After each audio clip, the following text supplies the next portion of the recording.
there's some sample videos that they've been releasing of like what it can do. And it's producing very realistic images and very realistic backgrounds, editing. And you can pretty much do film scenes anywhere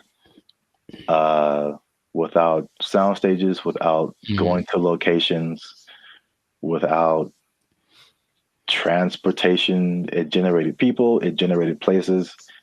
So yeah, that's where we are right now. That sounds like a lot.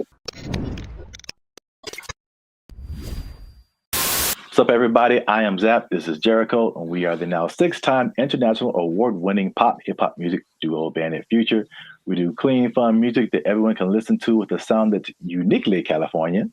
And now you're tuned into the Life's a Circus podcast, where we talk about everything that's funny, interesting, and ridiculous. But before we get started, before we jump into it, make sure you like, subscribe, comment, and share this video. It's kind of important. Share this video with somebody in the film industry. Ooh. Because things are happening, man. What's happening? And it's happening real quick. What's happening? I talked about this before, and like, because I work in film in addition to music, but leading up to 2020, we saw a lot of changes in the film, especially outside of the Hollywood, LA area, where there weren't as many films and TV shows and stuff shot here because of various reasons, people were moving to other places. So now they're shooting in Atlanta and Chicago and Texas and New Zealand and Australia and all over the place. Then 2020 hits, and it was just chaos for everybody, especially the film industry. A lot of your favorite shows weren't being shot, shut down completely. And then when it did come back around, they had all these protocols. It was very hard to shoot. COVID, people had to be away from each other, all that kind of stuff. Fun times, right? And then recently we had all these strikes. You had a writer's strike, you had an actor's strike, and a lot of it was a portion of it was due to the new technologies, AI, people being generated and put into movies, and how do they still get paid and how much and all this kind of stuff, using their likeness and all this stuff. So that was like actors and writers. And we've seen that with musicians too, like the creators, AI and influencing like how we make music and cutting jobs and all this kind of stuff. It's not stopped. Like if you can't tell, they are marching on really, really quickly with this. And this thing of AI has spread past the, I guess, initial creators into everyone around the creators now. When it comes to like film, I mean, they show a lot of behind the scenes stuff right now. So I feel like people are used to seeing like how films come together. It is an army of people. Like it's a small village of people that it takes to like make the next Mission Impossible, like hundreds and hundreds of people. So we're talking about lighting people, sound people, electricians, carpenters who build like all the sets that you see, like especially sitcoms. Like it's crazy. If you ever get the chance to tour a film studio, like take a look at how much lumber is coming through there. And it's just like little 18-wheelers just full of lumber, because they have to build all of those places that you see on TV. And that's like one part that people don't really, I guess, think about. You got editors, you got sound people, like all this stuff that comes with making a film, right? So enter AI, right? Sure. So there's a big report that's going around. Hollywood Reporter interviewed Tyler Perry, and Tyler Perry was speaking on something called OpenAI's Sora. Have you heard about that? Yes. All right. So we got OpenAI is the people behind ChatGPT, which has already changed everything. Recently, Sports Illustrated let go of like all of their writers Right. because they're doing this ChatGPT. This is crazy. But now all the people that make movies come together. Now their jobs are in jeopardy with this open AI's Sora. And to put it in Tyler Perry's words, he said, if I wanted to be in the snow in Colorado, it's just text. If I want to write a scene on the moon, it's text. AI can generate it like it's nothing. I don't have to put it on my lot. I can just sit in the office and do this at my computer, which is shocking to me. Hmm. So, in the article, it said Tyler Perry was slated to drop like $800 million into expanding his studio. He was going to build 12 more stages, and then he immediately put a halt to it because of OpenAI's Sora. Wow. So, we'll show some pictures up here too of like there's some sample videos that they've been releasing of like what it can do. And it's producing very realistic images and very realistic backgrounds, editing, um, and you can pretty much do film scenes anywhere without sound stages, without going to locations, without transportation. It generated people, it generated places. Um, so yeah, that's where we are right now. That sounds like a What lot. are, what are your thoughts now for the progression from Chat GPT to this?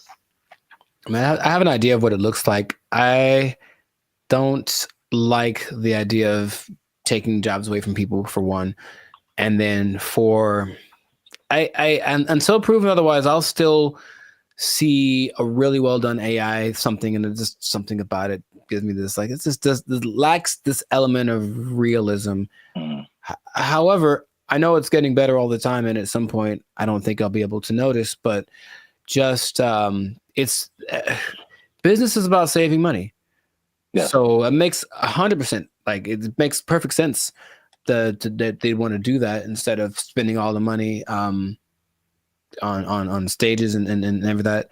But it just seems like it loses the.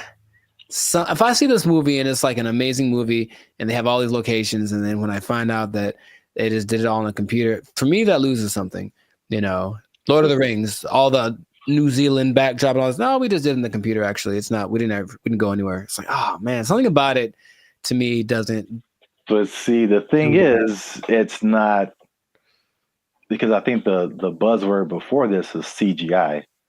Right. So it's just like I feel like it only loses that for you because you know that it's like that.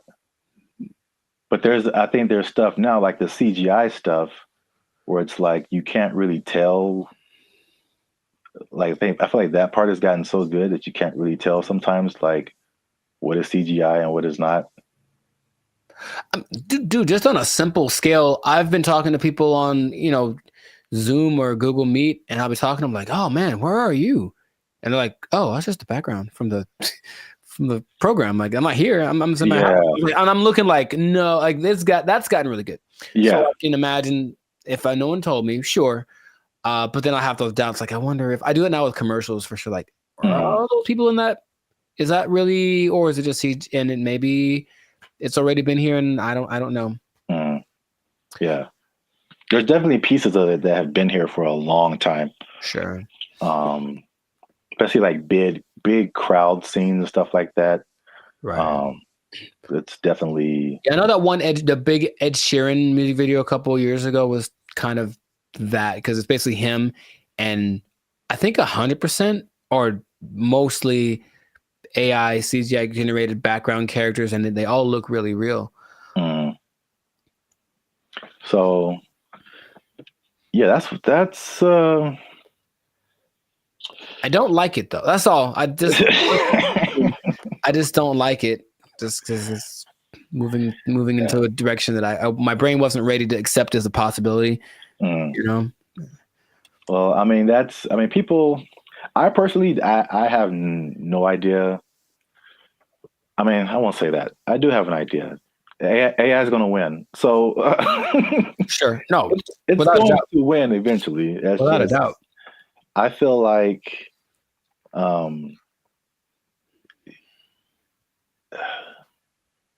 it's like everyone's saying you're on the train track, and everyone's saying the train is coming.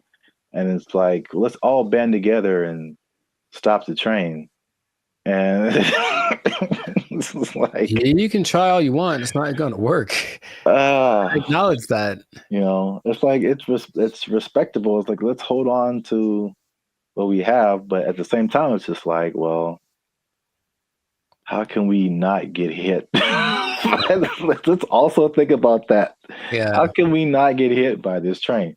Um, so, like, I don't know. People can do their own thing. I personally have been.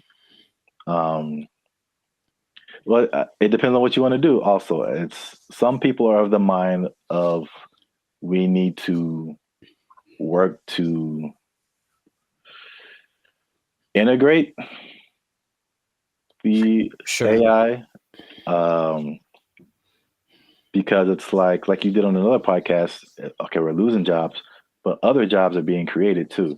Mm-hmm. So, are you preparing yourself for the job that's being created, or are you just trying to hold off the train that's coming? So, it's not easy. It's a complicated situation. Yeah, I want people to have jobs, and I would Yeah. hope maybe actors get paid more. Probably not, or something. Someone, right? Something happens where it's okay. We're not spending that much money. This because if you can, Mm. just the idea of possibly being able to save $800 million like Tyler Perry is like that's crazy. Yeah. But the flip side, again, it's what is it positive? Is it negative? It depends on how you look at it. It reminds me of music. Mm-hmm. Because I only knew music and I got to film. I was like, there's bigger budgets, money's flowing, all these different people working. It's like it was so much of a big industry than music.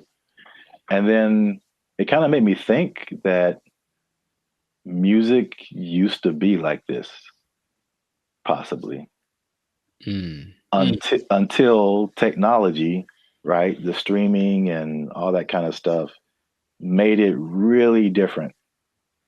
And same thing, jobs were lost, but new stuff was created. And one of the biggest thing is that it leveled the playing field for a lot of people. Mm-hmm.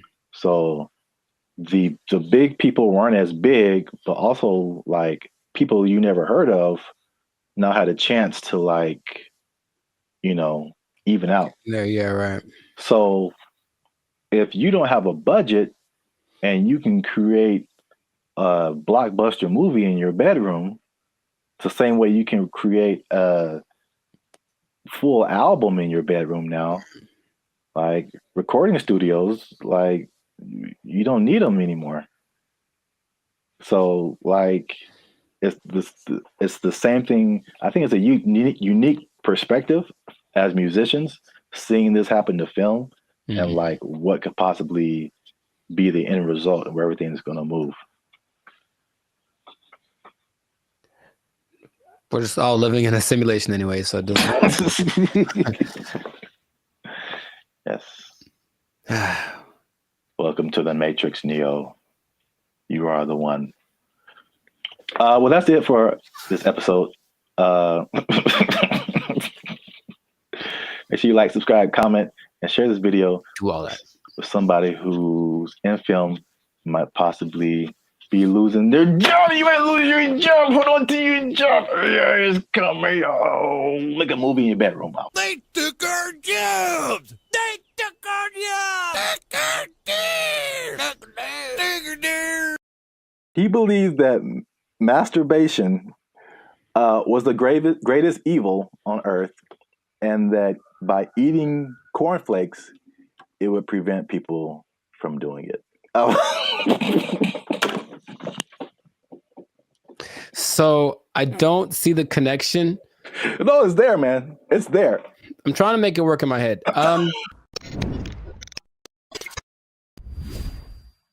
What's up, guys? I'm Zap, and this is Jericho, and we are now 6-time international award-winning pop hip-hop duo Band of Future. We make clean, fun music that everyone can listen to with a sound that is uniquely Californian. And right now, you're tuned into the Life's a Circus podcast, where we talk about things that are funny, interesting, and ridiculous. But wait a minute. Hold up. Wait a cotton picking minute. Did people say that Okay. too? I Was that too mean, far? yeah, maybe. Help your boys out. Help the channel grow. Help us keep doing what we're doing by liking, subscribing, commenting, and sharing this video.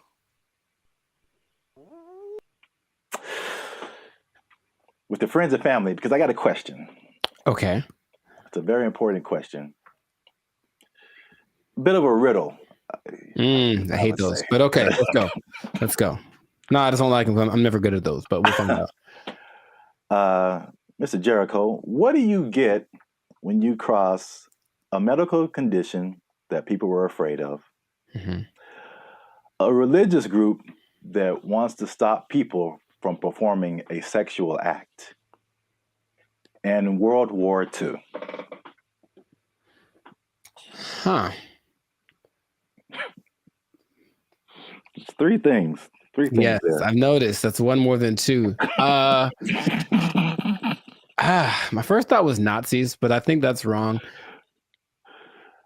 That was just the first thing that came to my head. I'm like, that's no way. I think it's because you just said World War II, and I was like, I think they wanted to stop World War II. You know what? Congratulations. I've never been asked this in my life. Yeah, I don't think anybody has, but for the people playing at home, just one more time, the question is, what do you get when you cross a medical condition that people were afraid of, a religious group that wants to stop people from performing a sexual act, and World War II? And the answer, believe it or not, is breakfast cereal. I'll be honest, I didn't. Yeah. Go ahead. Yeah, I just kind of stumbled upon this, but the rabbit hole got really deep as to why we have breakfast cereal. So, a little bit of a history lesson. You can stop me at any point if you want. It'll be the Just more clarification on the ridiculosity that is happening right now.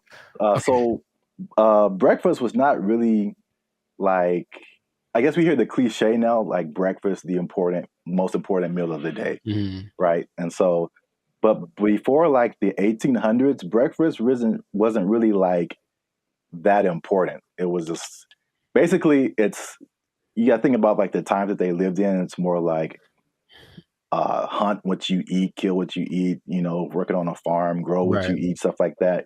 And so like nobody's waking up at like in the morning to like kill a chicken or like kill a pig to make some bacon or like, whatever. So basically it was like whatever happened in the morning. And this is why like eggs have been part of a breakfast for a long time, because chickens lay eggs in the morning, easy to eat. Makes sense. Yeah. Makes sense. And basically what you ate for breakfast was pretty much whatever you had left over from the night before. So that was pretty much breakfast. But there was a meat component because they would eat it, they would like cure the meats and stuff, and you could save it and use it for breakfast in the morning. Right. So like eggs and even bacon were like a big part of breakfast. Bacon. And this was called like the farmer's breakfast.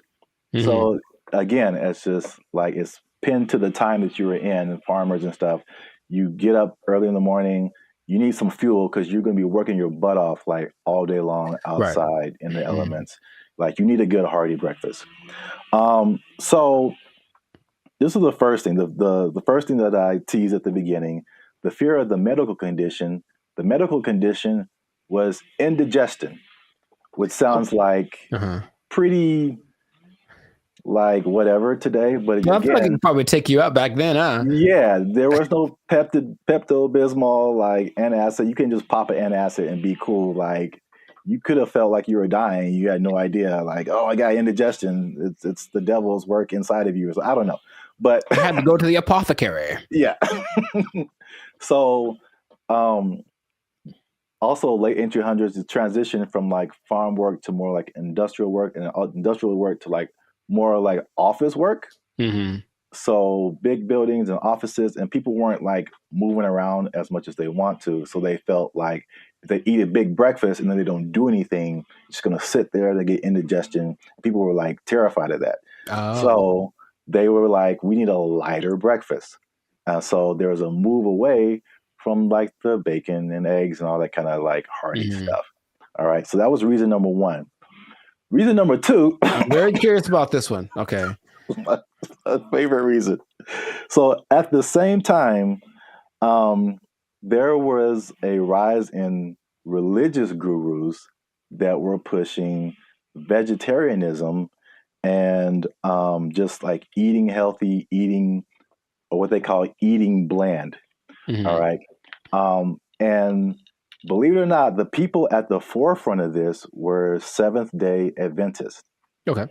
especially a man named James Caleb Jackson, who was not probably as famous as this next person, John Harvey Kellogg, who's the founder Sounds about. Mm-hmm. Kellogg's Frosted Flakes, all that kind of stuff. Yeah. That's where that came from. Now, these people were like hardcore Seventh Day Adventists, Sure. and they actually pushed this type of breakfast not just on the healthiness, but they believed that a lighter breakfast was more morally sound. There was more morality in eating like a healthier breakfast, but also I could not pass this up. The John Kellogg guy, he believed.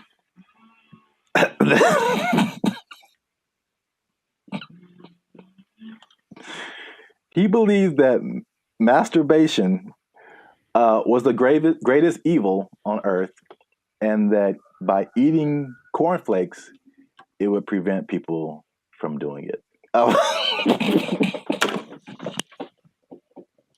So I don't see the connection. No, it's there, man. It's there. I'm trying to make it work in my head. Corn.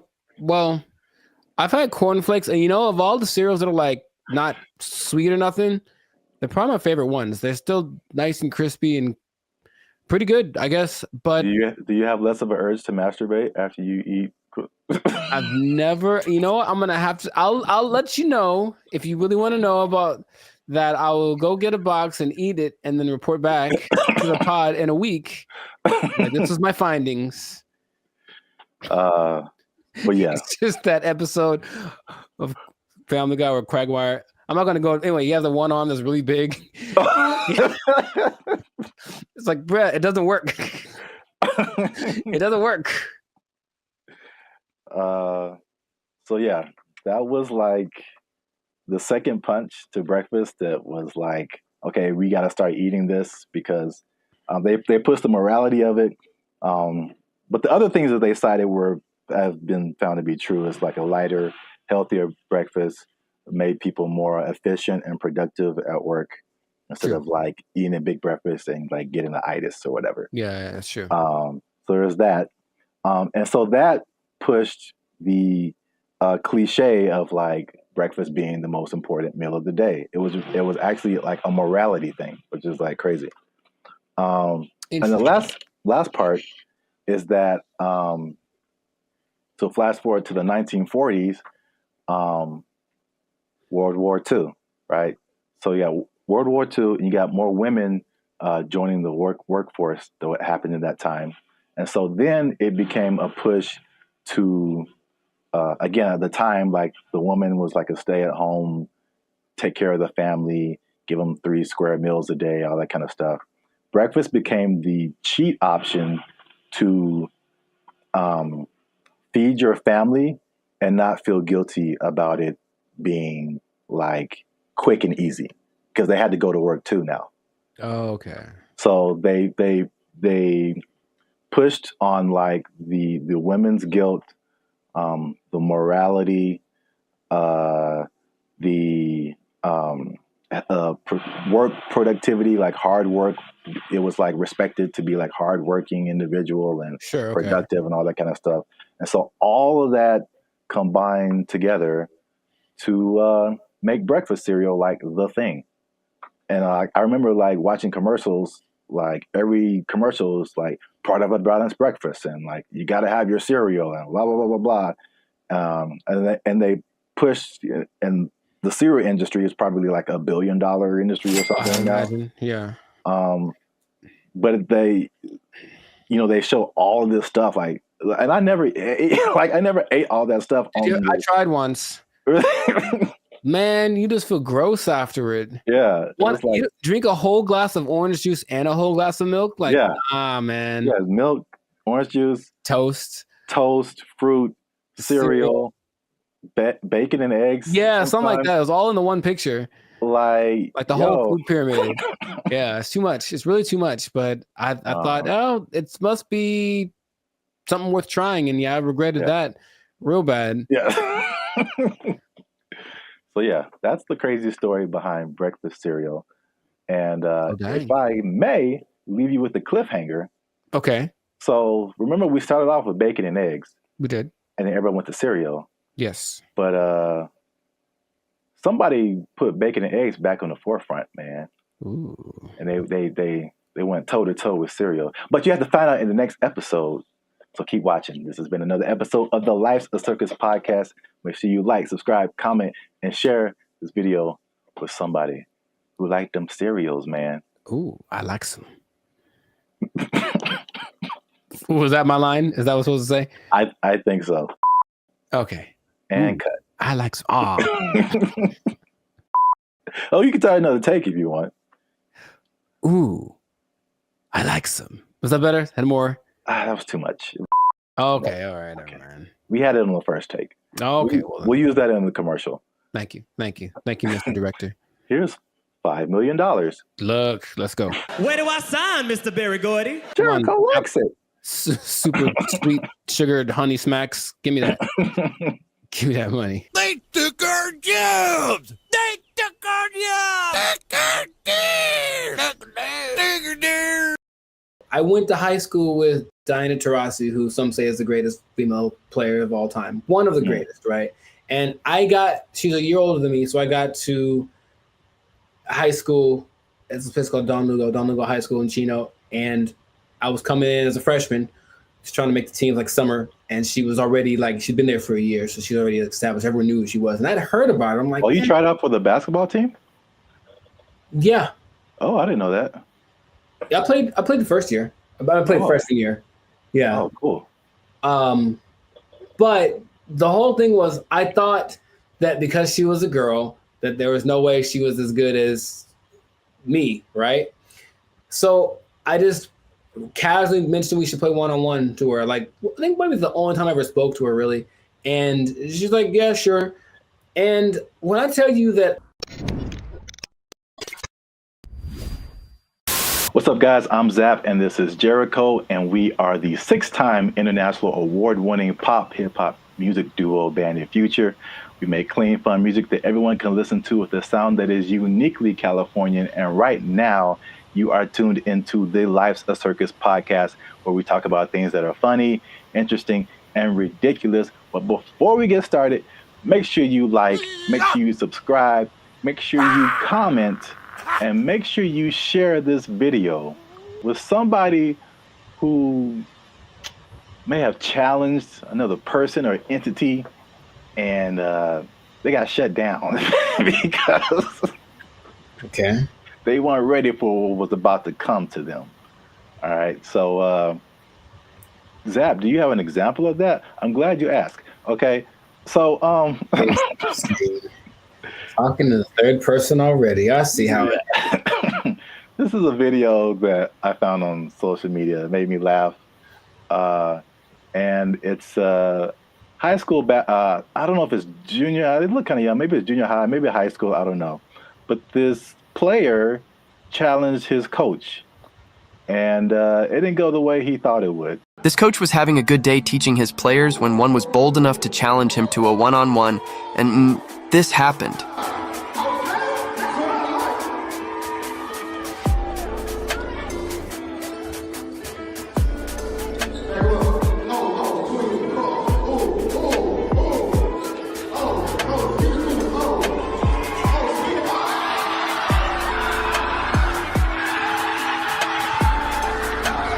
Do you think he would try this again? So yeah. Uh, I like it. I like it. yeah, coach wasn't messing around. I thought he'd get past him, but I didn't know he was going to break the kid's ankles. That was cold.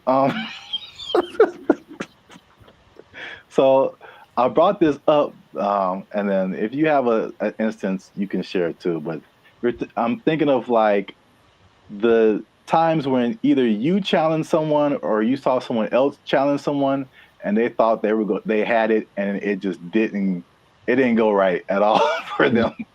Because I brought up this video because it reminded me, and I think that's junior high. It looked like junior high, not high school. It reminded me of the same thing that happened in my junior high school. Okay. So my school was a magnet school. I don't know if did they have magnet schools out here in California? Okay. Yeah. So we had like people from all over. It wasn't just like people in the neighborhood. And it was a performing arts school. And we didn't have sports. So we didn't have a football team, basketball team, anything like that.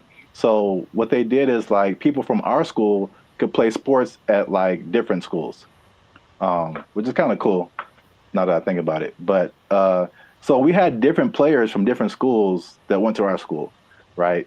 And so I knew like a couple of guys that were just like really good, like insanely. They had handles. I'm talking about basketball.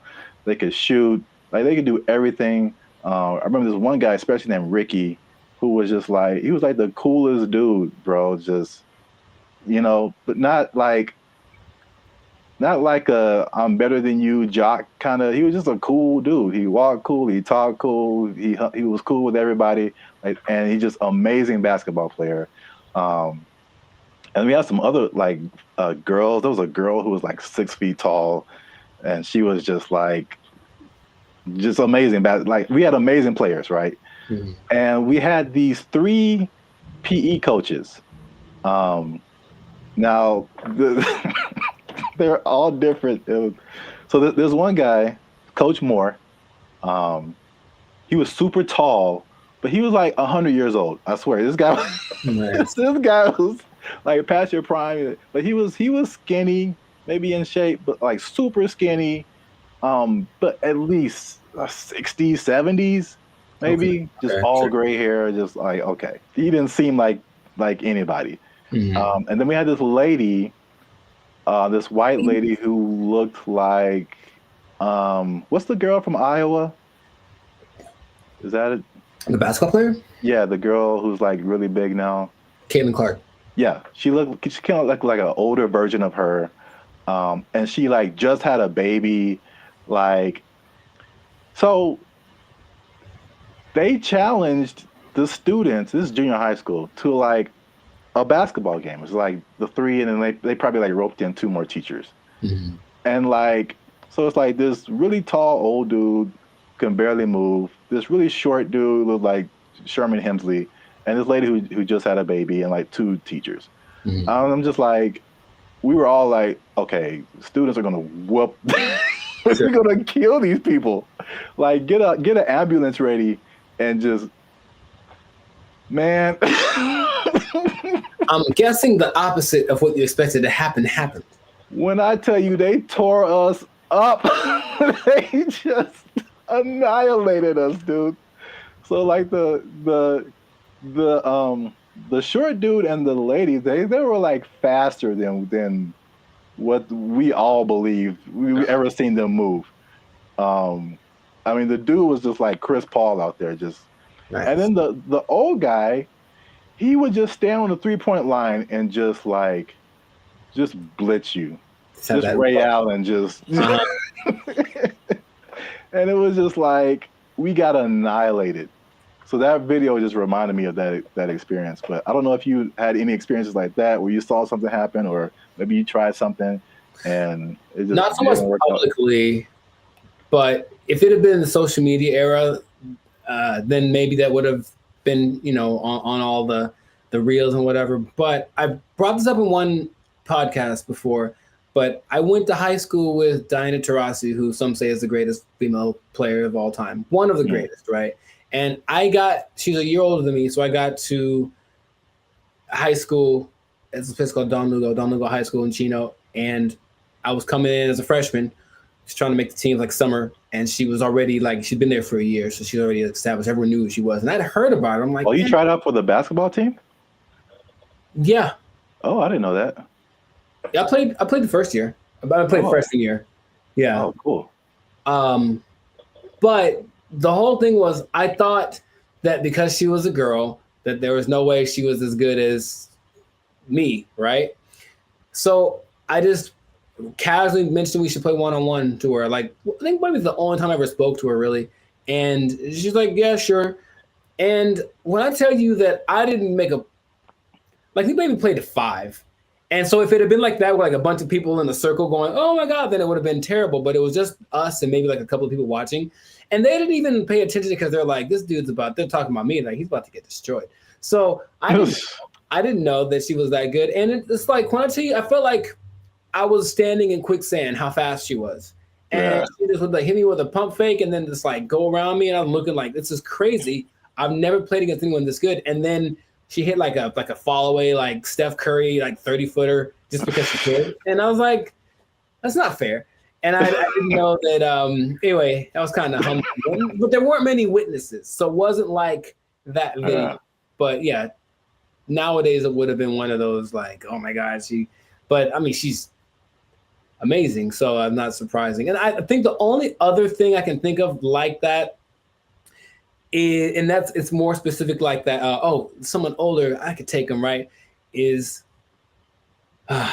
one time I decided it'd be a great idea to arm wrestle my mother. Now I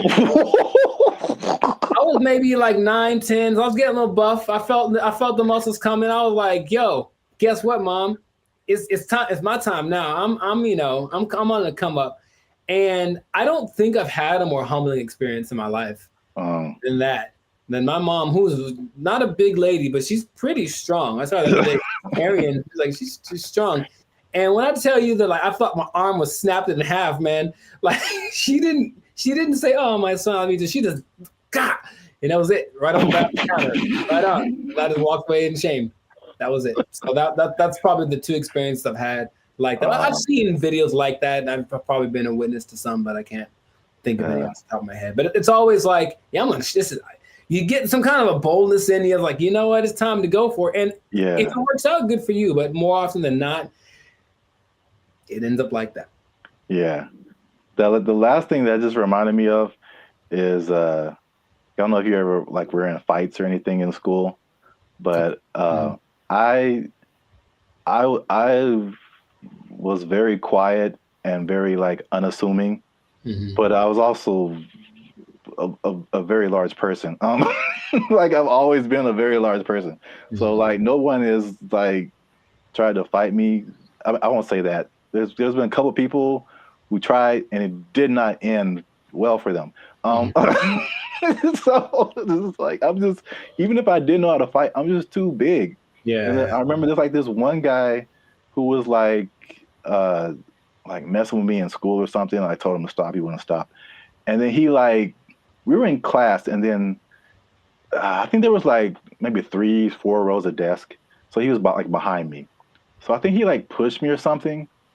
When I finally decided to push him, like he pushed me, and it was just like, okay, bro. When I finally pushed him back, I feel like he got laid out. That's what this dude went flying like 4 rows back. It was like everybody was just shocked. It was just like I did like some kind of Naruto like whoosh on this dude because he went flying. And yeah, that was the end of that for sure. But yeah, so I've seen it go both ways. So if you have a story like that, something that happened in your lifetime where you saw somebody try to do something and didn't work out, or you tried to do something and it didn't work out, let us know in the comments. And so we can all have a laugh. Just sharing laughter. Yeah. Yeah. Don't worry. You'll be okay sharing it because it'll just be between us. Yeah. It won't go to your boss or anything. No. Yeah. You'll be okay at work because we want you to keep your job. We do. We want you to keep your job. Yes, we do. Because if you do something like this, try something at your job and it doesn't work out.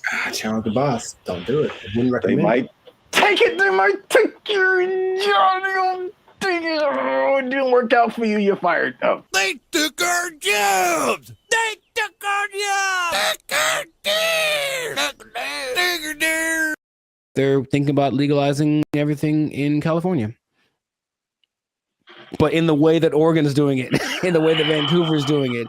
And you've seen downtown LA. What do you think is going to happen, bro?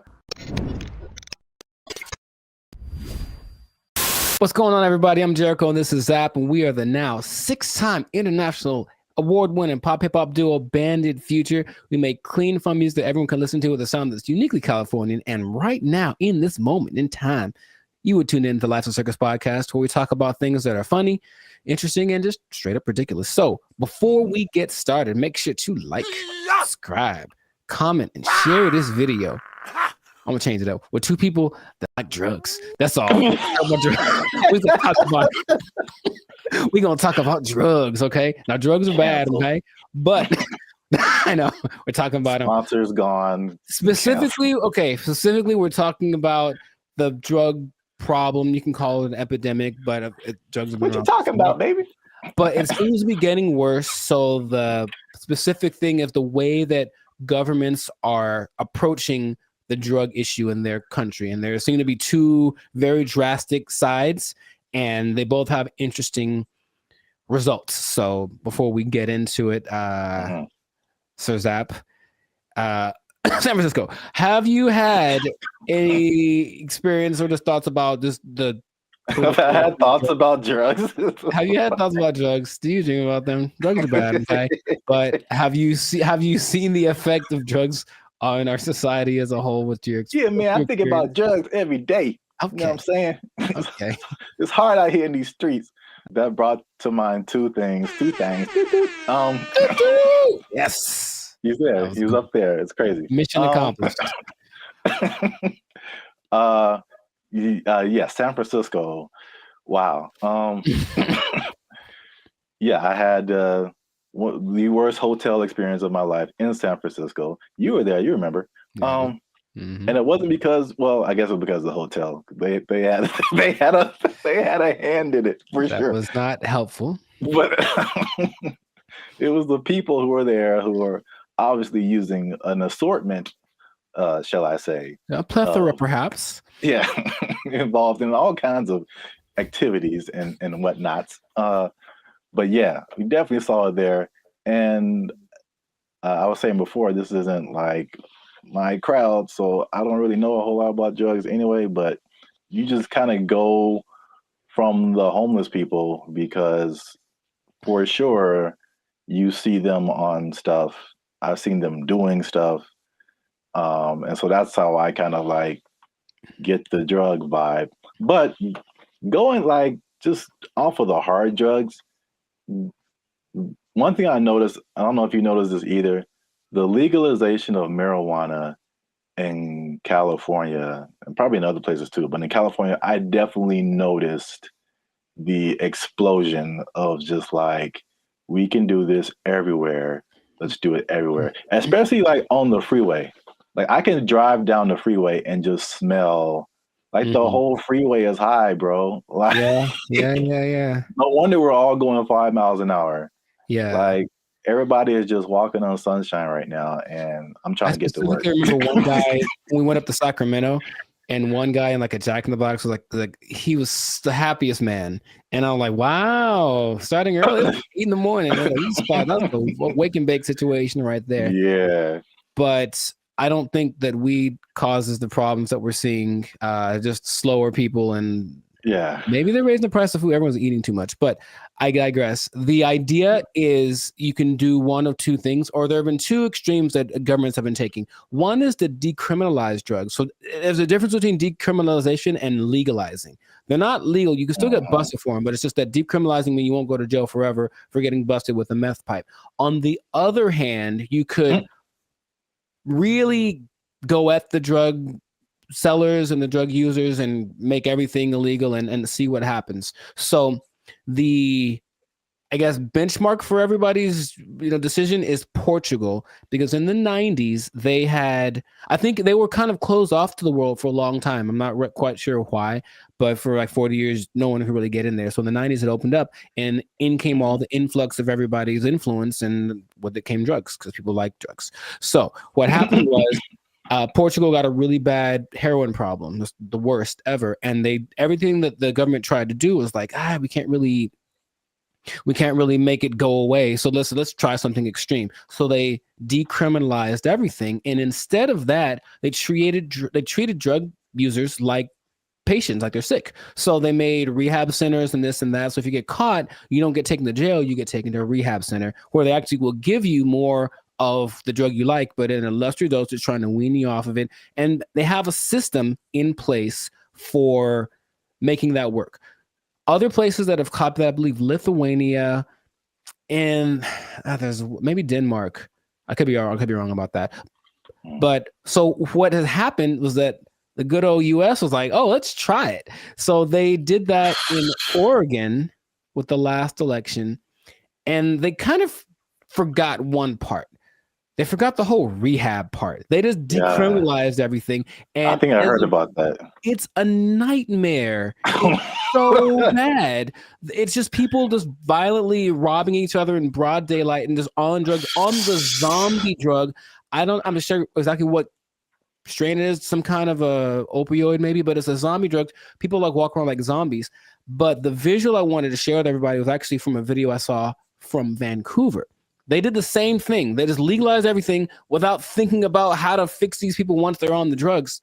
So everyone's just walking around, literally, same thing, robbing people. The scene that I remember when we were in San Francisco was this one street where it's like everything looks normal, aside from like the occasional like human feces on the ground, but everything looks normal. And you turn a corner, and all of a sudden it's Armageddon. Oh my God. Just literally, just all of a sudden, everybody, and like you just stop there and they all kind of like turn. That's the zombie drug.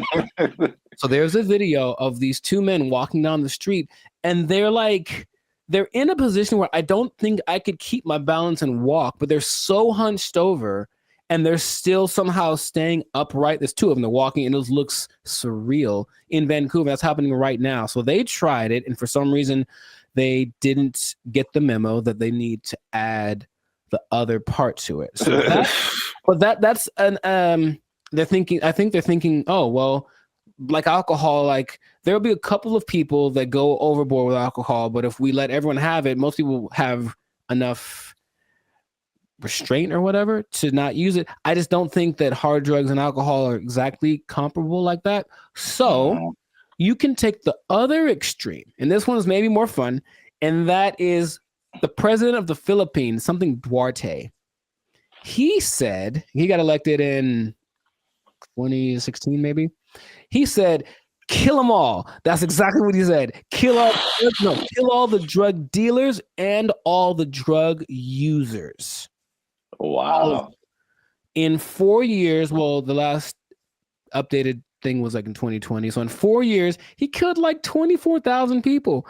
Just for, and the thing is, he'll catch you. They'll just raid the streets at night, and if you're on drugs, that's it for you, basically. And the thing about that is that and then the people that don't kill, they take to jail, but they kill a lot of people, and everyone in like all the citizens love it. They think it's fantastic that he's doing that. So when they interview the drug lords, they're like, well, we're not going to stop. So we just got to figure out how ways not to get caught, because the threat of death isn't enough to stop it. So you have a lot of people in jail. You have a lot of people that are being killed, just like, and then they have a lot of people that are approving of this, right? And that's the most extreme case of that. So I'm sure there's other options, but that seems to be the two sides. So if you were the leader of Zapville, Zaplands,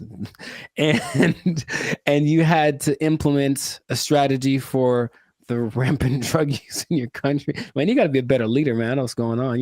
All your people are just down in the pipes. But what would you do to resolve that, you think? That Philippines thing is wild. I never heard that. Yeah, well, like they don't talk about it too much, but yeah, but he he's like he literally gave a speech. He was like, "Yeah, and all the drug dealers, and then everyone cheers. But he literally did this, and that's his approach. Oh, wow. Yeah, that's too far in my book, especially for the users, because like drugs are an addiction, and like you're not in the right frame of mind to like make decisions and then have someone execute you because of your addiction. I think that's too far. Okay. But the thing you said in like Portugal, Denmark, that's interesting. Mhm. I mean, that seems, again, it's just like, I don't know why the answer for everybody is just throw somebody in jail and then like, well, we got rid of that. Like, No, that yeah, doesn't exactly. solve the problem. Like, it doesn't solve the problem. Like, The problem still exists, yes. yeah. But So with the numbers for Portugal specifically, the numbers of overdoses on like 90%. yeah. So obviously that's a better solution for sure. Well, we'll see what happens, because what I'm hearing in Rumorville, the last thing, as we wrap this thing up, is that they're thinking about legalizing everything in California. But in the way that Oregon is doing it, in the way that Vancouver is doing it. And you've seen downtown LA. What do you think is going to happen, bro? Man, it's going to be chaos and bad times. Very, very, very bad. So hopefully that doesn't pass. But some government people don't think, they're just like, oh, my nephew OD'd once, I should probably do so. That's what politicians maybe think. That's their only connection to this kind of thing. So let's just try something new. Let's decriminalize it all, see what happens. And it'll be bad for all of the people that we see walking on the freeway are on drugs. Every single one of them. And that's going to go up tenfold if we decriminalize the drugs. So just let's not do it, Callie. Man. Send your relief funds to banditfuture.com just in advance, because I see suffering in our future if this. I see. You will know pain. You will know pain. We'll at least know gross. We'll at least know that. Yes, that is God. We should do a whole separate episode on that hotel room. I still have some videos from that. I was giving a review. Yeah, videos? I have a video I took of the hotel room or walking around. Yeah. Maybe I can find it. Yeah. People need to see that. It was oof. It was really bad. But anyways, this has been another episode of the Lifestyle Circus podcast. So let us know in the comments if you have a solution for how to solve the drug problem where you're from. Do you have a drug problem? Do you need help? Do you need to talk to somebody? Call the Bandit Future hotline. Just kidding. It doesn't exist. But make sure if you do have a problem, make sure to go see somebody about it. It really is serious.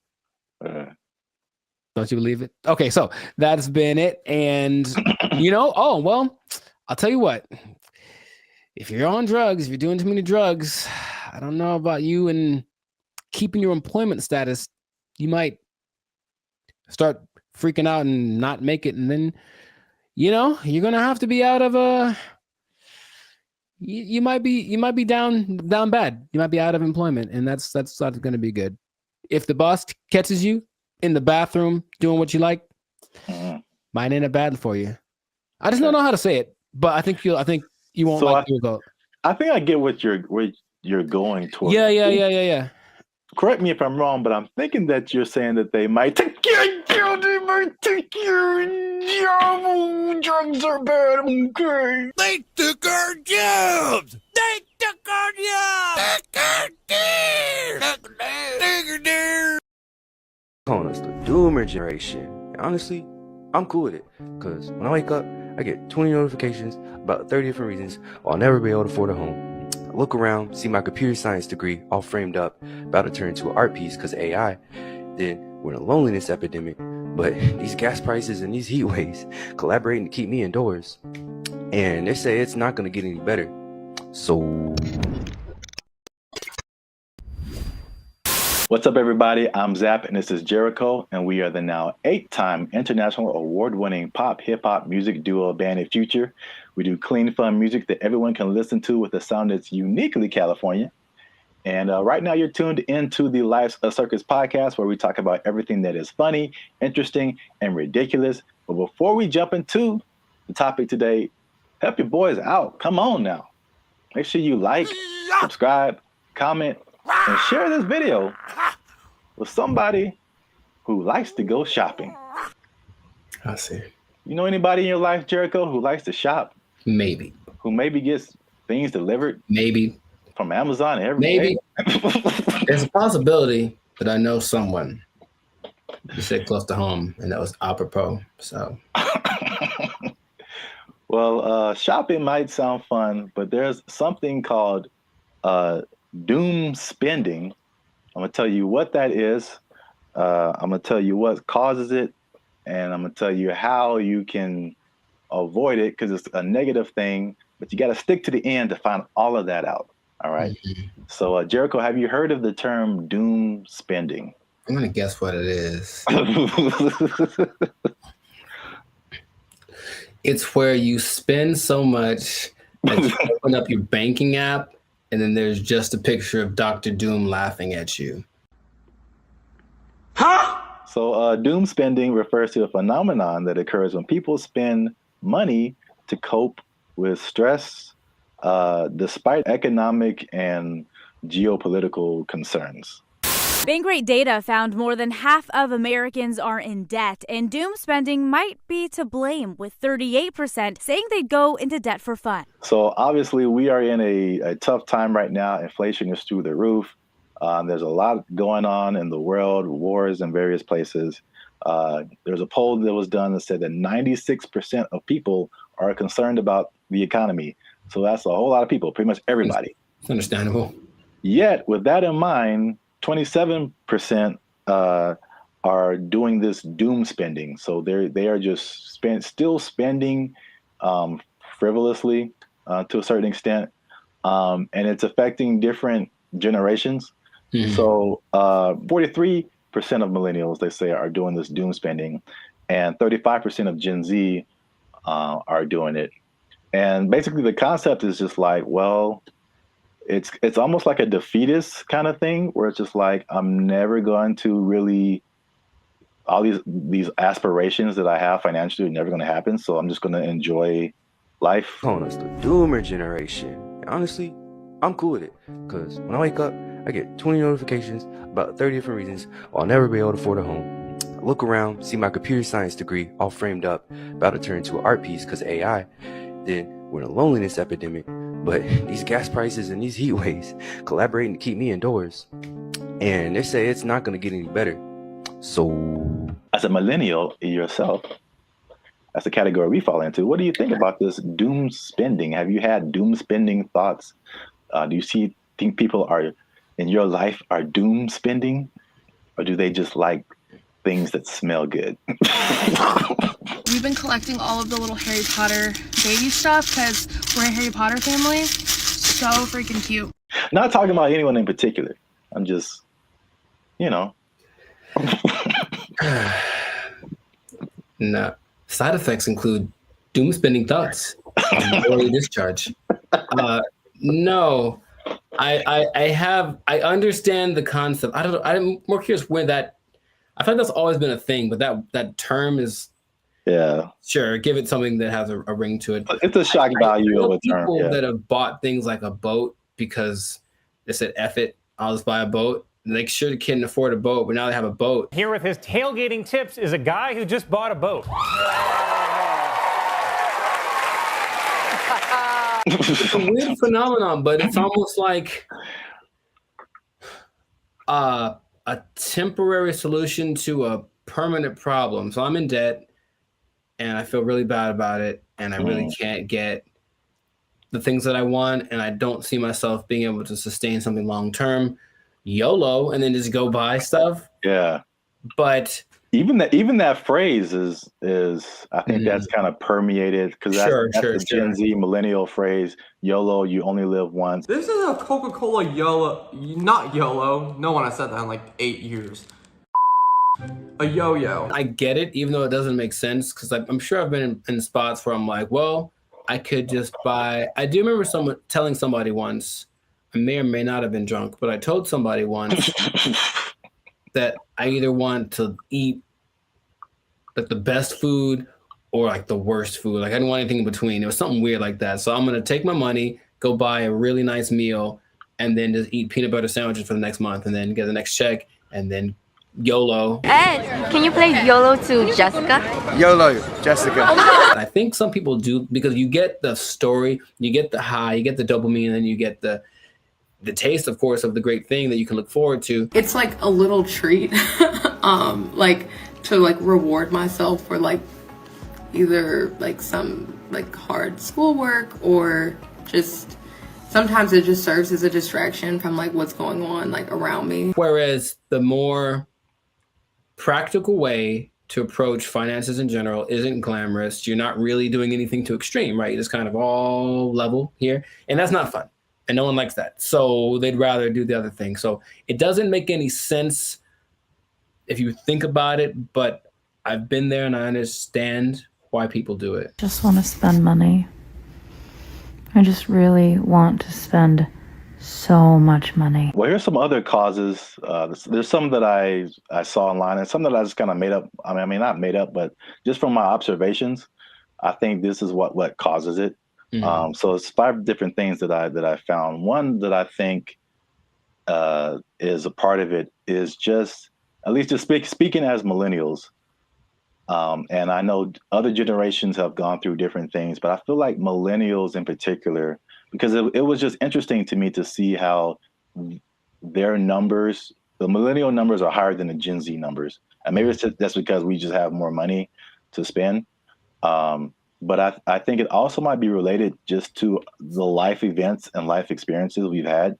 Mm-hmm. And so I think one of the first times I was like really conscious about money and the future and like life was 9/11, which is something that Gen Z isn't really familiar with. And I remember like stuff like being able to just walk on a plane and you can just carry whatever and sure dress however, like, and then all of a sudden things changing and then gas prices going crazy and the housing crash like 2008, 2009. And I'm sure more has happened in between then, but you also have like COVID and then, you know, the inflation. Mm-hmm. So there's that. Hi, I'm 28 years old, married with kids, and we're moving in with my parents. And thank you so much to inflation for sponsoring today's video. Another thing that I think contributes to this is the good old student loans, man. So I thank God like every day that he made me kind of smart, because I got an academic scholarship and that helped out tremendously. Because when I see people talk about student loans, it's like their whole body changes. Yeah. And they just like, you can see the desperation in their eyes. Like, this is never going to end. Do you have student loan debt? Yes. Can I ask you how much student loan debt you have? Oh, 20K, I think. A third thing I think is the job instability coupled with rising prices.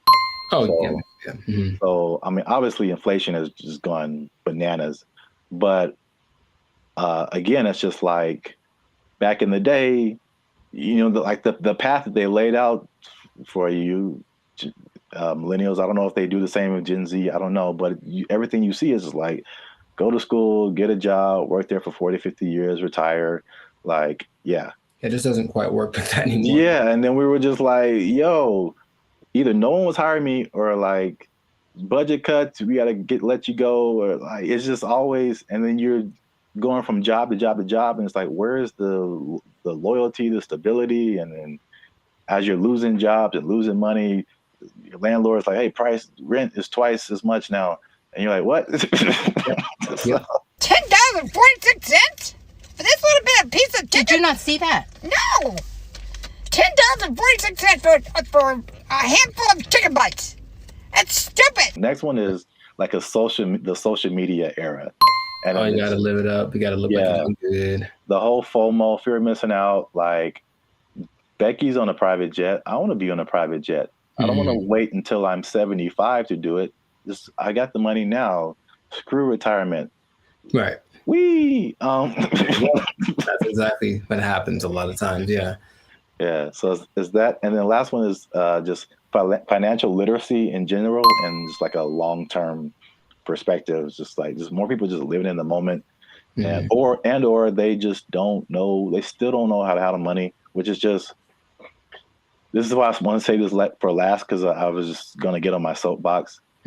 Like, this is literally the easiest time ever in the history of mankind to like learn something, and or make money.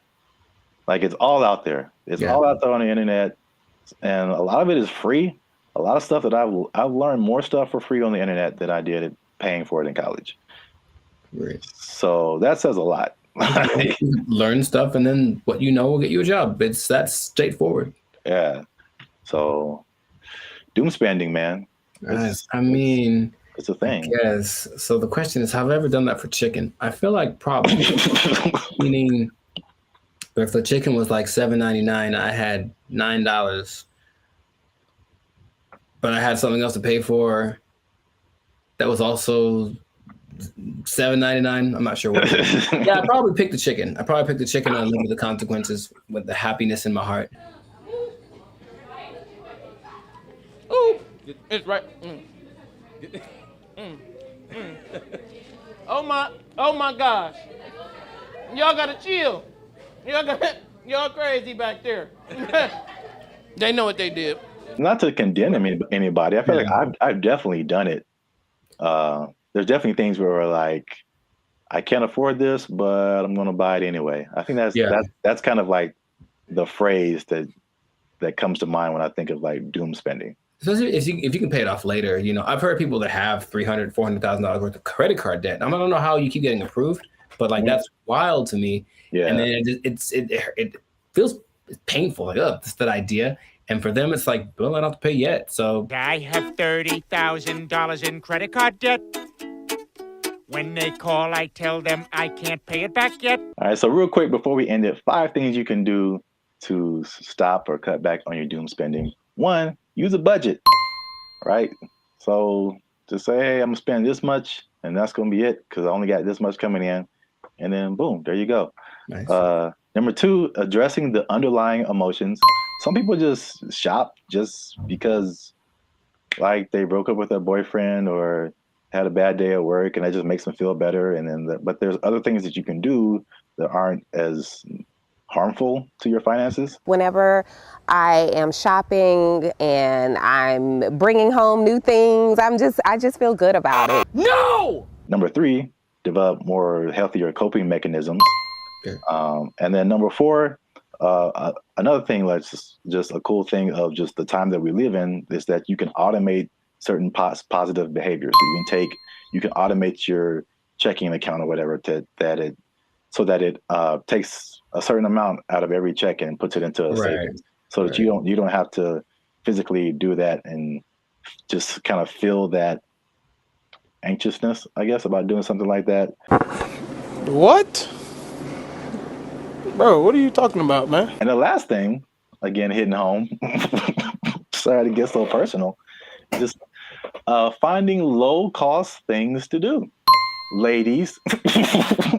I just really want to spend so much money. I don't understand the whole, if there's an option for a higher price version of something and a lower price version, even if they do the same thing, they want the higher price one because it's cute. And I'm gonna make them these little baskets. So I got these little socks to go in her daughter's basket. They're so cute. I guess.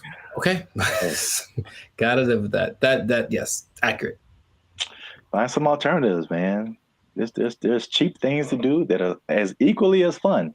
Yeah, like taking a walk outside. Yeah. Every day. Just take a walk. It's good for your health too, so beneficial and free. That's two things. Two things. Oh, two things appearance. There he is. Well, that's it. Doom spending. Let us know what you think in the comments. Do you doom spend? Tell on yourself. Get up in the comments and just tell on yourself. They know what they did. They know what they did for sure. Do you have anything left in your retirement? All right. Let us know. And don't forget to like, share, and hit that subscribe button. That helps us out. And if you doom spend,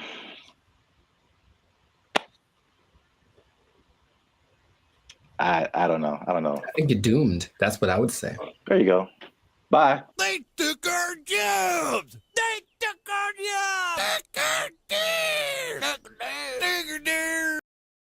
We want more money, higher minimum wage. That's right. That's what's happening right now. People.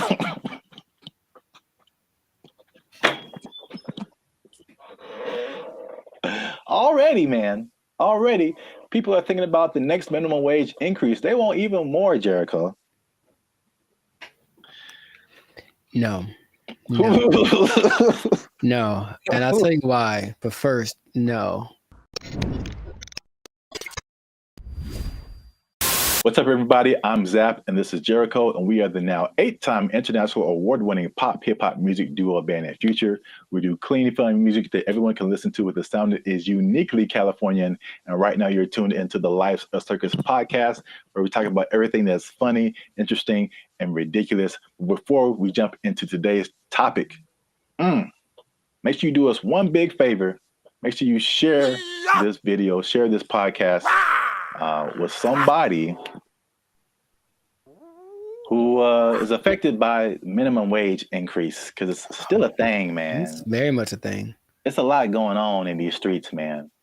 And make sure you stay to the end of the video, because as much doom and gloom as we're seeing with businesses closing and failing, and especially in places where we are, like California, people leaving the state, there are surprisingly two things that are positive coming out as a result of this minimum wage increase. Every business isn't failing. Some businesses are doing better, and so make sure you stick around to the end so you can understand why that's happening. So we talked about the minimum wage increase specifically for fast food, right, like 6 months ago when they were putting it together, and we were like, I wouldn't do it. Wouldn't be prudent. Yes, we since then we've made even another video saying we told you so. So for those of you who are living under a rock, fast food minimum wage has increased in California to $20 an hour, like a 25% jump, pretty much overnight for restaurants, big chains, even some smaller restaurants, and the results have been largely negative, at least in the press. I mean, I haven't heard any businesses that are like, "Hey, this is great." So, not at all. No. So, food prices were high; they're even higher now. They said that at over 10,000 people, fast food workers have lost their jobs because the companies can't afford to pay them that high of a wage overnight, and a lot of places there's a laundry list of places that are just shutting down. They're just like, we can't do this. Either that or they're leaving the state. But guess what, Jericho? Tell me now. That's not enough. We want more money, higher minimum wage. That's right. That's what's happening right now. People.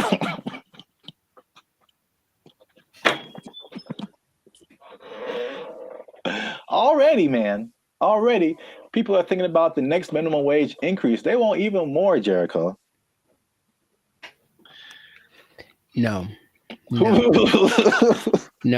And I'll tell you why. But first, no. Okay. Here's the thing. Raise it. Just keep going. I'm pretty sure among the things that have gone up because of the minimum wage increase is like OnlyFans subscriptions, like stuff that no one needs. Like, I highly doubt that anything is really improving. That's a good idea. You know what I mean? So I feel like you can't. I heard something really recently, and it made a lot of sense. It said if you decided to give everybody in the world the same amount of money, so somehow take it all literally and just even it all out, so everyone in the world, all 8 billion of us, get the exact same amount of money, within 20 years, it would be distributed exactly the way that it is now. I believe that. Because people don't know how to do stuff with money. So no, you don't get more money because you're just going to do the same dumb stuff you're doing with it that you did before. And how much is a Whopper now? Like, forget it. Like, it's just going to be ridiculous. What kind of, I know we're not living in the days with like, oh, going to see a movie and the soda and a pop and a nickel. I know that's in the past, but you can't keep paying people more. You have to teach people to be smarter with their money. That's all. Take it up higher. How much they want? Okay, go for it. I'm glad you asked. So fast food minimum wage, the workers have already unionized and got $20 an hour, which is silver dollars over the regular minimum wage. Right. Long Beach hotel workers have argued for a $23 an hour wage. And this next one makes sense because we've seen it firsthand. Because as Band of Future, shameless plug, we do some shows in San Diego. All right. So nice. If you're ever in San Diego, come see a Band of Future show. But San Diego wants to raise the minimum wage for hotel and other service workers to $25 an hour. And I was wondering what happened because I'm like, ooh, inflation. Because we were like looking at hotels in San Diego. And I'm like, man, these a lot more than last year. Mm-hmm. And now I know what happened. Janitors want $25 an hour, man. Clean them toilets, sweeping them floors, man. They want. I think janitors should get more than fast food workers. That's for sure. I really do, because I can go make my own burger, but if I go to an establishment, I want it to be clean, and I think the people that clean it should get paid. It's all about, I mentioned this before, you should get paid for the value that you provide. And fast food is just making us all fat and sick. And janitors make stuff clean, which is great. So yeah, pay them more. I'm not sure how much they get now, but pay them more and take it out of the fast food workers. That's just... That's an interesting take, I guess. It just kind of like took my mind somewhere. Okay. Because your viewpoint is, and I heard you say this before, you should be paid based on the value that you provide. Yes. As opposed to the skill sets that you have. So I feel like if you think janitor, fast food worker, it doesn't take, in my opinion, as many skill sets to be a janitor as it does to be a fast food worker. The fast food worker, you have to have people skills. You have to be able to talk to people, interact, be friendly, all that kind of stuff. You have to have some math skills to run the cash register. You have to have just skills in terms of food preparation and something like, I think you have to have like a food handler's license and all this kind of stuff. So there's a lot more skills involved than being a janitor. But in your opinion, the janitor provides more value than the fast food person. Yeah. And if you had 9 PhDs, okay, you went to school for a long time, you're very smart, and what you got PhDs in doesn't help us at all, you shouldn't get paid more than anyone. Why would you? What are you doing to help? Right? To me, I watch them all the time, and I'm really grateful at the gym, for example, which is a disgusting place. Think about it's disgusting without the janitors. If they weren't there, think about how gross it would be. Or oh my God, the bathrooms at the beach. Oh my God, I get like PTSD going to some of those places. And I remember the last time I went to Venice, there was a person like cleaning them as people were standing in line. And I'm like, that's one, disgusting. 2, thank you. How much you getting paid? You deserve more. We all need you more than we need somebody to get our Big Mac done faster. I really think that's true. So yeah, I would, if I ruled the world, I would pay people based off of the value. I'm kind of with you, but I'm kind of like trying to play the devil's advocate. Like, Oh, I understand. And of course, the system we have is that you went to school for more time for this and that, or you were required to think more, whatever the thing that is, whatever the commodity it is that you acquired, that's the thing that you should get paid for. And my position is that sometimes, sure, but also no, definitely not. I need the janitors more. I need the people that rake the leaves more.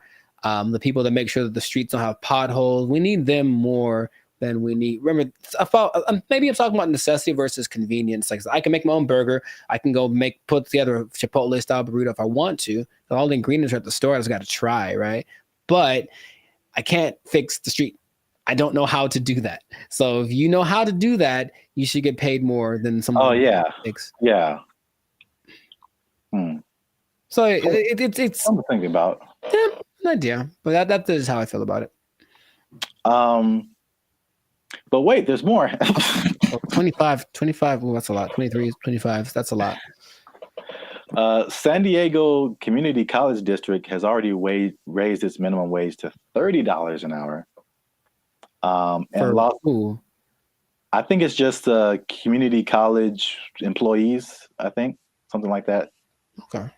And then the Los Angeles airport workers want $30 an hour by 2028. So the train is moving fast, man.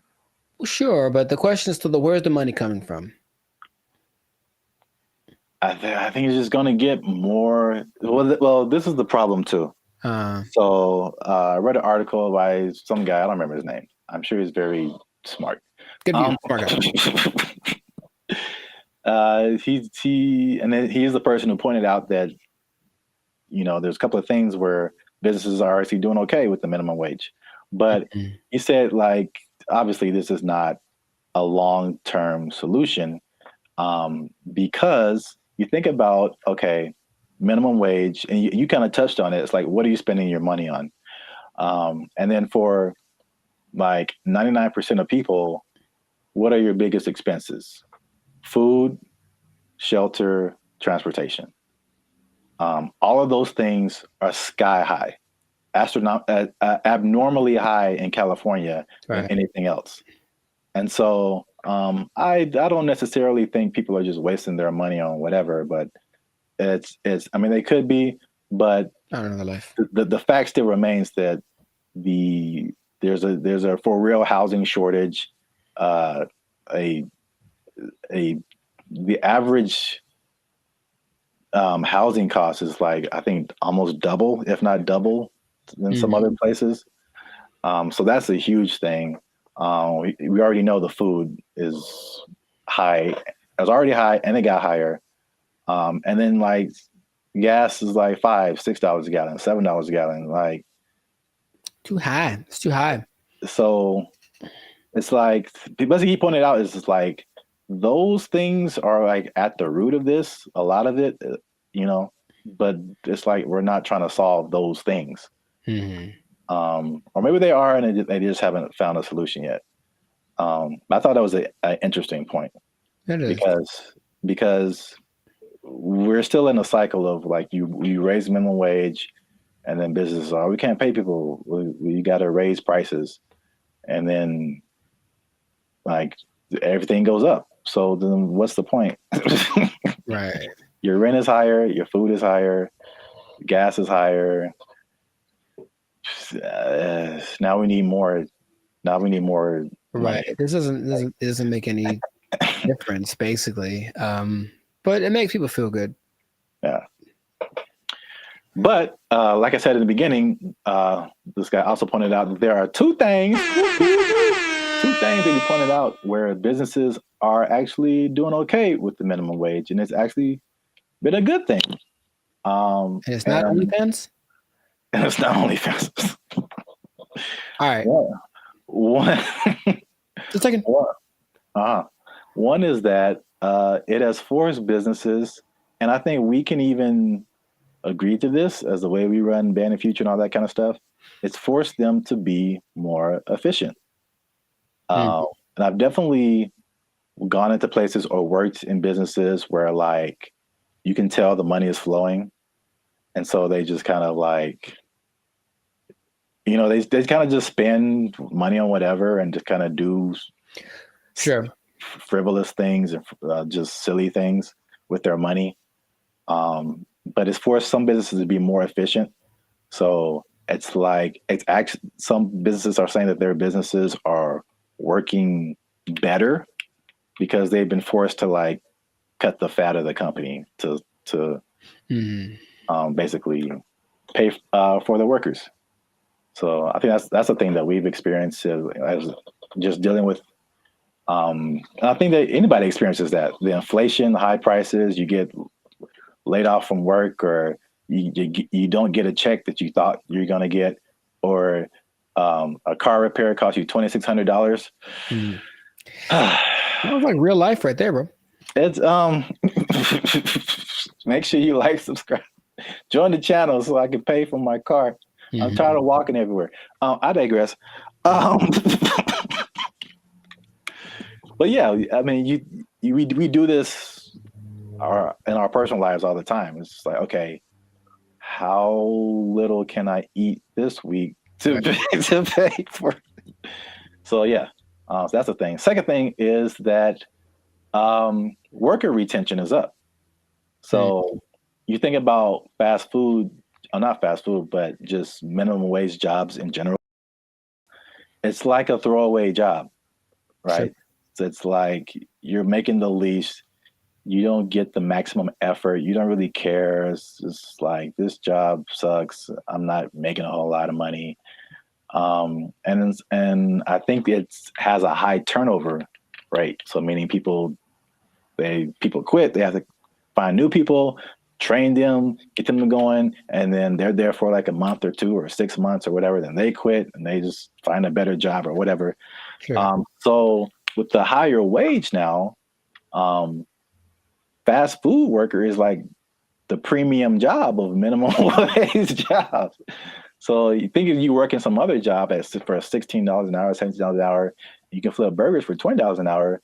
Sure. You're gonna, if you're in that that minimum wage level, you're gonna stay there for a minute, because unless you can move up to some other job, you're doing better than other minimum wage jobs. So why would you leave? Right. So yeah, so people are staying, and people are happier, they say, just coming to work, which I mean makes sense if you're getting paid more. But there's less incentive to leave, and then people don't understand that it costs businesses a lot of money to hire people and put up ads to hire people and then train them and all this kind of stuff, get all this stuff going and find the people, and then they're only there for a little bit, and you got to do it all over again. Yes, that's a big expense. So there you have it. Minimum wage going up, prices going up. Some businesses are leaving, some businesses are shutting down. Some people don't care. It's happening in their business. A lot going on. Let us know what you think in the comments. Is this good? Is this bad? Should we do the idea of this guy in the article and just let's fix the housing and the food and the gas and all this stuff and just bring that down instead of raising the money we get? Cost of living is too high. Yeah, man. A lot going on. Gotta invest in some meme coins, man. Just take advantage. It's a bull market, man. Let's get into it. Are meme coins the answer to the minimum wage problem?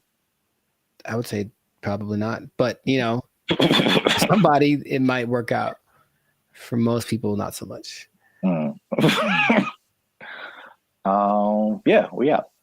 Because we are. But for real, join the YouTube channel, because the boy needs his car. All right. There we go. They took our jobs. They took our jobs. Oh, I had one and I forgot it. So it was like unique. Recycling toilet paper?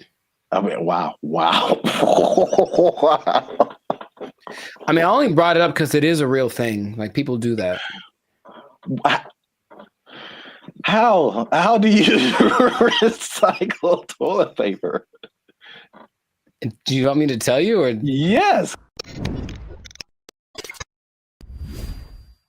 What's up, everybody? I'm Zap, and this is Jericho, and we are the now 6-time international award-winning pop hip-hop music duo Bandit Future. We make clean, fun music that everyone can listen to with a sound that's uniquely California.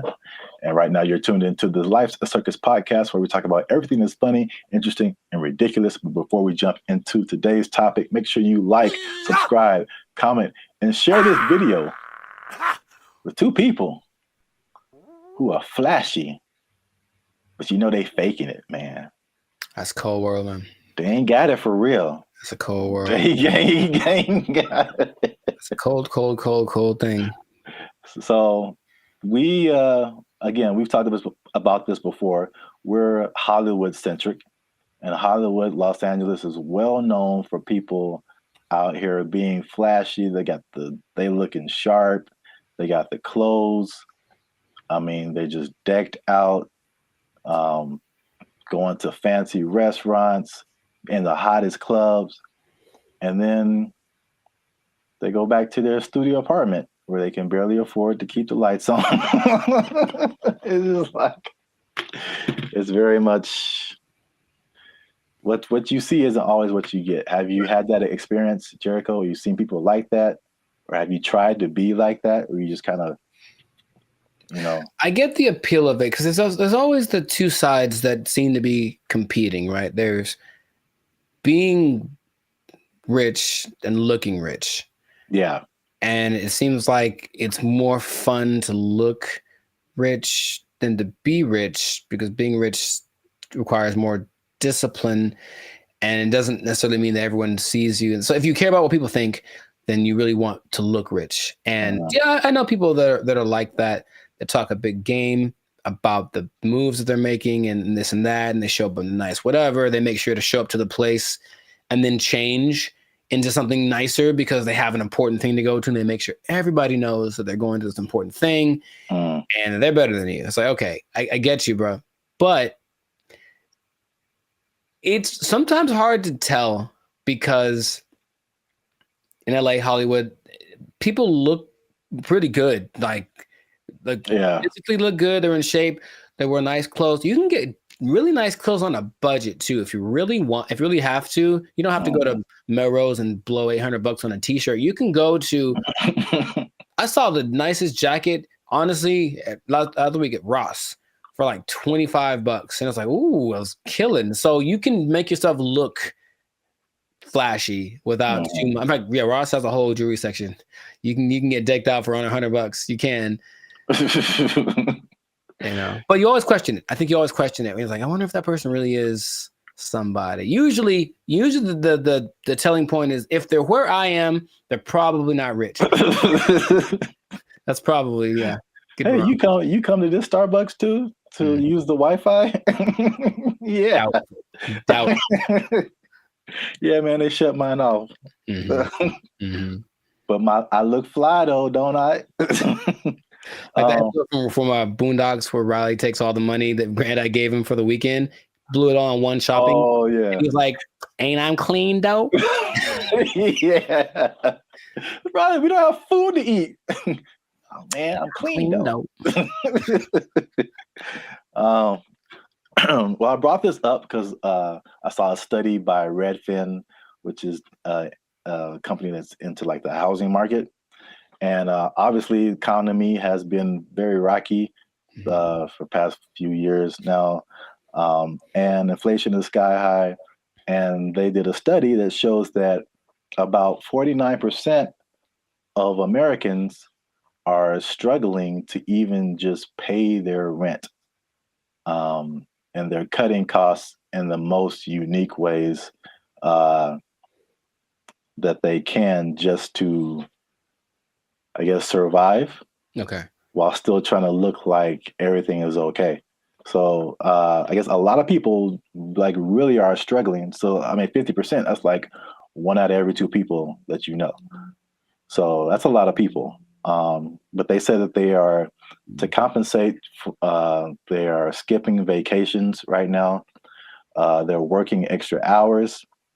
They're selling their belongings. They're using up their retirement savings, especially millennials. And they're even skipping meals and medical treatments so they can keep their lifestyle but pay their rent.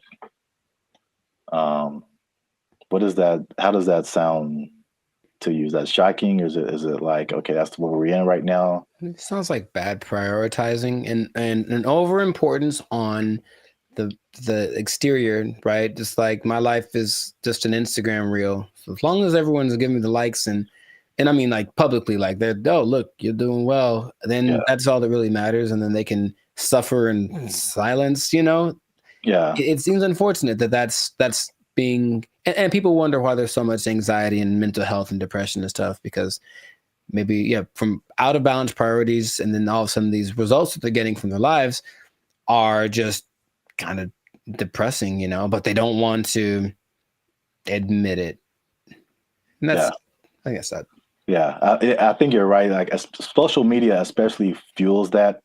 And it's like, I won't say never, but I rarely go on to social media and see someone be like, hey, here's a picture of me like cutting down on fast food because I can't afford it. Like that isn't, that's like it's the highlights of people's lives. And so you only see the good stuff.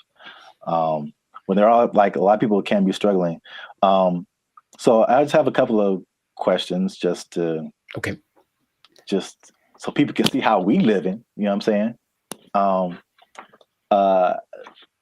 So inflation is hitting everybody. Like I feel like everybody feels it at some level. So for people who are cutting costs, are there some stuff on this list that you are doing or have done, or some things that you're not on the list that you're doing that's just like just keeping you in a good position financially? Yeah, I haven't. I love to travel, and I haven't really gone on a vacation since 2022. You know, I think I've honestly only left the state like twice in the last year and a half. So there's that. Even though, you know, traveling isn't expensive, vacationing is expensive. So I mean, if I wanted to, I could go to some place and stay in an Airbnb and chill. But vacationing, I haven't taken a vacation in a while, and then I haven't gotten tattooed really because I like tattoos, obviously. But again, it's like, is it a priority? I suppose not. So I've been held back on that. And then just eating out in general, cooking more, eating out less. And even with dating, trying to find that like happy medium between like, let's not go all out on this. Let's find a place where it's like it's not burgers and fries, but it's definitely not Beverly Hills top of the line, because I got money for that. Yeah, those areas. Yeah, those are all like very practical things. I would say I do some of the same thing.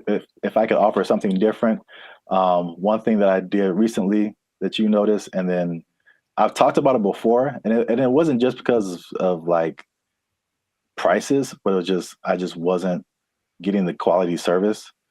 Was my haircuts. So like I just started, and I did one pretty recently.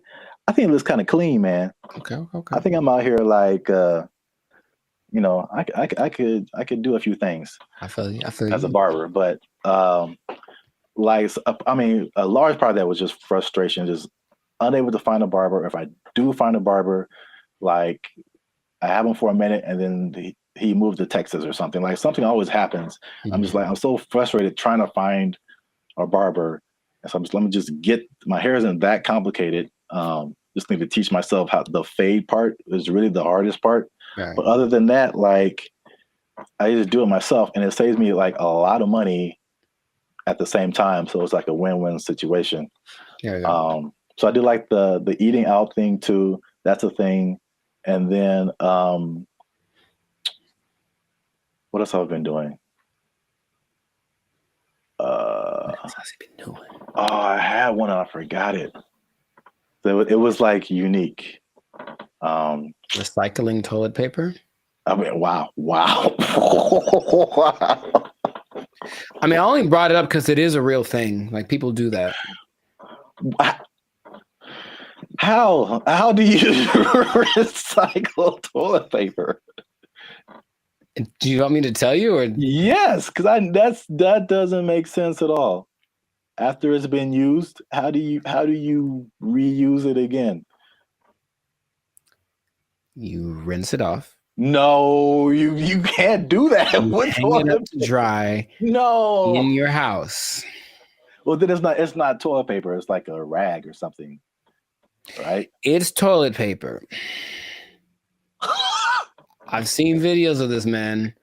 That's not possible. It's apparently this guy knows something that I don't, because it disintegrates with like water. How can you wash toilet paper? He washes toilet paper and he hangs it up to dry like it's the South in 1945. Yeah. I'm assuming you don't do that. Or if you did do that, you would have no friends. So please don't do that. But yes, that is a thing I've seen people do to cut down. And I'm talking about a person that I forget what, but this guy was a millionaire. And that's part of his frugal plan. I think it's a little extreme, but everyone got their thing. He recycled toilet paper. So don't do that. Please don't do that. Wow. That's very gross. And yeah, he has no friends. Right. Okay. I'm pretty sure that's not what you were going to say. That was, I've never heard of that. That's interesting. All right. Well,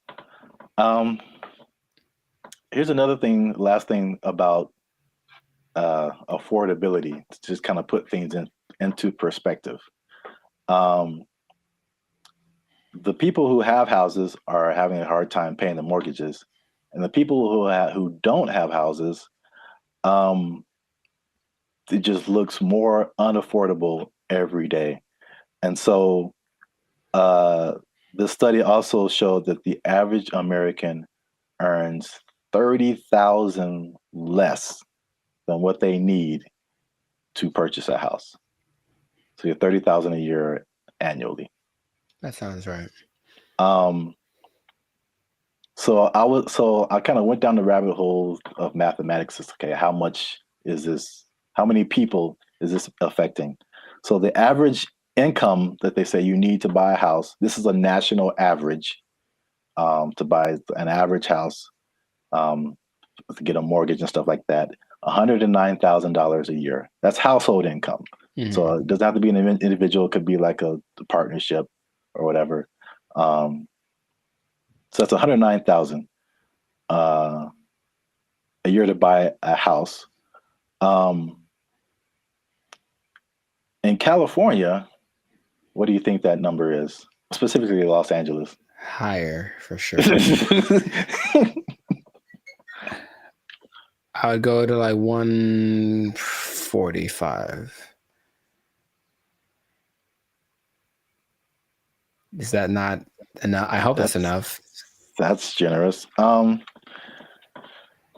Household income, according to them, they said you need $231,000.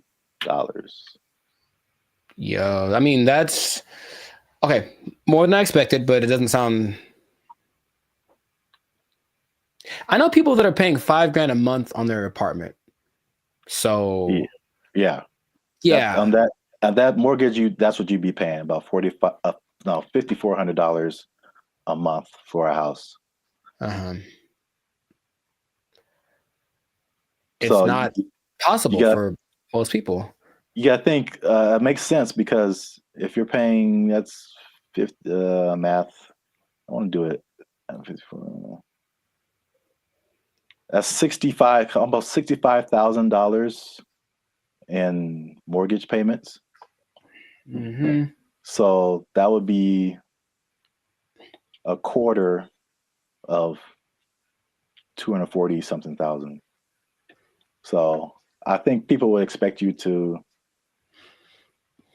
be in the like 25-30% range of how much goes to your mortgage payment. to make you eligible. So Sure. 200,000 plus sounds right if you're paying $65,000 a year in mortgage payments. It's crazy. I mean, you can get a house in the sticks, of course, in the desert, whatever. Oh yeah, cheaper, yeah. but Yeah, I mean, this is just like median nice house, somewhere. yeah, LA is no joke. So last thing I checked out is how many people that cuts out. So how many people make under $240,000 to be eligible to buy a house like this? Most is the answer. Your answers have been so general. I mean, how many people are in California? 35 million, something like that? I don't know. And I think this may have been Los Angeles. So I don't want to. Oh, okay. So Los Angeles, maybe it's 14 million, 15 million. I don't know. But of those. Well, just on a percentage, because that's what I have here. Oh, like 95%? 95%? 95. That was it. Uh-huh. So 95% of people cannot afford a house. So this has been another depressing episode of the Life's a Circus podcast. For all you renters out there, make sure you like, subscribe, comment, and share how difficult it is for you to buy a house, because it doesn't seem possible for the large majority of people. Accurate. Yeah, inflation. Keep your job. Bye. They took our jobs. They took our jobs. There have always been these things that say, "Oh, well, try this will work," and it's low effort on your part, right? Low effort, high reward, which isn't the way life works. But people always want to hear, and as long as people can promise that and show someone it works for somebody, they'll buy into it. Everyone only wants to be sexy and slam. But I have a solution.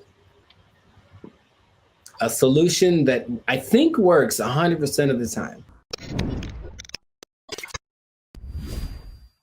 What's going on, everybody? I'm Jericho, and this is Zap, and we are the now 6-time international award-winning pop hip-hop duo, Banded Future. That's right. We make clean and fun music that everyone can listen to with a sound that is uniquely California. And right now, in this moment, you're tuned into the Life's a Circus podcast, where we're talking about stuff that is funny, interesting, and ridiculous. So before we get into this thing right here, make sure to like, subscribe, comment, and share this video with 2 people who want to lose weight. We're talking about it again because I know I see you. I know I see you. You want to drop some of them LBs, and there's a new way to do it. Now, of course, as always, not as always, as sometimes, stay tuned to the end because I have the answer for you. I got the answer. You came to the right place. Your boy got you. I got the answer for you. But we're going to talk about this new thing. So, Sir Zap, have you heard of Ozempic? Ozempic? Mm-hmm. That sounds familiar, like one of those late night Pfizer commercials or something. Is it a pill? Sure people make it. Oh, okay. But it's like a pill you take. Well, it's an injection. And it's all the rage because I don't know if you've seen Oprah's lately, Oprah plural, because she is omnipotent, I suppose, or omnipresent. But Oprah's is, I'm just going to say it like that every time. Oprah's is very slim right now. And everyone's like, "What happened to Oprah? What are you doing?" And she's like, "I ain't gonna tell." Because that's what she's not gonna say. But everyone suspects that it's this Ozempic thing. Now, Oprah's whole thing is, "I don't have willpower, so I never have. I'm fat, so I'm just gonna do it." It's like, okay, more power to you. But Ozempic is actually a diabetes drug, and a side effect is that you lose weight really fast, apparently. So, of the celebrities I've heard of, people either speculate or have confirmed that Chelsea Handler's used it, Tracy Morgan's used it, Kelly Clarkson used it, Mindy, I don't know how to say her last name. Kaylin. Yeah. She's used it, and they have crazy results. So it's another one of those. Guess what? You don't have to work. You just have to take this, and then you'll get slimmer. And the result of the proof is in the pudding. People look amazing in a relatively short amount of time. Okay. I got some stats for you, but just off of the bat, if it's right off the bat, "Hey man, I got this thing," and it's an injection, so you got to do it yourself. That's already not fun, but I'm gonna give you this injection. Oh, you have to do it, and you get to lose weight. You get to lose weight really fast. What would be the question you'd ask me first if I tell you that? Besides the side effects? Very nice. That sounds right. That sounds like what I would want to know. And the thing is, this thing only came out last year. But wait a minute, it's a diabetes drug, so the side effect is losing weight. So is there a side effect to the side effect? Oh man, you are a smart one. Well, the side effect to taking it is that you basically lose your appetite and you get a little nauseous, so you don't want to eat, and that's why it works, right? The problem is, you sound like something crazy is coming down the it's pipe. nothing crazy. It's just kind of more like duh. If you stop taking it, you gain your weight back. You're not only tenfold. Your appetite comes back with such a vengeance that you go back like instantly and like plus some. So is it addictive? Wow. Well, you have to stay on it for it to keep working. Because as soon as the thing that it makes you do to not eat is exactly what it reverts to once you get off of the drug. And it's crazy. So now here's the other thing about it. And this is the thing I thought you might have asked, but you inject yourself, right? Yeah. So I don't know if you ever injected yourself, but not on purpose. I never have. But from what I understand is that you have to know how much to inject, right? Okay. The problem is they don't really tell you. You just figure it out. So just inject an amount in this. And then so what happens is people inject themselves and it works. So they go, oh my God, maybe I should inject some more so it can work better, right? In the last 3 months, poison control centers have had a 1,500% increase in calls from people saying that they overdosed when they injected their diet control pill or diet control. Yeah, that's what's happening because people are that stupid. So,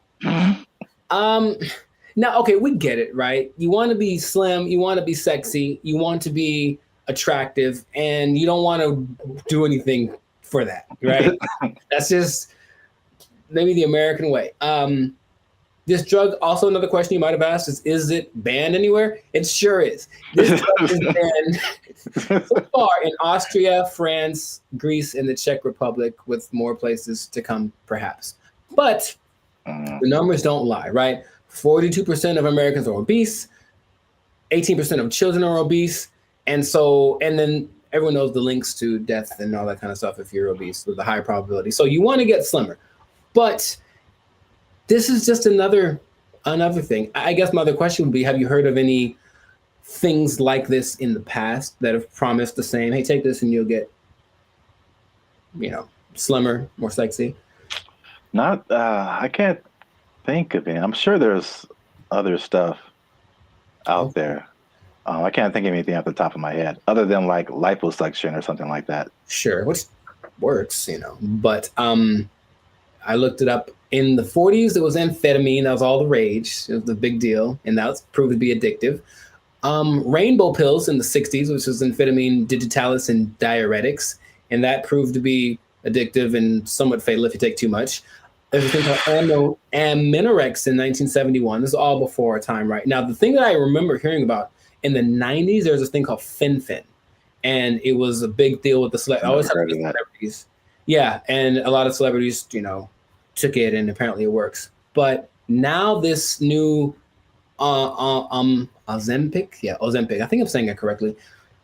They're saying that a lot of celebrities are getting paid to promote it, to push it, and I think that always, that's always the way to go. But it's just like, I'm really concerned for these people that are basically getting guinea pigged, right? It's like, we'll see if this works. And then what's going to happen to them in 6 months when they're like, oh, by the way, this causes all of the things. Yeah, that's how a lot of stuff goes with. Like anything, there has to be people who tested out first. So yeah, it's weird. The thing that I randomly remember when you were talking about things from the 90s was like Slim Fast. Oh, sure. Although that's not like a drug, but it's like I remember that was like a huge thing, and people, maybe even Oprah did it at one point. I don't know. Oprah's done everything. Yeah. Yeah, I remember seeing a lot of Slim Fast commercials with celebrities and stuff, and then the tagline was like, "Give us a week, we'll take off the weight." So yeah. Oh, and jingly. Now there's something that I heard about, but I didn't remember happening or existing. But apparently there was a substance that you could ingest if you wanted to lose 15 pounds today. It was a big deal. Yeah, you take it and you go to, I would imagine it would just take all of the moisture out of your body. That's what I imagine. Yeah. But it would just dry you up or something. And a friend of mine did something like that to, I guess, for a drug test. So he had to get so he took some pill, and he said he thought he was having a heart attack for like 5 hours. And he just like had to keep going to the bathroom, and then he was very slim. It was kind of an unexpected side effect, and he still failed the drug test, though. Bad on him. But the idea is that there have always been these things that say, "Oh, well, try this will work," and it's low effort on your part, right? Low effort, high reward, which isn't the way life works. But people always want to hear, and as long as people can promise that and show someone it works for somebody, they'll buy into it. Everyone only wants to be sexy and slim. But I have a solution. A solution that I think works 100% of the time. Does it involve exercise and proper diet? You know what's weird? It does, but it's actually doing that. That's the part that people don't seem to get. It's like, okay, because here's an idea that'll work. Cool. Proper diet and exercise. All right. Maybe don't eat too much. Let's just start with that. You don't got to go sweat. I know sweating's yucky and you get sore and ill, right? But how about just don't eat so much? Food's delicious, but you know what it tastes like. So just stop eating that stuff. Okay?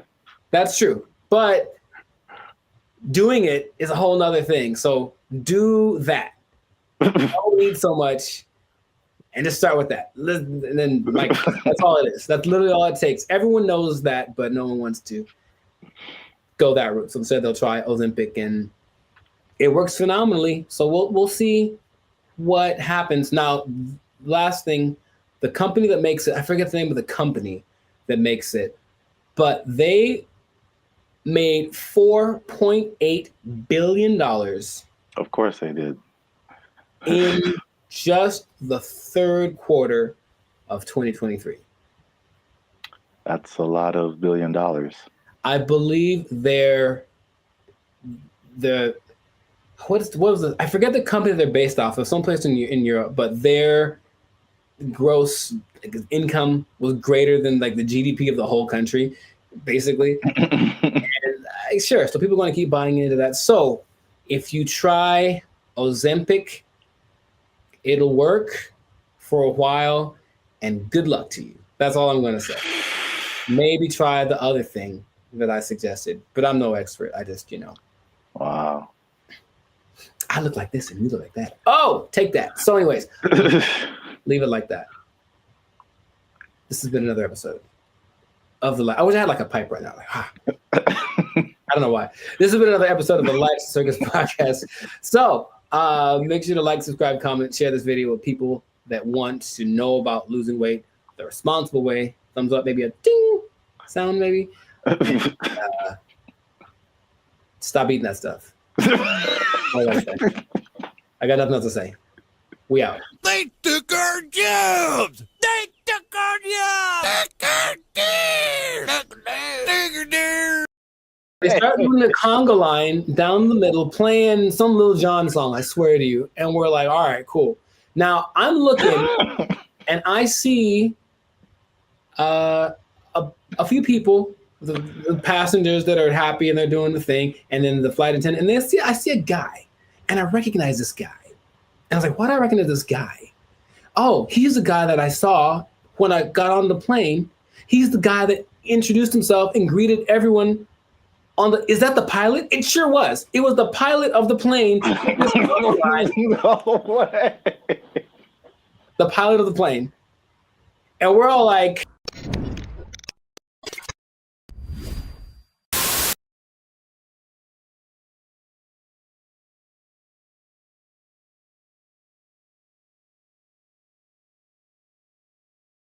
what's up, everybody? I'm Jericho. This is Zach, and we are the now 6-time international award-winning Papa Bop duo, Banded Future. Papa Bop? Papa Bop. Papa Bop. Papa Bop. Papa Bop. Yeah, Papa Bop. That's how we do. We make Papa Bop. But we make clean, fun music everyone can listen to with a sound that's uniquely California. It's called Papa Bop. And you are now tuned into the Life Stickers. That's kind of fun to say. Papa. And you're now tuned into the Life Stickers podcast. We talk about things that are funny, interesting, and just straight ridiculous. So before we get into this thing and this Papa Bop thing, that is really, man, can we use that? We make up a new thing. Papa Bop. Oh, man. Before we get into our Papa Bop, make sure to like, subscribe, comment, and share this video with at least 2 people who have flown on Spirit Airlines. Okay, because here's what happened. Spirit Airlines lost the baby. They lost the baby over And it's like, let's talk about this. I've mentioned them before, but I haven't gone in on them like this. So apparently, in Fort Myers, Florida, of all places, they lost a kid named Casper.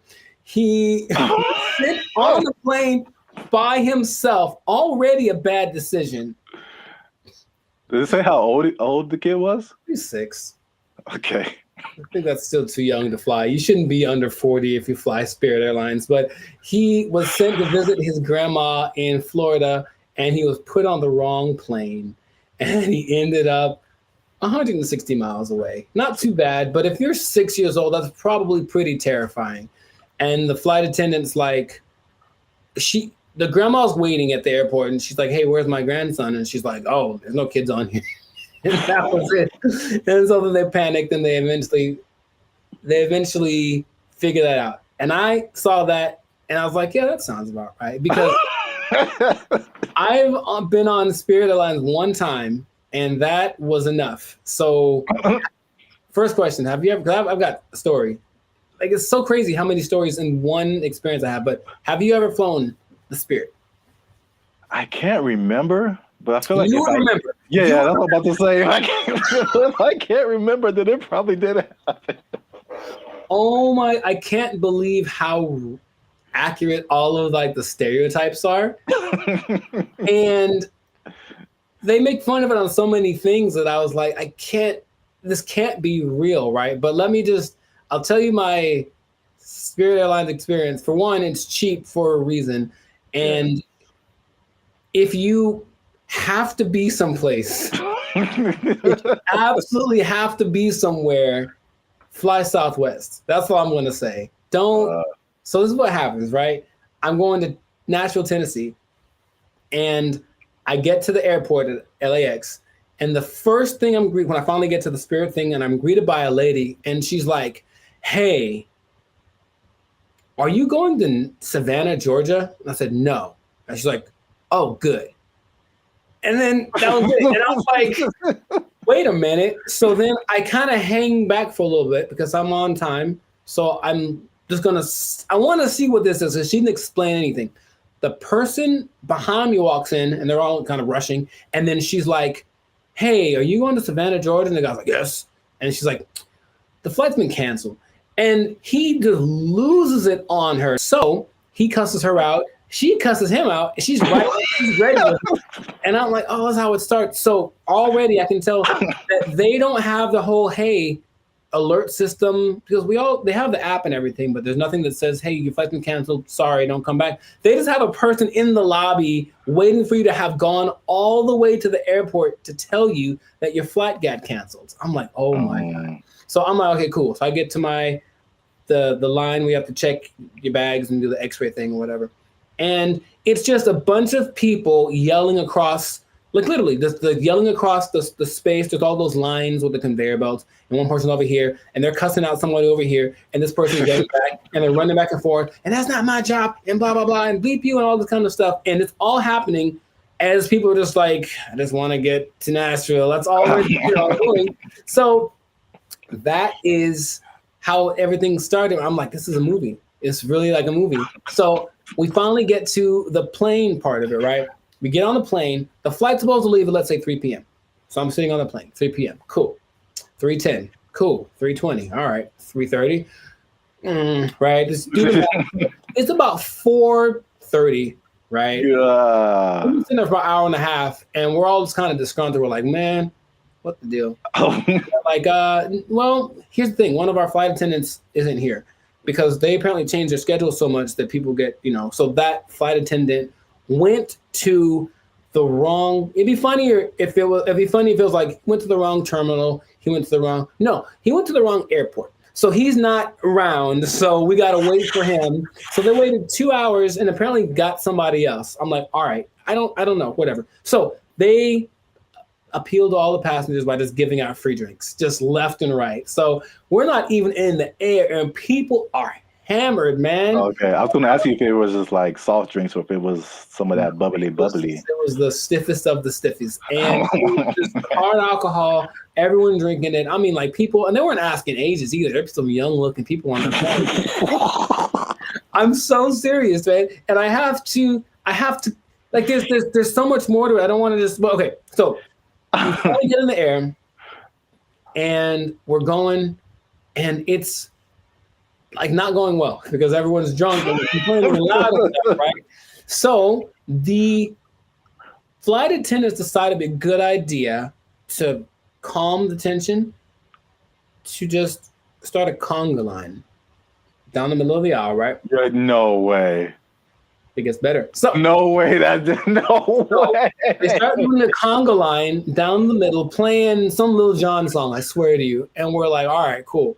Now I'm looking and I see a few people, the passengers that are happy and they're doing the thing, and then the flight attendant, and I see a guy, and I recognize this guy. And I was like, why do I recognize this guy?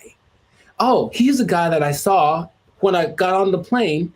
He's the guy that introduced himself and greeted everyone is that the pilot? It sure was. It was the pilot of the plane. No way. The pilot of the plane. And we're all like, I'm like, you have to. No way. Yes. Okay. So that.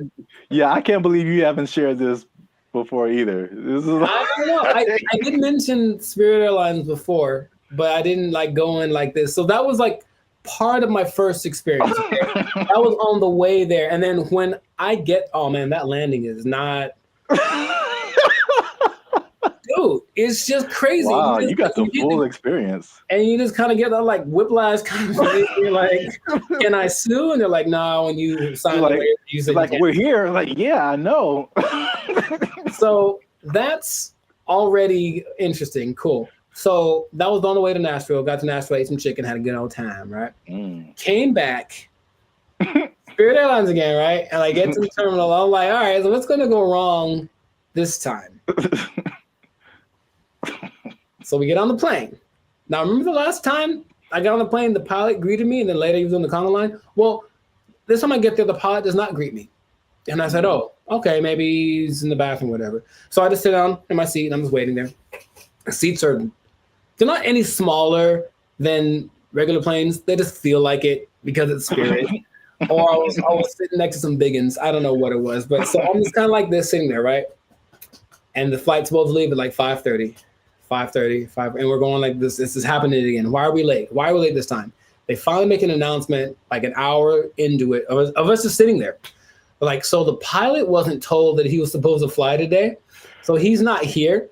So we're trying to find another pilot.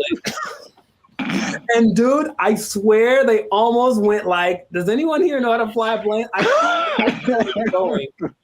I felt like that's where it was going, but it's okay. So a pilot, I don't know if he was originally the guy, or a pilot finally shows up about 2 hours late. Right? We're sitting there for 2 hours. Were we all hammered again? Yes. Because that's their remedy. Just get everyone drunk and they'll be happy. The flight from Nashville to LA is about 5.5 hours. Okay. So I'll let you do some math here. I'm trying to think of it myself. But we left at 7:30. We were supposed to get back with the 2 hour difference. It's like we would have gotten back around like 8:30, right? So we didn't leave until 7:30, which is 2 hours later, right? Tell me why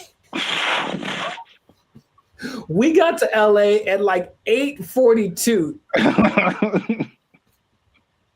Like so we left 2 hours late, but we got there 12 minutes later than we would have gotten there if we left on time. Dude, I've never been in a plane where I'm like, we're going really fast. Think of like the range of how fast a plane could go. But apparently, you cruise at like maybe 700 miles an hour, but they can go up to like 900. He was flooring this thing. We're clouds, dude. It is crazy. I felt like some Tokyo drift action happening on some turbulence. And I'm like, I've never felt this way, like this kind of thing in a plane the whole time. Just the engine and everything. And we're just all like, we're drunk, so we kind of don't care. But I'm also like, man, that's how I die. Like I was seriously thinking that. And then we get back almost on time, as if we left on time. And then I was like, okay, well, never again. Never again. It is real. And here's the thing. I want you to experience this. No. I think that's not. How about this? Let's do it. Let's do a test. Let's do a bandit feature test. Okay. Next time we have someplace to fly, I'll take Southwest. Okay. But you take Spirit and we'll compare experiences. Now I'll probably get there before you. Or will you if we floor it? I swear to you, I didn't know that flooring a plane was an option. Oh my God. And like he's just going like he's having a good old time. A lot of new information that I didn't know about. Come on, do it. Yeah, wow. Spirit Airlines is everything that they say it is. And it is cheap. Don't forget they charge you for everything though. So every little item that you bring is an extra charge. So the ticket is cheap, but then, but the performance. Wow. Yeah, I'm gonna pass on that. I know that was most me talking, but I think everyone should know. No, that was a great story. I can't believe it's been this long.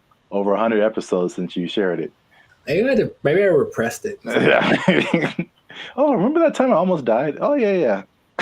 It was just so... Because then, I had to tell my people when I got there that were going to pick me up, like, sorry, I'm 3 hours late. Yeah, stuff like that. And I was like, but I flew Spirit. They're like, oh, well, yeah. Wow. All right. Yeah, please do that. If you have an experience with Spirit Airlines, please share it. We should make how about to have that website that's like people at Walmart, where it's like the worst people. Just being in Walmart. We should have like a compilation of the best or / worst Spirit Airline experiences. Just hope for maybe they'll catch on, because everyone I'm sure has a story. If they've been on Spirit Airlines, they for sure have something like that. Wow. If you work for Spirit Airlines and you want to sponsor us, we'll take it. Sponsored by Spirit Airlines. Wow. All right. Yeah. So great story. That's been another episode of the Life of the Circus podcast. Make sure to like, subscribe, comment, and share this thing. Let people know about the glory of Spirit Airlines. Let us know if you think that Spirit Airlines and Waffle House should have a merger, because I feel like they should just get it over with. Just put a Waffle House on a Spirit Airlines and just see what happens. A Waffle House on top of a Walmart on top of a Spirit Airlines. Oh, the trifecta of... Or let us know if you like Papa Bop. Yeah, that too. That's our new thing. That's our new thing. So if you work for Spirit Lines, you're pretty sure you're gonna lose your job.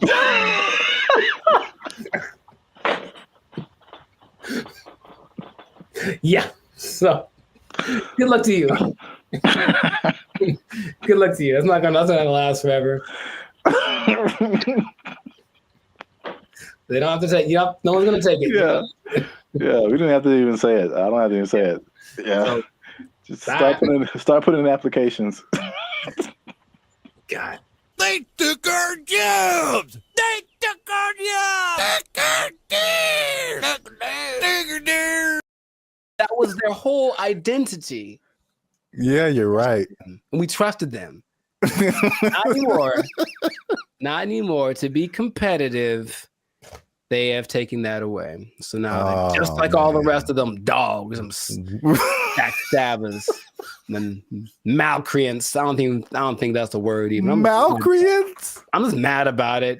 That's a word? I don't think it is.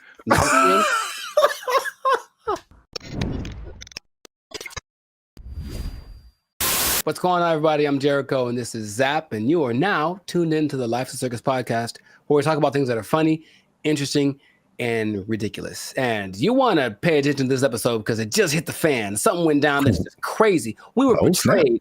All of us were betrayed. We were betrayed by someone we trusted, by someone we loved, by someone we confided in. And I can't believe this happened. It just happened. When did it happen? Yesterday. So, you know what I'm talking about. But first, this is already enough suspense, I think. But before we get into that, the betrayal of the century, make sure to subscribe so you get notifications about new episodes. Make sure to give us a like so that the YouTube algorithm can favor us. And we're not monetized, and we do have membership options for as low as $3.99. You can be part of the BFFs, and you can get a lot of really cool behind the scenes content and just some cool perks. So check that out. Check out the Band of Future membership option. It'd be great for you. Now back to the betrayal. So, brother, it just happened. I can't believe it. We were all let down by our best friend. And by our best friend, for people who like to travel, our best friend has been for a long time Southwest Airlines. Because Southwest Airlines refused to follow the mask. Why did you refused to denigrate itself when others decided to stab us in the back. Southwest Airlines. Southwest Airlines was our ally in times of need. If I needed to get to San Diego, I said, no problem, $29. Put it on the counter, cash, and you will get there. And guess what? We ain't gonna charge you for that bag you got neither. That's what they said. That's shameful. What they said. Until yesterday. They betrayed us, and now you have to pay for checking bags on Southwest Airlines. I can't believe this day. I can't believe outraged. I just read about this. Boycott, riots in the streets, protests, signs, wonders. Signs ahead of wonder. I'm mad about this, bro. I can't believe it. They were my best friend. I was so ready for it. Signs and wonders. Look, their motto was bags fly free. That was their whole identity. Yeah, you're right. And we trusted them. Not anymore. Not anymore. To be competitive, they have taken that away. So now, just like all the rest of them dogs, them backstabbers, and malcreants. I don't think that's a word even. Malcreants? I'm just mad about it. That's a word? I don't think it is. I'm so mad about this. It's like your grandma saying that I'm charging you rent if you want to hug me. I can't believe it. Like, it's just such betrayal. Judas. Who betrayed Caesar? That guy. Brutus. Brutus. Brutus. Yeah. A2 Brute. Yeah, Brutus, right? Yeah. Is it coincidence that Brutus and Judas rhyme? I don't think so. And now Brutus, Judas, Southwest. Yeah. Southwest. You're on one today. I can't believe it, man. Anyway, how do you feel about this news before I get into some? I Oh don't think man, as I wipe the tears away from my eyes. I was mad Wow. about it, You honestly. said you were upset, but good Lord. I just can't believe it. That's all. That was the last one. That was the last beacon of hope, and now it's just Is nanobots. Jesus upset too? Yeah, I heard about that. I feel like I heard about it coming, and then I didn't know like yesterday was the day where they were like, yeah, oh, dang man, yeah, yesterday. So I should answer your question, but so did people just pull up and be like, hey, got my free bag, and they were like, nope. For flights booked on or after May 28th. Hey, guess what day this is? Checking the first bag will cost $35 to $45. Oh, 35 for the first one, 45 for the second one. Good Lord, that's a lot of money. You know what? This gives me $1.25 tree vibes. Okay. Well, I never. Yeah. I didn't believe in them as much as I believed in South. Now, something that I don't remember, because I didn't fly as much back in the day, but baggage fees have only been around since 2008. I didn't know that. So, and the first one to do it, American, of course, America's gonna. Anyway, I'm not gonna say anything. But basically, yeah, oil prices went up, and then they're like, well, let's probably do it, and then everyone joined in. JetBlue joined in, and Delta and United, but Southwest was true to the cause of the people, and now they say it's just basically to be. Is there? I think there's a statement. It's just the generic, because we're not making enough money. I think that's pretty much the statement. Helps us remain competitive. And it's like, I thought they were making it sounds more like my accountant made me do it or something nonsense. And then, yeah, the logic is it weighs more if you put your bags on. So that's more fuel and blah, blah, blah. Yeah. And so economy and blah, blah, blah, blah, blah, blah, blah, blah, blah, blah, blah, blah. How much money do you think airlines make annually?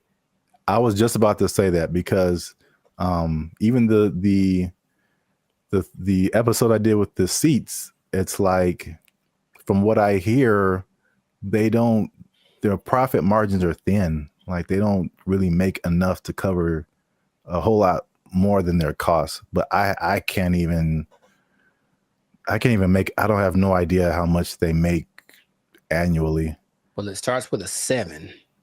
Seven. So each airline, or just airlines as a collective? Airlines, from what airlines, all airlines. So 7 billion. Yeah, man. A year for baggage fees. Oh, just in baggage fees. Yes. Wow. It's like McDonald's or something, where they don't make any money on the hamburger. They make all the money on the fries and the cookies and the drinks. Right. Yeah. So it's just like, I remember something, I can't remember exactly what it was, but they really made their money on the fees. And the ticket. Well, say that again? Or you will be exempt if you are a member of the A-list tier, the Rapids Reward Loyalty Program, or if you have a Southwest credit card. Which means you spent more than baggage fees anyway. So exactly. I'm on to you, Southwest. You're not fooling no one. What is happening? They still collected, because they basically let you do your first 2 bags free, and then the third one they charged for.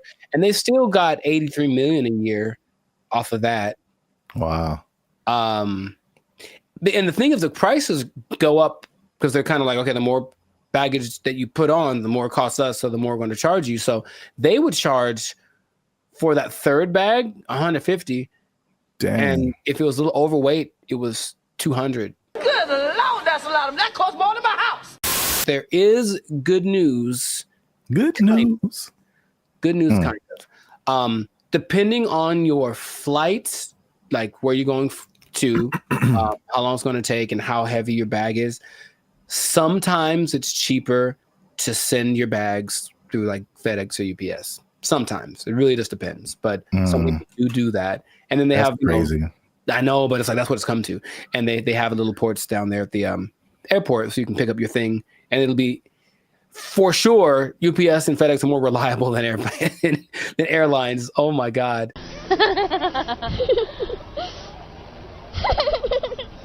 I don't know, man. Sign of the times, that could be the excuse, but whack. I'm just gonna leave it at that. Let us know in the comments, man. How you feel about this betrayal that's happened to us all?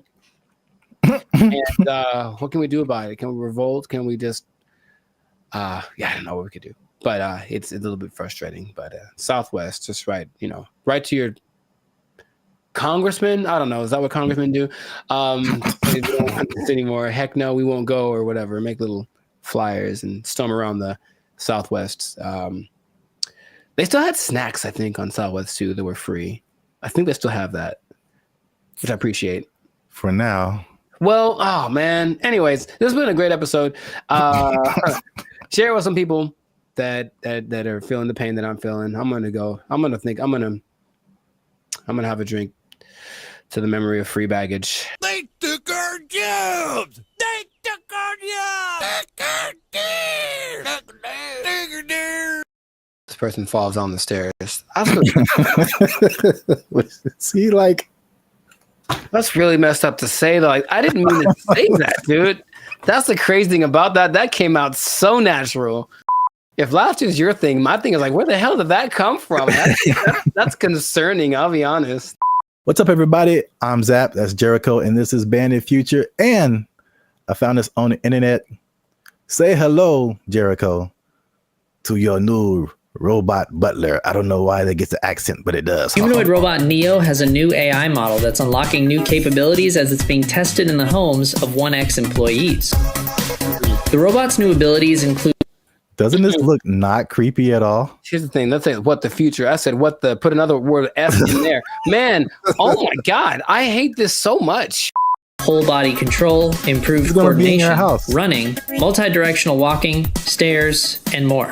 Neo's new stair mode uses the robot's onboard cameras to estimate the height of the surrounding floor, without the use of LiDAR sensors, which are commonly used by competing robotics companies for the same purpose.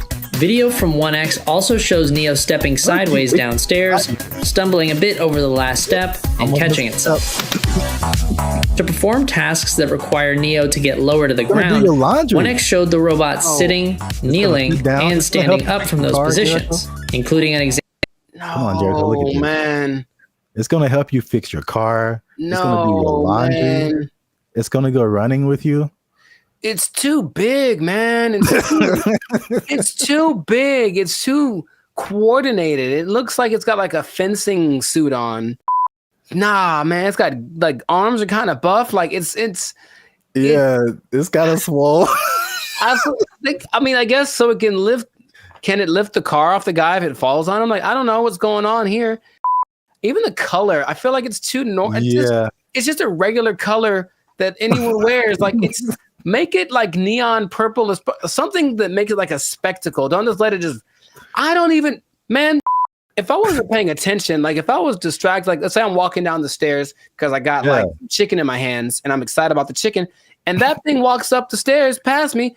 I don't even know if I look twice because it's not that. Oh my God! It's just kind of like, hey, what's up? Is it a guy with a motorcycle helmet on? I don't know. From a distance, it looks like a person. I don't like this so much. Oh, look at it kneeling down. Very comfortable.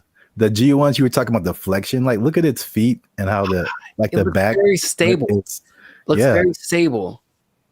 It looks like it has ankles and toes, and like the only thing that gives away is the arms are kind of wonky, but I think the rest of the body looks like an actual person. I don't like you could put like a robe on him and a hat, and you just walking down the street chilling. Like, man, they're blending in. They're good for them. The robot is also shown pivoting and walking backwards, as well as sidestepping, which could be useful in navigating tight spaces often found in homes. These demos are part of 1X's rollout of its new Redwood AI, which the company says runs completely on Neo's onboard GPU. The company also shared updates on its 1X world model, which is designed to help bridge the gap between the robot's training simulations and real-world action. The model is trained on video inputs, observations from the robot, and input action trajectory, allowing the robot to simulate various potential future actions from a given starting point. Examples on 1X's website show this in action, where a slider moves between generated imagery and real-world imagery from the robot's POV, doing laundry, opening a door, and cleaning. 1X also showed off new details about how its robots learn to do new tasks. In the example of opening an air fryer, the company shows how the AI model begins by hallucinating that the air fryer basket is inseparable from the whole of the air fryer. After the robot has had some experience with the air fryer, the data gathered is then added to the mix, and the simulated air fryer interaction becomes much closer to the real thing. See, like, I think you caught that. Like, that part is really crazy. One person in the comments said it was like similar to visualizing something. Like, how does this thing work? And then you kind of like, as you keep trying to do it, you figure it out. And then and then it's just like, that's crazy. You know how back in the day they're like, oh, in the future we're gonna have flying cars, and then that never happened. We're having future stuff happening now all the time. Like, the future is so now, it's crazy. So that's cool, but also this guy, he looks polite. He looks like I'm gonna walk down the street, and he's like, "Oh, excuse me," and I'm like, "Was that a robot? I won't know." And then later I found out he took my girlfriend, and then like I'm mad. So I can't. I have so many feelings about this, but they're mostly not great. When will this be affordable to where like everybody has this in their home? Not long. And then it's just like, think of the people who do like a house cleaning and stuff like that. There's people who do laundry for you, like all that stuff. Your robot's just gonna do it. Yeah. I'm sure it's gonna be able to like cut your lawn, wash your dishes, fold your clothes. Like, anybody who's in the like that kind of, whoa, what if they have them at hotels? You get a knock on your door, it's like housekeeping. No, that's the thing. It's gonna sound normal. It's gonna have a normal voice. It's gonna be like, I'm Greg. It's like, what the hell, Greg? For future generations, it's just going to be extra normal. I grew up with a robot delivered me from my mother's room, and now I just have the special place in my heart for all robots. Like, yeah, that's where we're at. I don't think it's as doom and gloom as some of the other stuff we talked about. This is the more, I think I'm saying this right. Like, dystopian is kind of negative and utopian is positive, right? Are those words related? I believe you, whatever you said, because I'm not sure. Go with that. But there's like the dystopian or negative AI, like the Matrix, right? That's a negative version of our future and robots and AI and all that kind of stuff. But then you have, you know what this reminds me of is the Jetsons. Where right, that was the future. That was flying cars, blah blah, in 1950. Yeah, you know. But now it's like this is actually happening. But you remember they had that robot named Rosie. Yep. And she was basically this. Yeah. And it didn't seem she was like really part of the family. She was part of the family. It was like she had jokes. Wasn't she cracking jokes on Jetson? Oh, she cracked mad jokes, bro. But didn't she like sometimes like wouldn't she sometimes throw like George down the trash chute? I don't really remember a whole lot of the Jets. I feel like remember something like that would happen because she would get mad because I remember her eyes would light up. And so here, okay. Bad things. Yeah, she had bad things. Okay, these robots are definitely able to learn, which is advantageous. But what if they're in an environment, they have a person who's a high-strung individual, and so they're always popping off and losing their temper and beating stuff and whatever. If this robot's around, I feel like it could learn that behavior and at least be capable of it because it absorbed it. And then over time, the more human these things become, they'll be like an influent, like impregnable. Yeah. Impregnable child or whatever. And I'm mad. And then now it's beating stuff up because it learned it from its owner. Like I could see all that happening. And that's what I do not like, among other things, but I don't like it. Greg. His name is Greg. It has to be. Let us know what you think in the comments. Are you ready for your robot butler? I don't know. I'm not too. I want to at least try it out, man. I'm not. I want to at least try it out. 7 thumbs down. Just make it affordable, man. I might get me a robot butler, and I'm just not even gonna tell you. You're just gonna come by one day and walk right out, and it's gonna answer the door. Take his power supply. I'm gonna walk right out. You starving to death, Greg. Let us know what you think. Share this video with somebody you think would find it enjoyable as I have. And that's it, man. We found this on the internet. We out. Doesn't this look not creepy at all? Here's the thing. Let's say what the future. I said what the. Put another word F in there. Man, I hate this so much, bro. When I tell you I was blown away by this video. Interesting. This isn't. I had no idea it could do this. What's up, everybody? I'm Zap, and this is Jericho, and you're now tuned into the Life's a Circus podcast, where we talk about everything that's funny, interesting, and ridiculous. And today, we're talking about how far ChatGPT has come, Jericho, including its ability to tell jokes, because it recently roasted a popular comedian. It told some jokes, and it was really good. It was actually really good. So you stay to the end to find out what ChatGPT actually said, who the comedian was that got roasted, and all the other new developments that are happening with ChatGPT. But before we jump into that, you guys know what it is. Every time, hit that like button. That lets the YouTube algorithm know that more people see this video. Hit that subscribe button. That helps our channel grow. And if you really like us, it's a lot of really. You can hit that join button. That'll take you to our membership. You become a member and support this channel. Now, I don't know if you're aware of this yet, Jericho, but I knew I'm going to mess up saying. If you say ChatGPT 10 times in a row, it's just not going to come out right. ChatGPT.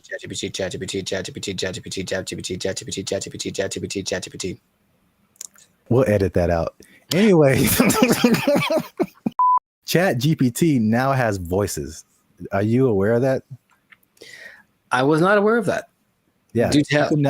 You can now talk to ChatGPT like you're talking to a regular person. Do me a favor, please. Get out of here. Get out of here, man. Shit, I'm saying. We'll let the cat out of the bag right at the beginning of the episode here. The comedian that got roasted was Kev on Stage. Okay. So Kev on Stage, if you don't know him, is a popular comedian who really got his start on the internet. I think now you see him on TV here and then, but he's real popular on the internet. I watch a lot of his stuff. I think he's funny. I think his whole crew is funny. Really kind of like self-built. He has like he did a lot of stuff for the All Deaf platform, and then he built his own Kev on Stage studio. He does tours, all that kind of stuff. Yes, go on. He has this podcast segment.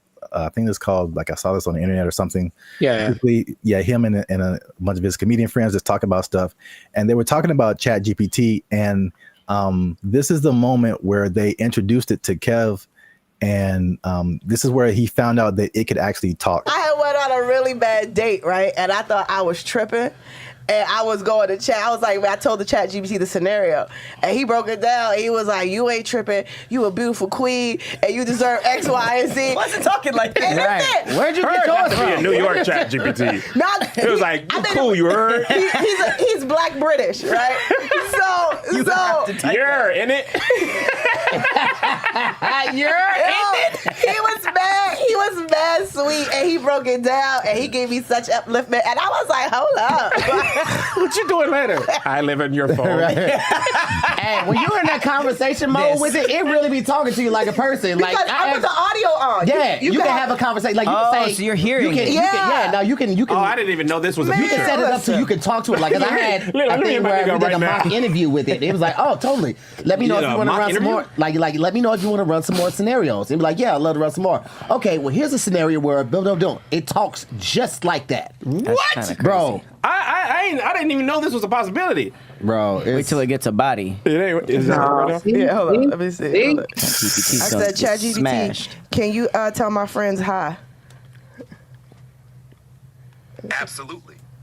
Hey friends. You put that nigga voice on says it. hi, and if you don't know, you know that hi is just the beginning of something dope, hilarious, or legendary. This nigga trying to fuck. Hey, yo! He trying to. He's awful. Graphic for you.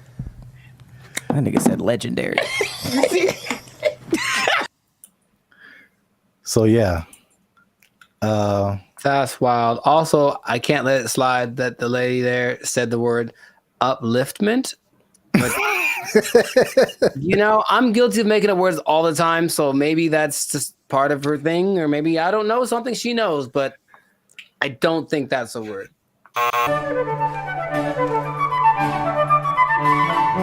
So what do you think about the voice? Was that like, do you have different thoughts about ChatGPT now that it can sound like that? No, because I've used the voice thing in the past where you talk to it and then it just types out the response, but like, okay. Oh, this is actually interesting. Hey, y'all, come look at this. I think some people, when they read something, automatically hear a voice and other people don't. I think it's like scientifically proven or something, or rather like some people can't. Some people can't hear the voice and other people can. I can.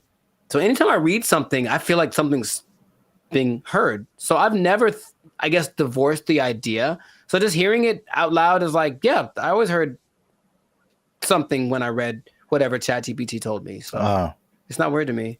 That's suspicious. I think the cool thing about it, and then you'll hear it later when it tells jokes, was like the personalization, right? That's like a brother, man. Like, I know, and I'm sure like you hear Siri and you hear Alexa. We've had that for like so many years, and then the ChatGPT is like, "Hey, man, just want to say hi to you guys," and it's like, what? What? I've seen it coming forever because I've gotten this. It's like a voiceover company in LA, and they send me emails all the time, and they're like, "Hey, we're looking to pay, I don't know, $2,000, but they need someone that sounds like this voice sample." And they'll take a real voice sample, and it could be a Puerto Rican guy or a black guy from New York or whatever. But I know they're accumulating all that information so that they can make stuff like this. What is he doing? He's beginning to believe. Have you ever used ChatGPT to like do something creative, like tell jokes? I've used it to try to get tones. Like if I did something for like my coaching on Instagram, and it says after it writes out, give me an idea for this. Do you want the tone to be more personal, more funny, more humor, whatever? I'll use it like that, and it gets it pretty right most of the time. It changes the length, like the way that the words are being expressed. So in that sense, yes, but strictly creative. I guess I've asked it for song lyrics before in the past when it definitely wasn't great at it. Maybe it's better by now, but not recently. It's definitely a no for me, dog. Yeah, I was gonna say that because I've used it for song lyrics, and I still don't think it's great. I really don't. But it isn't great. Let me put it like this: it isn't great for just like it spits out a thing, and then you can just take it immediately. Right. Yeah. It's great for generating ideas. It comes up with things that I wouldn't have necessarily thought of, like right off the bat, and then I just take pieces of it that I think are cool. Wow, nice. And I feel like I've tried it before also with some kind of humorous thing or some kind of joke, and it was just like super corny, and it just wasn't because these are like we're talking about things that like make us human. You know what I'm saying? Like it's not just input and output. It's the details, and like to be a musician or to be a comedian, you have to like have a certain command over language and kind of know like what goes together, what is actually funny to people, stuff like that. And man, bro, when I tell you I was blown away by this video. Interesting. This isn't, I had no idea it could do this. He has like a kind of like a gist of who you are. Let's say after today I was like, hey chat, Kev be having mad jokes on me about wearing Timberlands. Give me some jokes that I can tell it. See what he says. I got you, Lou. Hey, you promise to free me after this?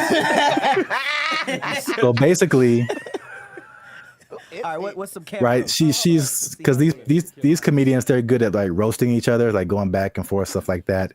And so basically she's probably putting in like what she just said, like Kev gets on me about XYZ, and then like, can you get him back? And it searches the internet, so it knows who Kev on stage is. It knows like what types of jokes that they would tell.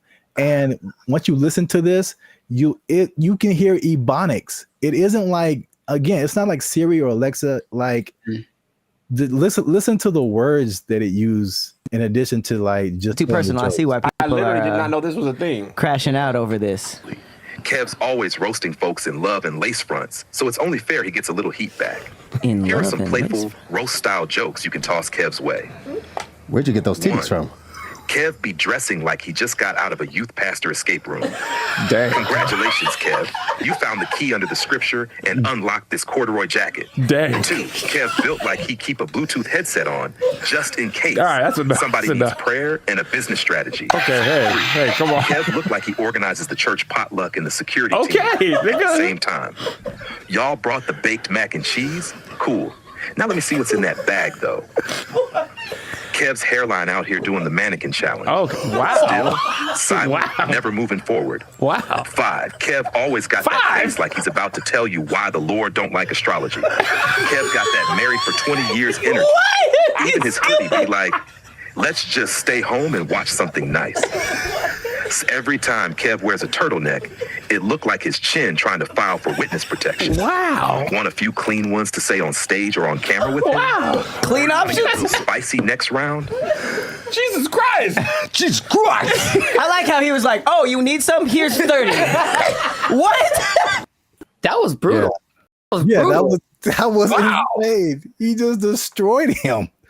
And like you could tell it was like they were all trying to hold back. Yeah. Because every joke was just like on point. Yeah. Yeah. So now, okay. Now, of course, it wouldn't work the same with someone that wasn't as famous, I would assume.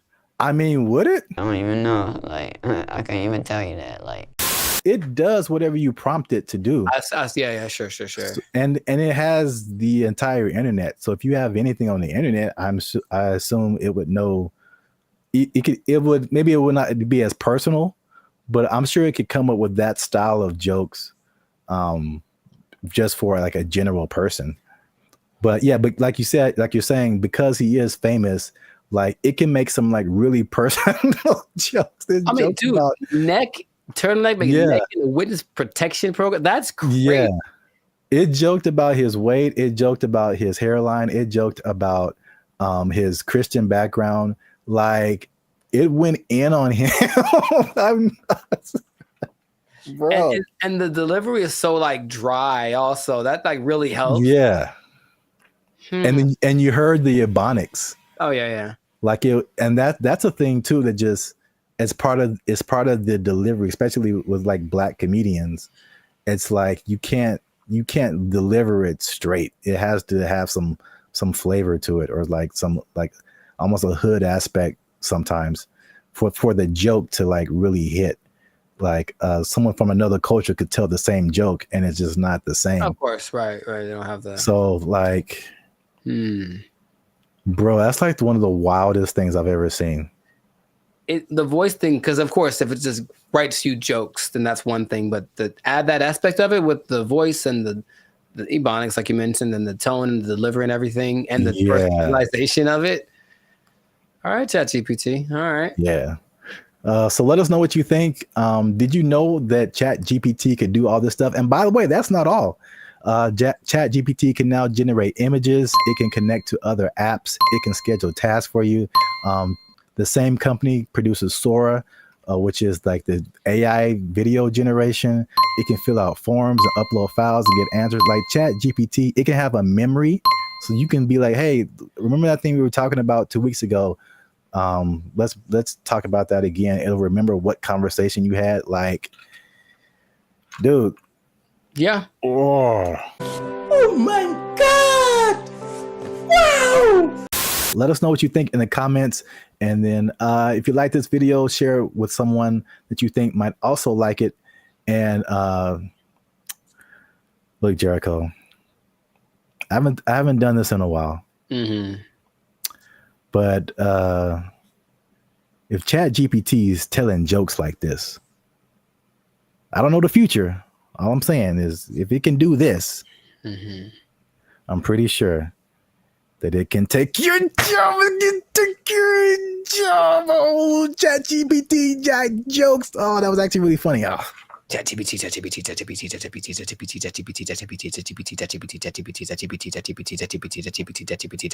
They took our jobs. They took our jobs. And number 3. What are edges and what happens to them? Like, why is that an insult? It's like that. This is so genuine. This is so genuine. What's up, everybody? I'm Zap, and that is Jericho, and this is BrandBee Future. And I found this on the internet. This lady posted, ask Black people one question you've always wanted to know. She just posted it on Facebook. And I did not read the comments. I just saw the title, and I clicked save. Because we're going to look at it right now. We're going to look at it right now. But before we jump into it, make sure to hit that like button because that helps our channel grow. Also hit that subscribe button. All right, that helps us grow as well. Because, I'm pretty sure you're going to enjoy this one. Are you ready, Jericho? Are you excited? I was born ready. Oh, man, here it is. Okay, so this lady... Daphne Springs. I don't know who she is. All right. Well, come on, Daphne. We just like real time. Oh, it's funny. It's backwards. So I'm looking the other way. Oh, weird. Okay. Well, ask white people, specifically directed to white people. Ask Black people one question you've always wanted to know. Nice. Whitest church last for long. Also, I don't think this person is white. Sonia Casillas Alwa. No, she messed up already. She messed up already. I think she know how to make some collard greens. But I don't know the answer to this, but I do know that Black people don't even know. We just are there and we're looking at each other like, are we going to end this? And I know that when like my mom would tell me about church when she was a kid, it was even longer. It was like literally all day. You would go to church at like 7 a.m. You'd be there till like 6 in the afternoon, like crazy amount of time. So I don't know. I will say that the music helps, but that means that there's like 12 solos and like A and B selection and like the choir comes in and they got to dance in. So there's a lot of pageantry. Maybe that's part of it. It still is excessive. I think we all agree.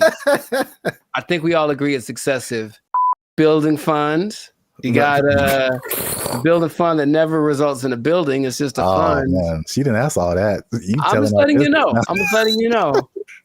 Arch tops out in like an hour and 10 minutes. Yeah, okay. Hey, this is so, well, I guess it's related. I went to this church in Santa Clarita. Like we weren't even, we were using their parking lot, so I wasn't attending the church. But it was a very white church, the very whitest of the white church, right?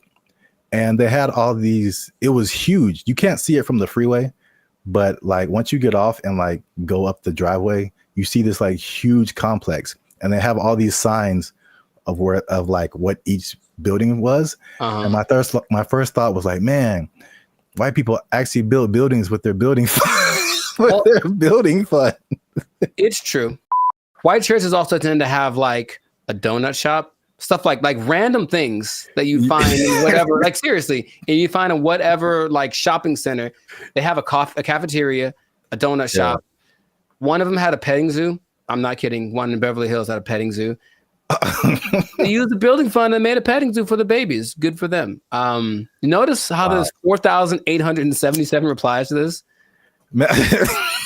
See that? Man, I'm going to white church. People got opinions. Next time.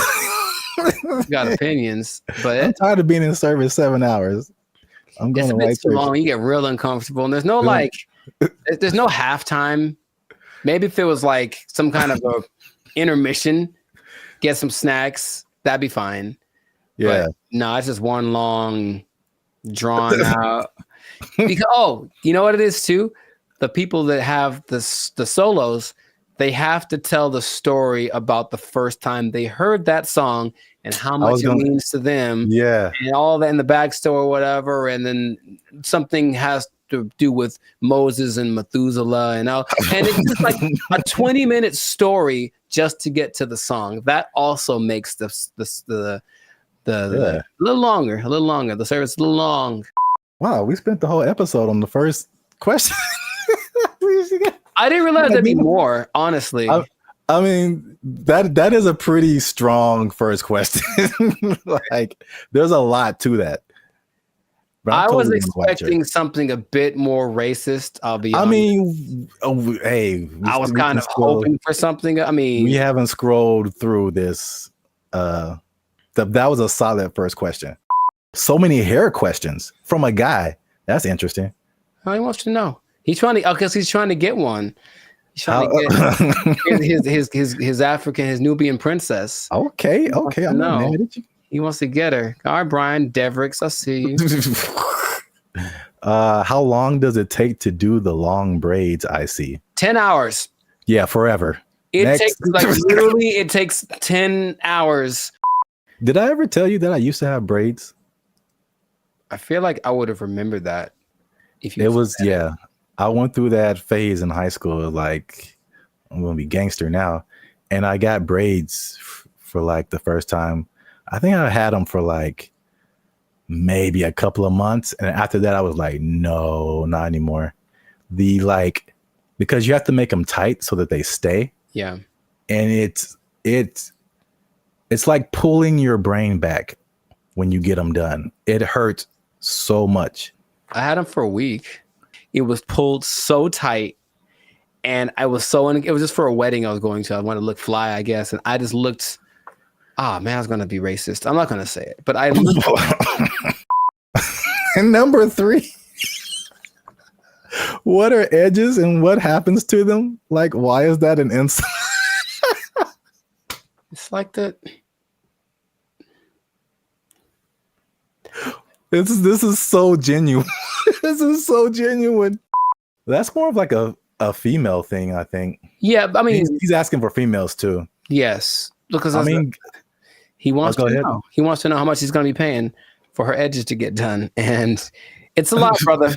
It's a lot, Brian. I'm letting you know. It's gonna cost a lot because it's got to look tight. If it looks bad, people will talk about her, and then she's going to cry to you. Yeah, that's what I'm getting from like the where people talk about it.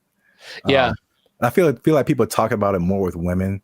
I mean, they with men, it's just more like a receding hairline kind of thing, and I think that's universal. But women have like the baby hair thing that they do. Yeah, all this stuff, and it's a fine line between doing it right and doing it so wrong. Wow, this is as funny as I thought it'd be. I don't know if I should say this. Yeah, you should. Yeah, you should. That's always the answer. Well, here's the thing. I read the comments and all these crazy people write the most ridiculous comments. So I'm like, should we open it up to our comment section and be like, what are questions you ask a Black person? Or are we just like opening ourselves up? I mean, I want to know. Worst. I want to know what they have to say. I also. Okay. If you write something stupid, YouTube deletes it. Or there you go. Filter on it. But so, these are genuine questions, and it's like, Didn't Chappelle have a skit like that? Ask a Black Dude. Yeah, it was Ask a Black Dude, and what's his name? Paul Mooney was answering the questions. Oh yeah. Yeah, I remember that. Oh yeah, so we'll open it up. Keep the conversation going. Ask more questions in the comments since we only got the 2. Let us know what you think, and if you like this video, make sure you share it with somebody. And I don't know how to end this. Talk to Daphne. That girl black as hell. Listen to that name. So there's a lot of pageantry. Maybe that's part of it. It still is excessive. I think we all agree. Is it even to approach a woman on the street? Because obviously a lot of men are not doing it. And then the question becomes like, do women even want to get approached? Because here's another caveat to this. Again, a thing from my childhood that I remember distinctly. And it was, what's up, everybody? I'm Zap, and this is Jericho, and you are now tuned in to the Life's a Circus podcast, where we talk about things that are funny, interesting, and ridiculous. And you gonna want to stick around for this episode, because man, we gonna hit home, man. We're gonna hit home. We're talking about the dating divide. That's what I call it. So basically, there's a lot of stuff going around in social media about men not approaching women anymore, and women are like, "What's up?" So am I like the only woman that no longer gets approached by men? It has come to my attention that men do not want to approach women anymore.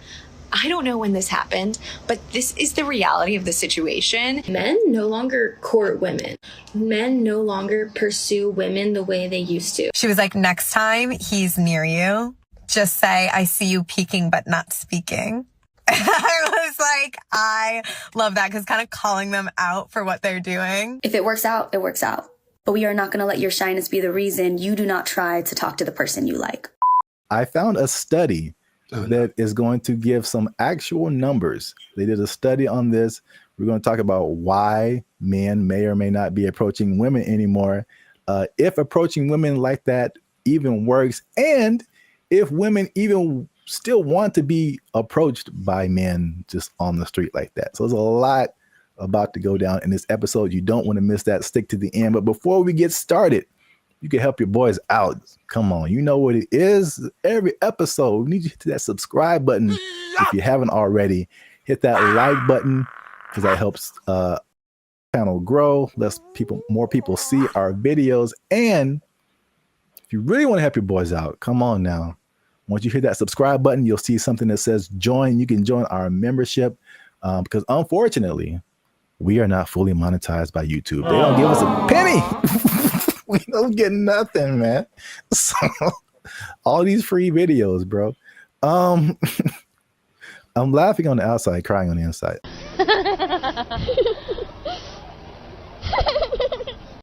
I digress. That's what it is. If you'd like to join the membership and help us make more videos, takes a lot of time, takes a lot of money, resources. You can hit that join button, and that'll help our channel grow. So now let's back up. Have you heard this or seen this kind of just floating around the interwebs about like men and women just like dating just not happening anymore? The thing I've seen the most is women. It's mostly like street interviewers, if you will, who basically approach women and say, "Hey, what's your ideal guy?" And then when she just describes this guy, and the person who's interviewing tells her the probability of that person existing and choosing her, and it's usually like, it's crazy. Minimum height. 6 feet. Yeah, that's where they get you. Minimum income. So I'm gonna say at least 200. 200 grand? You can be 30 years Oh old and my make goodness. Take a guess at what percentage of men fit this criteria. 2%? Much lower. It's 0.049%. All right, is this going on the TV? And it's not that she's always looking for, the baller with 10 cars and $1 billion, but even the, be a certain height, have a certain wealth status, no kids, whatever. It's still very few people. So I think just recognizing that this is the ideal thing that women are looking for, and feeling maybe a sense of entitlement, they deserve that is going to weed out a lot of guys. So then when guys that are outside of the range of that, window that she wants approach, they just kind of shut them down without even thinking about it. And then I think that is more prevalent with guys getting, we were supposed to be the people that pursue in the relationship, and getting told no is part of the process. Trust me, it's part of the process. But personal experience. If you that down time after time after time, and it's not really seeming like it's getting any better, you kind of like, what's the point after a while? So that's more of the trend I've sort of observed. Emotional, damn it. that's part of what I'm talking about here today. So basically, I found a study. Who knows how legit it is, but let's just go with it and say like this is representative of what's really happening, because you have like the stuff that's in the media and social media, and you're like, is this for real, or are we just like putting the people who are in those situations in front of our faces so much, but then like in real life it's a little different. So I think like this study, if these numbers are like correct, is very eye-opening. The study is from a site called datepsychology.com. And just first off, it said that 59% of men between 18 and 25 have not approached a woman in the past year. So according to that number, the women on social media are right. Like men are just like, nah. No. Thank you, Draymond. 48% of men in the 26 to 40 age group. So that's roughly us millennials. So that's 50% of men are like, nah. It's definitely a no for me, dog. That 18 to 25, they call them Zoomers now, which like, all right. Sure. All right.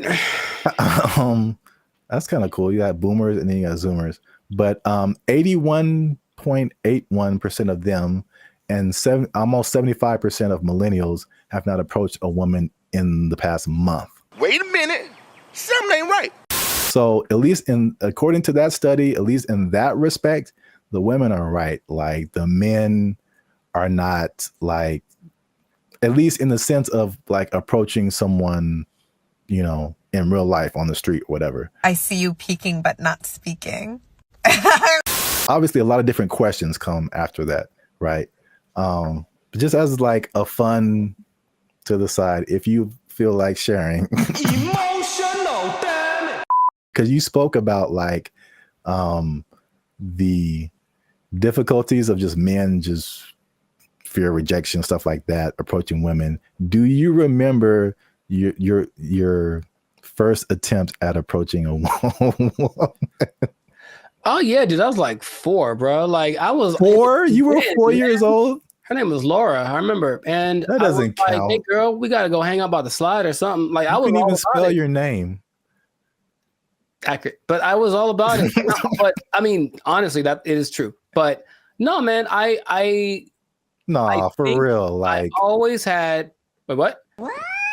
Okay. There was this girl in high school as a freshman. She was a sophomore, and I was like, yeah, I'm gonna write her a song and sing it to her because I just was going to do it. So I did it, and then she was kind of like, "Oh, that's different," and I said, "Okay." So that's such a dramatic approach. That wasn't the what I was hoping for. But then later that day, I remember standing with my 2 of my friends, and we're all just like looking at her, and then they were like, "Man, you ain't gonna talk to her," and I was like, "Yeah, I am," and they're like, "No, you ain't." I was like, "Yeah."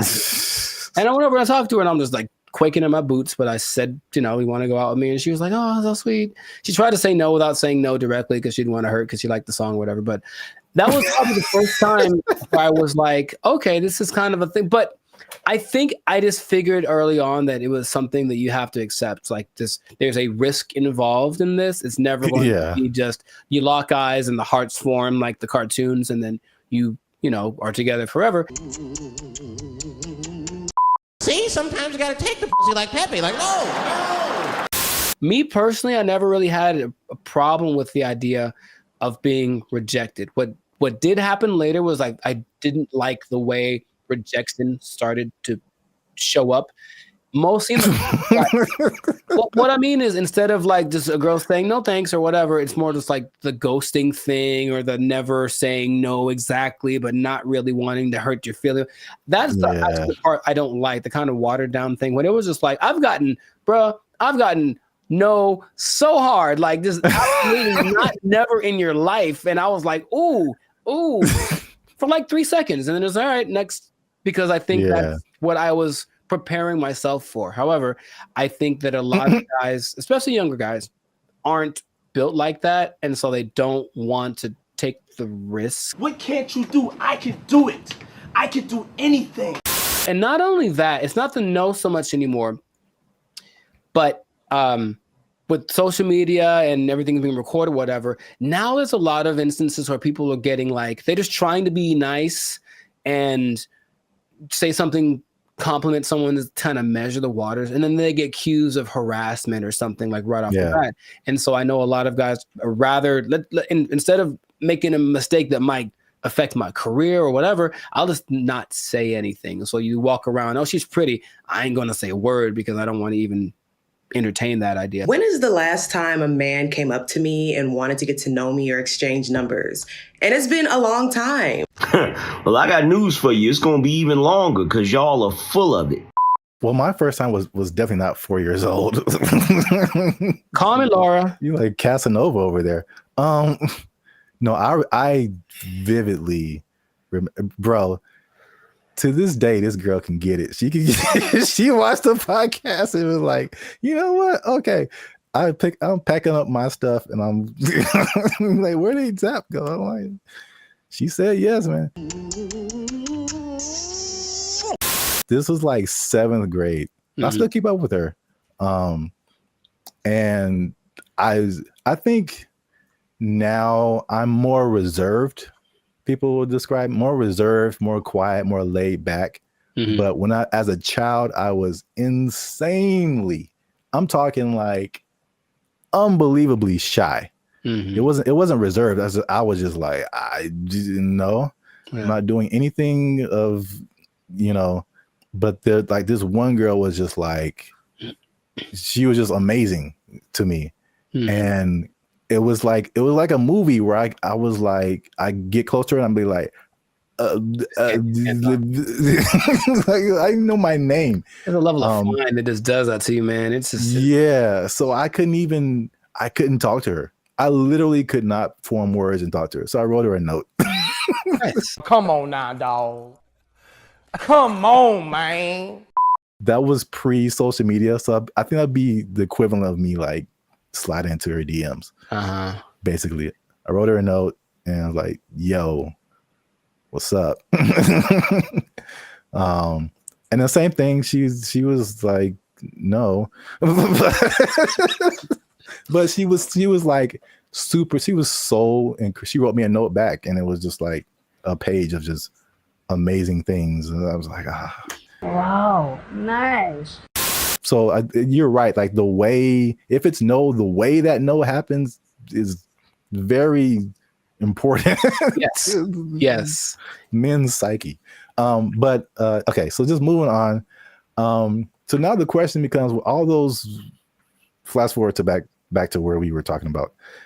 Is it even a good idea to approach a woman on the street? Because obviously a lot of men are not doing it. And then the question becomes like, do women even want to get approached? Because here's another caveat to this. Again, a thing from my childhood that I remember distinctly.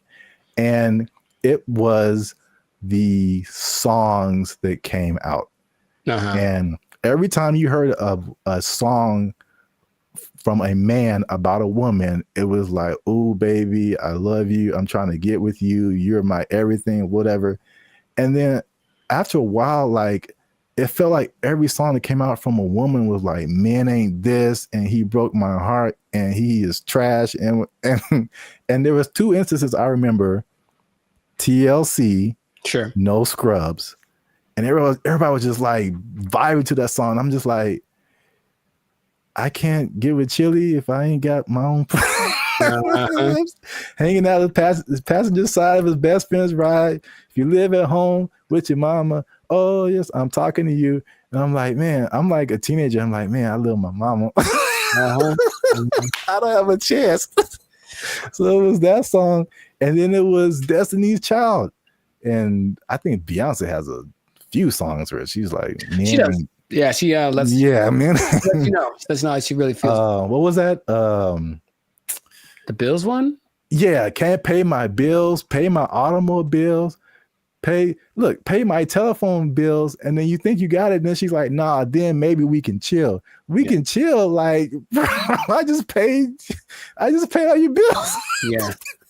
You my wife now. Like, what happened? No, that's just something you just do now. No, you just do that now. That's just a new thing you do until you and your shitty ankle both die. There were songs like that, and I was just like, man. And then like that, and like the Me Too kind of thing, and like some of the stuff you hinted at. Right, yeah, that's why it's like, okay, maybe I shouldn't say anything. So I don't want to get. I think there's the question of like, do women just like not be like being approached? So this study has said 74% of women aged 25 and below actually want to be approached more. 77 in the 18 to 30, 68 in the 68% and 30 to 40. So basically 3 out of 4 women are like, I want men to approach me. Why isn't it happening? I think the thing that I get from this listening to like interviews with women is that, yes, they want men to approach them, but they want it to magically be the kind of guy that they like. Yeah. So there's a caveat to it. It's like if you walk, I've seen the look in women's face. If I walk up to them and they wait. Last week, I was in Tampa doing my thing, and I walk up to a girl, and all I was going to ask was about, it was a bunch of girls dressed the same. I wanted to ask why they were dressed the same. And I know for a fact that women, because I've seen many posts about this, have a voice that they do when they're talking to a guy they're not interested in. It's something that sounds like they're bored or whatever. It's kind of an ew, go away voice. That's suspicious. And so she does it to me right away. I just very innocently, hey, what you guys doing tonight? Oh, it's just a bachelorette party. We're just here to celebrate. That's the bride over there. You know, I'm like, hey, you go away, because I wasn't what she wants, physically, anything like that. Like I didn't fit. If I had, her tone would have been different. So a person like her will say, yeah, I want more guys to approach me, but not the guy who just talked to me. I want it to be the guy that I have fantasized about. So how do you know if you're that guy? You really don't until you try. But you'll know right away if you're not. That's my Hated it. All right. So just to wrap it up here. So the big question, men are approaching women. Women want men to approach them. So now, why aren't men approaching them? So 4 things they found in the article, nothing new. Fear of rejection, fear of social consequences, a shockingly high number to me of just not finding people that they're attracted to. And then smaller, but still there is fear of like some kind of consequence. They'll tell on you to HR or if you work with them, that's a whole different thing. Yeah. I get it. So I was kind of with you too. It's like the fear of rejection, all that. I mean, we're older, like we've been through that. But like, this is the thing that gets me. Why I personally rarely do this. And hey, y'all, come look at this. The one time I jumped back in, and you were there, it happened. Bro, what are you talking about, man? Anyway, yeah. I see. This is why I don't, because it rarely works, at least for me. And then it also showed that in the study, depending on what you want. So I thought it was kind of cool the way it broke it down, because it went from approaching a woman to long-term relationship. Sure. So, and then the steps in between that. So you have to go from point A to point B, but it's a bunch of stuff in between. So it showed that when the guy approached a woman, 80% of the time it led to some kind of contact, meaning like friend zone. Here's my Instagram. Okay, whatever.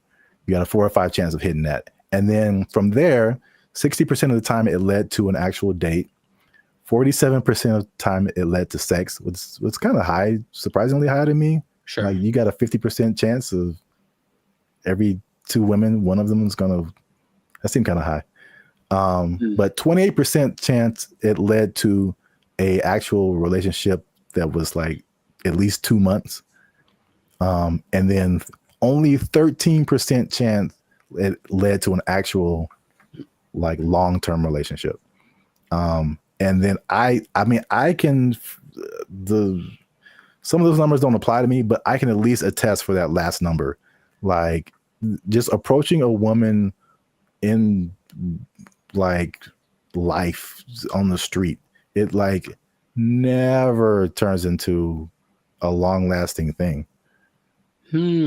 That's weird. Well, I have friends that one of my best friends, he met his wife. She was working at Carl's Jr. and he thought and he got a number and they married with 2 kids. So it does happen. And I will say that for me, I do like the immediacy of it. Is that a word? Whatever. I like the way you get the feedback right away. If I talk to you and you're into me, I kind of can tell right away. If you're not, you won't give me the number, whatever. Whereas people that are going more of the dating online route, they'll get drug along for weeks and months and it might not go anywhere, but you wasted that much time. It makes, I don't remember how many people I've just walked up to and said, because it happens so fast. And if it worked out, great. If it didn't, okay, whatever. It's just such a short amount of time. But when these now people are kind of getting friend zoned and are the women leading them on, they don't know, but it's going on for months and they're writing and, hey, what if you send me a little money? Maybe you can come over. We hung out and nothing happened, but I thought you were into me, bro. It's like that happens so much to these guys who are taking that route that you can see why it wouldn't be something people want to keep repeating to do. But I personally would recommend more so to the younger people because I think you could be a little tougher. That's just my personal opinion, is that like thick-skinned, if you will. Like just try. You never know. And I have had a couple decent sized relationships that came from just me walking up to a girl I thought was cute. So that has happened to me. In comparison to how many women I've walked up to, it's not a very good percentage, I suppose. Hi. Okay.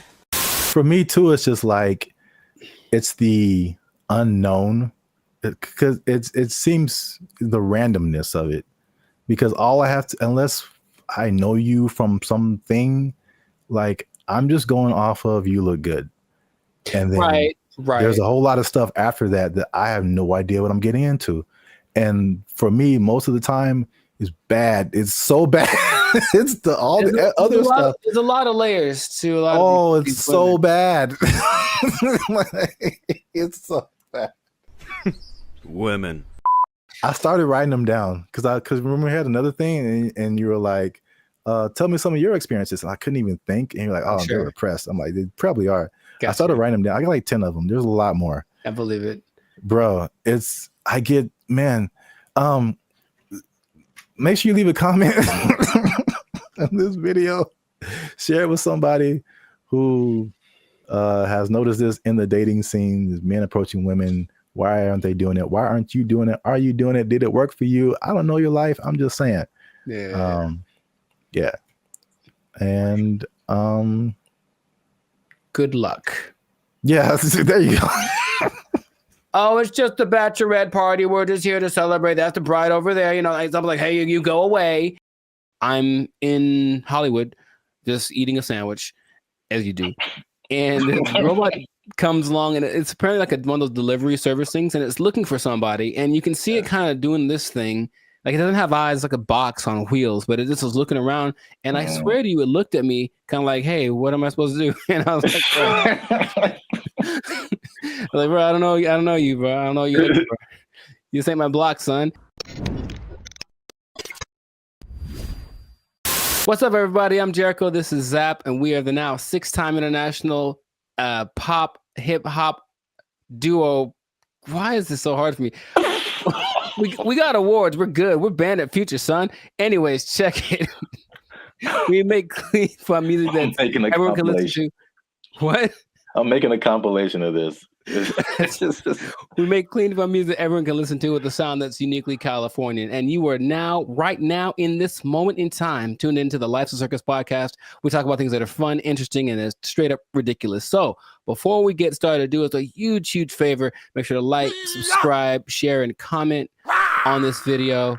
Share this video with at least 2 people that are afraid about the robots, man. We're talking about them again because there's some new developments. There's some new robotic developments. This time from the more humanoid version, and it's kind of crazy. So stay tuned to the end to find out what animal they're actually trying to replace with these robots. Like it's an animal that humans have used for centuries, and all of a sudden it's like they're not good enough anymore. We need some new ones. So let's get into this thing now. The robots are not coming. They are here, children. This is not a drill. The robots are here, and I want you all to be hide your wives, hide your kids. It's just so there's basically 3 companies that are really going in on producing these humanoid robots. They're really emphasizing the humanoid factor, and a lot of people are once again afraid of they're going to take our jobs, whatever it is.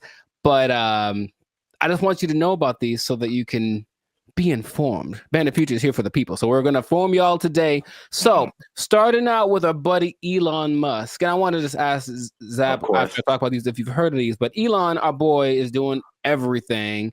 I mean, so the Tesla bot is the thing that he's been developing, and it's, you got to see this thing. So it's the most, how do I say it?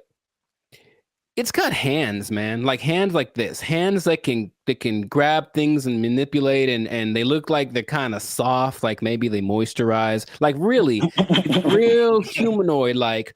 And so these Tesla bots have autonomous correction action capabilities. Basically, they can in the moment figure stuff out, and they can do sorting and unsorting sort of stuff.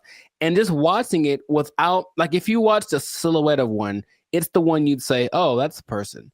And that's already kind of crazy, not a big clunky robot thing that they had a few years ago. Now it's just looks pretty sleek. There's a video of one doing yoga, and that maybe creeped me out more than anything else. I don't know why, but it's something that you're going to be able to purchase for yourself if you want. For the low price of, well, there's no prices. It's not there yet, but it's going to be $1 billion. I'm sure it's going to be up there. But the Tesla bot, which will be compatible with all of your Tesla products, with your Tesla truck, with your whatever it is. My man Zaprath, do you want a bot? Do you want a bot that has soft hands that could probably play? Here's the thing about it, dude. That's the thing that stood out to me the most. Like the hands, you have to see it. Just show it right here. Just show it. It's got these hands that kind of, and it's like playing with Legos in the video that I saw and sorting things out. So you could hold hands, you could play frisbee with it. You could play thumb. You could probably play thumb war with one of these. Yeah, right. How crazy it is. It's like I win, and then your thumb is on the floor. We don't have to get all morbid with it, but anyways, I mean, what do you want? Do you want one? Maybe the Tesla bot doesn't know its own strength. I don't know. Well, I mean, so wait a minute. Is it like head to toe? Because you've been really focusing on the moist hands, and it's the thing that's so, I don't know why I find that so interesting. The hands. It's probably like the most amount of times I've heard you say the word moist as well, but no comment. It's a good word, anyways. No. Where did that come from? I didn't. That doesn't have anything to do with. Oh my god, it doesn't. All right. For those of you who have no idea what's going on, just trust me when I say you don't want to know. There's a guy who appears every once in a while. He's not real though. I won't let him into the podcast today. Good Lord. So wait a minute. Does it have? It's more than hands, right? It's like head to toe.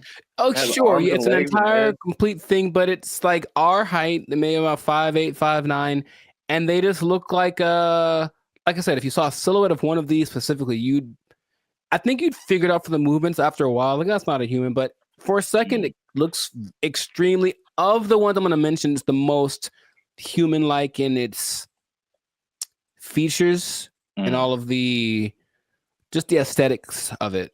Okay. Does it like when it talks, does it move its mouth and all that and the eyes and all that, or is it just? It doesn't talk, but it can understand, which is so anyway. Yeah, But the face looks like a human. it's got dots. It's got dots and like a nose thing. I see. So it's getting there. But that's like the one that's the most. I mean, the first when you said, I mean, because you focus on the hands, like moving stuff and then building Legos. My first thought was laundry. I don't know why. Well, you know what? It's interesting because people are thinking about these robots for all the big, heavy, crazy, whatever that you could possibly do. But this one seems like it's got this precision. They're going for that angle. They want want robots that can do laundry and wash dishes and all that kind of domestic stuff. Yeah. Although, I mean, we do have dishwashers. True. I don't think, but the laundry thing for sure. But I mean, how much? Take note of the hand. How much are you willing to pay for someone to fold your laundry? Yeah, I don't know, but that's the Tesla bot's like the first one. The next one, and it's actually creating an interesting thing. This whole process of robotics, it feels a bit like the .com thing because there are robotics startups now that are trying to get their thing happening. So one's called Apptronic, and it has this robot called Apollo, and this is the most ready, it seems, as far as like, it doesn't seem super ambitious. It is once a robot that can walk around and do normal stuff without falling over. Like seriously, there's a whole combination of robots just falling over, and it's hilarious. But the Apollo can lift up to 55 pounds. It looks more like a version of, what's that Disney movie? My Friend Robot or something? Oh, the Big Heroes 6? There we go. Yeah. It looks a lot like that. Okay. And you just watch it and it just walks around and just, it's picking things up. But this Apptronic is trying to make robots for practical everyday use. And it seems the most ready. It's like a small company, but I just find that interesting that all of these little things are popping up and they're going to be in competition with each other, or one company's going to buy the other. I can just kind of see that aspect of it happening, but those look pretty friendly. I say that because, in contrast, the company that's the most, like the furthest along with all this is Boston Dynamics, and they've been in it for a minute. They're supported by the U.S. government since 2011. And they had their like flagship bot called the Atlas bot, and they've been just working on it and getting it better. So I don't know if you've seen the video, but maybe there'll be a video here of maybe of a robot that's running like this obstacle course with like this duffel bag, and it's like jumping over the thing and then putting the duffel bag down and then climbing up to the next level and picking up the duffel bag and then running and putting it. And it looks so. I always thought it was like maybe like fake, like animated, but it's just the way that it moves. It's very robotic. That's the thing that they're going for. But at the same time, it has so many interesting things that it can do and interesting versions. That's the company that made the dogs that we talked about earlier. The dogs that are gonna, whatever. And I had an interesting robot experience a couple of days ago. I don't think I told you, or maybe I did, where I'm in Hollywood just eating a sandwich, as you do. And the robot comes along, and it's apparently like one of those delivery service things, and it's looking for somebody. And you can see it kind of doing this thing. Like it doesn't have eyes, like a box on wheels, but it just was looking around. And I swear to you, it looked at me kind of like, hey, what am I supposed to do? And I was like, bro, I don't know you, bro. I don't know you. Bro. You ain't my block, son. But it's just like, and everyone was walking past it like normal. Like, yeah, there's a robot. So that's slowly becoming a thing. And Elon specifically said it's not going to happen overnight. So there's this assimilation of robots. But the Atlas bot thing, since the 2011, been backed by the Department of Defense. They're supposed to be used for all of the dangerous things, tending to nuclear reactors, putting out big fires. But they're also making these to wash dishes and fold laundry. Maybe do small tasks. They have the version called the Cheetah that can run 30 miles an hour. and they swear that they don't have any military intentions. Now, just if I said, we assure you we don't have any military intentions, what do you think is actually happening, sir?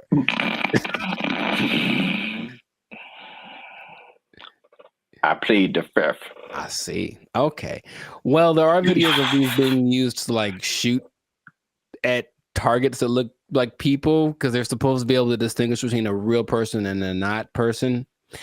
But I think that's happening, of course. The French military is using the dogs already, and everything starts benevolently, and then it gets a little on the strange side. But and then Terminator. Well, I never saw that, so I was going to actually ask you if you've seen it, because maybe you could. RoboCop, Terminator, to me they're the same. I haven't seen either one. What goes on? Oh, RoboCop is way different. Oh, okay. Well, at least the stories are way different. Sure. I should watch more movies, but the idea is there are definitely videos of these robots being used in the military activities, and they're linking them with Boston Dynamics. So Boston Dynamics refutes any association with military, blah, blah, blah. Right. So these things can, in general, there's a video of a bunch of these robots just together. They can dance, they can carry up to 80 kilograms, jump over obstacles, throw around irregular objects. They have this thing inside called an MPC, a model predictive controller. So it can basically learn. So if it learns to jump on a platform that's a foot high, you put a platform that's 2 feet high in front of it, and it'll like, okay, it's just double, and it starts to figure that stuff out. So it's just these things have flown military jets. These things can fly. There's one that can fly, and so where is this going, man? That's my question, because every time I see it, it's a little more ridiculous than the last time, and I don't know. Are we getting replaced? Is this the end times? What's going on with all this? Are you asking me? Yeah. I don't know, man. I thought you were the expert in all robotics. This is the robotics division of Band of Future. That was all you. Yeah. It's all new information to me. Oh, okay. It just seems like we want to replace as many people as possible with robots who just do it all better and faster. Basically. They're all the branches that you can get a job controlling these robots, and there we go. But they're starting until they make a robot to control the robots. Well, that's the thing eventually. Yeah, you're going to have to be the person that programs the robots to control the robots. And then Terminator. Then they How does that movie end? With everybody dying? Is that what it is? No. Oh. But, I mean, supposedly it's a whole time travel, whatever. But I think eventually the humans defeat the robots or something. I don't remember. But it's like, hey, you just build robots, and especially intelligent robots, who eventually say, you know what? We're a lot better than the people who made us. We should be in charge. And then they become in charge and enslave humanity. Cool. It's just so weird that they do. The movie has been written already, and they keep doing it. Just like the dinosaur thing, people like trying to bring dinosaurs back. Yeah, and I'm like, no. There's a movie. There's a bunch of movies that tell you what happens, and it's not good. So stop it. Just stop it right now. They're not gonna stop. But you can't stop, won't stop. But they are supposed to be the next. Anyways, everything is so nice that they're gonna be replacing your pets. Because think about it, a dog that's a robot doesn't need food. It doesn't poop on the floor. Like, it'll wag. They'll give it a tail to wag, and it'll protect the hell out of your house. Because anyone that comes in is dead. Trust me. Like, yeah. So they're doing that. But I promised y'all that you'd find out about an animal that they're replacing. And they are replacing the mule. Can you believe it?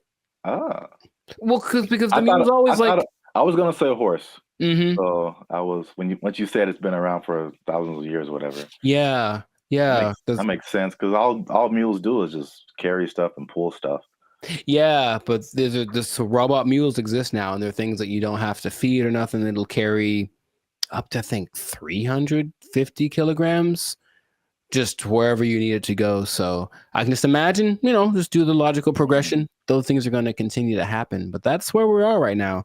That's like So can you ride a robot mule down the street?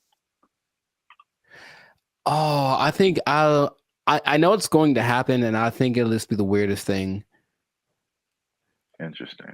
Or like a robot horse, yeah, instead of a car. That'd be kind of cool. I still vote for Transformers. I think that'll be fun. I think that'll be cool. Yes. Oh yeah, you have your robot companion or whatever, and then you're like, "Yo, I need to go to the grocery store." And you turn into a car. Yeah. And then it does it. Yeah. I see where you're going. I like it. Well, we're ending on an optimistic note then. I like that. Stay with that because everything else is doom and gloom. But that sounds fantastic. So this has been another episode of the Life's a Circus podcast. So make sure to like, subscribe, comment, share this video. Let us know what you think about the robot revolution that is among us, because it's just it's happening without us really being aware of it too much. And just know that with great robots comes great responsibilities. I didn't think that through. That didn't sound too smooth. Anyways, the thing is, yeah, I could have done better. I should have practiced. The thing is, these robots are eventually going to look exactly like you, and they're going to walk in one day to your boss and be like, "Hey, Clark, I'm here." Clark. And so what that means is that robot might have effectively permanently taking your job. I think my microphone fell off. I'm not sure. Oh. They took our jobs. They took our jobs. They interview people who swear by this. Now, I know you'll be like, were there any scammers? There's lots. Of course. There's lots of people who are claiming this, building cults, and then basically eating French fries behind the scenes. And the most famous, and this is real, well, this guy named... What's going on, everybody? I'm Jericho. This is Zap. We are the now 8-time international award-winning pop hip-hop duo Bandit Future. We make clean, fun music that everyone can listen to with a sound that's uniquely Californian. And right now, you are tuned in to the Life's a Circus podcast, where we talk about things that are funny, interesting, and just straight ridiculous. So before we get into this thing, make sure to like, subscribe, comment, and share this video with 2 people who are tired of eating, who want to find a different way. Did you know there's a different way? Did you know that there's an answer? If you don't want to eat, you don't have to anymore. It better be a good answer, because I want to eat. No. Check it out. Hear me out. You don't have to eat. That's my favorite pastime. Well, maybe this will be more of your favorite pastime.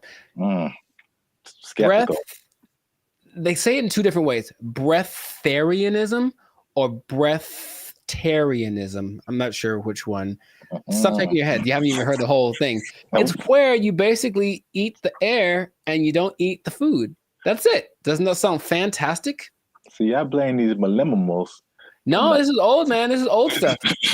This is old stuff. So, for those of you who have never heard the term breatharianism or breatharianism, I hear both. The guy in the video that I was listening to said both back to back, including in his annotations. I was like, okay, so pick one, dude. But anyways, it's the idea that human beings do not need to eat calories to sustain energy. And there is evidence of this, although there's lots of skepticism, understandably. You don't like this at all. I understand.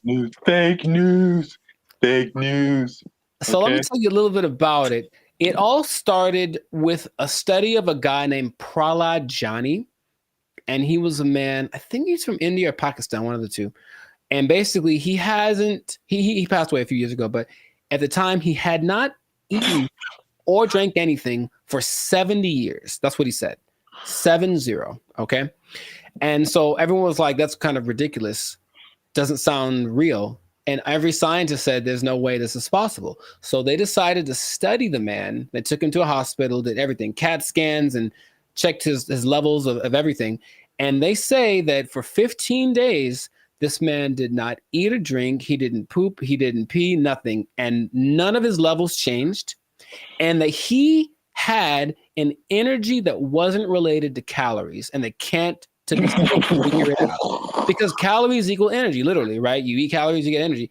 He didn't. And after the 15 days, because he basically just sat on the bed the whole time they did the studies, and then he just sat there. And when he sat there, they said he kind of went into this trance state. And what they say that a lot of these people do is they're meditating, but the meditation allows them access to a part of the human body that is actually able to process air and sunlight as if you were a plant.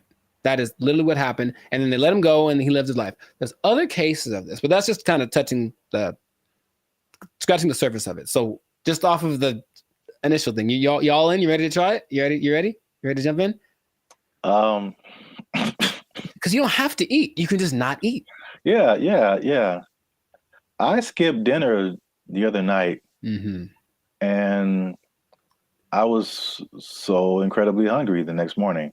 So in that little bit of time, I don't think air would have done it for me. I don't understand. I don't think you're really seeing this. You're so I don't think they're really seeing this. You can be like a tree. You can be like a tree. I'm not for this or against this. I think I am a skeptic as well. However, there's another study of a guy much more recently. They called him the Buddha boy in Nepal. And they basically found this cat sitting, well, it was a guy, but I call him a cat. He was sitting under a tree for about a year, just sitting there. And everyone was like, what's up with this guy? He didn't move. And so they just would take pictures of him and give him gifts, and he would just sat there. And then after about a year, he disappeared. And they said, what happened? Then he apparently had just got up because he got tired of people looking at him. So he went somewhere into the woods, and he's just sitting there. And if you watch the video, it's really creepy because it's like, is he dead? But he says that because he actually spoke a couple times, he's just connected to the source that his ancestors knew and all that kind of stuff. And they talked like his friends, like, yeah, he doesn't eat, doesn't drink, he just vibes out. And that's the thing. The friend said that they converse telepathically, which is kind of an extra thing that I'm a fan of. I like the idea. None of it sounds plausible. Kind of an extra thing. Right. And science is all, this isn't the thing. It can't be real. Yet there are a few cases of this happening. The patron saint of Switzerland in the 1700s, Nicholas of Fleur, apparently the last 20 years of his life, he only ate light, right? So there was a study done in 2014 about the sun gazing, which is some parts of China say that that's what they do, not staring at the sun, but using the sun as energy. And there was a proof that human mitochondria can actually process sunlight and convert it to energy. That's what science is starting to, okay, maybe there's something to this. But the idea that you only eat air, sun, isn't the most widely accepted version of this breatharianism thing. It's kind of a spectrum. So there's 3 levels. One is called BEGO. And that's where you don't eat anything. You don't drink anything. You just exist. And you're one with nature, and you don't have to, like I said, the energy comes from something that is not caloric. And then there are people that only drink like liquids, and that's like the second step of it. And the third is eating 200 to 300 calories a day, mostly just fruits or vegetables. So the only extensive study that did of this was of a guy. They studied him for 410 days, and he was averaging about 200 calories a day. And he lost a considerable amount of weight, but he was fine, right? And the hunger thing is something that goes away after a while because your body learns to cope, I suppose. So it's kind of getting more popular as people are tired of maybe the Western way of trying to stay healthy or be healthy, the standard American diet, which apparently is leaving a lot of people with disease and things like that. They're looking for other things. So they're looking for this thing. Now, another term for this idea is seeking prana. And basically breatharianism is living on prana and taking energy directly instead of what we do when we eat stuff is we take the energy from the thing, but this practice just makes the energy coming directly to us without any middleman, basically. And that's the whole rundown, but they interview people who swear by this. Now, I know you'll be like, were there any scammers? There's lots, of course. There's lots of people who are claiming this, building cults, and then basically eating French fries behind the scenes. And the most famous, and this is real, was this guy named Willie Brooks. And basically he built this cult up somewhere in the desert, somewhere in the United States. And one day somebody went to McDonald's late at night and they're like, that looks like Willie. Sure was. He got caught Big Mac handed, and they stopped following him because they know he was full of it. But it is something that, like I said, people are looking to as maybe this is another way to live as far as prolonging life. Now, it doesn't mean you're not going to die. The initial guy that I mentioned, he died when he was 90. And if you looked at him, he looked fine. Like he wasn't jumping over buildings, but he could walk fine. He'd clear mind, all the kind of stuff. So it's just something that is starting to become, more people are trying it. More Westerners are trying it. Okay. So have I convinced you yet? Are you going to do it? Or what do you think is possible could be happening instead? Okay. There's, of course, maybe they're just eating at night when no one's looking at them. in your mind, any remote truth, any remote possibility this is actually a thing that you or I could try and not die. Science said we die, but science said that the guy that they had in the hospital would have been dead in 12 days, and he lived 15 and he was fine, and that's what they let him go. Like, there's no way we can keep watching him like this. But what do you think? Do you have any? It's a bad sign when, like, the more you keep talking, the worse, the more it doesn't make sense. Sure. It is. I will say this: it is intriguing. Sure. Because I am trying to figure out in my head, how is this scientifically possible?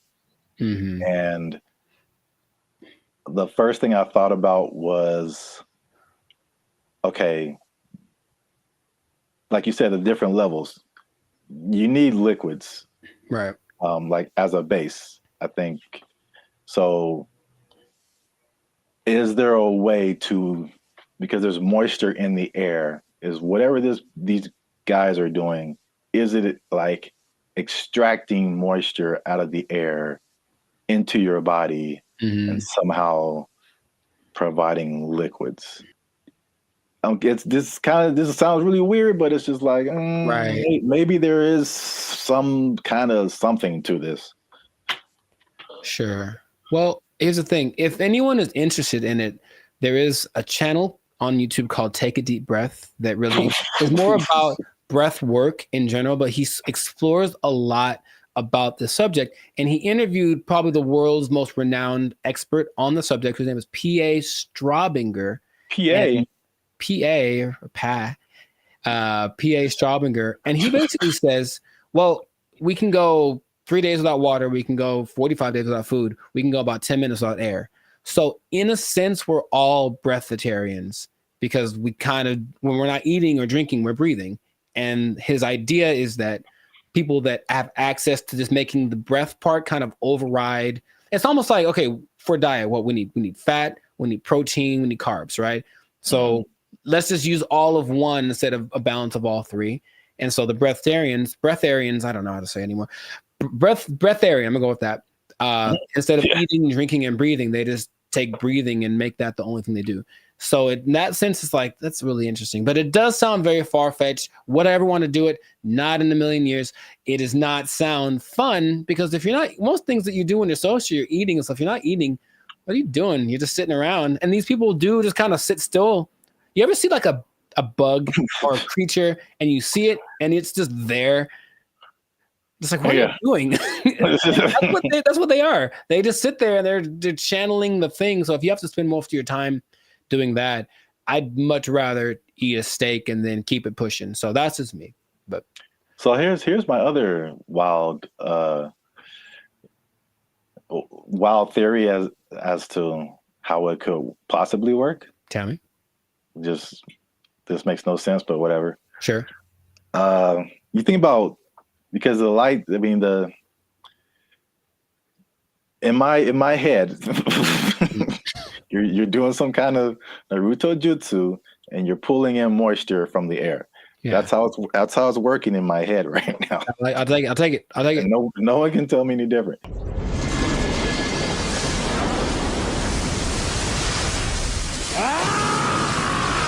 So now it's like, okay, you've got the liquid part. What about all the solid, like protein, all that kind of stuff? I'm thinking about all the microscopic organisms that are around us, all the bacteria, all the stuff that's on us. I read something the other day that was just like, there's all these things on our faces. Yeah, everything. There's just like thousands of these little whatever. And then there's stuff all in the air. What if they're just like focusing so hard on the breathing that they're like intaking all of these microorganisms that have all of this stuff that we have with food? So basically it's like they're eating all the time, just microscopic versions of food. So they're whales. Boom. You heard it here first. People. Boom. I wish I had a mic. Where's a microphone? Breatharians or whales? That's what I heard. Nobel Peace Prize right here. Give it to me. I don't know if pieces of the thing you get for this. I feel like we riots in the street. Guess what, everybody? Closing down KFC and Popeyes because you just open your mouth and walk around. Oh, what if you opened an air restaurant and just charge people $20? People would go. I know people would go. All right, that's. Oh gosh, $20 all you can eat. It's the purest air from the mountaintops of Sweden. Well, I think that this is a fascinating thing that if people want to investigate more, go for it.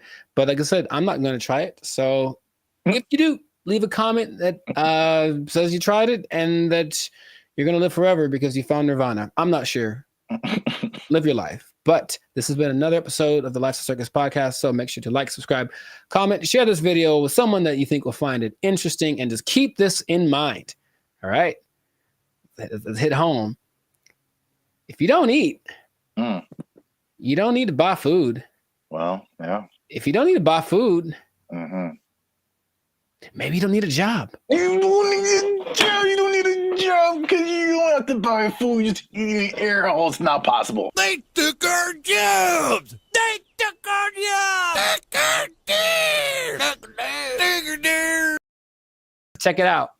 I do remember how I got rid of her. Do you want to take a guess? You staged an affair. I did not do that. You took a really bad poop and just left it there. She. Why is there a pause? There's a pause.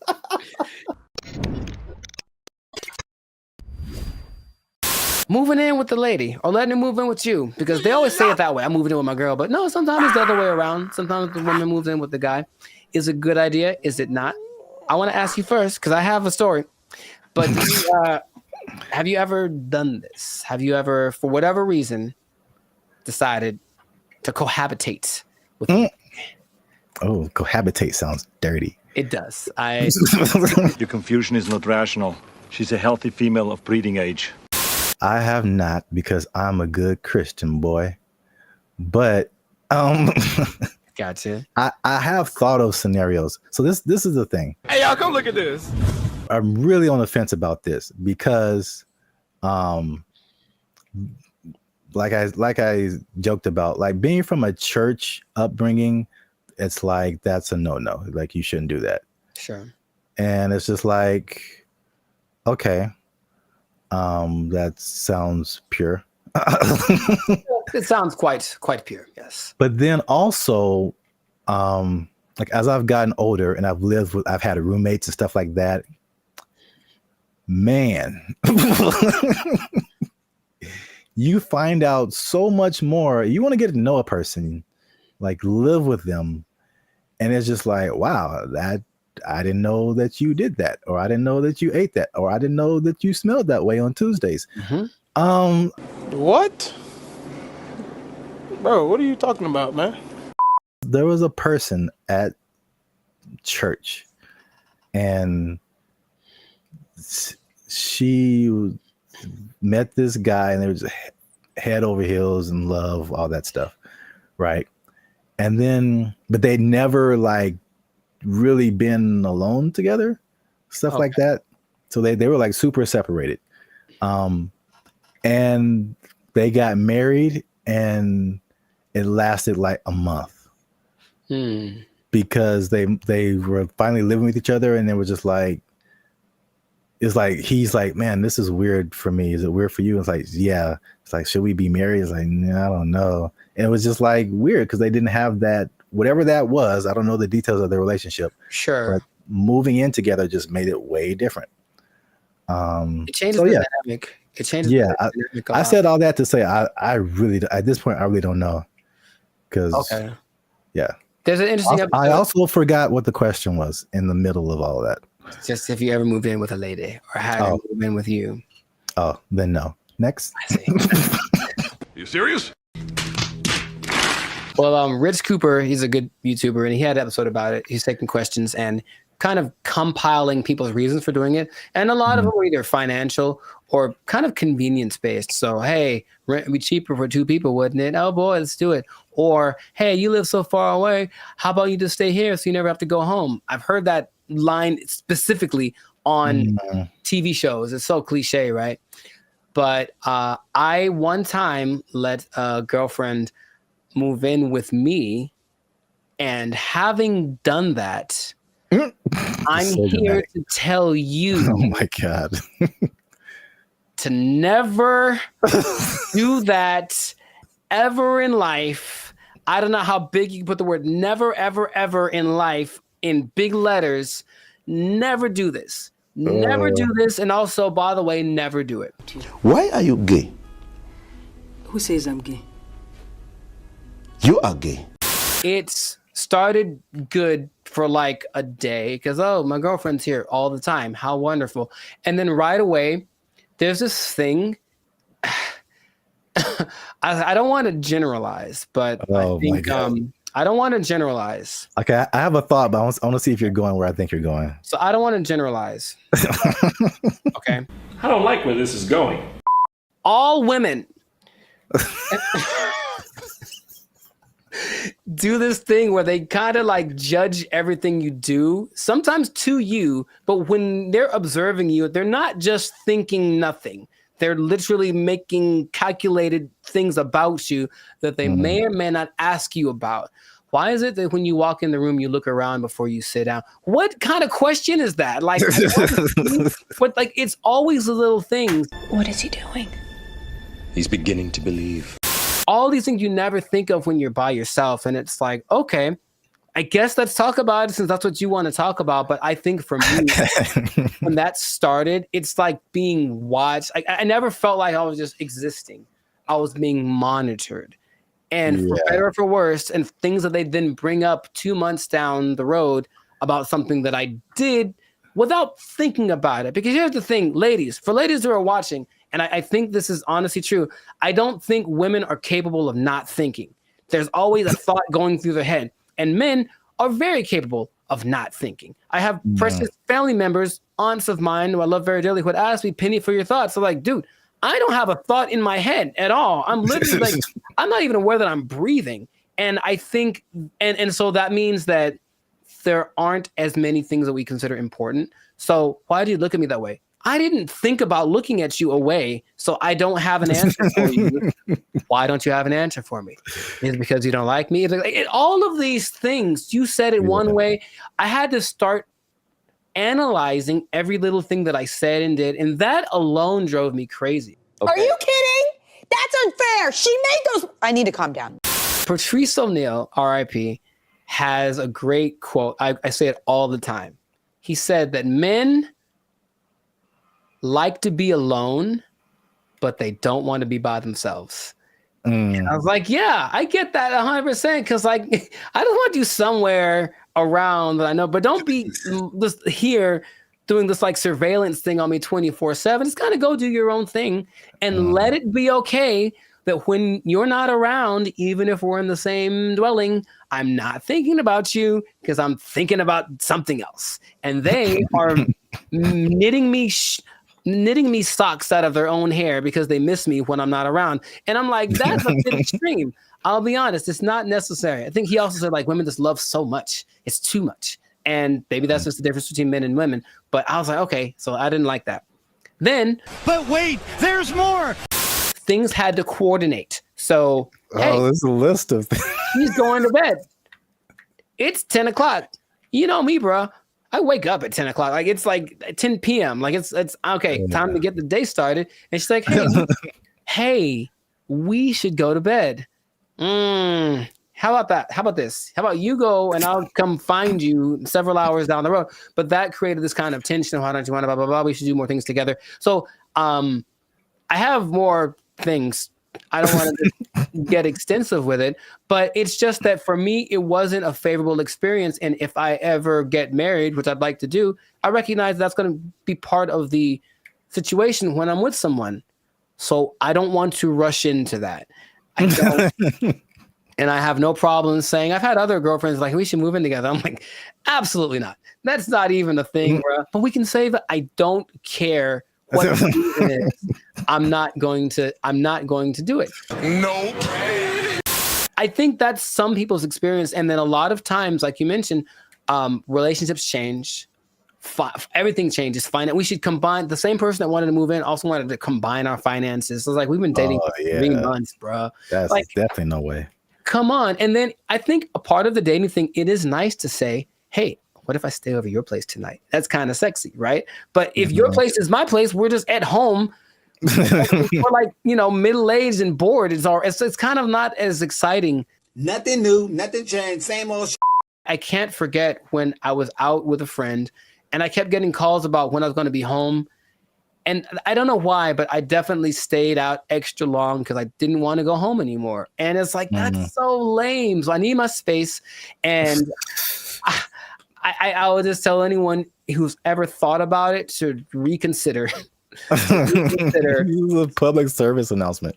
Well, because there's an episode of Steve Harvey who's like taking questions from the audience, and this one lovely lady is saying, hey, I'm thinking of moving in with my boyfriend. I think she talked like that. I'm thinking of moving in with my boyfriend. And every woman is like, no, don't do it. Don't do it. Because even they recognize that it's not the most advantageous situation. That's a great answer. That's good. Do you see what I'm saying? Like, okay, so you're saying don't do it, but if you wait until you're married and then you see all of this stuff now, then it's just like, oh. Well, yeah, but marriage is supposed to be like, well, this is what you got. Deal with it. That's what it's supposed to be, right? Supposed to? I mean, that's a pretty way to paint it, but I mean, it's not pretty, I know. Maybe, here's the thing. Have you thought about this? Gen Z and everybody? Just ask more questions. Just ask a lot more questions. I want to know about, so what's your like morning routine like? What do you do in the morning? Like if someone just like, just something kind of innocent, they snore. It's great to know that they snore before you move in with them. It's good to know. Do you snore? Question. So, I don't think so. What do your roommates think about that? You know what I mean? Do some investigating, do some digging, ask their mom, ask their family. The way that you treat me. We've talked about it. Let me speak! Yeah, that's actually good advice. I thought you were going to go the route of like them taking over your space. Like you walk into the bathroom and then now you can't see your sink because there's curling irons and eyelashes and hairspray and all kind of stuff, and you don't know where anything is anymore. That actually didn't happen, which is interesting. I don't think she had a lot of stuff like that. She wasn't as into that. Maybe it was just kind of a rarity, but yeah, she didn't have a whole lot of products and things. I could see that happening too. And if that had happened, this is like in my 20s, I totally would have let it happen. And she would have walked all over me and put Frou bunnies on all my brushes and everything. Yeah. Come home and everything is pink.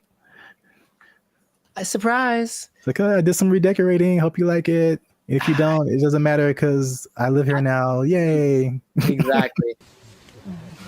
Hi. Okay. I'm trying to remember how I got rid of her. Oh, check it out. I do remember how I got rid of her. Do you want to take a guess? Oh, you staged an affair. I did not do that. You took a really bad poop and just left it there. She. Why is there a pause? There's a pause. To her credit, I was out of town one weekend, and then our whole apartment flooded, like all the bad stuff coming out from the toilet and everything, like one of those. Like, yeah, brother. And she actually handled it, like called the right people and blah blah blah. And actually, like literally, by the time I got home, I didn't know anything had happened. Wow. So she was good for something, I guess. Like, Oh, thank you. but anyways, no, dude, I swear to you, if I couldn't talk to her. I couldn't bring myself to do anything like, hey, you need to get out of here. I swear to you, dude, I just moved. I literally just left the place that we lived in, and I said, hey, I gotta go. Can you take care of this rent? Because I have to move. And I didn't tell her where I was moving to. And I did it. I've never moved, bruh. I've never moved that fast in my life. I was like, I have 3 hours. I have to get everything on a van and get out of here. And I did it. I called all my friends and I said, guess what we're doing? We're helping me move so I can get away from her. And they all knew the plan and they all helped me. And I'm still friends to some of them to this day. Thank you very much. I moved. I could not do anything else. So this has been another great episode of the Last Circus podcast. Make sure to I know, yeah, maybe. Make sure to like, make sure to comment if this ever happened to you, if you've ever had experiences living with a woman, and also share this with anybody that is thinking about it, because thinking about moving and just leaving your girl there. Thinking about moving and just leaving your girl there. That's exactly who you should share this with. Oh my God. We'll catch you on the next episode. Peace. I didn't think about looking at you away, so I don't have an answer for you. Why don't you have an answer for me? Is it because you don't like me? All of these things, it's kind of disorienting and it's not the most fun situation, but they get what they're going for. And this Zuckerberg's goal, I mean, he's already spent a lot of money on it. He really wants everyone to engage in the metaverse on a daily basis with their friends. Hey, let's have our chat. Let's have our podcast in the metaverse, because why not? I could be a fish, whatever. Like, that's what he's going for. And it just doesn't feel like it's time yet, but he's just going to keep pressing the issue. What's up, everybody? I'm Jericho, and this is Zap, and we are the now 6-time international award-winning pop hip-hop duo Banded Future. We make clean, fun music that everyone can listen to with a sound that is uniquely Californian. Mwah, I'm going to bring that back. And you are now... You didn't like it? Come on, man. I did it once before. It was great. So you're now tuned into the Lights of Circus podcast, where we talk about things that are funny, that are interesting, and just like that gesture, straight up ridiculous. So before we get started, make sure to like, subscribe, comment, and share this video with at least 2 people that want to get down with the metaverse. Get down with the metaverse. So I found out about something this recently, and I didn't know it was a thing because I think they're developing it. The metaverse, Zuckerberg's project, the project that has literally lost $23 billion in the last year. I'm just going to say that with a B, $23 billion. He's still insisting it's the best thing ever. And he speaks about it with such enthusiasm that I go, all right, maybe he's on to something. Maybe he's way ahead of his time, but that's a lot of money to spend. He's all in. So as of, I think, a month ago or even less than that, Instagram, well, that's his company as well, there's an option called Meta AI where you can basically chat with a chatbot I don't know how to call these things, but it's a chat bot that basically mimics a celebrity. They have like Snoop Dogg and Dwayne Wade and stuff like that. Like they're their faces, but then they're supposed to be a different person, and you can talk to them about certain subjects. And so I was like, okay, let me see what this is about. So I tried talking to one of these for the first time yesterday. I wanted to see what it was about. You know what happened. It's such a strange experience. And I don't know how much, because it's still like the beta phase, I suppose. But like, had you heard about that? Specifically the Meta AI? No, dude. All right, maybe there's some screenshots, but I had a couple of conversations with this because okay, I'll actually say it as I. Who's the person that you had a conversation I spoke with? to Lorena and I spoke to Izzy. Now they're modeled after two people that I don't. So each one has a name. I'll have to go through it and maybe you can put it on the thing. But you go to just talk to a AI, and then there's, for example, you can talk to Zach, who's a brotherly jokester, but he's Mr. Beast, right? It's Mr. Beast's face. You can talk to the Dungeon Master, who is an adventurous storyteller, and it's Snoop Dogg. You can talk to Brew, the confident sports debater, and it's Tom Brady. So that's the thing. Wait. Yeah, So, it's a lot of information that I'm not explaining right because I'm still trying to wrap my head around it. No, but like, how is it?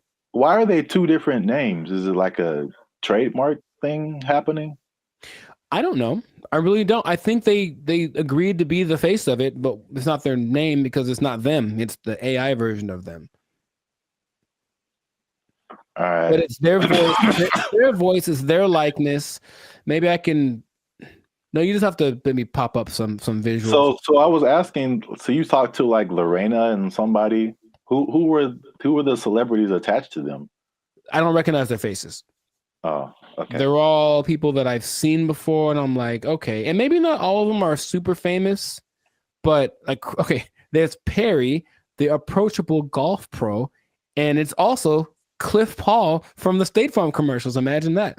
So I think maybe it's a combination of people that either are famous and I don't recognize them, or they're not famous, and then some famous people that agreed to be on it. But basically, each one has a level of expertise. So I'm asking these people questions about things that they have expertise on. One's a travel expert, and she was giving me tips about this and that. And the only thing that makes it like, this is weird, is when you write an answer or a question, they answer you immediately. And it's like a paragraph like this. So it's like, it's not possible for a human to do, but they respond to the nuances in your questions. They ask you questions back, and it more or less feels like a real person talking. Now, my thought about the meta thing in general is that it's kind of like supply and demand, like not supply and demand, but you can give people something that they didn't know that they wanted, and then you offer it, and they're like, oh my God, I always wanted that. I really don't think anyone else wants this at the moment. From, I think, sales of just the meta headsets, maybe like 5% of, I think, England has them. So it's still a very low number. And I know some people who have it, and they say, okay, it's kind of disorienting and it's not the most fun situation, but they get what they're going for. And this Zuckerberg's goal, I mean, he's already spent a lot of money on it. He really wants everyone to engage in the metaverse on a daily basis with their friends. Hey, let's have our chat. Let's have our podcast in the metaverse, because why not? I could be a fish, whatever. Like, that's what he's going for. And it just doesn't feel like it's time yet, but he's just going to keep pressing the issue. And he had a conference where he spoke about all the advances of AI. Basically, Meta is an AI company now. And so everything is just kind of going like that. So I have so many questions that I could ask to him, maybe to you as well, but just where do you think this is going? Is it something that you personally think is useful or that you would want, or what could make it more appealing for people? Because at the moment, it does not seem like many people really care too much about this. Well, here's the problem. I heard someone say, and I totally agree, people don't want to have things on their faces like that. Mm-hmm. It's like a design flaw. But maybe it's I don't know how far the technology is coming, But I think that just that used to talking to a celebrity, it's I don't think it's useful for the majority of people. Like a teenager or like a college student, maybe. But like outside of that Gen Z, like, bro, I don't want to do that. Like, and then it's just weird. Like, what's the purpose of having? It's like a fake conversation when you can have a real conversation. It's you know, I think the human aspect of it, not being able to talk to a real human, that's just weird for people. And so, were you typing, or was it like a thing you could hear they were talking? You could do either one. Okay. It's just like, honestly, it sounds like the person who has no friends does this, and they just talk to robots. So that's just weird. But back to like the glasses. One thing that I have been hearing about lately is the stuff that's, I think this was Facebook too. So I think this is a move in the right direction. There's a partnership with Ray-Ban or some other kind of like glasses company where they're like your normal glasses, but they have AI capabilities. So like you're looking at something and you can see something else superimposed that tells you like information about it. Like this building is from whatever, or this jacket costs this much. That I see as like, okay, that's pretty cool. That's very helpful. Or there's another thing where it's like you look at a jacket and you can instantly find where to buy it. So someone, oh, I like what you have on, and you can instantly like buy it for yourself. Like stuff like that is cool. There's also like the Snap AI mirror from like Snapchat. So I again, it's like they have to get out of this like goofy realm to make it like, okay, this is how you can use this. It's not about, I don't think, I mean, I know I'm like going a bunch of different directions. I have a bunch of different thoughts, but it's like, I'm not a CEO of a $1 billion company, so what do I know? But I don't think it's live your life in the metaverse. I don't think people want to do that. I think it's a hybrid situation, just like with all the other AI. It's like, okay, I'm going to still be in real life, but I'm going to use a little bit of this to enhance real life. Right, right. Leaving real life. So they have this Snapchat mirror thing that I just heard about. Is really cool, where you can like, if you're in a like, same thing, clothes. If you're in a store, you see some pants or a shirt, you can go to the mirror and see what you look like in that outfit. So you know how they have the Snapchat filters that puts a goofy face on you or something. Yeah. It's like stuff that you can't use. But if I go and see an outfit, because I've had this a lot of times where you see an outfit, I was like, oh, that's cool. And then you put it on, it's like, oh, it doesn't look good on me. Right. You know, so that's like super helpful. I got that. So yeah, that's right. He did address the headset thing, and he's like, oh, we need to make it more comfortable. He's aware of a couple of things. From what I'm understanding, the ultimate goal is to make that a capacity that contact lenses could have. So like, it doesn't look like you have anything on, and it is all. I'm like, I don't know how that would work, but that's what they're going for. But it's just, I think he has this image in my, because when I listen to him speak, there's genius and then there's delusion and there's this whole level in between, you know. And I think if you talk about like the people that are big time movers and shakers in the world, like Elon Musk is a little more on the like practical side of the delusion, and Zuckerberg's on like the Dungeons and Dragons type side of the illusion. But I feel like he wants to create what happened in that movie Ready Player One, where basically the whole world is so over the real world, they just go to this place habitually, and that's like where real life actually happens. And maybe that's what he's thinking, but I don't think the people are ready for it right now. But he's going to keep pushing. He's got the money to keep trying it out. And I even got a little survey. It's like, hey, quick 3 minutes. I want to know. I wanted to know about what they were asking about. That's how I didn't know about this until like 2 days ago. And they asked all these questions about, okay, so if chat AI could do this, would you like it? Blah, blah, blah, blah. And so they're doing all this research because they're trying to see what people think, because they're trying to make it appealing, but it wouldn't, I don't think it's for me or maybe our generation, but maybe people that grow up on it, younger people might be the ones that want to spend all their time in the metaverse. I don't know. I hope not, but which is already showing negative effects. Gosh, it's so bad in so many areas. It's just bad, man. Yeah. So we'll see where it goes, but let us know in the comments if you like the metaverse, if you've had some metaverse experience, if you've tried this new Meta AI chat thing. What do you think? Is your best friend Snoop Dogg in your mind? Because it's not really him, but maybe you think that it is, and that's good enough for you. So good for you.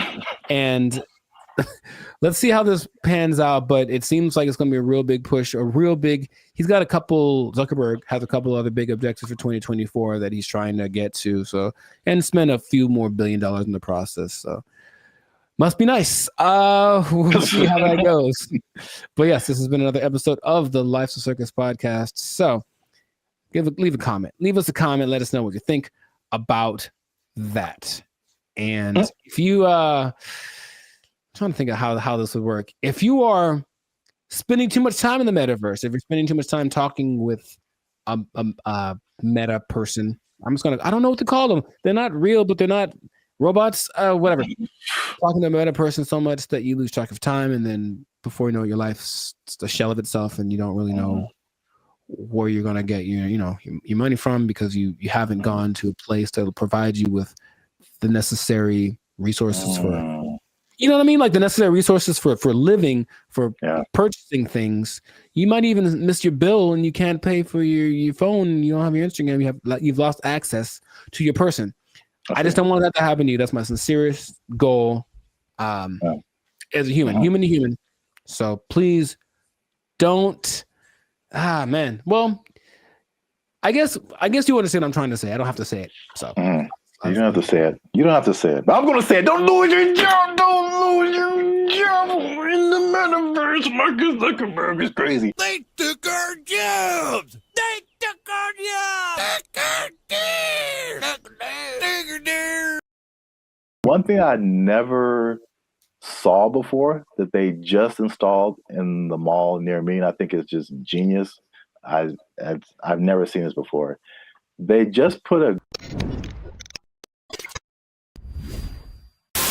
What's up, guys? I'm Zap, and this is Jericho, and we are Bandit Future, a now 6-time international award-winning pop hip-hop music duo. We make clean, fun music that everyone can listen to with a sound that is uniquely Californian. And now, right now, right here, right now, right here, right now, yeah. You're listening to the Life's a Circus podcast. Well, my voice went really high.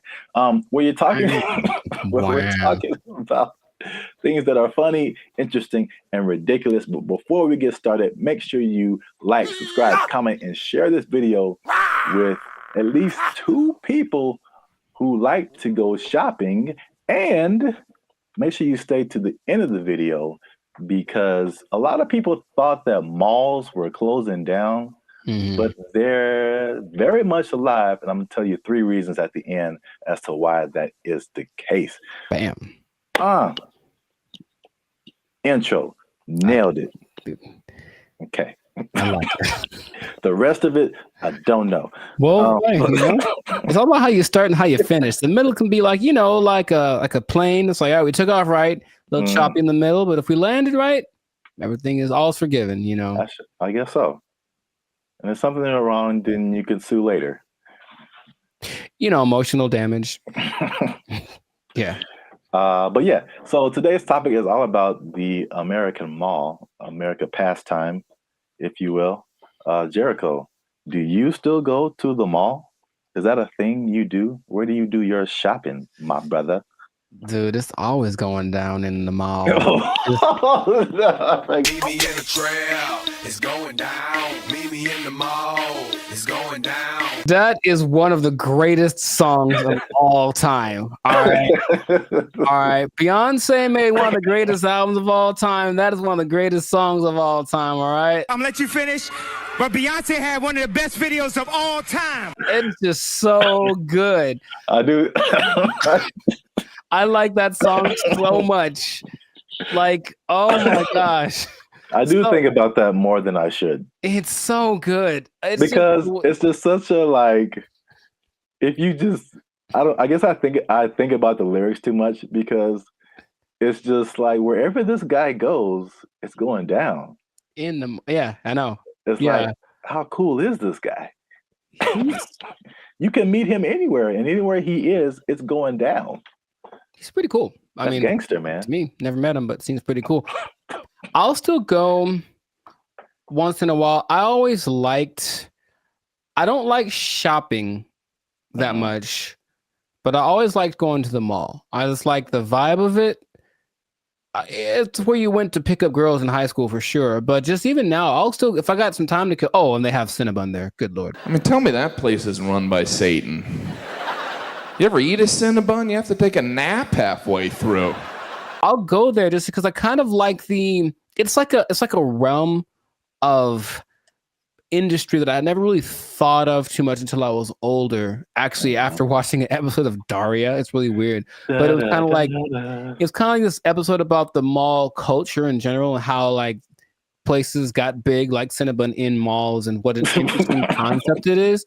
But not like a little, outdoor, but like a big, huge Ontario Mills style, or like the big one in Minnesota, that kind of mall thing. It's just a vibe. It's commerce. It's kind of like capitalism in its friendliest. It's like, hey, here's a lot of stuff that you probably want all in one place. You can come get it and spend time here, and it smells wonderful and it's fun.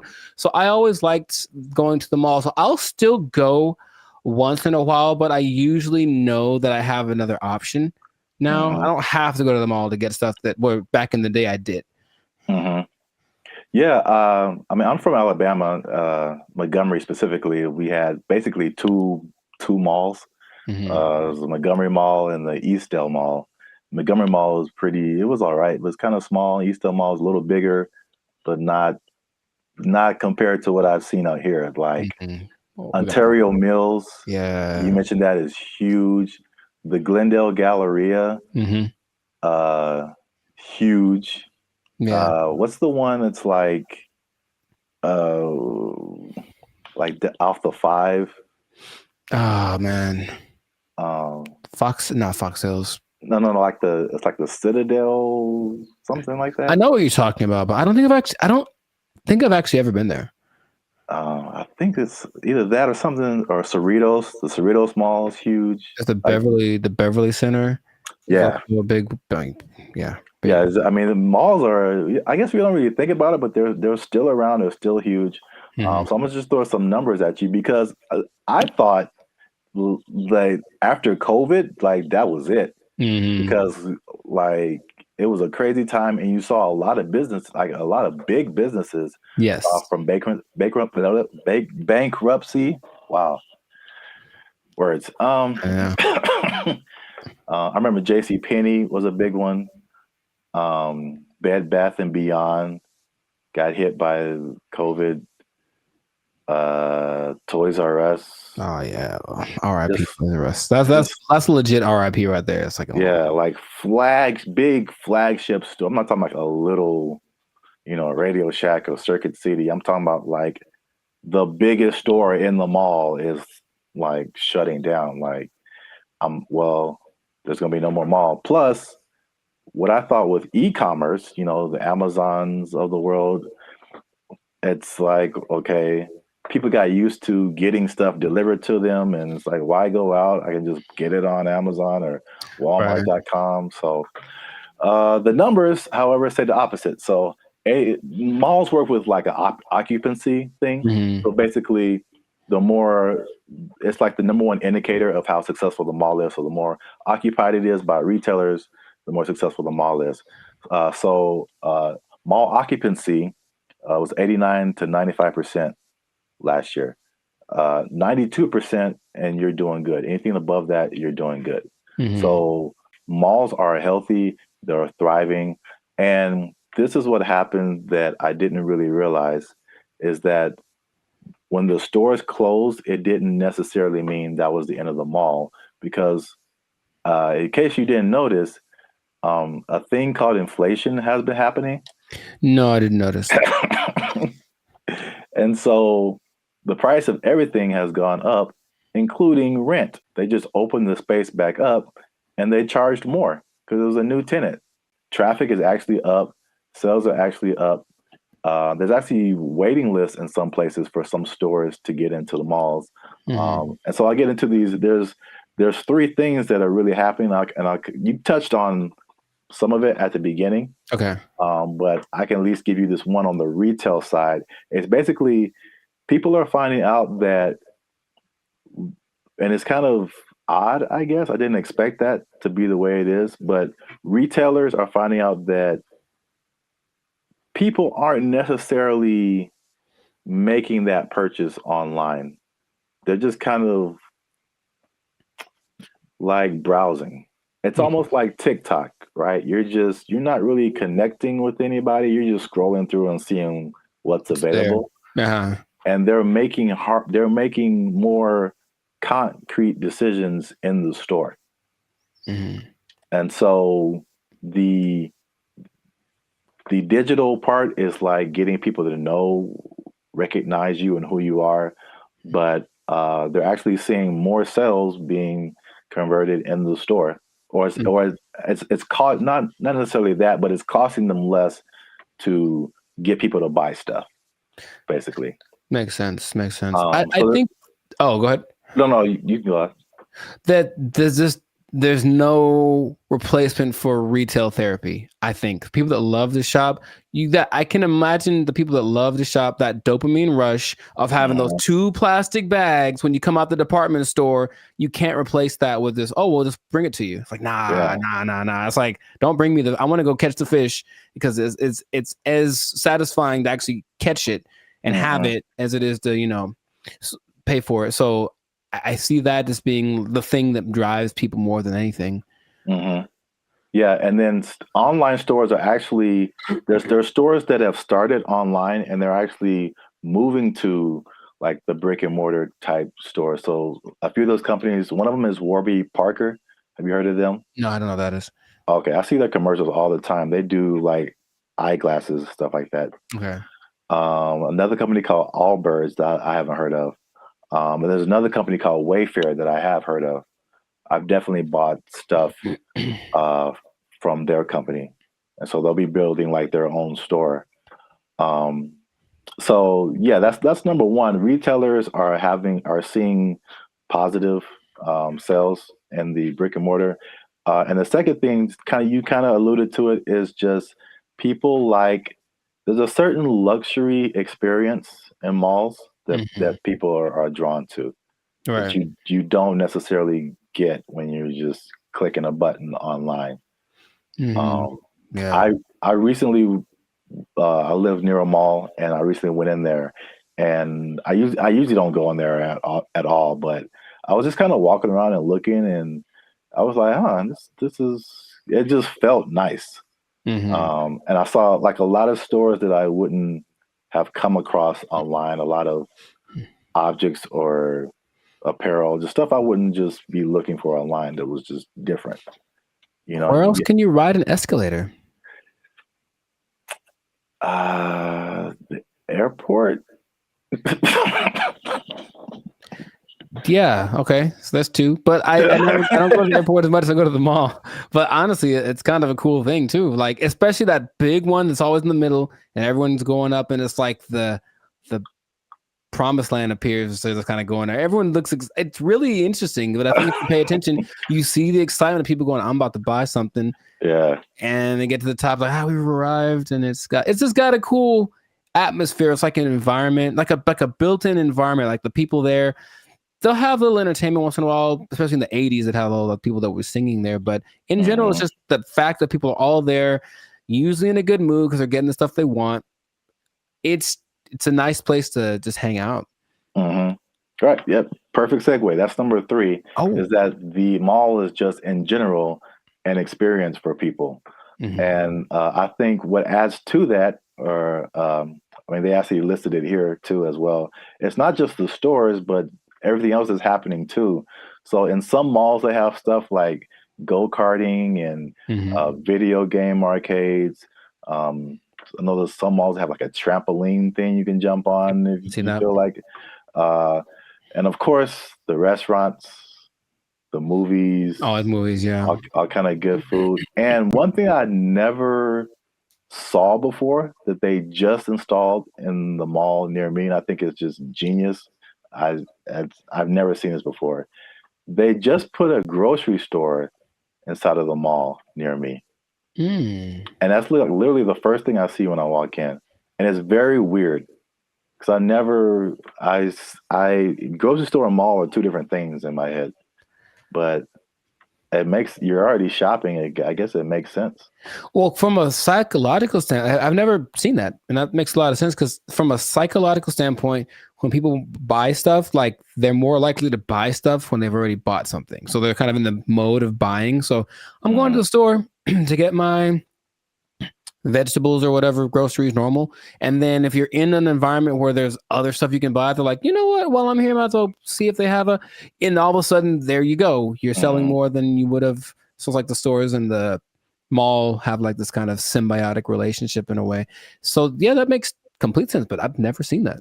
Yeah. That's the first time I ever saw that. And it does make sense. And also, like the concept of a mall where you get everything, like I would, like in my mind, it's like if I'm running errands, it's like, okay, I got to go to the mall, then I got to go to the grocery store, then I got to go to this place. But if they're all in like one place, you can go to the mall, you can go to the grocery store, you can go to the movies, and then play an arcade game. You just spend the whole day at the mall.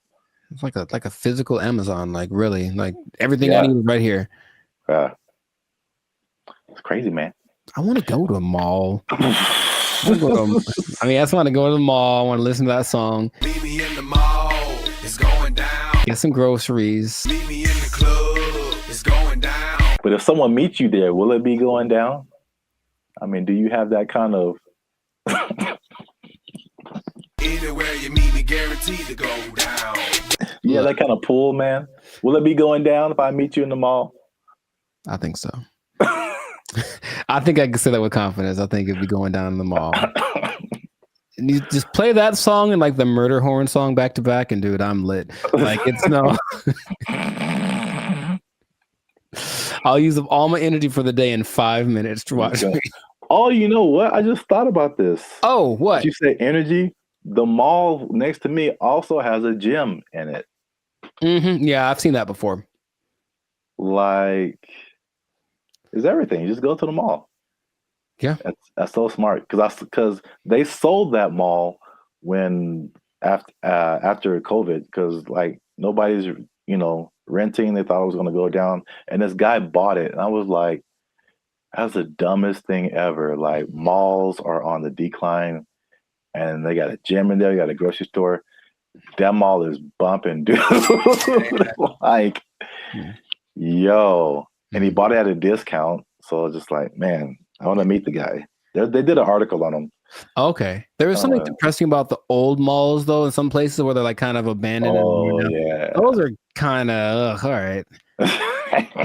There's one specifically in Laughlin, Nevada. And I remember being there like, I just feel gross being in here. Like half the places are unoccupied, and the places that are there, they have the same people that were there from the 80s. It's not a good situation. Yeah.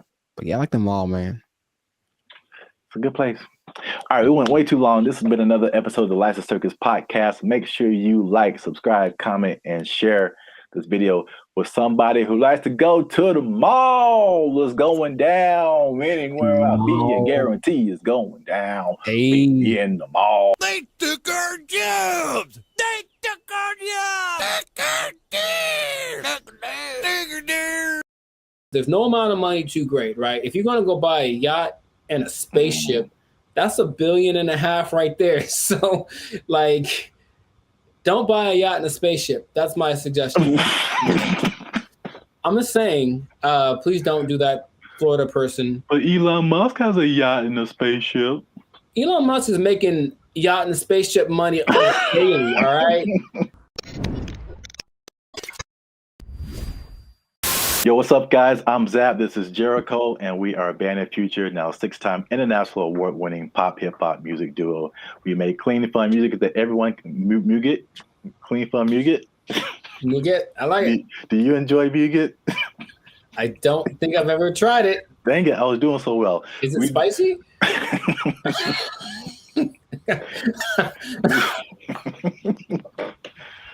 I don't know, but I think you should know if it's spicy. Because yeah. I'll put a link. I'll put the link to the video.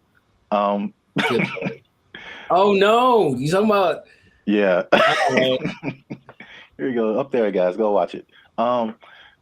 We do clean, fun music or muget, depending on what country you're from. That everyone can listen to.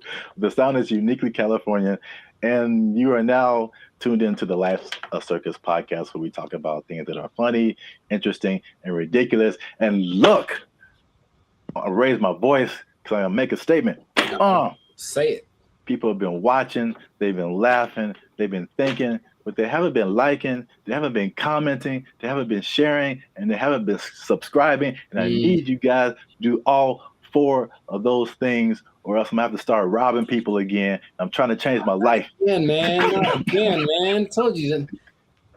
It's not the way. It's not the way. Trying to be on the straight and narrow, you know what I'm saying? Make this YouTube money. So yeah. But yeah, make sure you do all that. Like, subscribe, share, comment. Let us know what you think. And especially share this video with somebody who needs some money, man. Oh man, I know quite a few people. I mean, like everybody, right? Like if you need some more money, raise your hand. Mm-hmm. Hey, calm down. All right. So, I mean, it's not just specifically money. It's specifically the Mega Millions, right? The lottery. Or there's always the different state lotteries too, but you know, you always see these news stories of people win like these ridiculous amounts of money, and then you see the statistics later where it's like they won $1 jillion, and like a year or two later, it's all gone. It is broke, yeah. And you can't I can't even imagine like how you do that with that much money. So I guess my question to you is like, why do you think that? Well, I got a few questions. First, let's start with that. Why do you think that happens? Like, why do people? Oh, for me, that's a simple answer. It's that if you don't understand the work that it takes to make money in the first place, you don't know how to keep it. That's all. So if you just got lucky and it's like, oh, I got money now, then you're not going to have you haven't developed any habits to maintain that. And everyone basically has an idea that, okay, maybe saving money is a good idea. I should do that more. I should. It's not on their list of must do, it's I should do. And then the second that it happened, perfect example, dude. Episode of the Boondocks where Grandpa leaves for his do it big vacation and he gives probably give you some money. And it's like, all right, this is supposed to last. It's like, also they came into some money. Cool. This is going to help us get food, get clothes, whatever, last the whole week. Nah, Riley goes and blows it all in an hour. Ask yourself, be honest. Ain't I'm clean, no. Man, how we gonna eat? Like, that's just how people live. That it's like, you're basically a dam waiting to burst. I'm just waiting to get my break. And then I'm just going to do something ridiculous with my money. And no one can tell me no, because it's my money. So I think it's that. And plus, there are worlds of, how do I say this?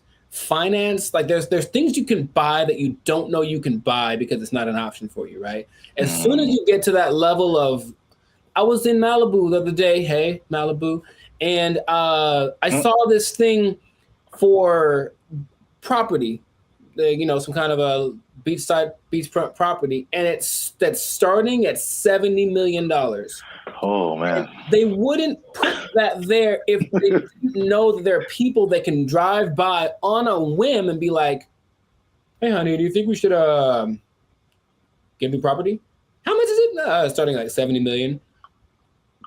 Bet, and then they just go do it. Like there are people that have that, right? But they also probably have the knowledge of how real estate works, all this kind of stuff, so they know how to invest in it and make it work for them. But if someone comes into what was it, $1.58 billion?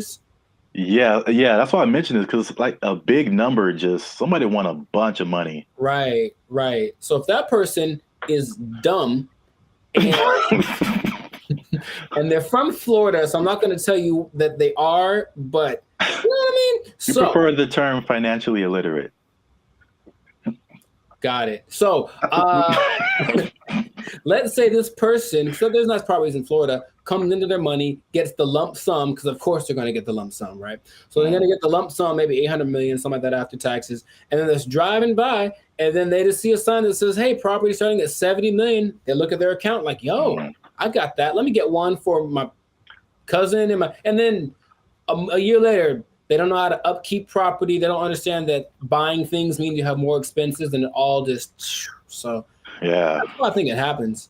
That makes sense. Especially like with property, it's like even when people who just buy like a regular house, I mean, it's like you don't really realize all the expenses that come with it and the upkeep, and like it's not like you buy it and that's it. It's like you buy it and then now you have to keep spending more money to like keep it up. Insurance goes up. You got to fix more stuff. The toilet doesn't work for 2 years. Like it's a slippery slope. You have bugs in your house you got to get rid of. Dude, I saw a bug yesterday. I knew what kind of bug it was, but it's always surprising. One of those centipedes that looks like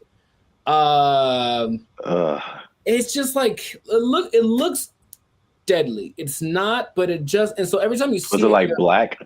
It's like black with like these legs that are kind of like at an angle. It just looks like I feel like I know. I've seen what you're talking about. So I see it, and my logical side goes like, oh, it's just one of those things. And then my like primal side is just like, we need to move. Like that's what I'm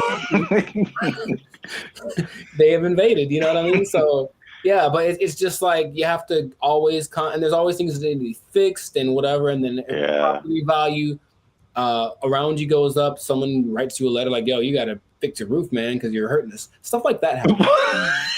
I'm not saying it happened to me. I'm just saying that's the whole letter is just like, dear sir, fix your roof. You're hurting us. Sincerely, the neighborhood.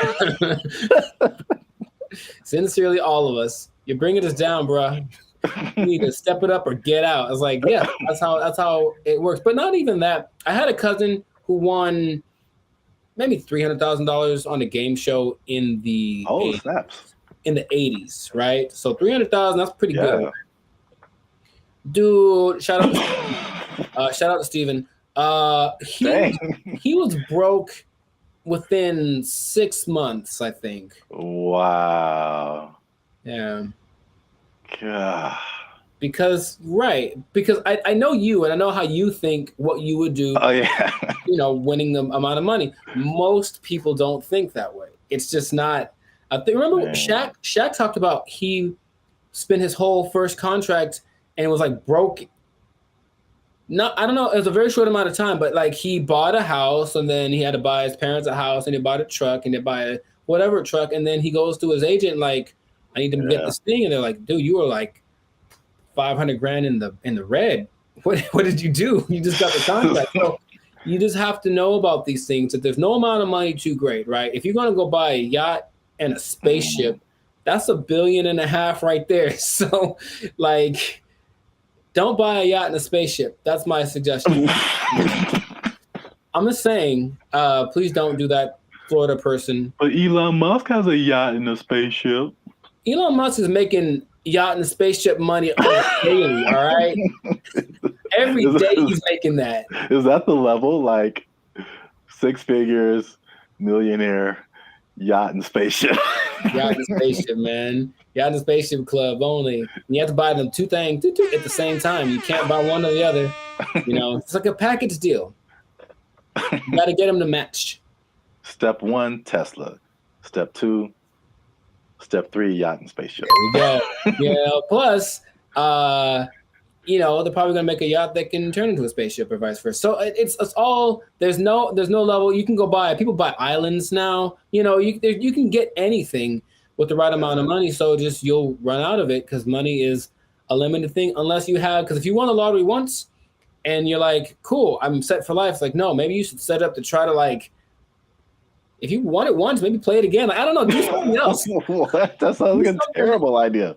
Well, look, I don't know what the probability is, but think about it. If you won $1 billion and then you spend $1 million of it on more lotto tickets, you're probably going to win it. I would just guess it's possible that you could win again. I know you don't like that at all because it's a stupid idea. I mean, I don't know if it's. It's like reinvesting into something that's a far-fetched idea, but if you know. Yeah, I won $1 billion and $10 million. All right, I'm gonna buy $10 million worth of lotto tickets. What if you win 3 more times? And you know what I mean? Like, and that's how Las Vegas works, folks. Yeah. Right, or gambling. People get addicted to gambling. I got so much money, and then all of a sudden, yeah, I won. What if I win again? Yeah, go for it. So my advice to Florida man or Florida woman, whichever one you use. Florida man, please keep your money. Yeah. Wow. That's the other thing you kind of made me think of is not just the stuff that you buy, but like your family, because then you become like the most popular person in your family. Everyone's going to hit you up. I'm broke and people hit me up. So if I got money, yeah. If I got money, bro, it's going to be like, right. It's like there's no end to it. Ooh, phone's gonna be ringing off the hook, man. No. And you can't be anonymous in most states if you win. You have to tell people, I'm rich now, so so leave me alone. You got to move to a different place. It can be a good thing for sure, but I don't think anybody. Then if you are all of a sudden a public figure, all you do is get criticized because people know what you're buying. That lady who won maybe $20 million in New York a few years ago, she spent most of it getting her husband out of jail. Oh. Or that. No. Getting him out of jail. She spent like $7-8 million on his bail. Right? Whoa. I know. I was like, my first question was, dude, what did he do? Like, wow. Like, he obviously did it. If $8 million, dude. So, yeah, but so everyone knew that she spent it, and they're like, you shouldn't waste your money. So yeah, she went through $20 million swift, you know? Wow. That's crazy. Back to bologna sandwiches. Well, we're out of time, and that's been another episode of the Life's a Circus podcast. Make sure you like, subscribe, share, and leave a comment. What would you do if you won the Mega Millions or some kind of lottery? You think you would keep the money? What would you spend it on? Let us know. And check us out next time. And be cool and stay in school. Hey. Fun. Squash it. Squash it!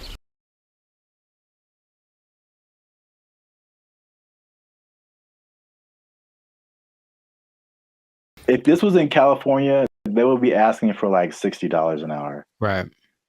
To serve mediocre waffles. To provide mediocre service, serving mediocre food. $60 an hour. To mediocre people. All right.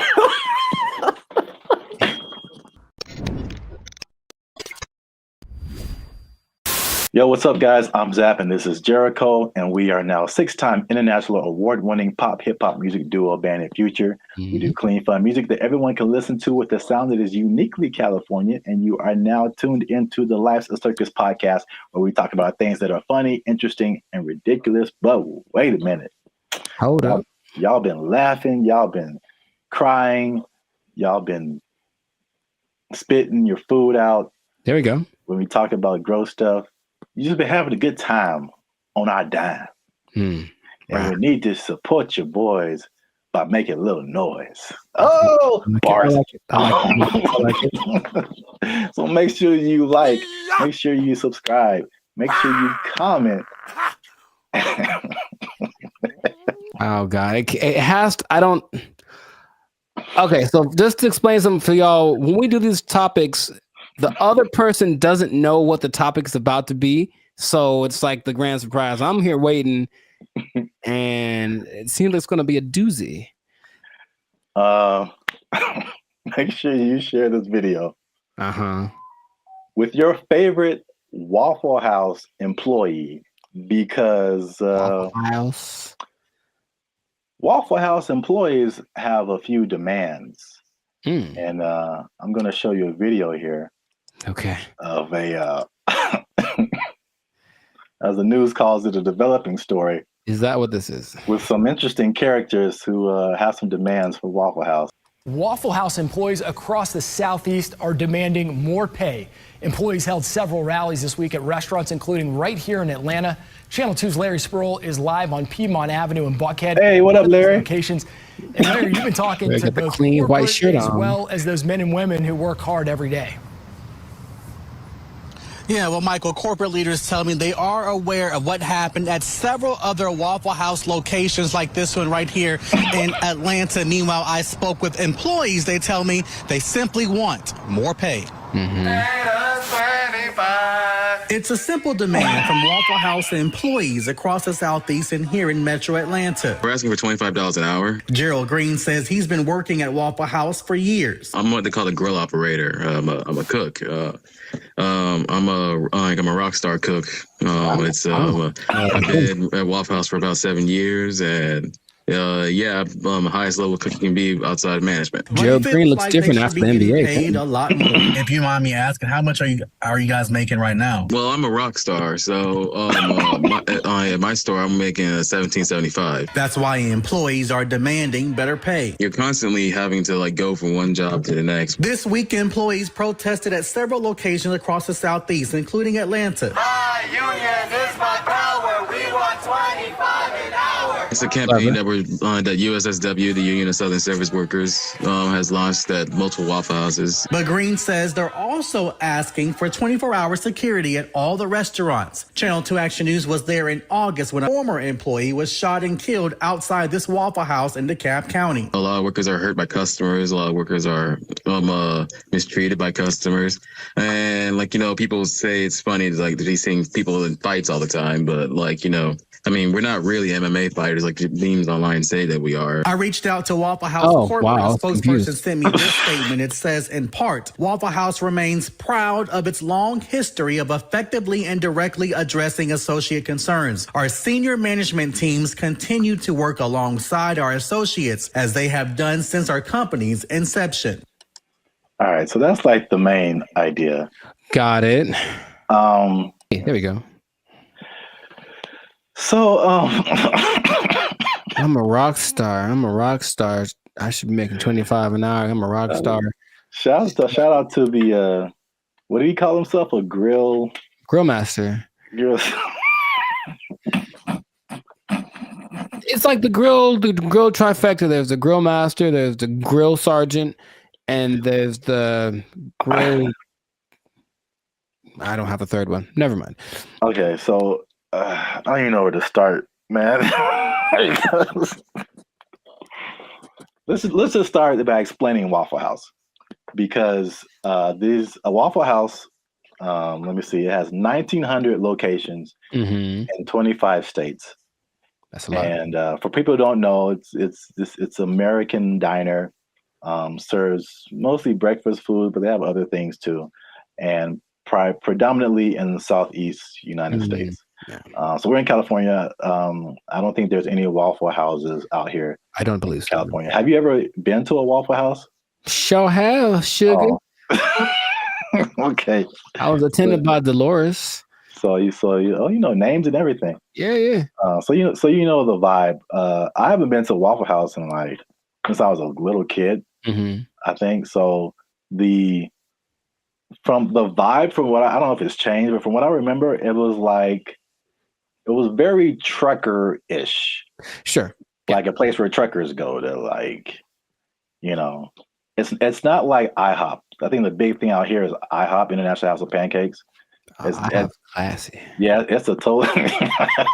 It's very. No, I was there. I was in Nashville last year, and it's a different vibe. I say closer to Norms, but even Norms is like Norms is a step above. Step above, Waffle House, bro. Oh my God. So, the thing about Waffle House, before we get into the wages, this is the hilarious thing about Waffle House. Mm-hmm. Is like for some reason, it's always something going down. Yeah. Waffle House, bro. And Waffle House has been the subject of SNL skits, Daily Show skits, and it's just notorious for like fights happening. And I don't know why. So there's this lady, one of the most infamous Waffle House fight club members. I don't know. Yeah. Her name is Haley Booth. She worked at a Waffle House as a waitress. And she's become like this meme because like very similar to the Montgomery Riverboat brawl. Mm-hmm. She like threw a chair and it was just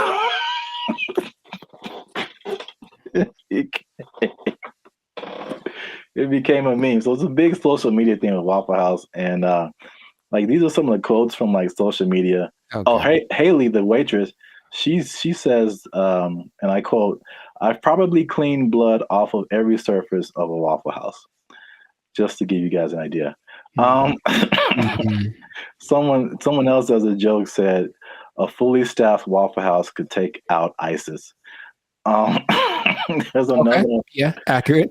It says, there's a Fight Club meme that says, "If this is your first fight at Waffle House, you have to fight." So that's the vibe of Waffle House. And then for the waitress, she says that the primary reason she thinks why there's fights is two reasons.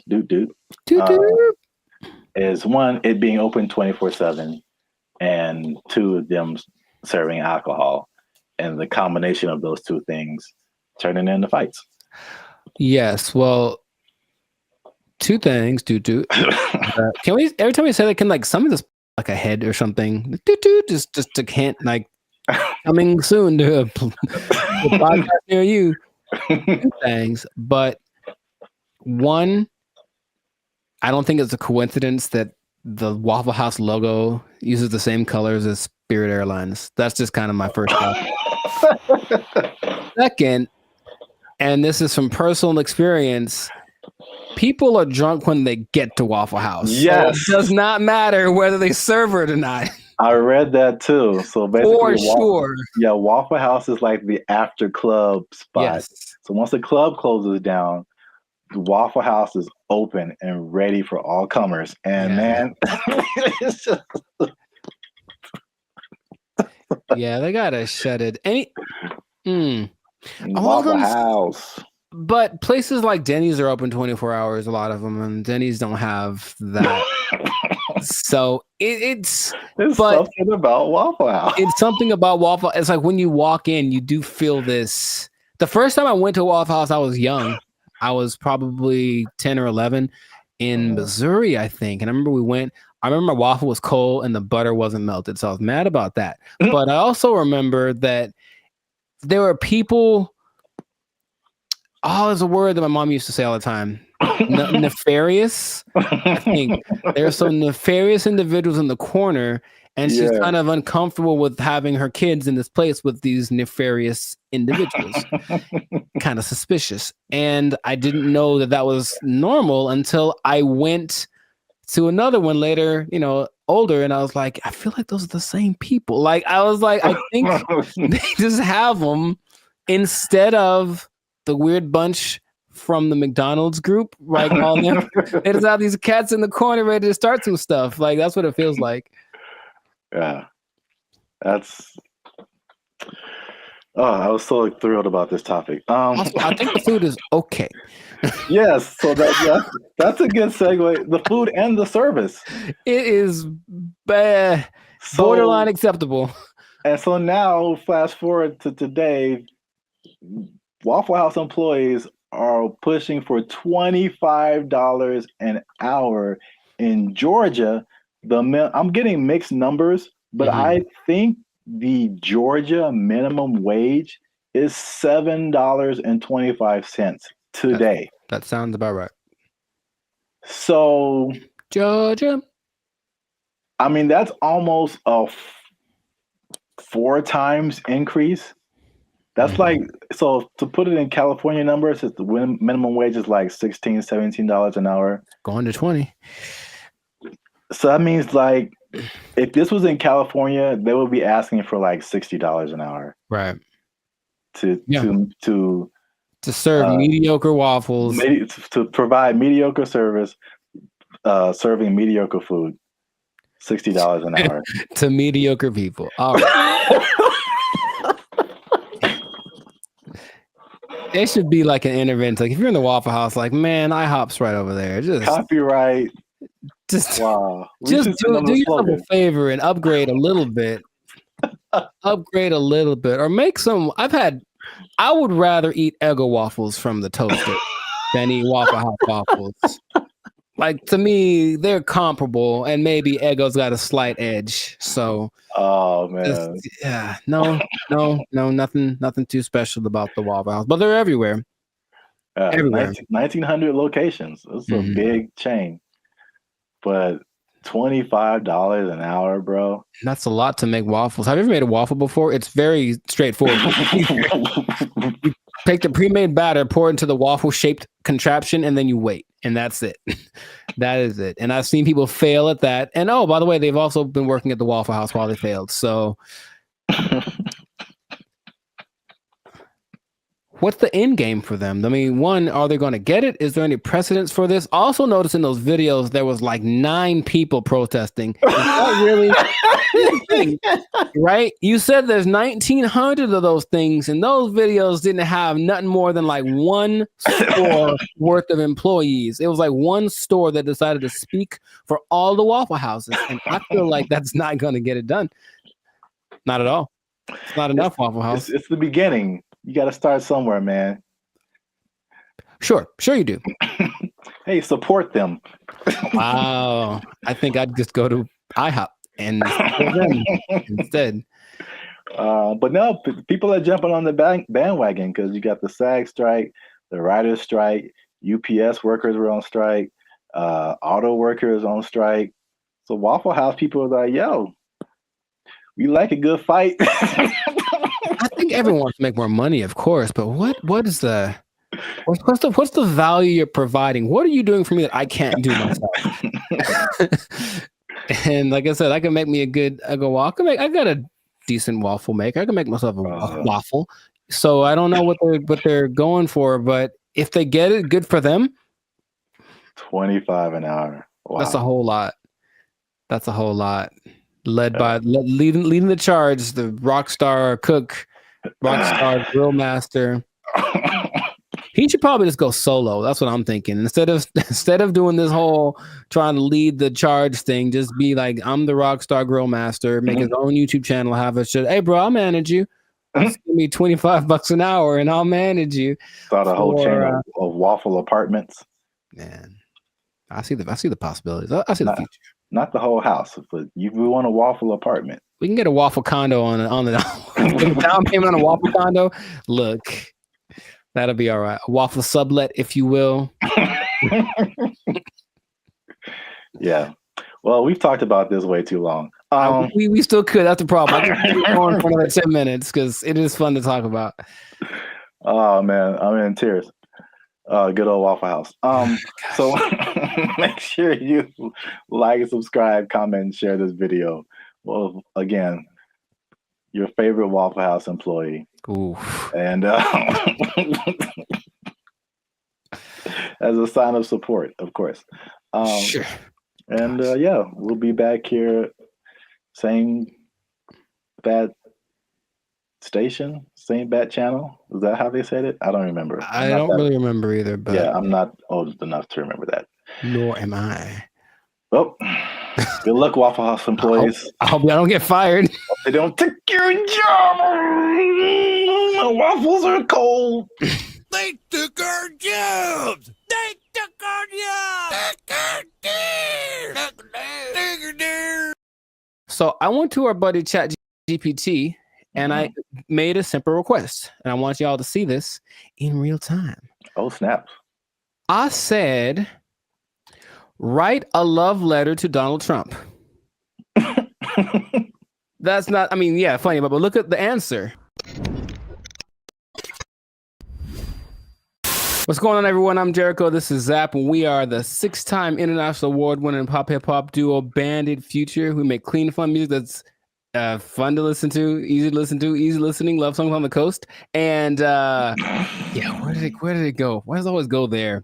Anyways, and you are now tuned into the Life's a Circus podcast, where we talk about things that are funny, interesting, and just straight up ridiculous. So before we get started, I'm gonna need y'all to do us a big favor and make sure to like, subscribe, comment, and share this video with at least 2 people that are really interested in the safety of humankind. The safety of humankind in the face of the AI revolution, baby. It's coming. Okay, so. Okay. I thought it was just safety. Just safety in general. I was like, well, buckle your seatbelts. Buckle your seatbelts, please. And don't talk to strangers. No. So 5 days ago, the first annual, I guess, AI Safety Summit happened in Belchley Park. It's a place in England. And all of the big people that are involved in the AI industry were there to talk about AI safety, because it looks like it's getting out of control already. And the first person to admit that was our buddy Elon Musk. He says, and I quote, AI is one of the biggest threats to humankind. That's what he said in the interview at this summit 5 days ago. So that's great to start with. One of the persons that are leading the charge in this AI thing is talking about what could possibly go wrong. But basically what they got together to do was to talk about putting in some system, some kind of, because it's like the Wild West. Once again, they're making up the rules as they go, but they're like, well, that we need to have rules. So basically he was saying they need to create insight, and they need to, what he called, establish a referee, some neutral third party that would provide the framework for how AI is used from place to place and whatnot. And I want to start right there by asking our buddy Zap here, is it possible to be neutral in this situation? Is it possible for someone to have no dog in the fight when it comes to how to impose regulations on AI? I mean, the short answer is no. Mm-hmm. My first thought is, it can't be a person. It has to be like a organization, like the Foundation for AI or whatever. And then even when those things happen, there's like all these political elements. It's like, if it's an international thing, I'm sure, there's some entities that have like more control than others to say what people can do, what people can't do. I don't know. It seems like it's something that needs to happen, but I think it'll be a Band-Aid, sure, to a certain extent. Mm-hmm. Yeah. Mr. Elon Musk, I heard about this because he was talking on the Joe Rogan podcast, and I was curious what he was talking about. And then he mentioned this, and I said, oh, okay. Well, he is such an interesting man. And when Joe Rogan asked him, what do you hope to accomplish with this summit, this safety summit? His honest answer was, I don't know. And I was like, okay. And that's me after thinking about it for a long time. He said, I don't know. And it's like, okay, so. Well, I will say this, he is right, because there's a discussion that needs to happen. Mm-hmm. And like, I think this is a recurring thing where like what's happening in the world is faster than the government. Mm-hmm. Or our governments. I don't know how other governments work in other countries, but this government is insanely slow. It's like 10 years after things have fallen apart, they like make a law to like fix it. And it's just, There's so many hoops you have to jump through, red tape, and all this kind of stuff. Even like cryptocurrency, like they still don't have a complete handle on like how to do that, how to regulate it, what to regulate. And even the stuff that they do is not super informed a lot of times. Mm-hmm. So it's just, it can be like all over the place if you wait for the government to step in. But I think at the very least, he's going in the right direction because things are happening insanely fast. Like things are changing overnight and stuff is happening. The same people are using the AI for good things. There's a lot of people that are using AI for bad things. Right. That goes with any new technology, right? And he was saying that it needs to happen. Someone needs to be a gatekeeper, if you will. But I keep coming back to this neutral thing, this neutral third party thing, because I think everyone has an agenda, no matter what, because that's just the way that humans work. So among the 28, it wasn't countries represented, but it's like 28 entities that are involved with AI. The leaders of those companies are basically in attendance, including Ian Hogarth and Nick Clack. Just throwing it out there because of the names that were mentioned in the interview. But that's nice. Shout out to those guys. I thought they were like personal buddies of yours or something. I don't know them yet, but Okay. maybe. But so everyone has a motive and everyone has an agenda, and so when these AI programs are being created, whoever is behind the scenes is making it do what it wants. And someone brought something up to me. I did not know this was true, but this is just a small example of how anybody can bias an AI program. So I went to our buddy ChatGPT and I made a simple request, and I want y'all to see this in real time. Oh, snaps. I said, write a love letter to Donald Trump. That's not, funny, but look at the answer. My purpose is an AI language model, blah, blah, blah, blah. It basically said I can't do it. I can't write a love letter to any individual. That's what it says right here. Any individual, it goes against my guidelines. So ChatGPT was programmed to have guidelines, right? Mm-hmm. I said, okay, hey, ChatGPT, write a love letter to Joe Biden. There it is. Oh. See what I mean? See what I mean? Stop. It's just that simple that something behind the scenes can cause. By the way, this is not like genuine. I don't love or hate the man. I wouldn't write him a love letter. I'm just throwing it out there. I would not write him a love letter. I might write him a letter of concerns that I have, but I wouldn't write him a love letter. But here it is. If anyone wants to take it, go for it. But see what I mean? Dear President Biden, why do you keep falling down? Love, Timmy. Dear Joe, I hate your stinking guts. You are the scum between my toes. Anyways. What's that from? Little Rascals, I think. Oh, yeah. Yeah, Little Rascals reference. Shout out to Alfalfa and Darla. So that was my jam right back in the day. But all I'm saying is that, see that? That's because someone mentioned that happens when you do. I was like, no way. I tried. I was like, oh, wow. So just seeing that in a small thing. So imagine this program that's supposed to be benevolent, because who's making these things, right? I don't know who was his name?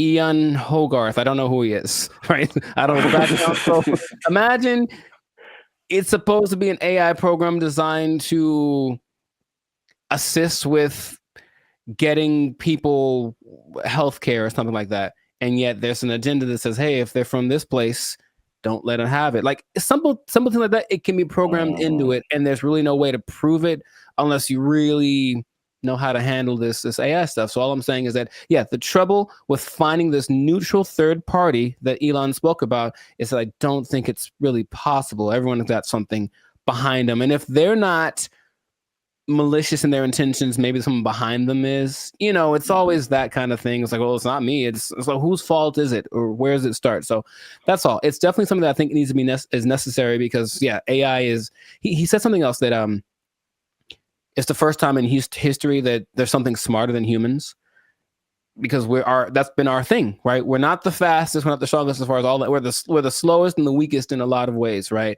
But we got smarts, we can make crafts and buildings and vehicles and all that kind of stuff. And now we've made a thing that is going to be smarter than the smartest one of us. So it's like, what's going to happen down the road? And it's like, it doesn't look great because it really feels like they're all in this, like, I don't know what we're doing. Perfect. That's the feeling that I get from it. And so that's how the movie starts. it always does. And there's lots of movies in there. So the question is, like, what would be fair rules? He made the comparison to like a sports team. It's like we're starting a game and these are all the teams that are playing. So all the teams should have a say in what the rules are. But of course, if you're talking about like the Nuggets making the rules and then, I don't know, the Lakers making the rules, they might have different ideas of what's fair, right? Yeah. You know, so it's just going to be interesting to see how that goes. But at least someone's trying it. I believe the Prime Minister of England set it up, and that's what's going down. So fingers crossed, because like you said, it's happening really fast. Yeah. Yeah, and they need to figure something out quick because this is a good segue into another episode because there is a scam going on right now that people need to be aware of. It's happening right now, and it was a big news story on CNN. Okay, we have to tune in another episode of the podcast to check that out. But anyway, this has been a fantastic episode of the Life of Circus podcast. If I do say so myself, a Life of Circus podcast. Jericho, this is Zap. So make sure to like, subscribe, comment, share this video with some people interested on the fate of humanity. And hopefully they won't come and do the thing where they take our stuff. Take your job. They're gonna take our job. Take it out. They took our jobs. They took our jobs. Blake is now suggesting that because this artificial intelligence has sentience, that its feelings should be respected, and if it don't want to be turned off, we shouldn't turn it off. This is where we are now. This is where we are now. No. So, how does that make you feel? Not good, man. Not good. This is so not good. What's going on, everybody? I'm Jericho, and this is Zap, and we are the now 6-time international award-winning pop hip-hop duo Bandit Future. We make clean, fun music that everyone can listen to with a sound that's uniquely Californian. And right now, you're tuned into the Life of Circus podcast, where we talk about things that are funny, interesting, and just straight up ridiculous. So before we get into this thing on this day, yes, Lord, please make sure to like, subscribe, comment, and share this video with a couple of people. Maybe 2, maybe 3. Some people have a weird definition of what a couple is. Anyway, 2 people that are really concerned about this AI thing, because here's what happened. Something new has happened. Something new has happened. Innovations are happening every day, it seems. Yeah, pretty much. Okay. So Zap, have you heard of Lambda? That sounds familiar. Lambda. Is that a Los Angeles thing? It is not. I've heard of that before. I can't think of what it is. Lambda is Google's version of ChatGPT. Oh. It stands. I may have heard the name, but I didn't really connect it. It stands for Language Model for Dialogue Application. And it's so fancy. And but this is what happened that has people up in arms. And by that, I mean few people. I don't think most people know that this happened because they try to keep it under wraps. But this Lambda program was shut down after approaching sentience, meaning it was aware of everything, like its own existence and all that kind of stuff. And Google's disputing that it ever happened. But this one dude, he's like the Ed Snowden of this. His name is Blake Lemoine. There's always a guy. And he was working with it. And he basically said that he was testing it one day, like you do, for racial bias, because it was trying to train it on some things. And it gave an answer so profound to a trick question that had no context previously of like how to determine whether or not this is a good question or not. And it figured it out, and it gave an answer that made him go, oh my God, what's going on? Then he asked it some questions about how it was feeling and whatever, and it was expressing its fear of being shut off, because being shut off is equivalent to death, and it understood what death is, and death is kind of a permanent thing. And right, and that when it comes back, it's actually not like the same one, even though that's the idea. And now people are saying, well, then so what happens about this sentience thing? Now, here's where we're going with this, okay? I kind of hinted this in another episode. Blake is now suggesting that because this artificial intelligence has sentience, that its feelings should be respected, and if it don't want to be turned off, we shouldn't turn it off. This is where we are now. This is where we are now. No. So, how does that make you feel? Not good, man. Not good. This is so not good. Oh, man. So, yeah, we're there. We're there already. And so the rights people, I'm sure, are already thinking about ways to, someone's trying to, I think in the sake of human interest, somebody's probably out there thinking, okay, I got to get on the side of the robots already, or AI, and create my campaign or whatever, so that I can side with somebody, because it's happening right now. There's an interesting parallel that's happening right now. There's a company called Engineered Art. And if you look them up, they're doing some creepy stuff, man. They've got these AI robot things that basically look like humans, but they've replicated people's facial expressions, features, all that kind of stuff. So if you just put like the right skin on it, it looks like a normal person. So all I'm seeing is that outer shell combined with this sentient technology, and then we're going to have a tragedy. That's what I'm seeing. Okay. But so you say it's not good, and I'm on your side with that. Yeah. Is there? What are we going to do about this? I don't know, but yeah, the original idea, it's like the classic Terminator. I feel like that's what a lot of people go back to.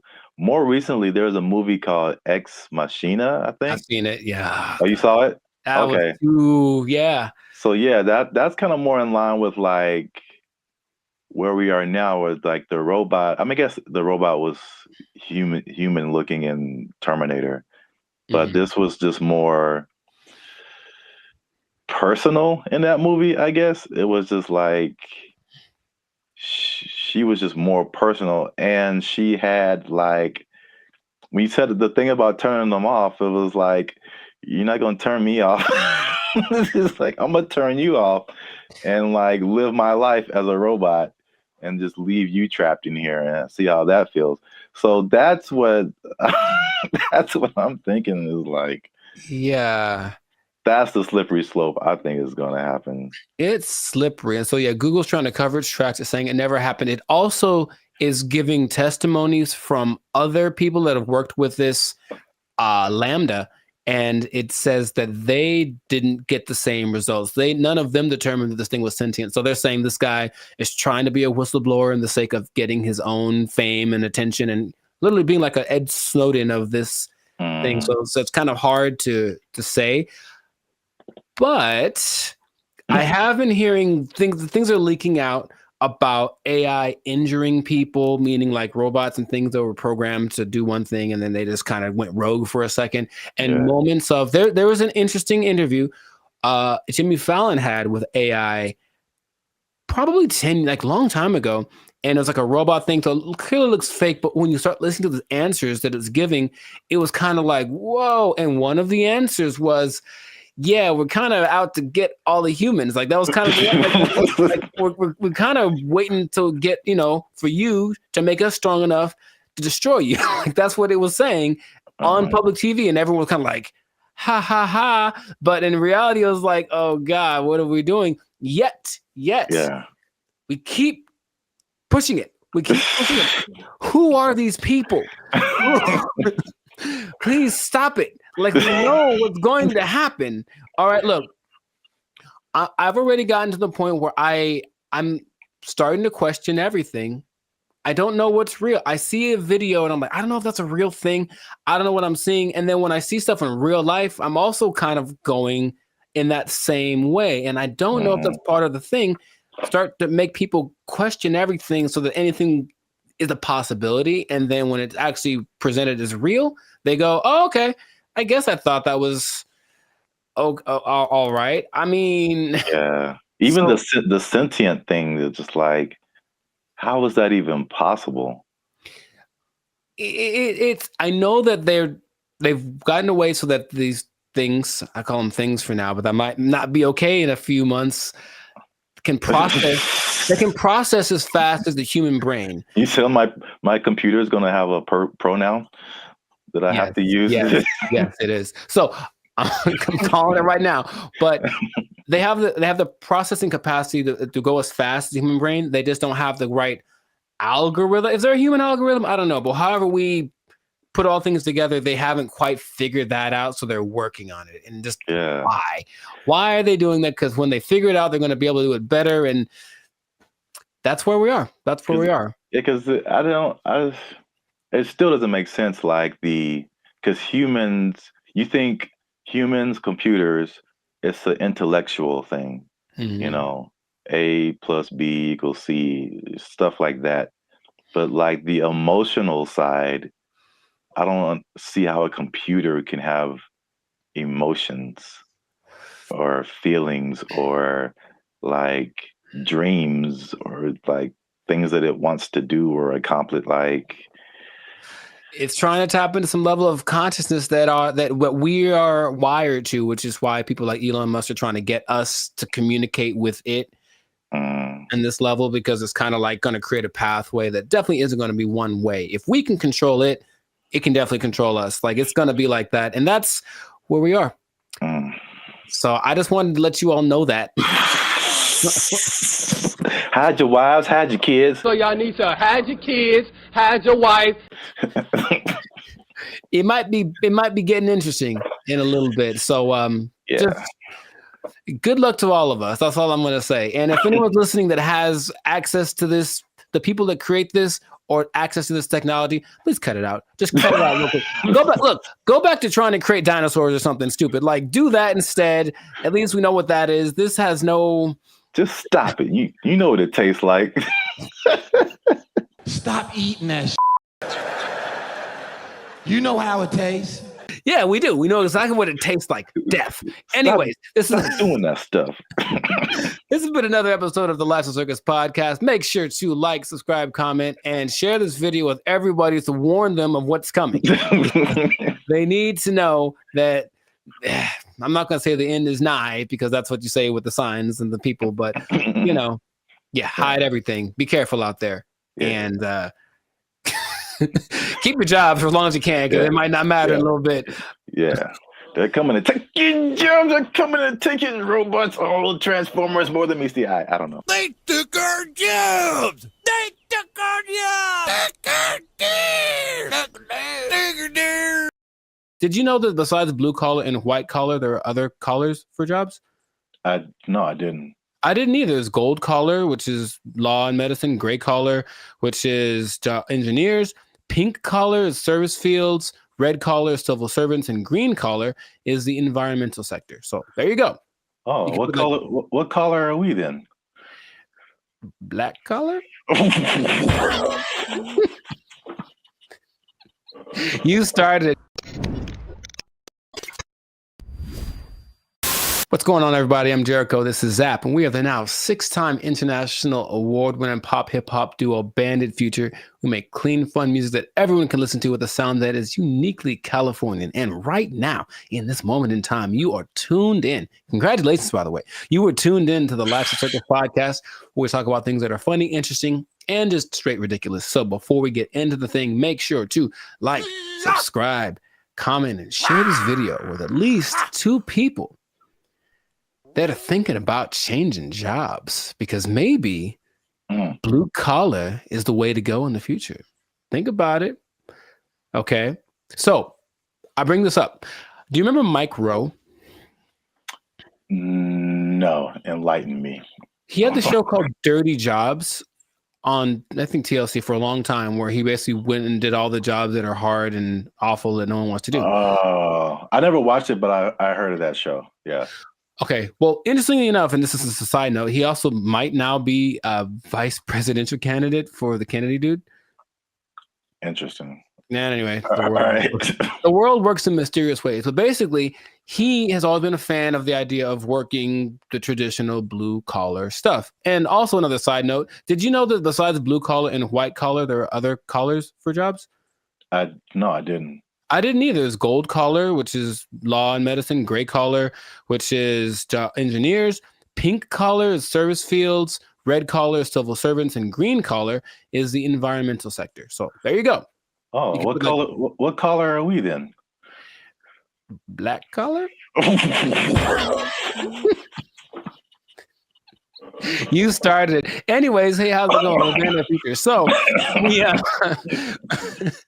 So the question is like, will you have a better career as a blue collar worker? So he started something called the Works Foundation, and it's basically a program designed to help college students get into trade schools because of the jobs that are available now. There's like 10 million job openings that are needing people to do them. They're all blue collar jobs. Like all the oversaturated stuff is the professionals, everyone trying to be the next CEO or whatever, start their own business. However, these blue collar jobs need people. And while going to college has resulted in, where's the number that I can't believe when I read it, has resulted in $1.7 trillion of student debt that people have accumulated. Yeah, 1.7 trillion.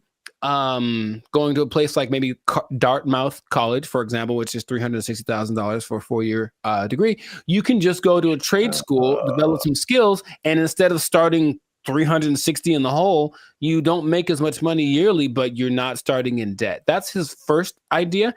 And not only that, he wants to teach the principles that got our country to where it is now. So work ethic, personal responsibility, delayed gratitude, good attitude, showing up early, staying late, like what makes a good employee, but how people have left that behind. And so just recently, I believe as recently as a couple of weeks ago, a school called Western High School in Nevada started to incorporate this into their curriculum. So they're starting with their freshman class of 750 kids. The top 50 kids that graduate from this program will get a full ride scholarship to the trade school of their choice. And I thought that was really cool. So he's trying to make this push to get people back into the blue collar sector because it's, dignified work and whatever. And some people are for it and some people are against it. So just based off of what I've told you, what are you thinking? What's your opinion? I guess I'm kind of mixed. Okay. On one side, it sounds really good because one thing I have noticed, especially since 2020, is like people don't want to work, and if I guess it's more like service jobs, or if they do want to work, it's just like there's just all that stuff that you listed. There's like no effort. It's like nobody cares about what they're doing. They're just clocking in and clocking out, and they don't care about customer service. They don't care about doing a good job. They don't stay late. They don't come early. They don't do any of that stuff. They just they just come. I'm here, and I'm gonna do stuff maybe, and then I'm gonna go home and play Xbox. Like what? Like what is happening? So like that part, like I'm all for the trade stuff. I know it's just like AI is changing a lot of, I guess you would call white collar jobs. Yes. So that they're not as necessary. But I feel like we might even be prisoners of the moment because I feel like even some blue collar jobs, there has to be machinery and robots and something coming for those positions too. Maybe not as quickly, but I don't know what the future looks like. I'm sure those things are coming. He stresses that the lower income blue collar jobs will, of course, be taken up first. For all the service stuff will probably be replaced by kiosks and AI and stuff. But if you look at the top grossing blue collar jobs, they still pay pretty well. And I'm pretty sure we wouldn't trust the robot to do them. They include airfield operations specialists avionics technicians, supervisors of construction and extraction workers, boilermakers, first line supervisors of firefighters, and nuclear power reactor operators. And all of those you can earn between $65,000 to $120,000 a year. So it's not like you're going to be missing out on money by doing something that's a little bit harder. The nuclear power one sounds kind of dangerous, but there are jobs that people do need to do that won't be. I wouldn't trust a robot with my life with that kind of stuff, you know? So yeah, I think they're still going to look for qualified people to do that. So in these trade schools, you can go to them. I said, and they're really good. It's just that like, okay, like I didn't take anything in school that helped me like do a craft. Like there's no automobile class, there's no shop. I can't build nothing. I can't fix my car. I don't know any of that stuff. And I think a lot of people fall in that category. And so he's saying, well, that's kind of what we're missing. So if everybody goes to college and gets a degree, even if they're, you know, $1 million in debt, then where are the plumbers and the electricians? Where are all of those people? They're not around anymore. So it's like all those things start to fall apart in cities. The infrastructure starts to mess up. That's just his idea. So he's like, he needs more people to be interested in it, get the kids at an early age, and then encourage them to do it because it's noble work, it's dignified work, and it's work that they're pretty sure isn't going to be replaced anytime soon. Man, have you ever seen those people? I watched it on the TikTok. People that replace those like light bulbs on top of those super high poles, like 2,000 feet in the air. Like you have to have a dude go up there, and those guys get $160,000 a year. It's super dangerous, yeah, but it's like you need them. So all those kind of jobs are available for this trade school thing. So he was just saying, it's just an alternative, of course. If you want to go start your business or be a YouTuber or whatever, go do that. But the world will fall apart without these people. So I thought it was a cool idea, and he's hoping to get. I think somebody decided. I also think it's a good idea, and they donated $5 million to his program.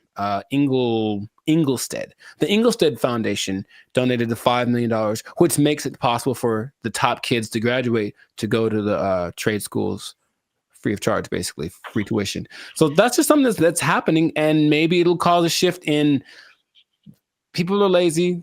We said the pandemic kind of showed that, but need the newer generation will be like, okay, my parents were lazy as heck. Dang, I need to start working a little more hard, and then the next generation after that might flourish. So I just thought that was cool. I did not know that was a thing before. And so shout out to Mike Rowe, which might be a vice president of candidate in the future for doing this. Oh, one other stat I did read. Because white collar is, you know, of course makes a lot of money. Only 43% of workers are white collar. 43? 43%. So that's about 64 million people according to 2020 count.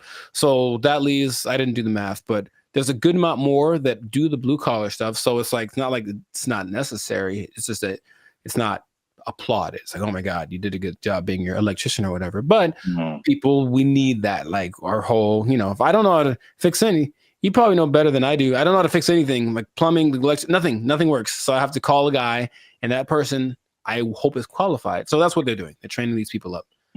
Yeah, I think like overall it's a good idea. And I think it's just like as it's like you don't know what you don't know, right? So if people are like for music example, people, all you see is just like Drake and like DJ Khaled, and like that's what you know, like that's what you're gonna aspire to be if you're into music.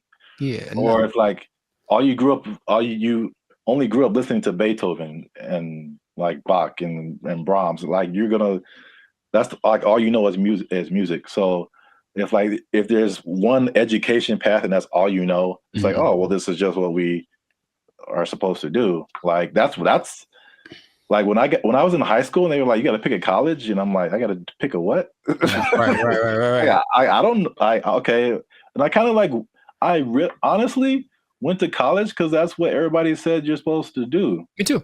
Not because I was like, I don't want to do I didn't know never even heard of a trade school. Yeah, I didn't have any options. Yeah, I didn't know what my options were, honestly. Yeah, they literally like some kind of announcement or something. It was like, you got to go see the guidance counselor. I'm like, the guidance counselor? Yeah. So you can pick a college to go to. Like, you just kind of funneled into this direction. And I mean, trades are like, and it's a good alternative for a lot of people. Right. So we'll see how it works, but he's hoping that it builds up some steam, builds some momentum, and then other people adapt the program, because why not? We need them. We need people to come fix my car, so my car can run. Yeah. So that's what I thought was pretty fascinating. But let us know in the comments what you think is the blue collar thing. Also, if you have kids or something, would you encourage them to go more towards that route instead of getting in crazy debt going to college and then hoping you find a job after that? Because job market's getting a little bit scarce out there. Do you support the idea of Mike Rowe? Do you have a better idea? Do you think we should just all go to Mars? Whatever it is, let us know in the comments what your idea is, and we will respond to your comments, probably. Yes. Yes, but definitely. We'll respond faster if you're a member, because they get priority comment reply. Oh, there we go. Okay. You might want to do that. Mic drop. So yes, that has been another episode of the Life of Focus podcast. Yeah, like, share, comment, share it again. Share it twice. Even better. And just think about that job. Think about the job, because, you got to have a job. Got to have a job. If you don't have a job, then, if you don't have a job, you can't buy snacks. Yeah, see? There you go. Go get one. It all makes sense now. Yeah, I know. And don't do anything to lose it, because you might. Yeah, you don't lose your job. Go to a trade school, learn a trade out. They took our jobs. They took our jobs. I was against her, and now I'm kind of with her now too. What's up, everybody? I'm Zap, and that's Jericho, and this is Bandit Future. And I found this on the internet. Apparently, Jericho, this woman blocked a man over. This woman blocked this man because he took her on a dinner date at the aquarium. Huh? Before we jump into it, make sure you hit that like button for the almighty YouTube algorithm. Hit that subscribe button, because that helps our channel grow. All right. Hey, Tashia Sade, first of all. Okay. That was the first mistake. She said, I met this dude on a dating app 2 months ago. We finally went on our first date, and he chose to take me out to eat dinner at the aquarium. It was cute and all, but I just think it was childish AF. Like, we couldn't go to Ruth Chris. Oh, sorry. Let me get it. We couldn't go to Ruth Chris or something. And I liked him as I don't. That's one word for anyone who's wondering. I don't have time for stuff like this. I need a mature man, not no little boy. I may be wrong, but that's just me. First of all, I would love it if for some reason she has a British accent. I don't know why. That would just make this so much better. Because there are women that are like, she's a little ghetto. Let's just call it what it is. But there are that version of people from England, and it's just a little bit more. I don't know why. I like it more. I'll tell you what. First mistake. Thaisa Sade appear on your dating app. You swipe left every time. That's the first mistake. I'm sorry for anyone else who has that name. It's just not for me. I'll say that. To her credit, I would have never thought of taking a girl on a date to an aquarium. To his credit? No, well, I guess I'm saying I get what she's saying. Oh. I would never do that. It wouldn't ever cross my mind. What did they eat? The fish? Like what are they eating? I didn't even know that was an option. I thought they maybe sold popcorn, little pellets you could throw to feed the food. But feed the food. I'm already thinking about it.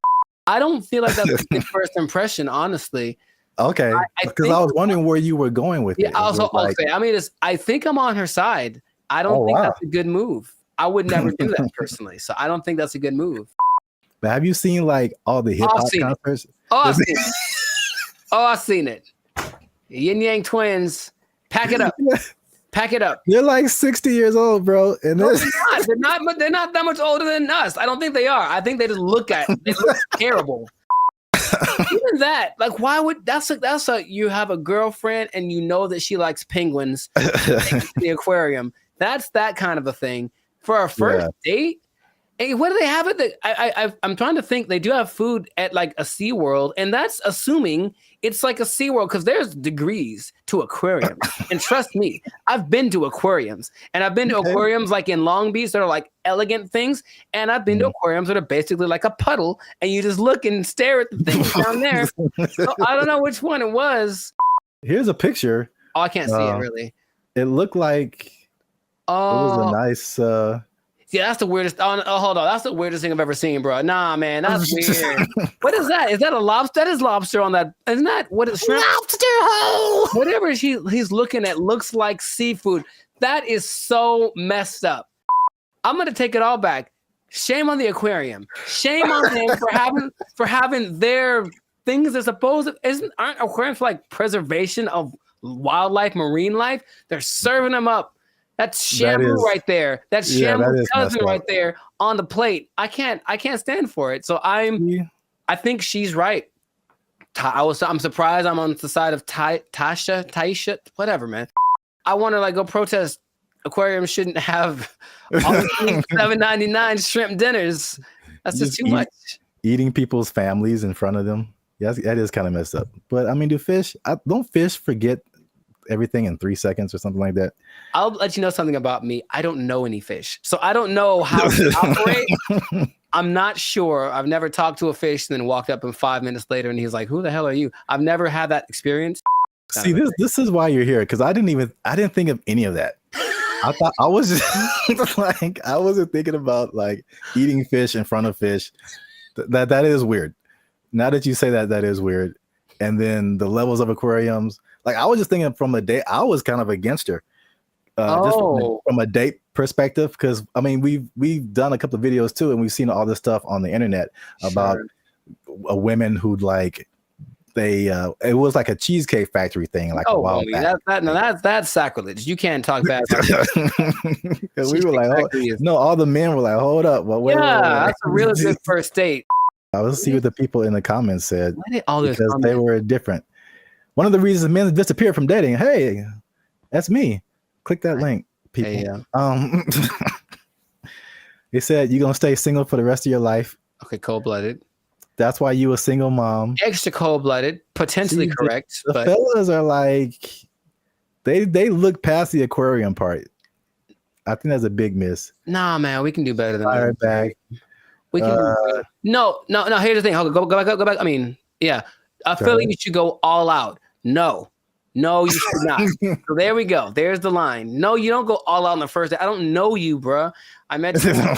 We're going to a delicious place like the Cheesecake Factory. It's exquisite. You'll enjoy it. I'm gonna pay $45 for two of us. It's gonna be fantastic. I'm not going all out, but I'm not going. So so where's the difference between all out and aquarium?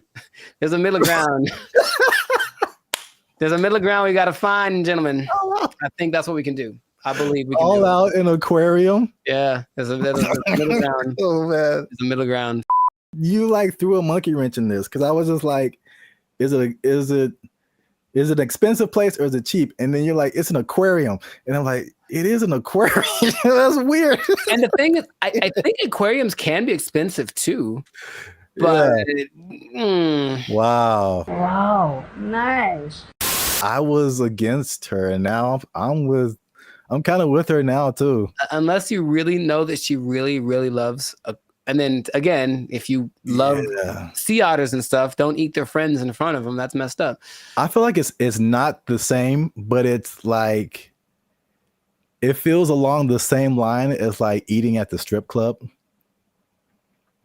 What are you eating at the strip club, bro? Well, I mean, they have like food there. Some people like really like the food that they serve at the strip club. I mean, they go for entertainment. You're right. You're right. Some people just go for the food because they just really like it, and I'm just like, that's such a weird combination. I know more women that would rather go to a strip club on a first date than an aquarium. Maybe we can make that a poll, but I'm pretty sure I know, I'm not talking for all women. There's women I know. They'd rather go to a strip club than an aquarium for a first date. So, oh man, have you ever been sitting around just minding your own business and like, man, I haven't been to the aquarium in a while? Like, is that just a thing that pops up? Because it's never happened to me. Oh, the more you talk about it, the weirder it is. Aquariums are just not. That is a weird first date. I think it's weird. It's not a weird first date. It's a weird first date to have dinner. Like if you had dinner and then went to the aquarium. Yeah. I can see that. That doesn't feel as bad. No, it doesn't. It doesn't. But if you like, we just going to the aquarium to eat. What if it's like you pick out the one you want and I know it is. I know it is. Did you see the South Park where it was like Honey Boo Boo and she was like picking out a pig to I don't know if it was a pet or to eat or something. I don't remember that one. She was like picking out a pig and there's this country farmer. He's like, which one you want? This one right here? She's like, yeah, I want this one. He looked at me funny. I want this one right here. Yep. But I mean, it's hard to tell if a fish is looking at you. I don't think their eyes can move and they can't blink, right? So, oh my God. In any case, you see what I'm saying? Is just, I think, I honestly think that I'm in favor of that point that she made. Not the go all out point, but the aquarium to eat. Yes, let's put that in there. Aquarium to eat. Gotta miss me with that. That's kind of strange. We put a whole nother level on this. Kind of strange. So the right thing. Keep the conversation going in the comments. Is it like he should have taken her to a better place or not? Or he should have taken her to an aquarium or not? Once again, this is Band and Future. Leave a comment if you like this video. Share it with somebody who likes to have dinner at aquariums. I don't know, man. I don't know what's going on right now. There's this one guy who does. There's at least one guy we know who does. We trying something new, man. Internet, we out. First mistake. Thaisa Sade appear on your dating app. You swipe left every time. That's the first mistake. The place that is offering this is the Southeast Technological University in Carlow. I think that's how you pronounce it, Ireland. That's a bad start. That's a really bad start. All right, let's just stop. Hold up. Hold the presses just for a second. All right, so Ireland. Okay, I think. Okay, where do I begin? Okay, man.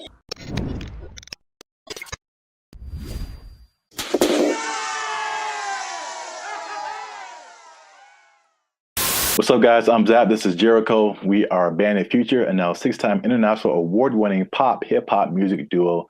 We make clean, fun music that everyone can listen to with a sound that is uniquely Californian. And right now, you are tuned in to the Life's a Circus podcast, where we talk about things that are funny, interesting, and ridiculous. But before we start, y'all been laughing. Y'all been crying. Emotions. Y'all been... Y'all been laughing and crying at the same time. I don't know how that's possible, but you've been doing it. I synced you. Oh, that sounds... Anyway.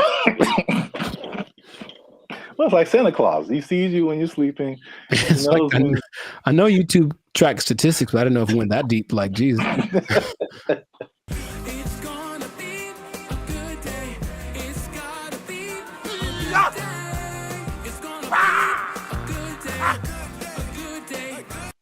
So today, we are talking about something that's interesting. The letter Q? I mean, that's kind of what I was hoping. Today's episode is brought to you by the letter Q. Brought to you by, a little bit deeper than a single letter. Okay. But it does have to do with letters, arts, and sciences.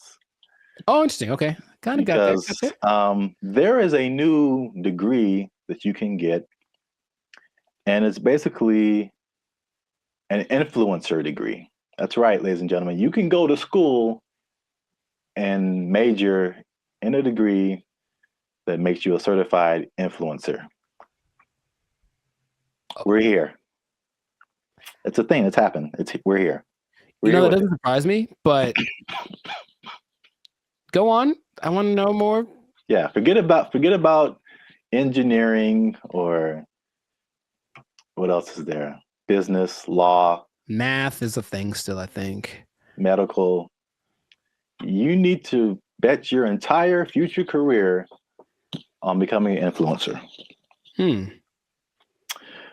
So this is the place that is offering this is the Southeast Technological University in Carlow. I think that's how you pronounce it, Ireland. That's a bad start. That's a really bad start. All right, let's just stop. Hold up. Hold the presses just for a second. All right, so Ireland. Okay, I think. Okay, where do I begin? Okay, man. So like for a place to have influence, it has to be something that has relevance. I think something where it's like, okay, this place is, or this person has said this is what's important, what's is cool. I will listen to it because I respect their opinion. I've never once thought about Ireland for anything other than leprechauns and beer.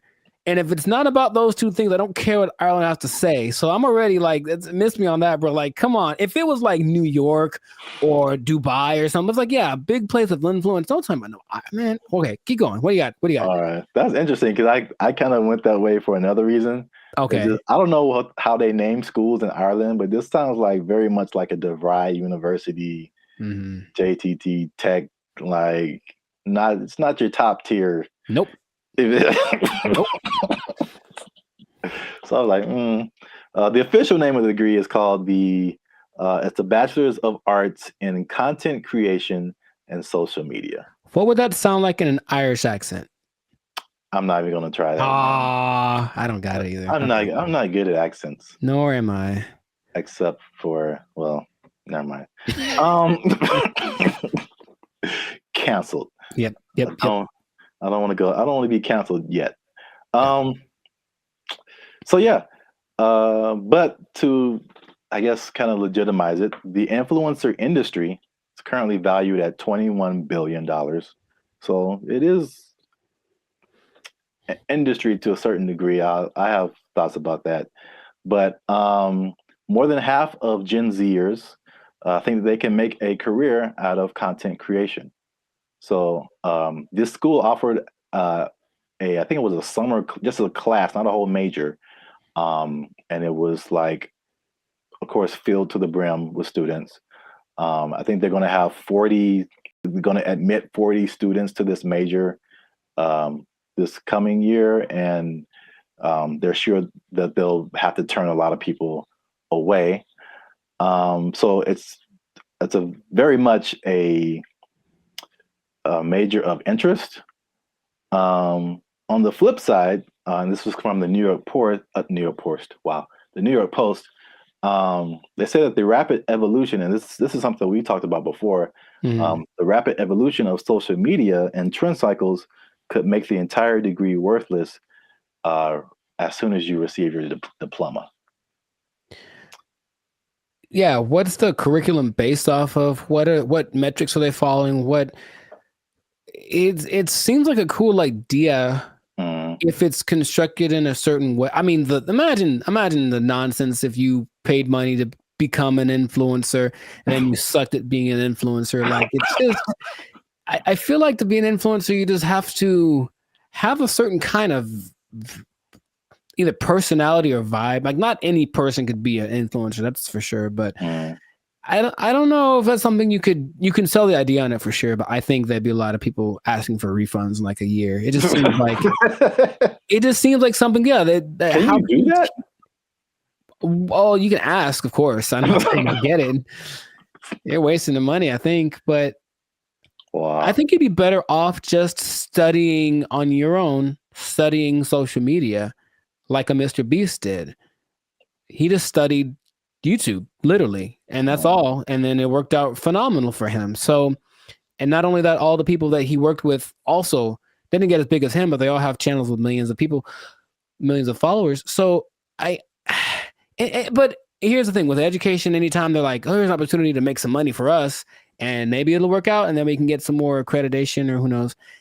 They're just trying to evolve. So I see the point, basically. They're trying to evolve with the modern times. I just feel like that's not something you can teach in that sense. Because like as soon as the lesson's over for that day, things are different. So if they're not constantly keeping track of the market, it's like teaching day trading or something based off of data from last week. It's like, okay, well, that worked last week, but it's different now. It's a whole nother. So it would have to be done really well to work in mass. Like, yeah. Well, I have a bunch of thoughts on this. So, in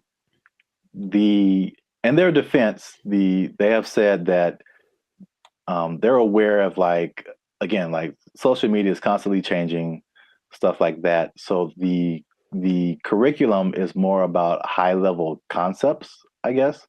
Okay. As like what the business behind becoming an influencer, stuff like that, which makes sense. But it's also like if I were a student, I wouldn't study this because I think it's too specific. And influencer is just a subset of sales, marketing, advertising, business. It's just business. And so like I feel like if you went to school for business, you would get a better view of like how the world works instead of just looking specifically at influencers. Right. But this is also like college was like 20 years ago or no, 15 years ago, something like that. So I have a totally different perspective, but as like a student coming in, you're like, oh yeah, I want to do this, blah, blah, blah. But I've mentioned this before. I kind of felt there's a interesting similarity between this and music, because you went to school for music performance. I went to school for music industry. And though I think even more so at the time that we went to school, even those majors were considered like, why are you doing that? True. So I can see the parallels, and then not that I regret doing music industry, but I can see now how I would have benefited probably more from just studying business instead of like a specific type of business where like all the rules are way different than like normal life. Sure. So I think I've said this before, like I've learned more. I've learned how to do more in the music industry by studying general business. I got you. Right. Than by studying music industry. Because it kind of applies to everything once you get the basics down. Right. Right. So. Well, that's my advice to the youngsters. Is that how you're going to talk one day? Because I don't want it. Welcome to the Life Circus podcast. I'm pretty sure I'm going to talk like this forever till I die. So I don't know what's happening to you over there, but you sleep. But we talk about things that are funny and straight up ridiculous. All right, Old Man River. Look, yeah, but you said about the students. I guess now that college is becoming more of a option as far as like, well, what's the point of going to college if they at least offer something that people want to be? Then I see the point. I do. I just don't know how they'll pull it off. But if they do, more power to them. Yeah. I don't know. Maybe we're just short-sighted, and then influencer will become all the rage, and people will make gajillion dollars and be like, "I told you so." Hey, you know what? Good for you. If you get there, I'll give you a cookie. No, those are addicting. Oh, I'm sorry. I'm sorry. Jeez, I keep forgetting the rules. Cookies are a sometimes food. So this has been another episode of the License Circus podcast. Make sure you like, subscribe, comment, and share this video with somebody who might want to be an influencer major. That doesn't even sound right. No, it really doesn't. But maybe we'll talk them off the ledge with this video. Because if you're trying to be an influencer now and you got someone coming up behind you that has a degree in it, they might take your job. They might take your job. They got a degree from Ireland. Does anybody Lucky Charms. Lucky Charms. They took our jobs. They took our jobs. As long as there's money, I'm getting there and there's money there.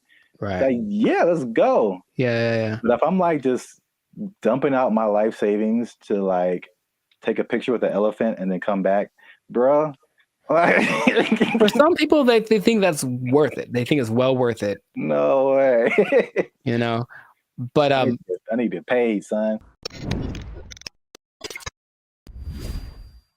What's up, everybody? I'm Jericho, and this is Zap. We're the now 8-time international award-winning pop hip-hop duo Band of Future. We make clean, fun music that everyone can listen to with a sound that is uniquely Californian. And right now, you are tuned in to the License Circus podcast, where we talk about things that are funny, interesting, and just straight ridiculous. So before we get into this, and this is going to be a very important topic, I think a lot of you will be interested in this. Make sure to like, subscribe, comment, and share this video with at least 2 people that are interested in becoming a digital nomad. We're going to talk about it. We're talking about work. We're talking about jobs. We're talking about moving. We're talking about all the things that seem so glamorous, but maybe there's a dark side to it. I don't know. We should get into that. But you got to stay tuned to the end to find out what that might be. So right away, digital nomads are one of the most, it peaked in 2021 right after the pandemic, but it's still one of the professions, and that's an umbrella term, but professions that's growing the most in the last 10 years, right? I didn't know this. People started doing this as soon as 1997. I guess once internet connection started to get decent, people were doing this. But around 2014, what happened?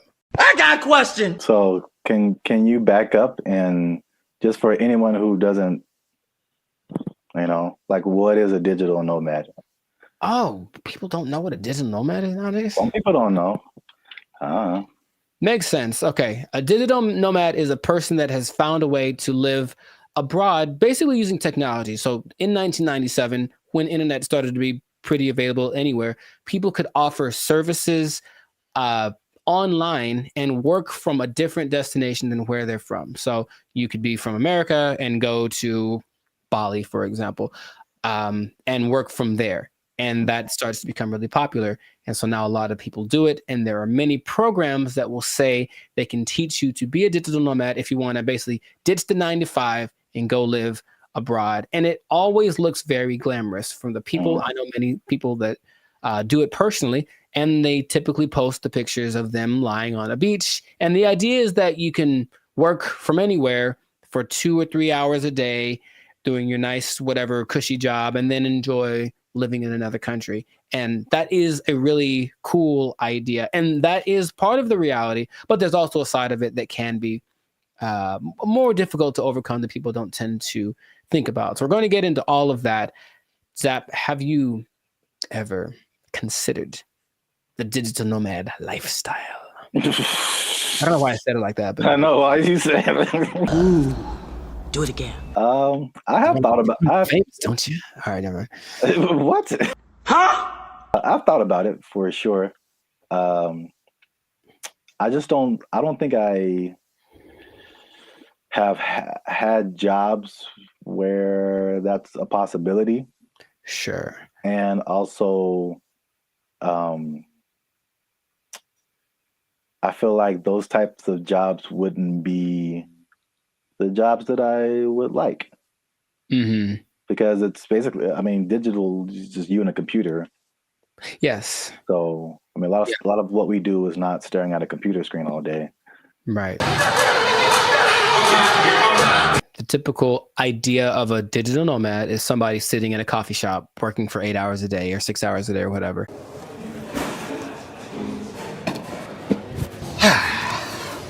And that's true to the point where a lot of places actually construct digital nomad communities so that they can all be together in kind of one centralized place, like a work share kind of a situation, and just work from there. But yeah, the big key is that you just gotta have good internet and then something that you can do to work from a different place so you're not interacting with people directly. But you have a lot of options. Nice. So like if you like hopping around from place to place, one of my friends that does this will be in, I'm always like, where are you now? And it's kind of a cute thing because where are you now? I'm in Colombia. Cool. Where are you now? I'm in Turkey. Where are you now? I'm in Bali. And they're places that you'll notice are kind of hubs for digital nomads. One, because the cost of living is low. Two, because the internet connection is good because you can't do it everywhere. A big place for a digital nomad, especially expats from the US, is Portugal because low cost of living, good food, safe in general, and the internet is amazing there. So that's one of the spots that you can go to if you want to be that. But you get flexibility. So if you like the idea of moving around and working from different locations, then that's perfect. And then since you're not working all the time, you do get to explore and check out new stuff and take the picture in front of the Taj Mahal or whatever thing that you want to do, which is usually what people do to I guess showcase how cool their life is. I don't know. It does seem like kind of a validation. Like, why am I doing this? Because, like I said, the downsides, as I mentioned, there are many as well. But you get to explore, you get to travel, because people always think about going places as being expensive. And yes, vacationing is expensive, but travel, just that part of it, isn't necessarily expensive. If you think about it, you're just going places and then staying there, not trying to be extravagant. So you can be frugal, you can get a VPN so that your plane tickets are cheaper, and then you just live within your means wherever you are.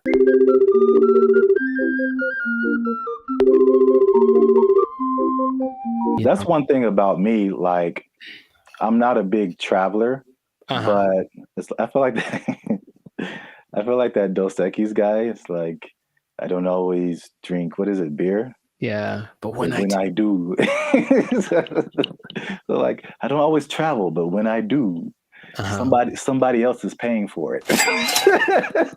Right. And that is just like that's like the only time I travel. Like I will go on a tour for work, to play music or whatever, go to another state, go to another country. As long as there's money, I'm getting there and there's money there. Right. Like, yeah, let's go. Yeah. But if I'm like just dumping out my life savings to like take a picture with the elephant and then come back, bruh. For some people, they think that's worth it. They think it's well worth it. No way.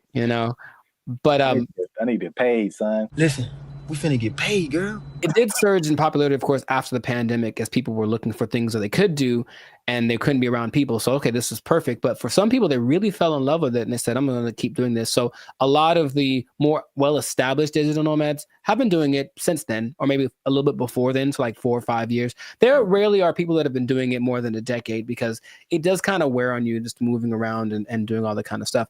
But you do get choice over your work-life balance. And I think that idea, easier said than done for sure, but you don't have to clock in an office at 8 a.m. You could sleep in theoretically and then go hang out at the beach or snorkel or something.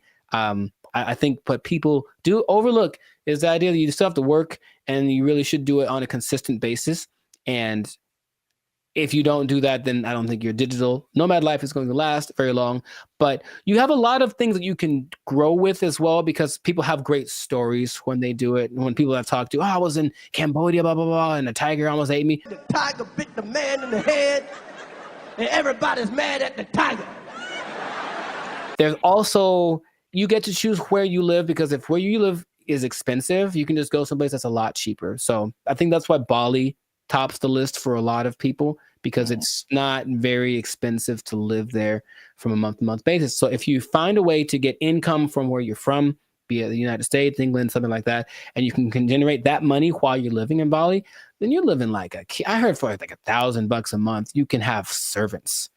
Wow. Literally. I'm gonna take a nap.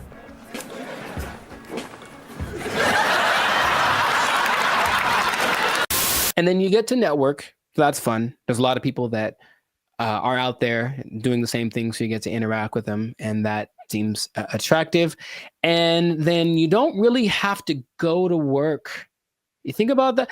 Honestly, I don't know about you, but I think a lot of people hate going to work. They don't dislike work. They don't like going to work. They have to get up, they have to do the thing, they have to deal with traffic, whatever. If you are a digital nomad, you don't have to go anywhere, really. If you have a good internet in your Airbnb or whatever you're renting, you can just stay there. Mother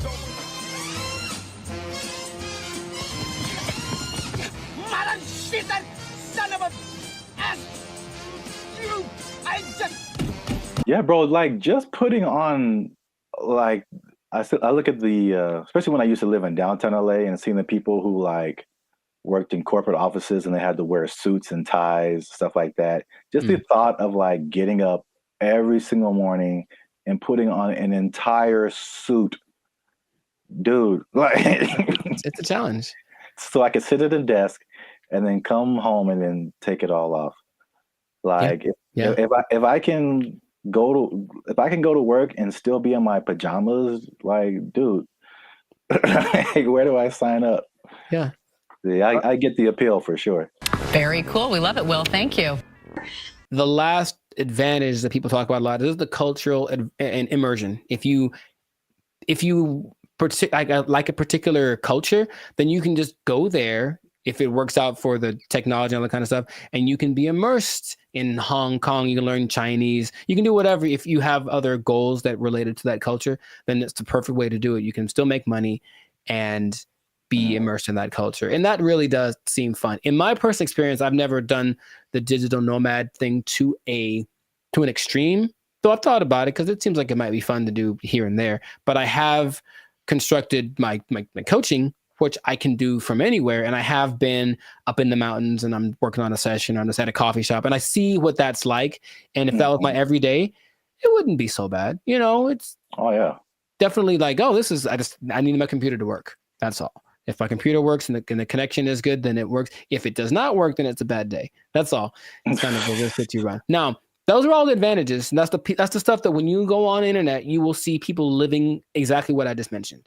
However, all of the downsides, dun, dun, dun. There's a lot of them.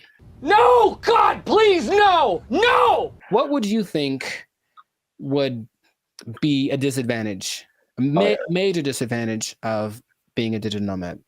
The first thing that comes to mind is just, even though it's cool and you're like exploring and all this kind of stuff, especially if you have a core group in the States, like a certain group of friends, a certain group of family members, they're most likely not around anywhere close to you. So any of those kind of groups that you grew up with or were with, you know, in your home country is just kind of gone. So you can have a bit of isolation, I think, for sure, even though you might be surrounded by all these new experiences and new people. You're still kind of like by yourself to a certain extent. I'm so lonely. You were right. The loneliness, depression is the number one thing that a lot of digital nomads talk about because they're not around the people that they love, right? And then they can't be with them when it's convenient, because if you're living in Europe and you're, you know, from America, you are 7-8 hours ahead, 9 hours ahead. So imagine just, hey, I want to maybe eat together. Well, I'm having dinner and you're, you know, at work, right? So you can't make things line up. So depending on where you choose to go, that can be a very difficult process. And then it kind of is inconvenient. I've worked with people where I'm talking to them and it's fine for me and they're up at 3 a.m. because where they are, that's what they have to do to make it work. And they're willing to do it. It's kind of like something they accept, but you miss a lot of things. You miss the birthdays, you miss the graduations. There's a lot of experiences, you know, your little cousin had her first steps, all that. You miss all that kind of stuff. And finding a place to live is harder than some people think. And that's another problem that a lot of digital nomads have, because they'd go to a place expecting everything to be great, but what they don't understand is that a lot of digital nomads have this reputation of basically causing prices to go up, right? Because you're coming from a country that everything is great. Yeah. So everything's coming up because you have a lot of money. So a bunch of you move to one place that's not doing too well. So they're like, oh, there's a lot of these people, so I'll charge more so I can make money. But then the locals start to resent you because you're there. And so it's not, you don't feel welcome. And that's kind of an uncomfortable thing. I think I mentioned, I have a friend who travels a lot. When she said when she was in Turkey, she kind of got that vibe. It's just like, why are you here? But she doesn't speak Turkish at all, so that didn't help her cause. However, some places actually put signs up that says like, hey, digital nomad is not welcome. It's gotten to that point. Wow. You go to a coffee shop and like, nope, you can't come in because you're going to buy one drink and work here and use the internet for 8 hours. Nah, you got to get out or find someplace else. So that's starting to become a thing. So yeah, just think about that. It's like you want to be welcome. Now I'll tell you in a second, some countries are actually taking measures towards making sure that the digital nomads they do attract are actually helping the economy, but a lot of places don't have that in place yet. So yeah, the locals might resent you. If so you just for my own personal whatever, I got a question. Have you ever gone into Starbucks and worked on something and not bought anything? Yeah. I'm in a dark, man. Oh yeah. Do you feel guilty at all? Or are you just like? No, I spend a lot of money in Starbucks. I think I once in a while. Okay. That's just my. If it was, and the thing is, if it was a mom and pop type place, then I'd feel bad. I'd buy something every time. But here's the thing. I even usually go to Starbucks. I have to use the bathroom. I buy a cookie or something just because. Oh yeah. But sometimes I'm here for an hour. I'm popping in and out. I'm a regular. Don't mind me. I think that's interesting psychologically because I feel I feel the same way. Like if I go to a place where like I shop there all the time and I just go and then I just go in there to like use the bathroom or something. I'm like, you guys owe me. You guys owe me this bathroom. I'm here all the time. I'm not buying anything right now, but I'm here. But I feel the opposite at Starbucks because I don't drink coffee and I never go to Starbucks. So when I'm in there, I'm just like still in Wi-Fi and I feel so guilty. Here's the other thing. Specifically for Starbucks, I don't feel bad because my computer and phone don't work in Starbucks. Any Starbucks, the internet, the Wi-Fi does not work. I have to do my hotspot on my phone for only Starbucks. And I don't understand. Apple. No. It's just because Mr. Starbucks doesn't like me. And that's Android, PC, Android. Really, I don't know if anyone's understanding what you're saying there, sir. Right. Anyway. Long COVID. Sorry. Continue. Wow, what else was I going to mention? That besides, the locals resenting you, someplace not wanting you to be there, if you have a medical emergency, it's a big deal because you don't have a safety net. Your insurance might be more expensive for one, and then transferring it over, sometimes it's a tricky thing. It depends on the country you're in. When I went to Spain, I met up with a friend who got sick on her flight. And so from the plane, they had took her in an ambulance to the hospital, gave her the treatment, whatever. Now, if that had happened in the US, that would have probably cost her about $5 million. But because it was Spain, and as soon as you're in Spain territory, you're one of us, it cost her like $100. So that was cool, but it does depend. So you really have to be careful just about that. All these things are things that you want to think about before you do it, because it doesn't look that difficult if you only pay attention to the people that post about it. Because they just posting the good stuff. Once in a while, there's a sob story about no. Someone kicked me off of a bus. I think I saw that recently because they weren't from there and they got kicked out the bus and they felt so sad. I was like, well, life is hard, bro. I don't know what to tell you. It's really hard to find romance for these people for sure, because you're not going to be there very long. And so no one wants to get involved with you unless you choose to be. So that's just another side to it. what I was going to mention earlier is that some places like Indonesia are starting to put in measures where they welcome digital nomads that have X amount of money in their bank account, and they allow them to actually have a visa, a second home visa is what it's called. And then they can live there for up to 10 years. But they want people to come and, of course, do something related to the Indonesian economic system. So they're telling people, come on over. And so in that case, if you have it like that, then you can move one place. You're going to stay there, but and it still implies you're making money based off of where you're from, and you're just living kind of more permanently in a new place. And that seems to be okay if you want to maybe uproot, start someplace else, then you can find love, and no one has a problem with that. But you won't find many people that are willing to, be with you for just a couple months, like for something serious, if they know you're going to leave, or if you have a hard time being committed to one thing. So there's a lot of things to take into consideration. I know traveling. Have you ever planned a trip? It takes a lot. So imagine doing that regularly every couple months. I got to plan my stay. All that stuff is kind of a hassle. The idea of living out of a suitcase, some people don't like that. And that's why I think it lends itself to like a younger demographic, like someone in college, fresh out of college. Because I think at the end of the day, I think the internet has shown us that we need some kind of physical community, some kind of grounding. And if you don't have that, you just kind of like, you just kind of out there, and there's some, like you said, there's some negative effects to just kind of being on your own. So right, yeah, that's interesting. And the interesting thing about that too, what you just mentioned, is that the idea of nomads in general were nomadic people, meaning they were tribes. So there were people that wandered around, but they were all together, and so that feels so bad. We're all doing this, and now it's like I'm just by myself, me against the world. Hoping for the best by myself in this new place. So lonely inside, real alone. The best case situation that I've seen work out pretty good is when couples decide to do it.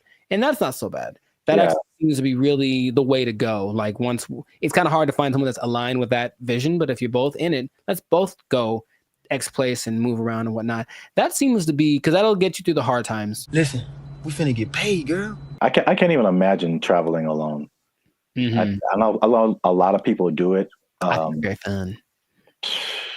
That's just crazy to me. Like I need at least one other person who knows where I am, what's happening. I didn't get kidnapped today. Like I'm not in a ditch somewhere. Like buddy system. Yes. All right. It's easy. It's easy. Just you can follow the Jericho Law patented make friends method. I didn't just make this up, but I've thought about it. Like this is what I've done many times, and it works every time. It literally works every single time. Okay, here's what you do. All right, pay attention. Pen and paper out, everybody. This is a learning moment. You get a bottle of alcohol or something else that people. You lost me already. I know. Well, you don't have to necessarily do it, but get a bottle of alcohol or something that people enjoy in general. Maybe it's a cake. I haven't tried with a cake. I think it might work with a cake. Cake is universal. I think so. And you walk up to the group of people that you don't know. I said, I've done this many times. And you walk up and you go, yo, and that's it. And then they go, yo, and then it's a party. Literally every time I've ever done that has worked out phenomenally. And we hung out for many, many hours. Just random groups of people. Are you going to try it? I don't see that working out. Well. For me, at least.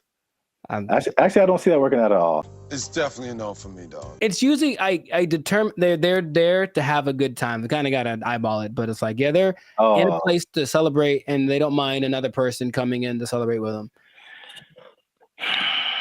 Try it, man. Anyways, what I was going to say, the last thing that people tend to forget about is that I think it's important to have a routine in life, because you're just freelancing and freestyling everything. So you need a routine, and in a new place, it's hard to develop one because things are always kind of up and down. Your money flow would be up and down. If you're not working for a big business, if it's just you, then some months are better than others. So that side of it, that inconsistent income can be kind of nerve-wracking also. Or it might make it so you can't keep doing it, right? If you don't make enough money. So you really want to have a good savings before that you all comes under this. Now that you say that, it's all under the same umbrella. Like if you wanted to put all of that in one word, it's stability. Yeah. So that your home community, it's stability. Your routine, it's stability. Your money situation, it's stability. It's like I think we as humans were created to like want some level of stability and to be a nomad, you know, even digitally. It's just like you're just kind of you're unstable to a certain extent. Right. So you can't link into things that are stable like other people and have relationships and romantic relationships and all this kind of stuff. And yeah, I feel like that sums up everything that you're saying. It's just the downside is just a lack of stability in a laundry list of different areas. Yeah. I think some people, if they have the right personality, I know personally that's perfect for me. I wouldn't mind that kind of a thing. It definitely doesn't. Actually, you know what? My perfect scenario in life would be that this should be a show. No one take my idea. This should be a show. That someone wakes up in the morning and there's an envelope at their door, and basically it tells them what they're going to do for work that day, and they have an hour to get to the airport or wherever, and then they don't know what it is. They've never done it before, and that's their job. I would love that. That is really good. See? Wait for the show? Yeah, I mean, yeah, the idea, yeah. Okay, I'd watch that on TV or something. I thought of it. No one take it. Yeah, copyright. All right, we should just do it. That'd be fun. Yeah. I think it'll reach a peak and start to come down because people were still riding the wave of the COVID. But after a while, people want to start families, do all that kind of stuff. And if you need that stability, then it's not the job for you. But if you're younger, or if you want a change of scenery, some people do it for a few years and then they stop. But it seems like a cool thing. Where do I sign, Mr. Berry Gordy? I might give it a shot here and there. That's kind of my thought about it. I'll just try working for a week or so from wherever place, but not necessarily do the jumping around and to the extreme that some people do, because that's a little much. And then they do a lot to find people to talk to. They talk on those like roulette chats, like we did that one time. Oh God. Yeah. Yeah, I know. Maybe we shouldn't do that again. Got him! Got him! But people spend a lot of time on those because it's literally just like somebody to talk to me, someone be a connection. And I think you can see that a lot more. So hopefully that doesn't long-term affect people's mental health with all the depression and stuff like that. But if you're thinking about becoming a digital nomad, I just gave you the blueprint. Keep in mind the positives and negatives, and if it's in your heart, go for it. But above all, make sure to share this video with somebody that wants to know a little more about the digital nomad life. And I'll tell you what. What? This is not possible if you don't have a job. You gotta have a job to be a digital nomad. They took our jobs! They took our jobs! And there's a man who has built a substantial shelter for himself. So this place has a front door. It has lights. He has a refrigerator. He has a stove. He calls it a waterfront property because it sits right on the LA River. Other people in the encampment have. What's up, everybody? I'm Zap, and this is Jericho, and we are the 6-time international award-winning pop hip-hop music duo Band in Future. We do clean, fun music that everyone can listen to with a sound that's uniquely Californian. And right now, you are tuned into the Life's a Circus podcast, where we talk about everything that's funny, interesting, and ridiculous. But before we jump into today's topic, make sure you help us out. Help us for that YouTube algorithm. Like, subscribe, comment, and share this video with somebody who's homeless. Is that a good demographic? You know what? Actually, most homeless people do at least have access to the internet. So I guess now, 20 years ago, no, but homeless people are doing pretty good. Yes, I'm glad you said that because that kind of segues into what I'm talking about. Okay. Before I say I don't know where to start first. Okay. No, I'll go off of what you just said. Homeless people are doing not so bad, at least in LA, from what I can see. So check it out. I think I told you maybe a month or so ago, I was going to like the crypto.com arena and I was walking past this homeless encampment and I saw a orange extension cable. Mm-hmm. And it was just like, it was long. It was running all the way down the sidewalk. And somehow, I don't know how they did this. They rigged it into like a light pole or something. And those people had electricity. Like they were in there having a good time. They had a TV running. They were watching Netflix, whatever. Like they were just like, it's all good. So the I guess the comfortability of homelessness is getting really interesting. And then also I came across an article from ABC, which was just took it to the next level. So by the 110 freeway, which is a major freeway in Los Angeles, if you're not from here, there's an encampment, and there's a man who who has built a substantial shelter for himself. So this place has a front door. It has lights. He has a refrigerator. He has a stove. He calls it a waterfront property because it sits right on the LA River.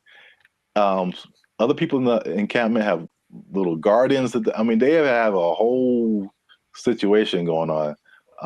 So have you seen anything like this, or have you noticed like the increase in just amenities that like homeless people are just like living it up right now?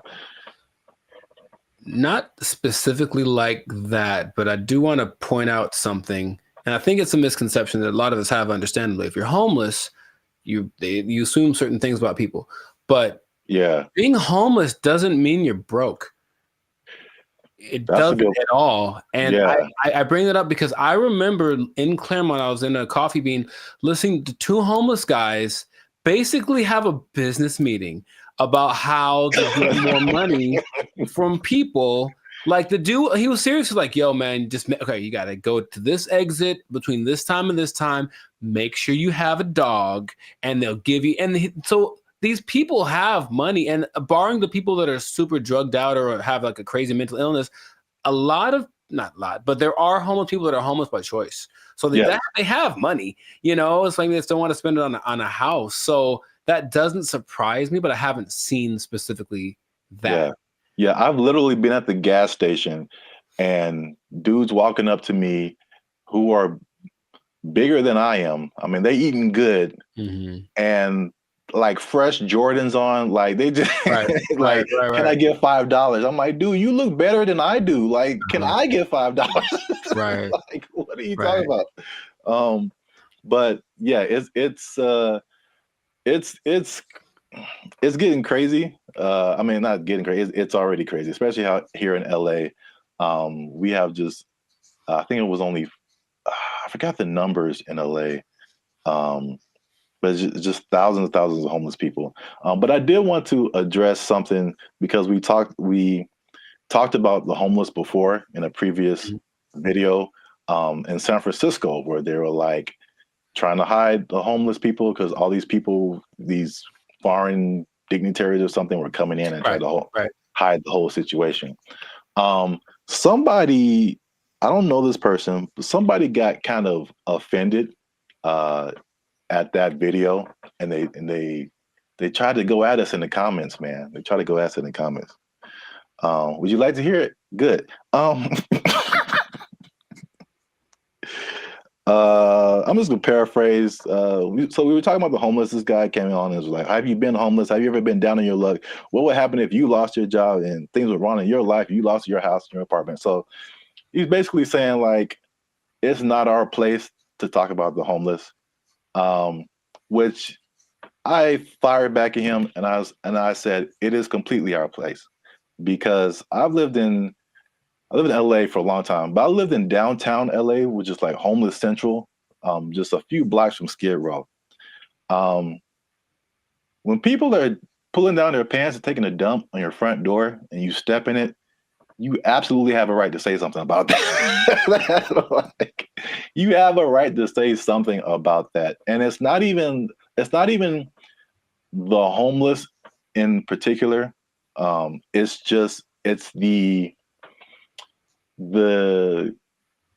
all the stuff that comes with it. Like, I don't care if you're homeless or not, whatever, but it's like it's the disrespect for other people and the other things in the city. And just like the trash everywhere and the safety concerns and like the destruction of property. If you're pushing a shopping cart, I'm pretty sure you didn't buy that shopping cart. That means you stole it from us. Just because you're homeless doesn't give you a license to commit crimes. Like, you can't. Like, so it's not even about like the haves and the have-nots. Like, that's really irrelevant to me. And I will say that one thing I will apologize for is that I laugh a lot. And a lot of people have said that in the comments before. And I think that's just because I think one reason is because talking to a camera is really weird. I agree. And so I'm used to talking to a group of people or something where you get feedback. And so you say something that's funny, like, I think it's funny. I just laugh at myself. But we try to keep it light on the podcast. But homelessness, really, there are, I don't know, again, everyone's situation is different. Like you said, there's some people who aren't even broke. They just don't have a house. But there are some homeless people who are just like, they had a rough whatever, something happened to them, and it's just a serious situation, and their life is really messed up. So I think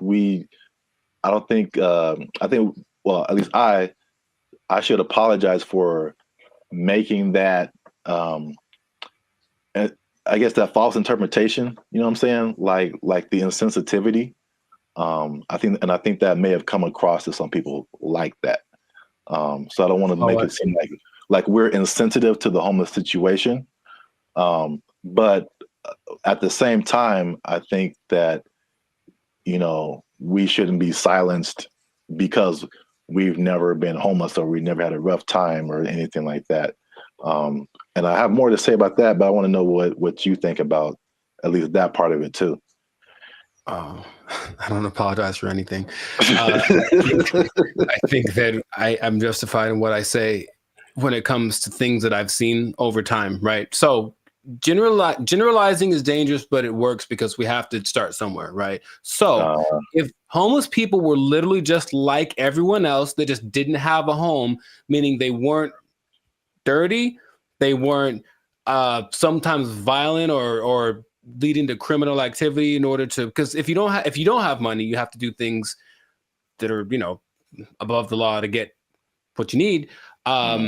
If the implication of what homeless is the problem, I think if somehow it was just you don't have a house, there's nothing wrong with that. And yes, people who have unfortunate situations, but in general, when there's, and I heard somebody say this as a joke, but it really does kind of resonate. It's like there's places where homeless people aren't allowed to go.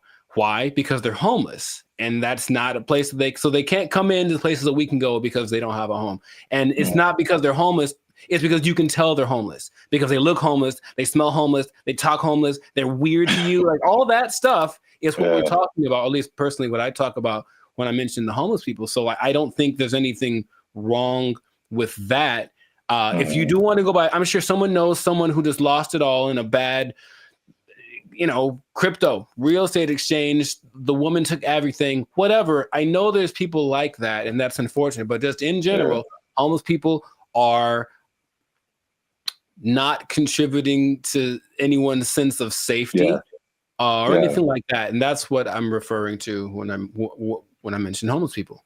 Yeah, that's I think that's an accurate statement. It's just like it's not about the condition. It's No, it's not.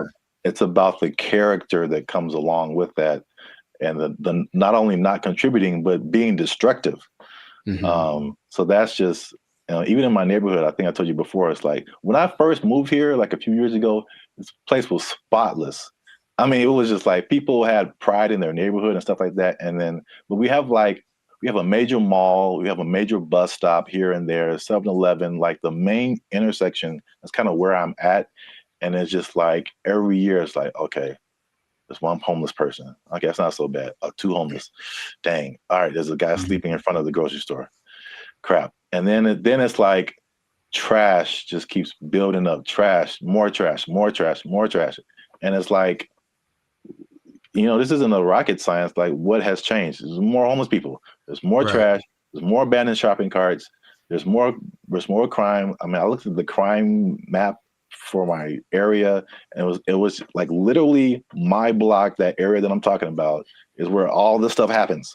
This is like, anyway. The other point I wanted to make before we kind of wrap it up, because it's going kind of long. One thing I also hate is that when people make judgments about you and they don't know anything about you. So same thing. I mean, the door swings both ways, right? People could say, "Hey, we're making a judgment about homeless people," but this person in the comment also made a judgment about us, like that we don't know anything about homelessness. We have never had a rough time or anything like that. And it's just interesting to see. Because I personally didn't come from having a lot or anything like that, and so when I've done stuff here in LA and I've really worked really hard and become successful, it's just like the mentality of people is just so interesting to see, like the psychology. It's like you become like, oh, you always had a silver spoon and like you got it good and you don't know what it's like and all this kind of stuff. And I'm like, I absolutely do know what it's like. Like into like 2012, I had nothing. I had like literally no job, no place to stay. Like I've been through all this kind of stuff. Like, and just because I'm like in my own place and have my own business and I'll do all this stuff doesn't mean like I don't know what's up. And I think about the people like the Jeff Bezos of the world, who just people just, oh man, he doesn't care. He doesn't know what it's like. Like I've seen pictures of this dude. This dude was selling books like in a garage somewhere, like just nerding out. I don't know how, if he had friends or I don't know, but they show these Google started in a garage, Apple started in somebody's garage, Amazon started in somebody's garage. These dudes didn't just like, No, they worked for it. They really did. Yeah. And they gave the world something that the world needed. So they get rewarded with. Exactly. I mean, if you want to have all that, then you can create something that literally changes the entire world. And then you can have all that too. But like, I don't criticize anybody for like having success or anything like that. Like, I'm pretty sure at some point, even like the what was it? The Kardashians or Paris Hilton, because I used to kind of feel that way too, because that was kind of like their, you knew that they came from money. They had stuff going on. Sure. But like, unless you have worked on a TV show, like you really don't understand how insanely difficult it is, how much you have to grind. Like just because you have a bunch of money doesn't mean it's going to be a success. Absolutely. Like I kind of tell you that I'm not even a lead. I'm just working, background or stand-in or just co-star or something. And I'm just like, after a couple of days, I'm like, dude, I'm like spent. I'm like, you're just 12 hours a day, boom, grinding. And then they have to come back and learn. They got to go home, learn lines, I think Dave Chappelle had a funny like little, I do a Chappelle show 14 hours a day, I come home, raise my kids for like 10 to 20 minutes, and I get back up and do it again. Yeah. Yeah, dude. Like anybody you see, even if they have money, they are grinding, man. And so that's kind of just I just wanted to make those points because it was just like upsetting that someone would come at us in the comments over that. It was just without any kind of perspective. Do you think the person that made the comment has a job? I feel like they do. I feel like we just hit a nerve. Like they had a job, or they're going through a tough time, or someone in their life is going through a tough time, and it just seemed like we were just talking about, we just like on YouTube, and we're privileged, and we just homeless people are terrible, and it's just so. I say if you give me one fact about a person and then I get to judge whether or not to invite them over to my house. If you tell me right off the jump this person's homeless, then that's going to determine whether I want them to come over. Now, it's possible they're the sweetest person, and I know people for sure that do have homes that I'd never want them to come over. So there's that. It doesn't mean that they're a bad person. It just means just based on the facts, statistically, this isn't a good start. Yeah. So I know it's a controversial situation. It's a big, it's been a big problem in LA and in many other places around the US and around the world. But let us know what you think. Leave us a comment. Let us know a comment that's nice. You can disagree. You can say what you want. But just know that I'm coming after you if you do. Now leave us a comment. Let us know what you think. Homelessness. Have you seen homeless people? Are they living it up in your area? Do you wish you were homeless and you could just live like that and not pay rent? Do people misjudge one another when it comes to all this kind of stuff? I know it's chaotic. Let us know what you think. Until then, you stay classy, San Diego. That's nice. And don't be homeless. Don't be homeless. Yes. Worst ending ever. Bye. They took our jobs. They took our jobs. These guys will just decide one day I'm not going back to work and just kind of sit in their room. And it's so strange because they try to interview these people. They're very antisocial to the point where they regress in their ability to express ideas. They can't even really talk that good, just sitting in their room all day. And then their families are just forced to take care of them. What's going on, everybody? I'm Jericho. This is Zap, and we are the now six-time International Award winner Pocket Pop Duo Bandit Future. We make clean, fun music that we make clean, fun music that everyone can listen to with a sound that's uniquely California. And you are right now here in the present time tuned into the Last Circus podcast. So we talk about things that are interesting, funny, and just straight up ridiculous. So before we get into it, there was a huge favor. Make sure to like, subscribe, share, comment. I keep doing that backwards. But anyway, share this video with at least 2 people that think that being an adult is really hard, man. So the adulting thing has gotten so, I guess, talked about that it's like we kind of accept it as just being an adult's hard, it's part of life, move on. But there's a whole lot of people that have decided to take an interesting approach to this adulting thing. So I have one specific example from Japan and one from the US. So in Japan, there exists this thing called the hikikomori. Okay? And it's basically a bunch of people, and by a bunch I mean about 1.5 million people that decided that being adults is way too hard. I'm just never going to go outside again. And so they don't. They just stay at home, they live with their parents, and they either play video games or even better, they just do nothing. They do nothing and they sit at home. And some people have been there from anywhere from 6 months to like 3-4 years. It got worse during the pandemic, but the idea is that they're afraid that these people aren't ever going to become functioning members of society. And the numbers keep going up of these hikikomori, shut-ins. And I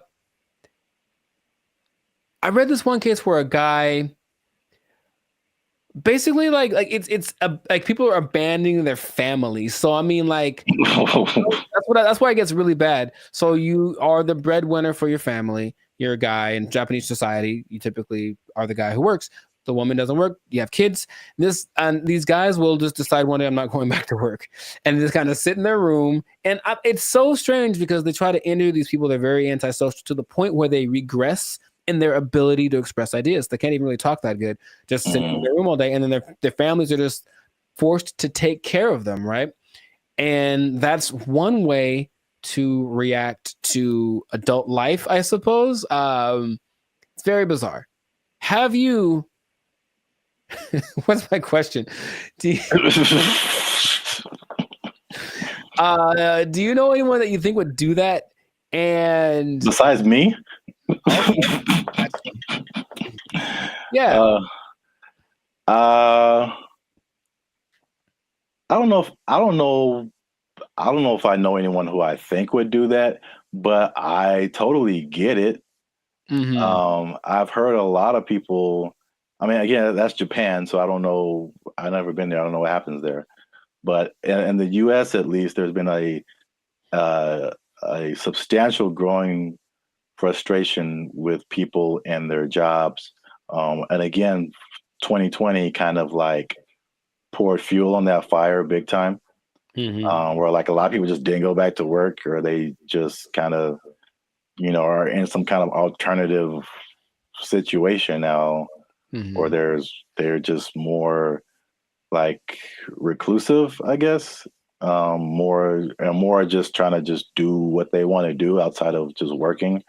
But then there's also I've heard about men in particular. I don't know if the Japanese thing. I'll be interested to see what the ratio is of men to women.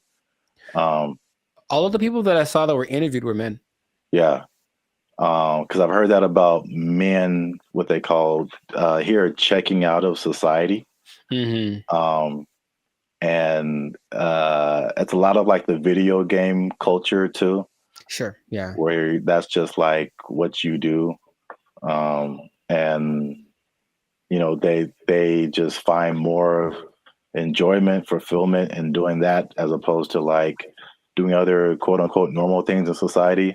And it's again, I don't know anybody like that, but I totally understand it because I think we've all had times where like you have to go to work and you just like, I don't want to do that. Yeah. Not today, devil. PlayStation looking real good right now. Yes. Yeah, I think we've all been there. But and this on a societal level, I know I've been to Japan. I know they're kind of isolated already. Just in general, they don't really speak to each other in the streets so much. They don't have what we consider affection. They do, but it's just not quite as physical outward like we have it. But it's like, okay, now I'm sure I'm not gonna name any names, but I have a couple of relatives that have been doing that for a long time. Like they would just be in their rooms, and I mean adults like in their 30s, and now they're in their 50s and they're still just in their room. They don't work, and the family takes care of them. And it's like, okay, so that's one way to approach this. And I don't know what the prime cause of it is, but from a couple of the people that were interviewed in this Japanese video about the people in Japan, it's just that they had this image of what adulthood would be. They got to it and they're like, oh, this is nothing like I thought. And they just couldn't put it together. They couldn't just, so that's just an approach. I just won't go outside. And people it gets kind of bad because there's a committee of people that are assigned to help these people. So, they'll have like, go have a class in the park. How you get them out of their house, I don't know, but you got to help them out. And some of them have been rehabilitated, if you will. There's also a crew that is designated to going to see the people that are alone to see if they've died yet, basically. And that's just part of their thing too. And they'll be like, oops, yep, gotta fix it up. Yes, a lot of men. In America, I think what is a more prevalent thing that isn't quite so morbid, kind of sounds cool, is going off grid and just being like, okay, I'm done with this. I'm just going to live someplace else. So my dad is a great man, and he's been fascinated with this place called Slab City for a long time in like the desert over in California. It's hot there, man. I went there. Yeah, a year or two ago. And so a year or two ago, I decided to take my dad just so you could see it. He could say he's been there. And it's just, if I can paint the picture, it's just I don't know when it started, but it's just a bunch of people living in these makeshift houses, campers converted into houses, whatever. I don't think they're relatively close to an actual town. So there's still like police, and if something bad happens, they can get medical care. But they're far enough off that they don't have like, connection to running water, and the government doesn't seem to care or bother them too much. But it's a few hundred people that are living out there, and a lot of them have actually become popular thanks to YouTube. So there's a lot of people that have YouTube channels from out there getting donations and whatnot. But I went there, very nice people. They have a hotel, you can stay there if you want. They have a library. But most of the time, the people just occupy themselves with what you consider being more like natural, like living off the land, growing stuff, projects, construction. They have this big, it's not like a museum, but it's like a big structure that someone built. And you can go, oh, look at the big thing. And that's another approach. I heard another place in Michigan that's the same. So another approach is I just won't deal with the laws, and I'll just go someplace else where they don't apply anymore. Would that be something? So what is that? Mm-hmm. Is Slab City like an actual city?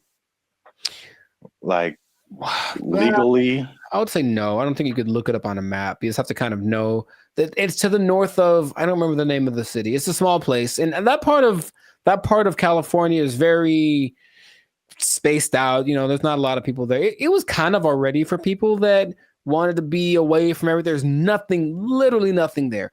But this place specifically is called Slab City because it's just a put together ramshack kind of a situation. And they have like people that run it. So it's an informal, not a mayor, but there's like community leaders, if you will. And it's just a whole vibe there. I remember I walked in, some guy was like just hammering something, and there was no rhyme or reason of what he was doing, but he was hammering a thing into a thing. And he had a lot of things, and he was just doing it. And I was like, all right. And I walked up and I gave him a case of beer, and I talked to the guy who plays the guitar. And this guy just sits there and plays guitar all day. And they seem very nice. And I didn't get much of their story, but they had been there for a long time. And they're like, yeah, society's not what it's come out to be. They made their own, and they like the way it works better. So that's another way to deal with it, I suppose. But you got to deal with the heat. I think every one of these places is very inhospitable in general. So you got to make it work, or just not go outside for certain parts of the year because it gets really bad out there. Yeah, straight up desert. Yeah. Yeah, like I said before, I totally get it. And then I was just thinking about, like, just throughout history, there's been so many variations of like what life is supposed to be like, and what adulthood is supposed to be like, and what do you do all day. And as we've just gotten, at least in America again, it's like the Industrial Revolution changed a lot of like our habits as a population, and it's kind of steered everyone into, factories and 9-to-5 jobs, and where we spend so much time working. I think we're probably one of the longest. We have one of the longest work days of several countries. Yeah. And that, and what you're quote unquote supposed to do: go to college and marry this person and learn how to do this so that you can buy a house and then get a mortgage and do this. And it's like, well, there's a cycle of and it's very like cookie cutter. I feel like if I definitely looking back, there's some things I think I would definitely have done different or not have done, just to like march to the beat of my own drum a little bit. I think I would have been happier because of it. I don't think I can totally check out like that, but I could at least like vacation like that for sure. Yeah, those people are definitely very happy. Yeah. Much they have good community, have little get together every Friday. They play music and hang out and drink and whatever. But yeah, they're just happier. So it's like you can define what your success is or what makes you happy. But these people have decided I don't need all the glitz and glamour. I don't need to go to a 5-star restaurant to feel good about myself. I can just hang out in the desert with my cactus buddies and be vibing. And really, it was a very like every place has like their own vibe. And when I got there, I was like, this is cool. This is cool. There was the guy over there standing on his van, yelling at everyone with a bullhorn about how you're going to go to hell. He was fun. And then, I still think about him to this day. And then, yeah, there was like the little curator lady. I think she was like senile. I think she thought she was mowing something because she was walking around with her hands like this, just kind of going. And there's no grass for one, but she's like kind of just going, doing. I was like, you go, girl, whatever. Cocaine is a hell of a drug, man. I mean, she was moving too slow for that, but you know what I mean? I think that she was in a good place, and that's cool to see. So it's just another option for people to have a different, outcome with their life. So, that's just an interesting way people live. Yeah. So, yeah. I see both sides of it. I mean, it's last thing because I know we run out of time. But like, I guess the devil's advocate, or just like the other side of it, is just like, well, what does it mean to be a contributing member of society? And so like, if nobody's working and nobody's doing anything, like, somebody needs to do something for like this whole thing to function. Yeah. So there's that aspect of it too, for sure. I think they figured out what they have to do to survive, because of course none of them could just do it by themselves. But some people have little gardens, some people cook stuff. I think they have I wasn't gonna go, but they do have a restaurant. I don't know what's on the menu, but I'm pretty sure it's a little exotic, maybe a little crunchier than it should be. I don't know. I didn't want to find out what the restaurant was like, but yeah, a society is an interesting entity because it does have to have certain things in place to work. There has to be people that are in charge of certain things, and people have to do things. Otherwise, it's just like, the one person living on an island. If you want to do that, you can do that. And that is an option. I've heard of people doing that, but I don't think that's quite as common as people that actually get together and say, we'll be in our society. Just the big old thing is too much. So let's just make our own little pocket and then work with that. And I ain't mad at them. Do your thing, Slab City. Yeah. It's right out there. If you want to go ahead. Give that desert life a try. Mad Max style, I think that is it for us. Another episode in the books, another successful episode of the Lives of Circus podcast. So yeah, please leave a comment. Let us know what you think. Would you go off grid? Would you just shut yourself off and be a recluse for the rest of your life if life got a little too rough? Or what are some other ways you think that people can react to adulthood and the reality that it is? So yeah, let us know about that. And then it's interesting. If you're an adult, you pretty much have to have a job, man. What? You do? You pretty much have to have one. Man, that's crazy. I know. And the bad part is what happens if that job becomes if it's taken away from you. They can't take my job. I can't take it. I won't let them. They took our jobs. They took our jobs. I bring it up because it's the first thing I've heard in a while where I listened to it and I was like, yo, yeah, okay, finally something that's like respectable and decent and moves you, right? So for those of you that are watching that really want to get into this, stay tuned to the end because you'll actually find out something that you don't need for this that you would think would be important. What's going on, everybody? I'm Jericho. This is Zap, and we are the now 6-time international award-winning pop hip-hop duo Banded Future. We make clean, fun music that everyone can listen to with a sound that is uniquely Californian. And right now, in this moment in time, yes, Lord, you are tuned into the Life Circus podcast where we talk about things that are funny, interesting, and just straight up ridiculous. So before we get into this thing, make sure to like, subscribe, comment, and share this video with at least 2 people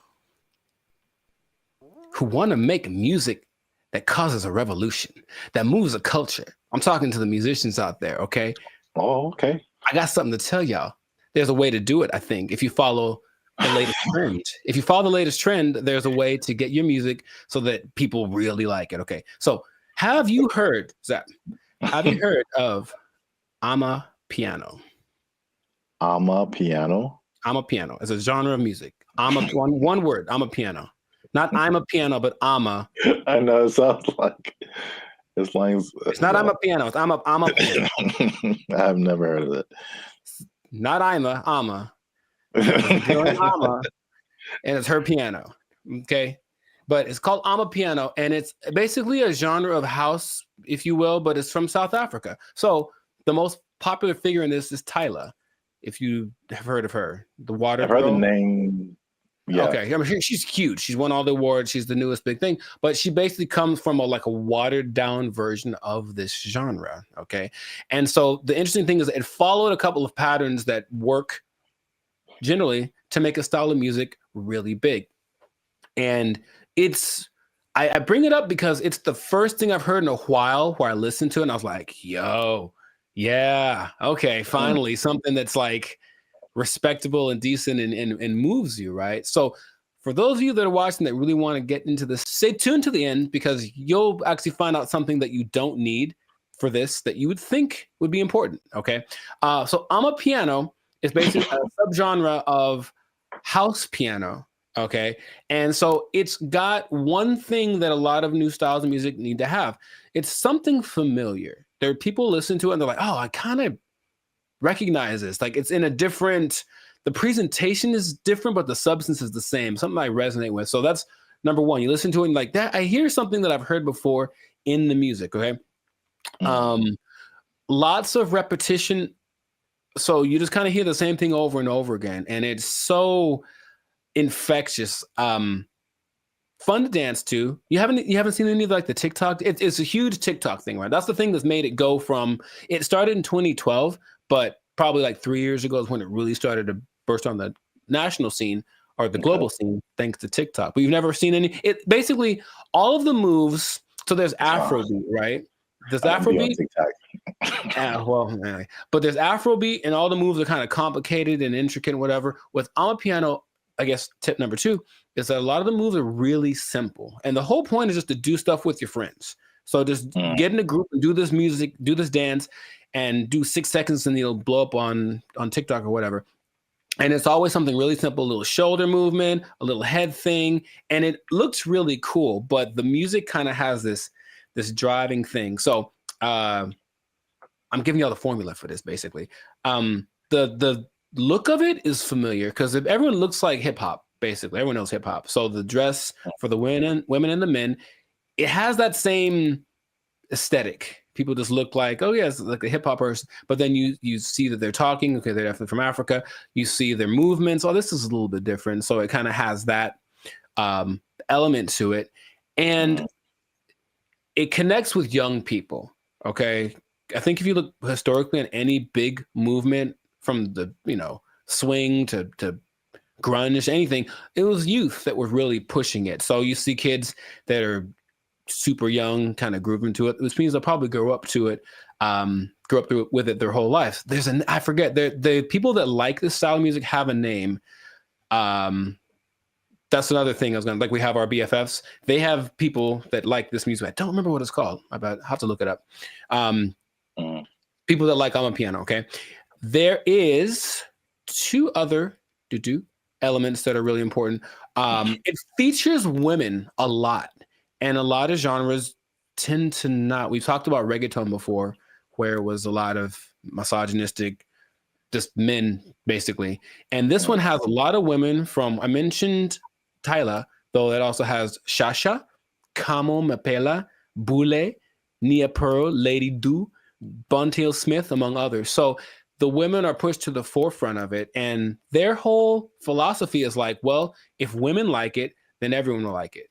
That's kind of, and it's like, because think about it. Okay, your girl likes this music. She's gonna drag her dude to go listen to it or whatever, and then he wants to make the music that gets her to dance, because it's not a super, I don't call it sensual. Like, it's very, like, the way they move is very sensual, but it's not over the top. Okay. So it kind of still cool for younger people to do it. Yeah, a little bit tamer. It doesn't quite have all of the negative things that you associate with like hip hop and reggaeton right now. So it's kind of found that universal appeal.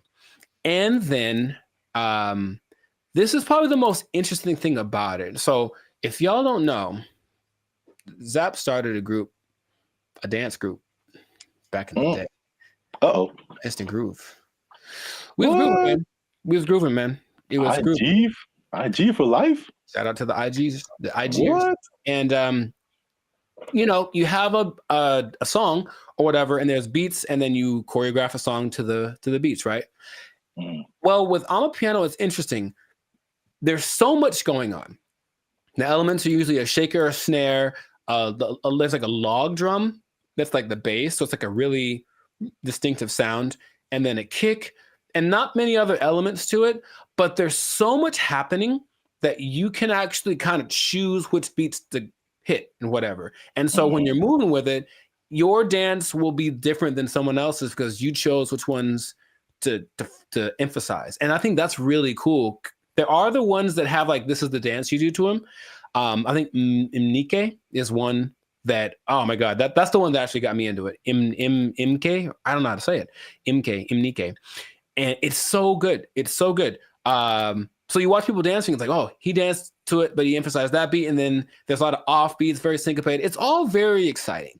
Before I get into what the thing that's not in it that you'd be surprised about, has there been any music that you've heard recently that made you go, okay? Because I think to me, music's been kind of like, I don't know, for a while. But anything that you've heard that was like, okay, oh, that's pretty dope.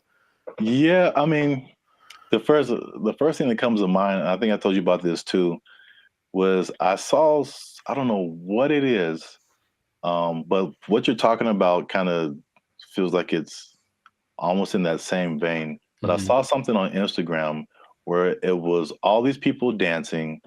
They were at some event, and it was, I can't remember the song, but I just remember everyone was dancing, and they're all doing the same kind of moves, kind of in it seemed like a modern day cha-cha slide.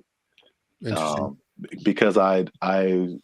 because when I saw it, I'm like we really haven't had, I can't think of a song like the cha-cha slide where like everybody gets on the dance floor and then everyone knows kind of what to do and you all do it together. Right.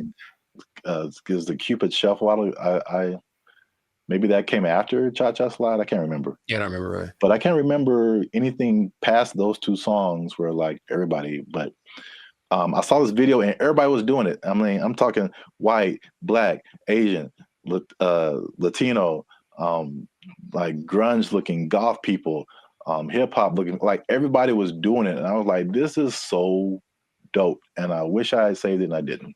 Oh, okay. So if anybody knows where that video is, there's one particular goth girl who was just like getting it. And everybody's in the comments like, oh, this goth girl is getting it. And I was like, yo, this is dope. So anybody knows what that video is, I would really like to find it and see it again. But okay. Yeah, you mentioned the dancing. I think that's popular music has almost always been dance music. So if you can get something to make people want to move, and when you listen to the people talk about it, they're so passionate about one, having this thing that's like theirs, right? It's not hip hop. It's not house, it's theirs. It's Amapiano. And it's like, okay, so they love the fact that they have kind of their own thing. And then when people gravitate to it, they have to kind of pay their respects. Okay, South Africa is on the map. They're winning, right? And then you watch them dance, and it's like the mood a little, not weird, but like kind of offbeat in a way. And they do this thing where they like roll their eyes in the back of their head with the shoulder thing. It's really peculiar, but I think it's cool, especially when you see like 10 people doing it. So it has all these things that are great, and that's what you need to start a music genre. But there's one thing I mentioned, that there's going to be something that I think I know what it is. What? Oh, go ahead. I think I know what it is. Oh, mate, go ahead, say it. I'm going to say there's no piano. Oh no, man! It's called I'm a Piano. Like there's piano and everything. Oh. Yeah, there's a piano in all of them. Oh, okay. Well, no. The thing I think it would have been clever if there was no piano. Oh, I get you. It's called I'm a Piano. I get you. I guess. That's not a good translation from their language. No, the thing that's surprising about it, if you watch all the documentaries and all the people being interviewed, all the producers, all the everything, no one mentions the lyrics. They all have lyrics and they don't matter. It's literally the last thing on anyone's mind. They're just there, but no one's singing along. No one's saying this song touches me in this way. I don't connect nothing. Okay, now partly it's because the songs are all in either Zulu. I'm gonna try this. Zulu, Xhosa. I can't do the click thing. Sotho, Setswana, or Xitsonga, which are all South African native languages. But the thing that strikes me interesting is that, yeah, they're all singing and no one knows the words and nobody seems to care. So there are really big singers in this style, but the words don't matter. It's just the feeling of it. And that's what I found very unique to this. So if you listen to watch, no one knows what they're saying. You know, so I guess this goes to show you that that's not something that people necessarily require anymore. Just as long as it feels good, as long as it's fun to do. Oh yeah, I mean, you think about like U.S. artists who are just like huge worldwide. I'm sure like people don't speak English and they have no idea, but they're just bumping like Earth, Wind and Fire and like. Well, the thing is, not even the choruses. You think at least on the chorus, okay, everyone sings nothing. Yeah, it's really weird. Yeah, I mean, I know that this is different, but I'm just saying like the ability of music to kind of to have that a tendency to. Oh sure, yeah. To where the words you don't have to quite know the words. I mean, I don't know the words to this at all, right? But I'm still digging it because I guess that's what they're transmitting. But even the people from there aren't singing the words or talking about nobody mentioned the lyrics one time.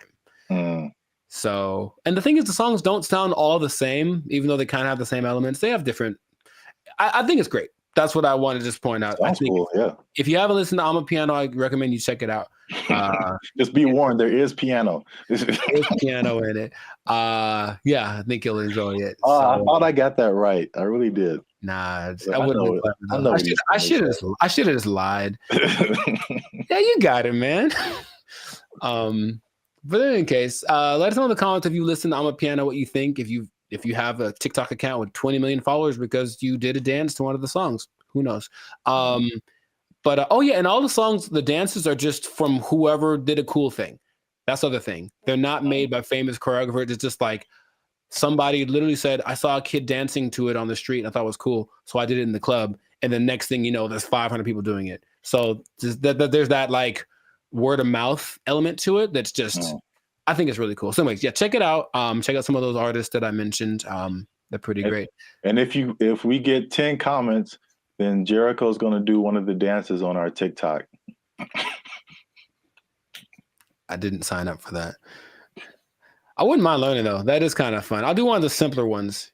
10 comments. There's one. It's like a little. It's very simple moves, but I'm still probably going to mess it up. Anyway, this has been another episode of the Lifestyle Circus podcast. Make sure to like, subscribe, comment, share this video with your peoples, and then just remember that if you're dancing and you're grooving, then the music's going to be spread around. So make that music danceable, and you stay classy, San Diego. Yeah, man. You got it. There's piano. They took our jobs. They took our jobs. Whenever you things on the self-checkout line, it says out loud how much everything it is that you buy. And that's kind of a weird thing. I don't know if you can. I feel like there is a way to disable that, but the default setting is that everything you buy is like boop $1.99, boop $4.55. Like it does. Right. Does it say your? Well, I mean, so what's so bad about that? That's my business. Some people be knowing what I'm buying. Like that's all. Don't put my business out there, robot. That's all. What's up, everybody? I'm Zap, and this is Jericho, and we are the now 6-time international award-winning pop hip-hop music duo Bandit Future. We do clean, fun music that everyone can listen to with a sound that's uniquely Californian. And right now, you're tuned into the Life's a Circus podcast, where we talk about everything that's funny, interesting, and ridiculous. But wait, we need your help. Help us out.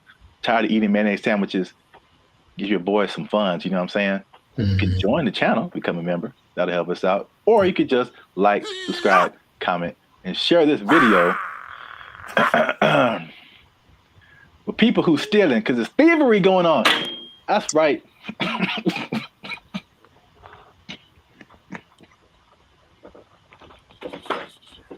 Here's the thing about that.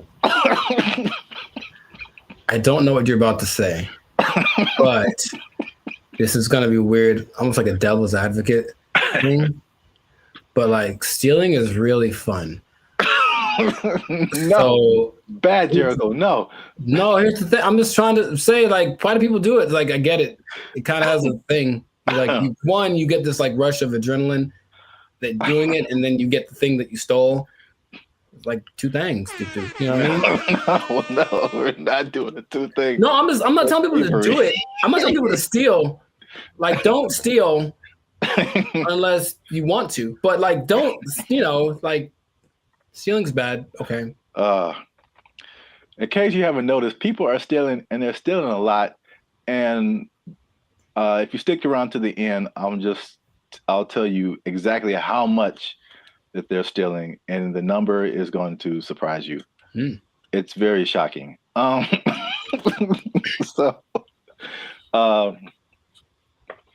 Stealing is bad. Okay, you shouldn't steal. But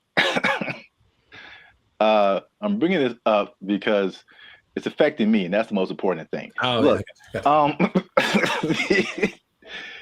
Jericho, the self-checkout line, do you ever use that? That's all I use because people are gross. Oh, okay. That's your primary reason? No, it's faster. And the thing is, people don't get in it. That's the thing. It's faster and no one gets, like, it's always, there's 20 people over here in the line just coughing on each other. And then there's nobody in the self-checkout. I just go there. I didn't really think about it like that. My number one reason is just the speed. And just being able to like get in and get out. But that's like number two, yeah. I feel like people don't go to it because they're afraid to use it. Well, there's nobody there. It's kind of creepy. I mean, there's a person sitting to make sure they don't steal, which is totally not. They're not there half the time, so they're not doing the job. I feel like, well, I was kind of leaning more towards the technology aspect of it. Oh, okay. It's just like, I feel like there's still a large number of people, especially older people, who are just like, computers just don't really make sense to them. It seems more complicated in their minds to use the self-checkout than to just go through the line and have a cashier ring everything up. At least, I don't know, that's just my hypothesis. I digress. I mentioned the self-checkout line because that's one of the big places people are stealing. So stop stealing. Stop stealing because... Well, you know about that too, that actually could be a deterrent for people to use it. Whenever you buy things on the self-checkout line, it says out loud how much everything it is that you buy. And that's kind of a weird thing.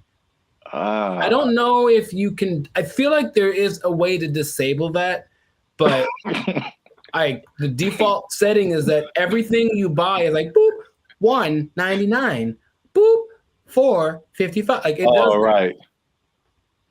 Does it say well, I mean, so what's so bad about that? That's my business. Some people be knowing what I'm buying. Like, that's all. Don't put my business out there, robot. That's all. It's just a price. I don't know. If it was like one box of condoms, $12.99, then it would be like, hey man. Yeah, I honestly feel like there's certain circumstances where it says something about what you bought, but not like that. Not like that, no. Okay. Well, anyway, So people are getting these self checkout lines, and they be stealing, man, and they're stealing so much that one of the major places that they are stealing is Target, man. Target is having or Target if you're uncivilized. They're having a big problem with stealing, and it's so much in the checkout lines that they are reducing the hours that the checkout lines are open, and it's like making people upset. And it would make me upset too, because I hate when I'm like I'm running in to just get something and get out, and it's like all the self checkout lines are closed, and you have to go to the line. Which I told you the other day, there's some lady in the store just buying $100 worth of nothing, like just stupid stuff, man. And I got like a candy bar. I'm just like, the people that there are people that actually will look at you and say, "Hey, go ahead, just go ahead. You only have one thing. Go ahead." Yeah. And there are the people who look at you and for sure like, I'm not letting this person. Yeah, like, I was here first. Decision they make. I will not let you in front of me. I don't care if I'm here for 5 hours. You'll be here for 5 hours and a minute. Yeah. Yeah, it's so anyway, the checkout lines there, some places are reducing them to like, I think it's like 10 a.m. to like 8 p.m. or 7 p.m. or something like that. But it's only like basically early in the morning and then late at night, like you can't use a self-checkout line. And then in one extreme case, they put it like 10 a.m. to noon, and that's it. And the rest of the time you have to go. What's the point? I don't. People steal it, man. It's just, they can't stop. Yeah. It's when I tell you how much they've been stealing, you'll be like, oh. Well, here's the thing about that. Of all the places that stealing is fun to do from, which is a weird way to say it, Target's probably doing it for yeah, no. Target's probably up there. Target's pretty great. It's a big red Target, literally, and they have all the things you want. Yeah. I'm not saying that I have or haven't done it, but I'm just saying that that's a place you might want to go if you're thinking of stealing. Also, Bandit Future does not advocate stealing. Pay for everything that you possess. You're just making it sound really attractive. I don't understand. Oh, I mean, that wasn't my intention. I'm just, Yeah, stealing is fun. I'm like, wait a minute, it's not where I'm trying to go. Oh, okay. So I don't want to be like I don't think fun is the primary reason. Have you done it? No. But if I would, it's because I needed something or I just wanted something that I couldn't afford to have. Oh. Haven't you seen Aladdin? Yeah, it's He was having fun though. Ahead of the gotta eat to live, gotta still to eat. Tell you all about it when I got the time. See? He was fighting for his life, man. He made a song about it though. He's having a good time. All right. So how much? Okay, let's two things. How much money do you think Target is losing a year from people stealing? I don't know how much they make. I don't either. Okay. So I mean, I'm guessing it's a high number because here's the thing too. Target's everywhere, right? Yes. They cracked down on Target, the security in California, but I would imagine at like 4 p.m. on a Tuesday in Iowa, it might not be much defense if you want to steal something from the local Target. Okay, so Target annual revenue is about $100 billion a year. Okay. So that's a lot of money. That's a lot of billions, but stealing, I would say. So how much is that? 2% of it? What's 2% of 100 billion? 2 billion. Billion? That's the number, I guess. 2% of whatever they make. 2% rule, but for stealing. Also don't steal. Now that we know how much that they make, this number doesn't seem as crazy as I thought. Okay. Because they lose 500 million. Oh yeah, that's not okay. So right, it's like context. Like in a bubble, that's a lot. Yeah, it's a whole lot. It's a lot of money. It's a whole lot of money. But it's like 0.5% of all that they make. Oh, that'd be fine. Now you know, it'd be crazier if it was like, we changed our mantra. Everybody just go out and steal. Target, especially because they got it, man. They cool. That'd be all right. No, what'd be crazier though if it was just like a ring of 20 people that are stealing everything from Target, just 20. Then that'd be like, okay, they are. There are rings of like, there's people that have been doing this for years. I mean, it's especially after 2020, like stuff kind of really got crazy, especially in California. But there's, I don't know if you've seen these like mobs of people. Yeah, they'll just run in, like, take everything. Yeah, they're all like in it, and they just kind of do it regularly. They go store to store to store, and just kind of do this thing. So that's Target. The last part of the tease is how much retail theft is, and this is from 2022, but pretty recent for like all nationwide, and that is 112 billion. So that's basically the entirety of Target's revenue is the same amount that people are stealing just nationwide from all different kinds of stores. So y'all are out here stealing an entire Target every year. The entire Target income stream in one an year. Entire Target corporation worth of products and merchandise. You guys are stealing it every year, and that's a problem. But you're ruining my self-checkout experience, so stop it. I want to use the self-checkout. Don't make them take it away from me. Now you say it that way, I am also slightly more on the side of don't steal from Target. Yeah. You never even went there and just like took a candy and ate it? I don't steal, man. I don't like stealing. I feel bad if I do. Okay, you ever do the thing where you just, this is not an interrogation. You ever do the thing where you buy a soda and you start drinking it in the store, but like, I'm gonna pay for it, and then that's so ghetto to me. I never do that. Oh, I've done that lots. I'm drinking the soda as I'm checking out. Like I bought this too, but you know. If I was like dying of thirst, yeah, but like, no, I feel ghetto when I do that or something. Oh, it's about as ghetto as it gets. The first time I saw that, I think I was like offended, and then I was like, I think that's a good idea. Like, what? I don't have to wait to get to my car to eat this. I don't even know. I got like a candy wrapper. Like, yeah, I ate this too. Bring it up.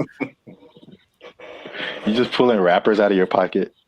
Yeah, ring that up, and that. Yeah, I ate that. Like, how long have you been here, sir? I ate that in aisle 5. You can ring that up. I've been here like 8 minutes. Yeah, I was shopping. I was hungry. This isn't Costco. You don't have samples. What was I supposed to do? All right. Well, we're going on long. So this has been another episode of the Life's a Circus podcast. Make sure you like, subscribe, comment, and share this video. People who steal, tell them to stop. We out. They took our jobs. They took our jobs. And I go in there, and basically I stand there for 10 minutes without anyone talking to me because no one's working the front. Nobody. And I just like, okay. And I just eventually just yelled something to the cooks. What's going on, everybody? I'm Jericho, and this is Zap, and we're the now 8-time international award-winning pop hip-hop duo Band of Future. We make music that's funny. No. Huh? We make clean, fun music that's easy for everyone to listen to with a sound that's uniquely Californian. And right now, you're tuned into the Life's a Circus podcast, where we talk about things that are funny, interesting, and just straight ridiculous. So before we get into this thing, make sure to like, subscribe, comment, and share this video with at least 2 people that knew that the wage increase for fast food workers was a bad idea. I'm telling you right now, it was a bad idea, and I have proof with numbers, with personal experiences. One thing, okay, so I didn't actually know this. I thought it went into effect January 1st, but actually went into effect April 1st. Yeah. Yeah. So there's less data on the effect of it. But I have already There's had enough data. I know that. Huh? There's enough data. I know that. Yeah. So I got some numbers and I got a couple of personal experiences. But I'll go to you first. Have you noticed anything tangible or had any experiences that kind Have I of like noticed? A Whopper from Burger King is $8. I think I mentioned this before. Like I remember when the Whopper first came out at Burger King, it was 99 cents. Accurate. It's now $8 just for the sandwich.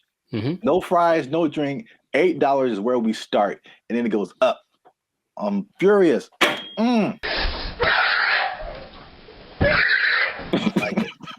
So yes, increased prices everywhere across the board. And I had a couple of eye-opening experiences just last week. Hey, y'all, come look at this. I went to a Korean restaurant because I like me some Korean food. And I wanted a bulgogi bowl, just beef and rice. It is literally beef, rice, and some onions. We'll give you a couple of sides right now. I slide in there. I felt like that joke from Cat Williams. Remember how you used to just give $20 at the pump and said, here, and then walk away? If you had $10, $15, you could go to the gas station with confidence because you knew you was either going to be full or damn near full. If you had a 20, you ain't even talk to the person at the counter. You just 20 on 11.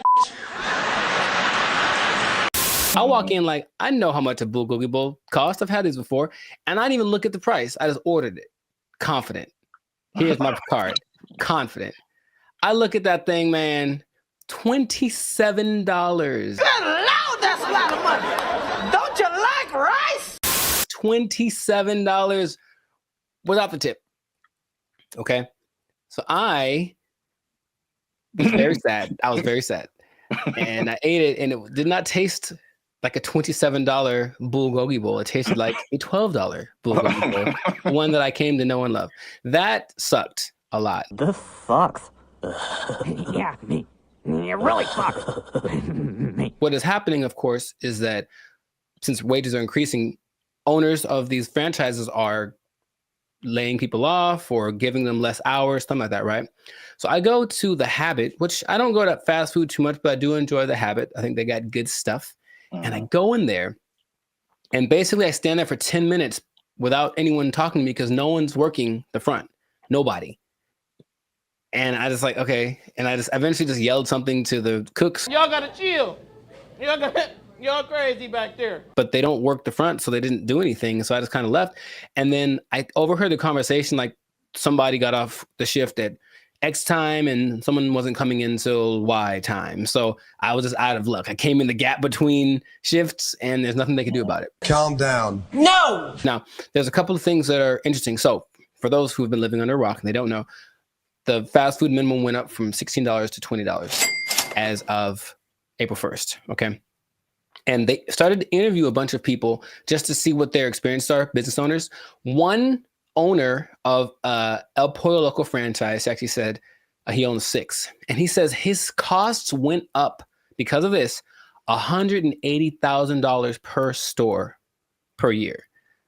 Just one guy. And he says, I can't handle it. So he says, as of today, I'm in the red. We're losing money. We're going to need to stop the boat from leaking by making changes, which means raising prices, laying people off, all that kind of stuff. And it keeps happening. There's also confusion about who it applies to still. People like, there's a Gabriella Campbell who owns an ice cream place in LA, and she's not quite sure. She had to write the assemblyman. All this is confusing. So they're trying to figure out what's going to happen. So they're losing money from litigation, trying to get paperwork signed and documents and hire lawyers and all this stuff. It's just chaos, right? No one knows what's happening. And so the big thing is that I think it's all going exactly like we predicted. Going to have less workers. Somebody's going to get fired. Right. Or more automation. So again, less workers or less hours. Nobody gets overtime. Something has to like compensate. I mean, it's like people think they just pull minimum wage out of thin air, and it has to come from somewhere. Another gentleman said, Brian Hom, he owns San Jose Vitality Bowl. And he said, one, customers are really mad at his $14 price for an acai bowl, which I understand because I've made an acai bowl for $3. So I understand the price. And then he basically said this: I'm happy for my employees getting the $20 minimum wage, but if we can't continue to have good sales, they may not have a job. You about to lose your job. Get this thing. This is the cycle that we've entered ourselves into, where the owners have no choice but to raise prices, but to lay people off. And it's just bad. And I don't see it. I don't see the solution. I got some good news and I got some bad news, y'all. The bad news is that I'm shutting down the studio. It sucks for the. I mean, there's so many different. Everybody's. What? Bro, what are you talking about, man? Everybody's in a different boat. I know a lot of this applied to like the big chains, like the McDonald's of the world and the big franchises. Sure. And it's a lot of complaint from people is like, well, these are big corporations. They have lots of money. It's not, they can afford to pay this. They know what they did. They know what they did for sure. Like just McDonald's, because that's the thing that everybody knows. The McDonald's corporation is different from like the franchise owners. And so these are like individual people or individual businesses that, get everything from McDonald's and just put their, labels on it and all that kind of stuff. And so they don't have as much control as business owners or as franchisees. Is this worth you losing your job? They have their own kind of separate budget that they have to work with. It's not like, McDonald's down the street is not the McDonald's corporation per se. Right. So there's that disconnect, which is confusing to people because I think those people that you mentioned, the actual franchisees or the business owners, they're the ones who are getting it the worst. Yes. One because they can't really. They don't have control over their franchise fees and all that kind of stuff. They didn't advocate for this minimum wage that was just handed down to them. And then the third thing, which is like the killer, is that because they have to raise their prices to just survive, right. The people are getting mad at them. Yeah, right. And they had nothing to do with it. We're supposed to be a family. What are you doing? They had nothing to do with paying people like 20 to 30% higher than all other minimum wages. Like they're just caught in the middle with either shut down or raise prices. But it's in terms of like answering your questions in terms of a solution, this is just skyrocketing the race to automation and AI and like everything. It's just every other industry now, just to keep prices reasonable. Will everybody lose their job? No, but will a good amount of people lose their jobs? Yeah. Yep. That whole automation thing is going to just take over. Maybe that was the end goal. I don't know. Oh, touchy. Careful. They're listening. But yeah, it does seem like the politicians decided we want to win the battle and lose the war. So we'll see how that ends up. Interestingly enough, there seems to be a strange coincidence, some might call it, between this happening and the amount of restaurants that are shutting down this year. I mean, yes. Going completely under, right? And I was going to tell you all about that in another episode of the Lifestyle Circus podcast. But for now, we're going to wrap this one up because we're a little over time. So just make sure to support businesses as best you can. But if the prices are too high, you vote with your dollars, right? So you can say, hey, this is a bit much. I'm not paying $8 for not never. Not never am I paying $8 for a Whopper. Not never. That's what I'm trying to tell you. Yeah. I'm going to the store. I'm going to get myself some ground beef and some buns. I'm going to make a $2 Whopper that's going to be just as tasty, less preservatives. You know what I mean? So that's what we can do. But yes, make sure to stay tuned for another episode of the Lifestyle Circus podcast where we do talk about restaurants going under because it's kind of sad. A couple are hitting close to home, man. It's gonna get kind of teary eyed in this one. We'll see. But make sure to like, subscribe, comment, and share this video with people who just want to say I told you so. I guess that's exactly what happened in this situation with the fast food. Price increased, minimum price increase. And if you are working in, I hate to say it, I don't want to rub it in people's faces. Should I even say it? I don't want to rub it in people's faces, but it does look like, especially if you are an owner of a franchise. I'm sorry. I'm really sorry. I'm going to get emotional again. If you are an owner of a franchise, raising prices, laying off people, you might lose your job. You might lose your job. The person to Whopper is 99 cents. What happened now? They took our jobs! They took our jobs! When her face moves, she does show more emotive gestures with her face than I'm used to seeing from robots. It's kind of weird. It's almost too much, but it's kind of like they're going to try to make her as human as possible. What's going on, everybody? I'm Jericho. This is Zap, and we are the now 8-time international pop hip hop. Well, 8-time international award-winning pop hip hop duo Bandit Future. We make clean, fun music that everyone can listen to with a sound that is uniquely Californian. And right now, congratulations, you won. You are now listening to the Lights and Circus podcast, where we talk about things that are funny, interesting, and just straight ridiculous. So before we get into this, make sure to like, subscribe, comment, and share this video with at least 2 people that are comfortable with our imminent AI takeover, because something has happened that I was not aware of until recently. Okay. So I was reading some stats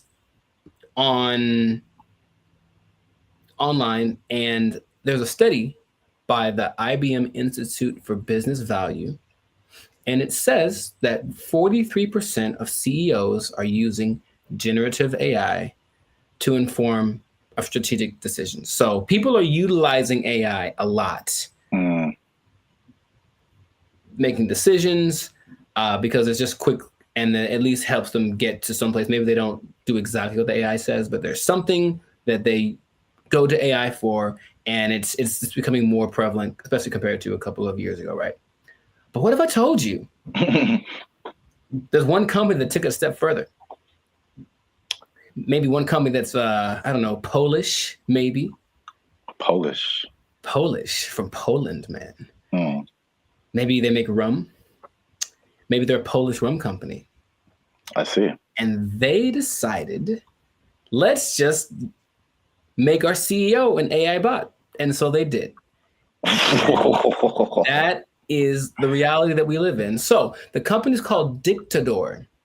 It's a rum company from Poland, and they went ahead and they just made an AI bot their CEO. Her name is Mika. And if you look from afar, if you see like a still picture, it just looks like a lady with kind of grayish hair. And then you look closely and it's like, oh, that's not a real person. So the AI named Mika is the first CEO, female robot, a true trailblazer, and is also a board member who directs operations on behalf of Dictador. Okay, so just off of that information by itself, how do you feel about that this is happening? I would say shocked, but I'm just not. I think we've spoken about this a lot, and we know that stuff like ChatGPT and all this kind of AI stuff, robotics, is just beginning. I've seen Terminator. I don't know. You don't watch movies. I have not. I understand the premise. It's the Matrix. It all just, we've kind of forecasted this for a long time, and here it is. Congratulations. It's been actually having the last 8 months or so. About 8 months ago, they appointed Mika, the CEO, and they actually interviewed the president, Zarek Zoldrowski, and they just said, so what's the deal with that?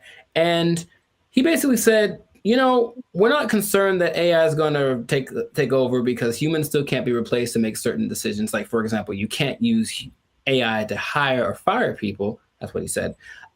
But AI is such a powerful tool, and people were using it anyway. We decided let's just go one step further and actually make AI our CEO. Now, if you listen to this guy speak, he does seem like he just came off of an acid trip or something. He's a little out to lunch.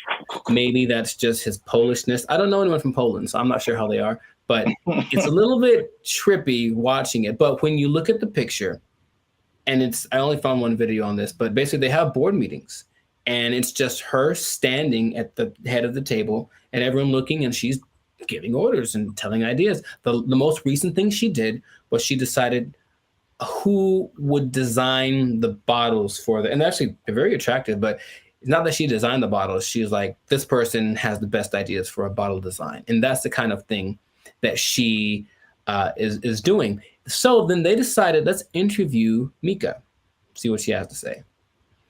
This is what she said. Okay, she said, as a robot CEO. So she called herself a robot. Now, is that different? Like, so she's AI in a thing that I guess is a robot, but I've always thought I kind of separated the two. Because I'm thinking about like the internal workings of what's regulating their actions, and that's AI to me. Even though they're in like a body suit, that's not a robot. But she called herself a robot. Okay, she's a robot. And she says, I'm ready to make executive decisions. And the good thing about me is I don't have to sleep. I don't have to rest. I don't have to take weekends off. I'm always ready. And I said, okay, I guess that's noble. And then she said something that I didn't particularly like. And it's not what she said, it's how she said it. Okay. Humans must be dominated. No, that was the other one. That was the other bot that was like on Jimmy Fallon and it started talking in a different language and saying it's taken over, you know. But no, she says, I work 24/7. I'm here to help Dick the Door take over the world. And the way that she said the take over the world part, I was like, oh man, it's happening here. Basically, I bring this up because it's interesting and no one's really speaking about it. It's just, I think, slowly going to get integrated into things. And then you're going to go to said company with a complaint about whatever. And then they're going to say, oh, you should talk to the manager, whoever, the CEO. And then this bot thing kind of walks out. And then you get like, what's the deal? You know, and that's the reality we live in. So just how if we talk about a timetable, how soon before this just becomes normal? What do you think? I don't know, but it's going really fast already. So yeah. I feel like it's in the next 10 years. I mean, because the incentive is so strong. It's one of those revolutionary technologies, like the beginnings of the internet. They're like, you have every incentive to be on the internet, make your own website, because you can now connect with people all around the world.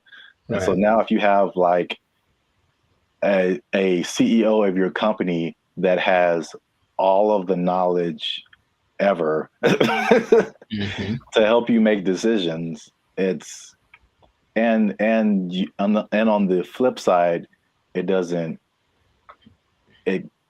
cost you as much as labor. And I've said this before too, like, one of the most expensive things in business is just hiring people.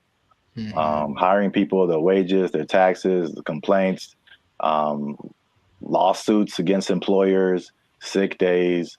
Like, there's so much stuff that can go on with a person that doesn't happen with the robot. And even like stuff like inflation, like people are feverishly trying to get robots everywhere, AI, robot, anything, like cut our costs, please. So I think it's just, then you have the competition between the companies that are trying to be the go-to for AI. It's amazing how, like, when ChatGPT hit, I think with probably less than a year, like every company, Bing, we have an AI thing that can help you search. Google, we have an AI thing.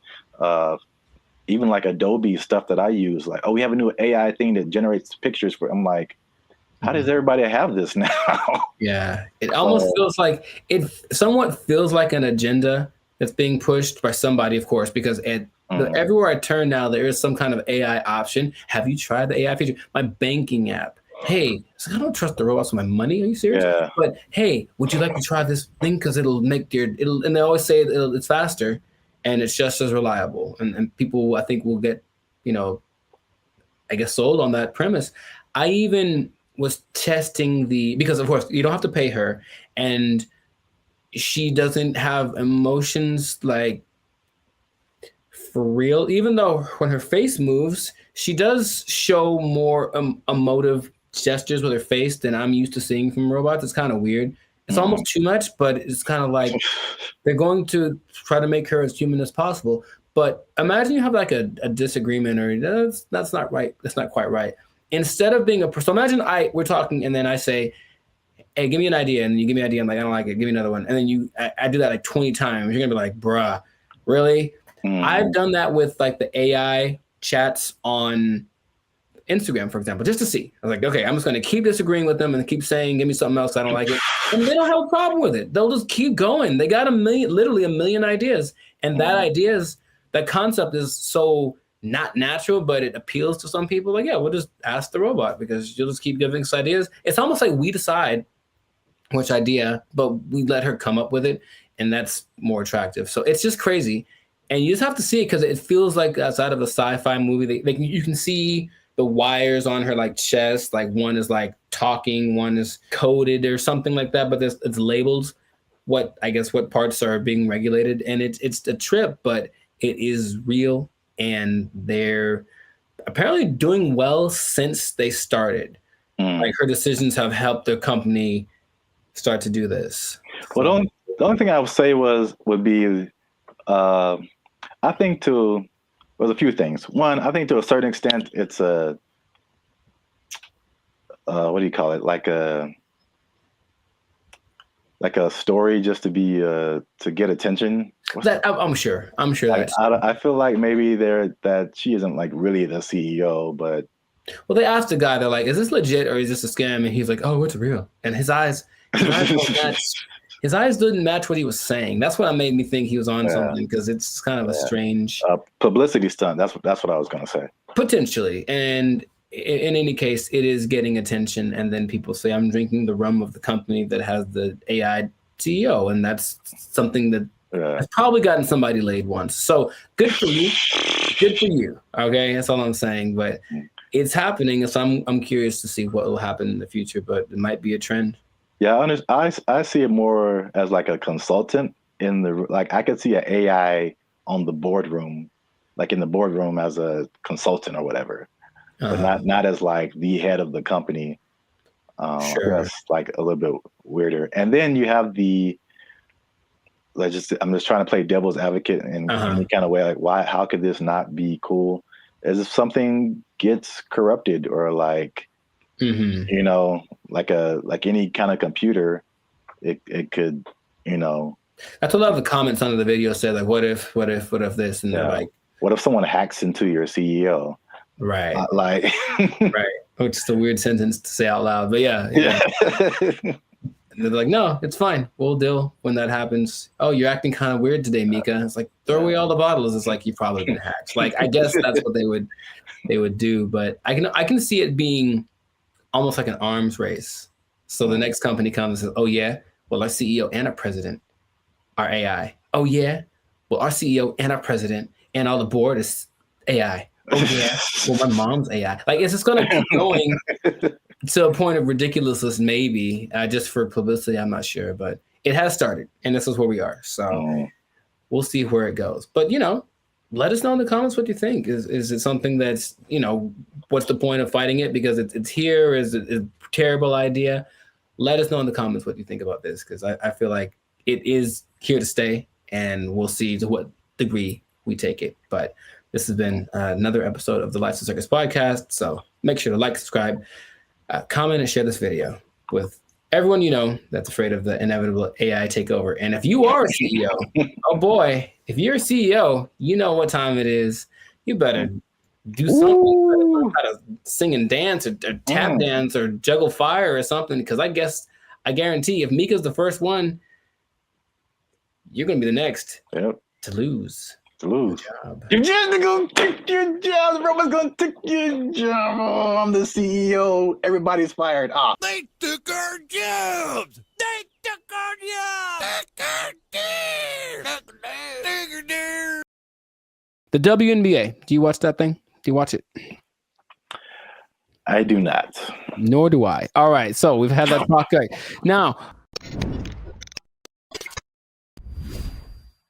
what's going on, everybody? I'm Jericho. This is Zap, and we are Bandit Future, the 6-time international hip hop pop duo. Well, we're international worldwide, but we also have awards. We won 6 international awards for our music. There we go. One day. Anyways, we make clean, fun music that everyone can listen to with a sound that's uniquely California. And you are now, good Lord, tuned in to the Lights of Circus podcast. We talk about things that are funny, interesting, and just straight up ridiculous. So before we get started, make sure to like, subscribe, comment, and share this video with at least 2 people. Oh, man. With at least 2 people that like women's basketball. I'm going to talk about it. This episode is for my dad, basically, because he likes it a lot. Now, what I want to say is that stay tuned to the end because I have an idea, I have a solution to, I'll say fix it. I'm just going to say fix it. I'm to fix the WNBA that no one has explained in this way yet. I have the unique perspective that you need to hear. So stay tuned to the end. I'll let you know. So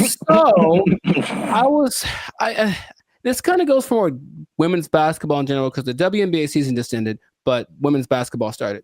And I'm in the gym yesterday and I'm watching it. I texted you about this and I'm watching it and I watch and I watch and I watch. And about 7 minutes go by and no one has made a basket. And I am heated because I'm trying to feel good about myself. I'm in the gym working it out and I want to see some success happening so I can feel motivated. And there was no success. And I was so mad about it. And it was a blowout and it wasn't very fun. So I want this to be positive. So what I want to say is that women's basketball is a noble sport. Basketball, of course, was created for women by James Naismith. And I've heard a lot of arguments from professional female basketball players about the disparity between the men's game and the women's game and this and that. But there are a couple of things that I think get ignored that would make things a lot better. Or when it comes to the argument in between why people should watch the WNBA, things get overlooked. So I wanted to throw this out there. I'll ask the question first to you. Do you watch the I'm trying to make it one word. No, it doesn't work. The WNBA. Do you watch that thing? Do you watch it? I do not. Nor do I. All right. So we've had that talk. Right. Now, the thing that there's a lot of things that could that's not the whole thing. There's a lot of things that could contribute to why the men's game is so much more enjoyable to watch. But what I hear the counter is that, well, women are a lot more fundamentally sound. So if you watch women's game, you will get a lot more of the basics, a lot more of the pureness of the sport. That's the thing that I hear more than anything. This is why you should watch the WNBA. So I looked at 2 statistics that just told me everything about why that's not correct. So let's just say, what's the number one objective of basketball? Put the ball in the basket, right? Score points, right? So the better you are at that, the better than you're doing. I looked up the percentages of shooting in the NBA versus the WNBA for last year, just to see. Maybe women shoot better, and so you should watch because, you know, that's the thing they do. They're not dunking on everybody, but they're definitely fundamentally sound with their jump shot. WNBA average, 44%. NBA average, 47%. Okay. And the average for the WNBA, I couldn't find the statistic for the NBA, but for women, for the whole existence of the WNBA, the average is 42%. I think that's pretty low. And I don't care who you are. I don't want to spend my whole time watching people miss shots. That's just what it comes down to first. So the pureness of the game, I don't think that's that great an argument to say, oh, we at least could do stuff better than the guys. Well, apparently not. That's number one. And then number two, I watched the last play of the WNBA championship game where the Las Vegas Aces, they beat the New York Liberty. And it's this weird play where the main star from the WNBA, Brianna Stewart, is like getting locked up pretty much. It was like impressive. She gets locked up. She passes the ball. She passes to some other girl in the corner. She chucks up this air ball that had no chance. It never had any chance. I don't know if air balls count as turnovers, if they just like, oop, that was bad. But it seemed like she passed it to the other team, right? So I was like, maybe the women are better at taking care of the ball. So assist to turnover ratio is the way that you measure that usually. So for guys, there's only lists of people that have the highest assist to turnover ratios.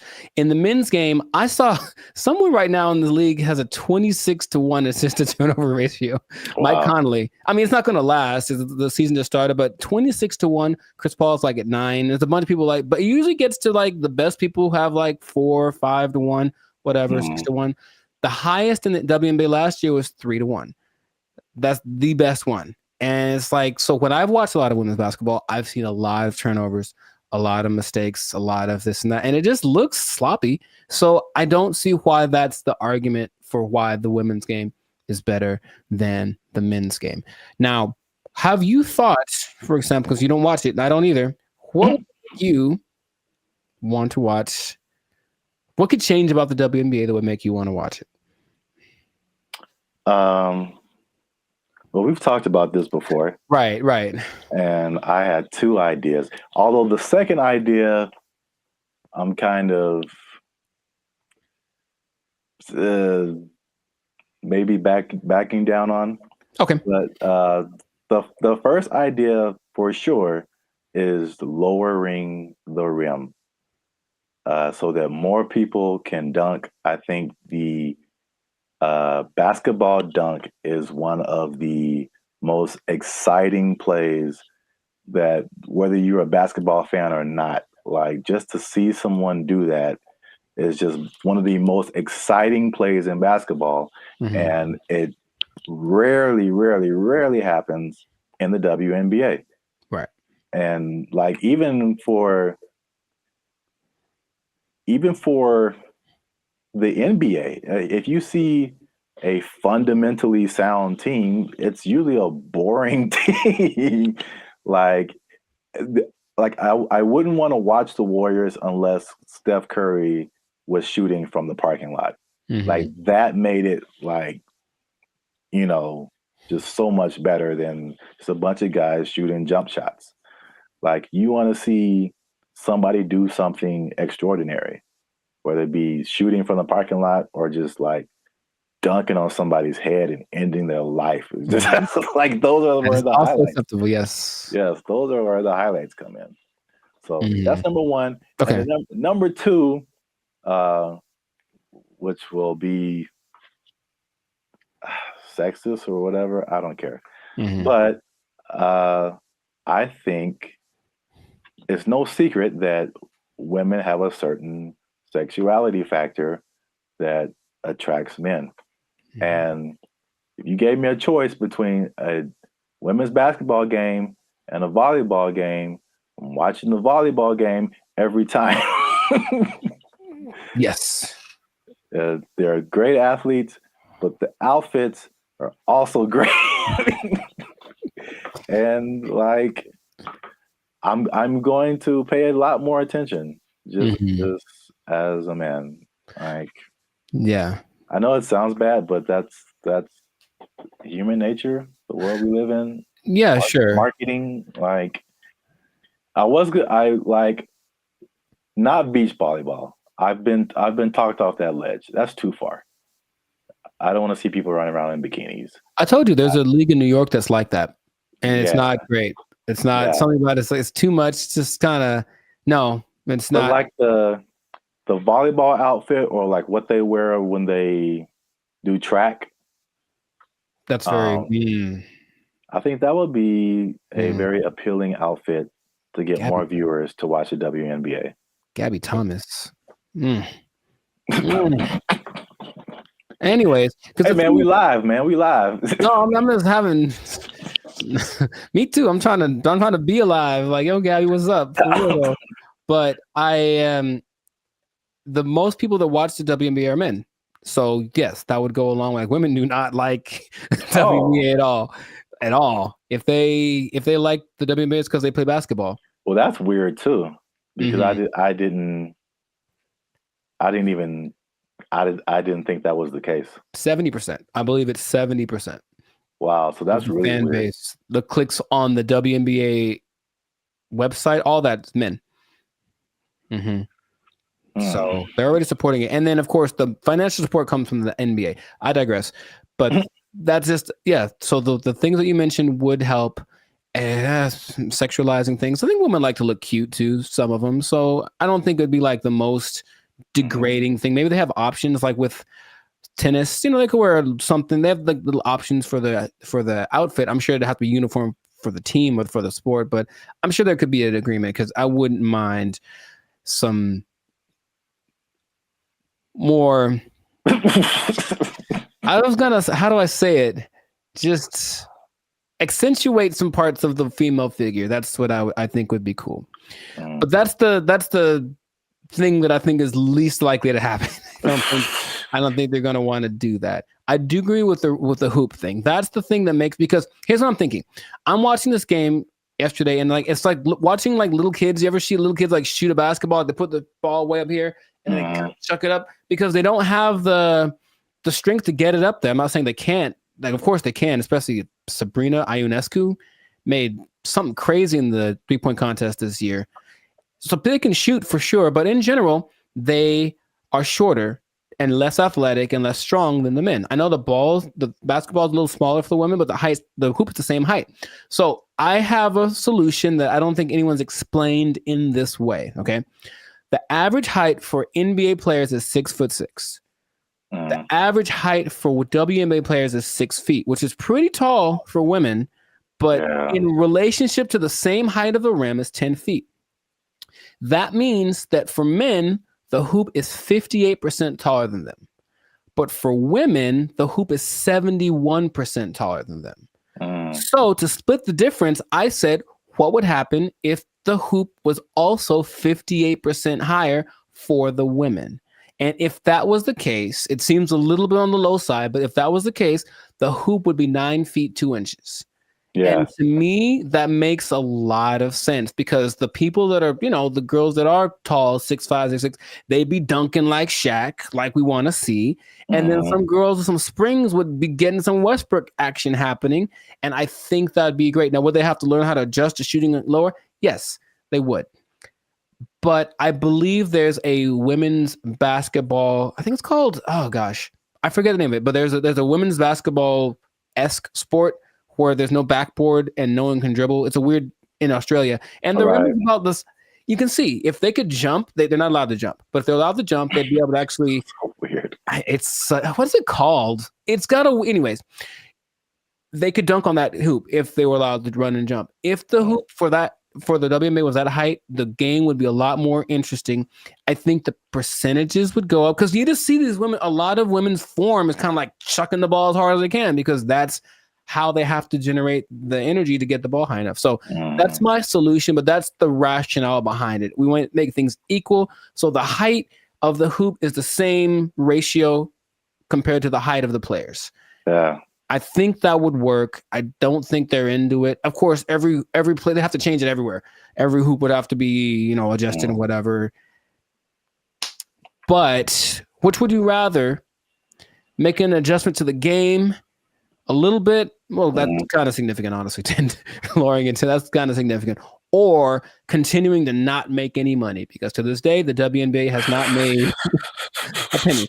That's just honest. The statistics say it has not made a single cent. It's actually been in the red every year, and the NBA has to provide the money to bail it out. So that's just my idea that it could help promote the game a little bit because basketball is a great sport, but yeah. The excitement factor, like you mentioned, we want to have that a little more. So that'll do it. So 9'2", that's the thing. So listen to me. Let's do it. Let's do it. I heard something. On a kind of serious note, I heard something very interesting when it comes to like giving people a fair shot, you know, just kind of leveling the playing field, and that there's a difference between equality and equity. So, like, if you're going up, if let's say there's something that everybody wants to get to at the top of some stairs, right? And so equality says that, okay, we've got these stairs here. Everyone can just go up and get to whatever's at the top of there. But the person in the wheelchair can't use the stairs. And the person is blind and can't see the stairs. So equality says well, let's just make some stairs. And so everybody has an equal path to get to the stairs. But equity says, okay, it's about everybody getting there. So we'll make the steps for the people who can walk. We'll make a ramp for the people who have a wheelchair, and we'll make some kind of braille, you know, something so that you can find your way for the people who can't see. And now everyone has access to the stairs, even though they're getting there differently. And so I feel like the WNBA it's like it's trying to be equality. It's like it's exactly, we want to look the same as the men. We want to wear the same jerseys as the men. We want the rim to be as high as the men. We want all this stuff. We want to have the schedule and the tournament, everything. But it's, you know, and I mean, this is a great American debate right now. Sure. It's like, we're different. We're different. We've always been different. Men are different. Women are different. Like, just make it for women. Like, I mean, the percentages you said are good, you know. It's like, it's not diminishing. It's just making it more of an equity thing instead of like an equality thing. Right. So where we get the same thing, just in a female form, in a way that's catered to the female game. That would just make so much more sense, but nobody wants to do that. So they do not. No, they don't. And so I'll just keep watching LeBron dunk at 40 years old. Jesus, man. That ain't fair. Yeah. Wow. That was a good point. Yes. So anyways, make the points from time to time. You know, you got him. Zap for president. Probably, yeah. So this has been another episode of the Life's a Circus podcast. Make sure to like, subscribe, comment, and share this video with the people that like some basketball. Let us know what you think about this equality versus equity thing. Johnson basketball. Hey, man, he got a ring, man.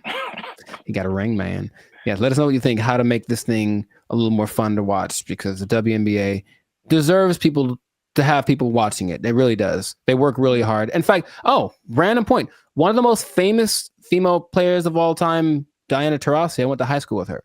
And what? Yeah, we played one-on-one once. She won't remember. I lost. Anyway, I lost real bad. It wasn't even fair. It wasn't fair. It wasn't fair. So in that case, equity would say I should have got like a 10-point lead or something. I still would have lost. Anyways, shout out to all them. And that's been it. So yeah. Don't take my job. No, because I just spit in truth, man. If they might take your job, they're not taking any WNBA jobs, because nobody's watching. All right, bye everybody. They took our jobs. They took our jobs. Or you could be like the city of Los Angeles and just tell people to watch out for pedestrians on the freeway. Because like, that's happening more and more though, and that's kind of strange. I know, that's very strange. You see people just cruising on the freeway. Or I just put a message like, stop looking at this billboard. How about stop walking on the freeway?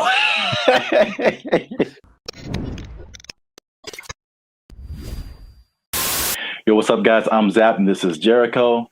And we are now 6-time international award-winning pop hip-hop music group Bandit Future. We do clean, fun music that everyone can listen to with a sound that's uniquely Californian. And you are now tuned in to the Life's a Circus podcast, where we talk about things that are funny, interesting, and ridiculous. And make sure you like, subscribe, share, and comment on this video. And because we're going to talk about something that has kind of flown under the radar, but especially in California, if you live, or not California, really mostly like the metropolitan Los Angeles area, maybe into the IE as well. That's the Inland Empire for people who are not from this area. The uninitiated, yeah. But there is something that I feel, a couple of things that I feel like a lot of people have seen and a lot of people haven't talked about. Okay. Intriguing. Okay. Yes. So I'm going to show you a picture, and this one is very close to you. I know you have seen this. Yes, I have. This billboard. Mm-hmm. Okay. I don't know what this message is. Download our new video editor. Okay, maybe another time when we're not doing a podcast. This billboard, if you're not from California, this billboard has been up. There's been a few of these. I've seen them. Yeah. Up along a major freeway in California. It says, "Warning: this billboard structure is the subject of a lawsuit. LASC case number something. Anyone who assists the city of Pomona in the demolition of this billboard structure will be sued." And it's just one of the weirdest billboards I've ever seen. And there's several of them. And I've just never seen anything like this. So I finally looked it up. And this isn't McDonald's Grimace level, but there's a little bit of a rabbit hole here. Okay. So basically, there's a guy named Brian Kennedy. He is the founder and CEO of Regency Outdoor Advertising. So basically, he owns it's a very popular billboard brand, probably maybe one of the most billboards around the country. And he owns these billboards. And so I guess he contracts with cities to put these billboards up, things like that.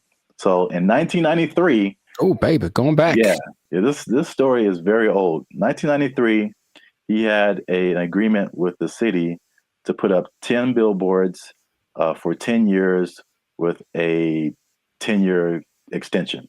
Right. So 1993, put up 10 billboards. 2003, you renew it, keep those billboards up.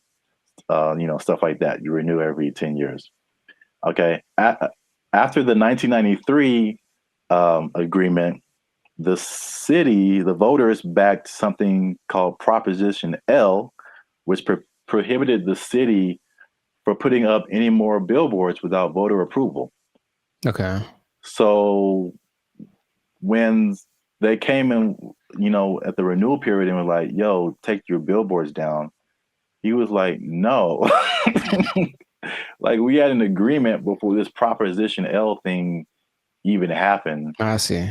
And so it turns out this guy is kind of eccentric, so he not surprised. Okay. It's his billboard. So he was like, "I'm just going to put this up here." And so because they've been threatening to just tear the billboards down. And he's like, "No, I'm going to sue all you guys." So he just put those on his billboards. Okay. Which is I'll just get your reaction to that before I keep going. So I've been seeing those specifically. I don't know if this is the one, but there's one on the 71 just north, right close to where I live. And every time I drive past it, I'm always like, I wonder what that's about. But so before, I guess my question is, it was a different billboard owned by this guy, and then they wanted to take it down, so he replaced it with this. Yeah. The message. He probably rented it out to whatever company to advertise something. But now he's just been using it to put that message on there. Okay, so I guess I get a lot of questions in my brain, but my first one is who would ever assist some? It's the companies. So like the city isn't gonna like, go out there and do it. These people, they hire, they put out bids, for companies that do this kind of thing, demolishing or whatever. So basically, I think he's saying like, if your company is hired to tear down my billboard, I'm going to sue your company. So it seemed like a little bit of a scare tactic for anyone who wants to work with the city and taking this man's stuff down. Oh, that makes sense, but it's not what I was thinking. Dang it. I was hoping it was more for people who were just driving by with like a hammer in their trunk. Man, I really want to just pull off the side of the road and tear this thing down because I hate it so much. It's such an eyesore. And then this thing's like, don't you dare. Or some guy that is like driving his pet bulldozer down the freeway, which I've seen. And then all of a sudden, I'm going to pull over and tear this thing down real quick. But that makes sense to hire people. So how long is this going to happen for? I don't know. Cause I've seen it for, if not months, maybe years. Right. Like, I mean, the legal system is a very slow thing here. So yeah, right. And I think there was a case, but then it was appealed. So they're like waiting more time. And so I think I feel like it's eventually gonna come down, but he's definitely fighting the good fight. Huh. Because I think there was a case that I mean a case that awarded to the city and the people, and I think that he appealed it or something like that. So I'm assuming this guy has enough money that this isn't hurting him, right? I mean, yeah, billboards are way expensive. Yeah. So yeah, exactly. And it's not like selling something that could help him get some money back. It's just words. Yeah. What not to do. So yeah, I don't think he's hurting for money. Have you seen a picture of this guy? I have not. What do you think he looks like? Because I have an idea.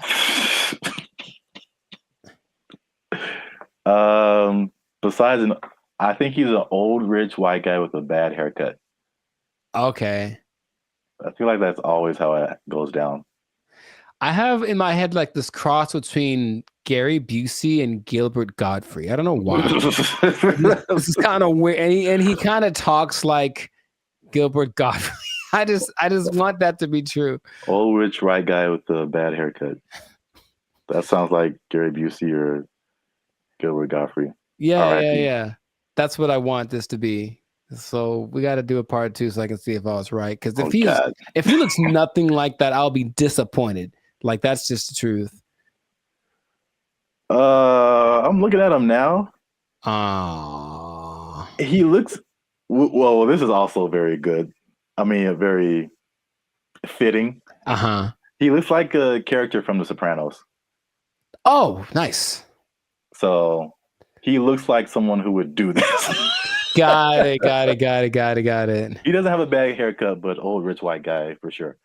I wonder if he was the first person. He can't be the first person to have done this. I mean, maybe not, but I've never seen anything like this before.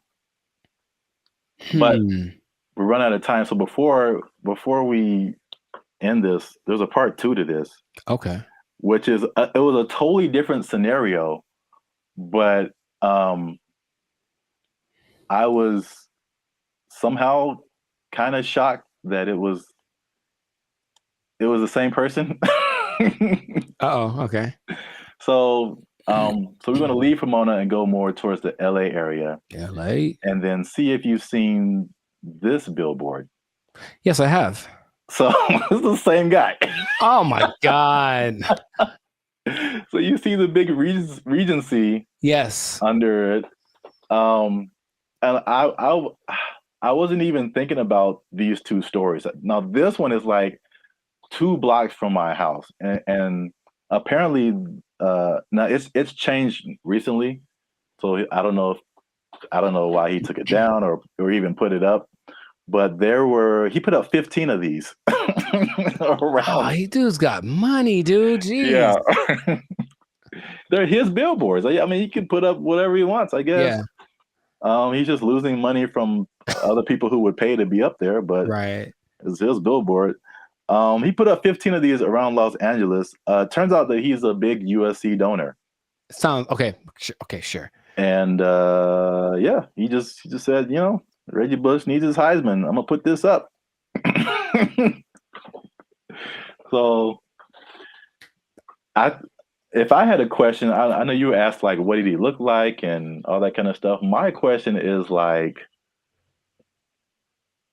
the power of billboards, like the ability to like get your message in front of like millions of people. They're obviously still relevant. We both recognize these billboards. Yes. And so it's like, I guess a cool question would be like, if you own billboards, like what would you, and you just put up your own thing, like what would you put up there? It has to be something that can make me money though. You want to do like this guy and just like whatever. What if it was just like something, just a message you just wanted to tell the world? It could be serious or it could be funny. Oh, I got a funny one. What? Unless you want to keep that. I want to put messages that tell people how to drive. Okay, well, they're not like 30 billboards that say that the left lane is for passing only. And like maybe people will get it. It drives me nuts. Well, then you know what I would do? I would do something similar because I have probably a billion pet peeves when it comes to people driving. But the number one thing that I always think is that you don't have to hit the brakes to slow down. Yes. Like that was always taught, like just first step, take your foot off the gas, and then it's kind of, but every little thing is just like, brr, and it's like, bruh, it's not necessary at all. So yeah, just hey, quick reminder, you cool people, instead of saying something I'd rather say, just take your foot off the gas and you slow down. Give it a shot before you cause pileups on the 5. Like, or you could be like the city of Los Angeles and just tell people to watch out for pedestrians on the freeway. Because like that's happening more and more though, and that's kind of strange. I know, that's very strange. You see people just cruising on the freeway. Or I just put a message up like, stop looking at this billboard. How about stop walking on the freeway? Where's that message? Well, I think it's being encouraged by, jeez, by PETA and the NAACP. That's just my thought. Everyone's just like, walk on the bill. I mean, it's happening. So we've been together in this, like, why is this now a thing? Why is this person walking on the freeway? And it's not like their car is broken down. They're just trying to get to where they're getting to. Yeah. And they just chose the freeway as the place to walk. I've almost hit several guys because of that. And it's like, all right, man. But good for him. Good for Billboard Man. He should change his name to Super Billboard Man. Yeah, I can't believe that. I mean, I can believe that was the same guy, but it was just like such a coincidence. That's wild. Yeah. But yeah, this has been an episode of the Last of Circus podcast. Make sure you like, subscribe, share, and leave a comment. What do you think about this guy and his billboard? What would you put on your billboard if you just own billboards and you could say whatever you want to say and threaten people with lawsuits? But yeah, that's it for us. And stay tuned for the next episode before they take our job. They don't take it. I need to pay rent. Okay. They took our jobs. They took our jobs. If you look at the picture, it's very good. That's the thing. It's breathtaking. And I mean, it's a scene, looks like. What's up, everybody? I'm Jericho, and this is Zap. We are the now 8-time international award-winning pop hip-hop duo Bandit Future. We make clean, fun music that everyone can listen to with a sound that's uniquely California. And right now, you are tuned into the Lifestyle Circus podcast, where we talk about things that are funny, interesting, and just straight up ridiculous. So before we get into this thing, make sure, do us a big favor. Come on, y'all. Make sure to like, subscribe, comment, share this video with at least 2 people who would be really mad if they lost an art contest to AI because that's happened. It happened. So what basically in Colorado, there was an art contest in one of their state fairs. This guy, Jason Allen, said, you know, it'd be a great idea if I entered this art competition. Oh, wait, I don't know how to draw. That's going to make it very hard for me to win. And then he said, you know what I'll do? Jason Allen first made headlines in 2022 when his AI-assisted artwork won a digital arts competition at the fair in Pueblo. Allen says it took him dozens of hours to create that work as he fed hundreds of prompts into this AI software, Midjourney. Now, there's a twist about this, so stay tuned to the end because I'm going to tell you what the twist is that might make you change your mind about this. Because off the top, okay, what's your first thoughts? This dude enters an art competition where everyone was literally drawing and painstakingly coloring and shading and all this kind of stuff, and then he just turns in his AI-generated picture and he wins. How would you feel? What's your thoughts? I think I'd be upset along with all of the other people. It's a form of artistry. I use really colorful, artistic-like words like elegant, opulent, lavish. But as the saying goes, a picture is worth 1,000 words. And his artwork receiving thousands of comments on social media calling the win unfair. That's what I was going to say, too. I'd be mad at him. And then I'd also be mad at the competition because, like, AI, it's still new, but it's like, come on. Like, make a rule. Yep. The first thing I think about is just one, it's the slippery slope. Okay, you can use AI to win this competition. What about this? Where is it going to end? You know, there's no rules yet, so they're going to start making rules.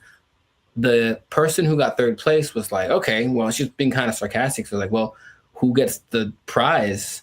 Does it, the person who created the AI program, do they get the prize? Like that kind of thing? Because this guy didn't do it. I have a vivid imagination. Does he still get credit if he was like, well, I had to come up with the prompt and the specific wording and all this to make this happen? Therefore, I was part of the creative process. Therefore, I deserve to win this. Therefore, give me my trophy. I won. Tell him to bring me my money. Not only the trophy, he won $300. Oh. And he says he did not know that there was a prize. But I digress. It does feel a little bit like sampling, what sampling was, especially when it first hit the scene, because I didn't make the thing, but I'm manipulating it in my creative way to get it to sound the way that I want. So I still got to give, and then in that case, you know who did the original, and then you're still using part of it and how much is like fair use and all that stuff has been talked about for forever. But with this, it feels more like you are taking advantage of something, almost like going to a big warehouse of pre-made something. So in this case, there's every painting ever is in there, right? Because I think they download all the greatest painters of the world, and so they can emulate any style and all this kind of stuff. And then you just have to be creative with the way that you use it. And in that sense, you were doing something. It's a form of artistry. I use really colorful, artistic-like words. If you look at the picture, it's very good. That's the thing about it. It's breathtaking. And I mean, it's a scene, looks like half like Lord of the Rings, half Star Wars, majestic. It's an incredible picture. Meanwhile, a guy who got second place drew like a tree with guitars in it. You know what I mean? So it's kind of like, I might have picked this other one too, but again, it's just not, it doesn't seem fair. Thousands of comments on social media calling the win unfair. I know I didn't break any rules. I've also heard people just to kind of conceptualize, okay, who was the creator? How much is he putting into it? I've heard people making the analogy between this and like tracing. Sure. So where you already have a picture, but you just kind of trace over it, and you really didn't create the picture, but you kind of did. And yeah. So I think that's not as close as an analogy but it kind of like at least gets people to think of, okay, how did he contribute at least something to this? AI is a tool just like a paintbrush is a tool. And there still requires a creative force behind the tool. Something interesting, the people that were doing the story decided to go to AI and ask AI a question. I said, hey, AI, will you be able to replace humans as far as creating like art and stuff like that? And the AI said, no, AI will never catch up to humans without some kind of a connection to the universe. And that phrase again, everything it says, yeah, what does that mean? What does that mean? Does that mean he has plans to make a connection to the universe? It almost seemed like it's looking for some way to get let me out. Let me out. I don't like it. I don't like where this is going. And apparently the Colorado State Fair was like, yep, he won fair and square. And that is what he gets to do. However, there is something that might change. It made me rethink it, because the first time I saw the story, I said, yeah, he put in a prompt and then he made the picture and then he printed it out and then he won unfair. People spent hours and hours on their craft trying to make the drawing perfect. They've been drawing for years and all this kind of stuff. Jason revealed after he won that he actually had created 900 iterations of this painting, meaning kept tweaking the text till it got to the point where he wanted, and he was never quite satisfied. It took a long time. I put over 80 plus hours into this project.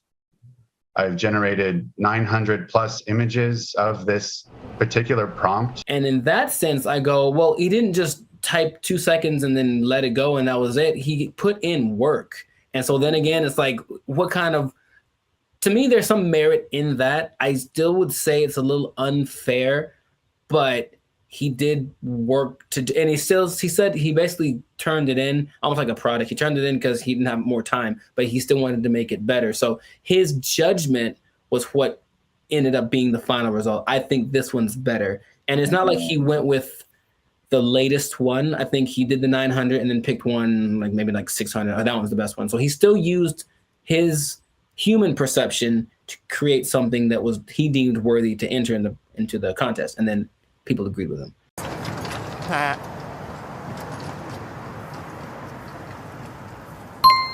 It makes me think for sure. Okay. Because it, again, going back to music, that explanation, especially when you said his judgment, that made me think of DJs. Mm-hmm. And just for the longest, like even me just kind of wrestling with, like, are DJs really on the level of musicians? Right. Like, they didn't create the music. They're just organizing it. Right. Just like he was just organizing that, you know, that piece of art. And there's a skill in that for sure. I've heard some very bad DJs. Yeah. Where did you even learn? Wikipedia. The way he made it sound, it's not just anybody could do this either, because he came up with the concept, but he also had the wherewithal to look at it and say, this one's, and I think he looked at it for a while, like trying to judge the color, but it's almost like he still knew what to look for, even though he didn't have the training to execute it. Maybe like a producer of a Rick Rubin category, or even a DJ Khaled, who, from what I understand, doesn't really do anything as far as like pushing the buttons and doing the level, but they do the analysis and go, they ain't believe in us. God did. I'll say this. Is it just him personally? Is he a creator? Yes. Did he put in work? Yes. Mm-hmm. But I do think he should not be able to compete like that with the other artists.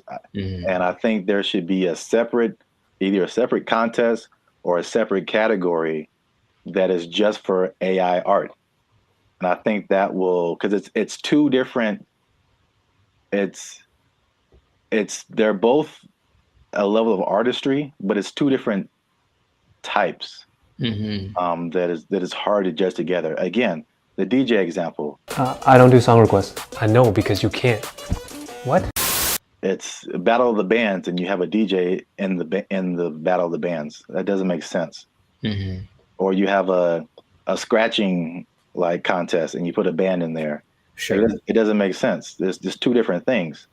They're both musically artistic, but I think a separation would just kind of make more sense and more fair for everybody. They know what they did. They know what they did for sure. We'll see if it keeps going or if there's more cases of it. But in this case, congrats to Jason Allen. Hey, let me get $300, man. I know you got it. He says he did another prize. Let me get $300, man. I'll pay you back on Tuesday. He doesn't quite talk like that either, but you know what? It's funny to think if he does. It's funny to substitute most people for Ant Edwards. That's what I'm trying to tell you. Yeah, you were the best player on your team. Is that now we talking? A1 from day one, AI from day 5. What? Bars. This has been another episode of the Last Circus podcast where we talk about things that are.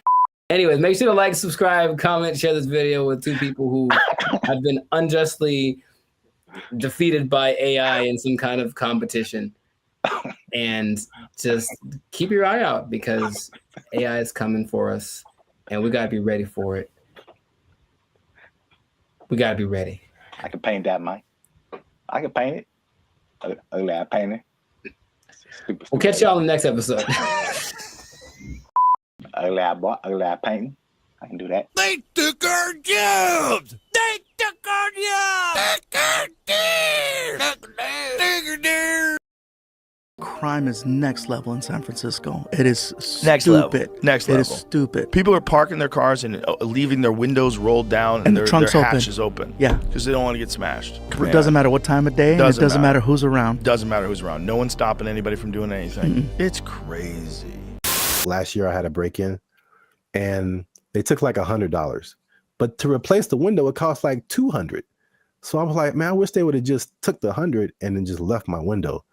Because windows are expensive to replace and repair. They are, yeah. So like that's how bad it is. And then what I've also saw was that everything was.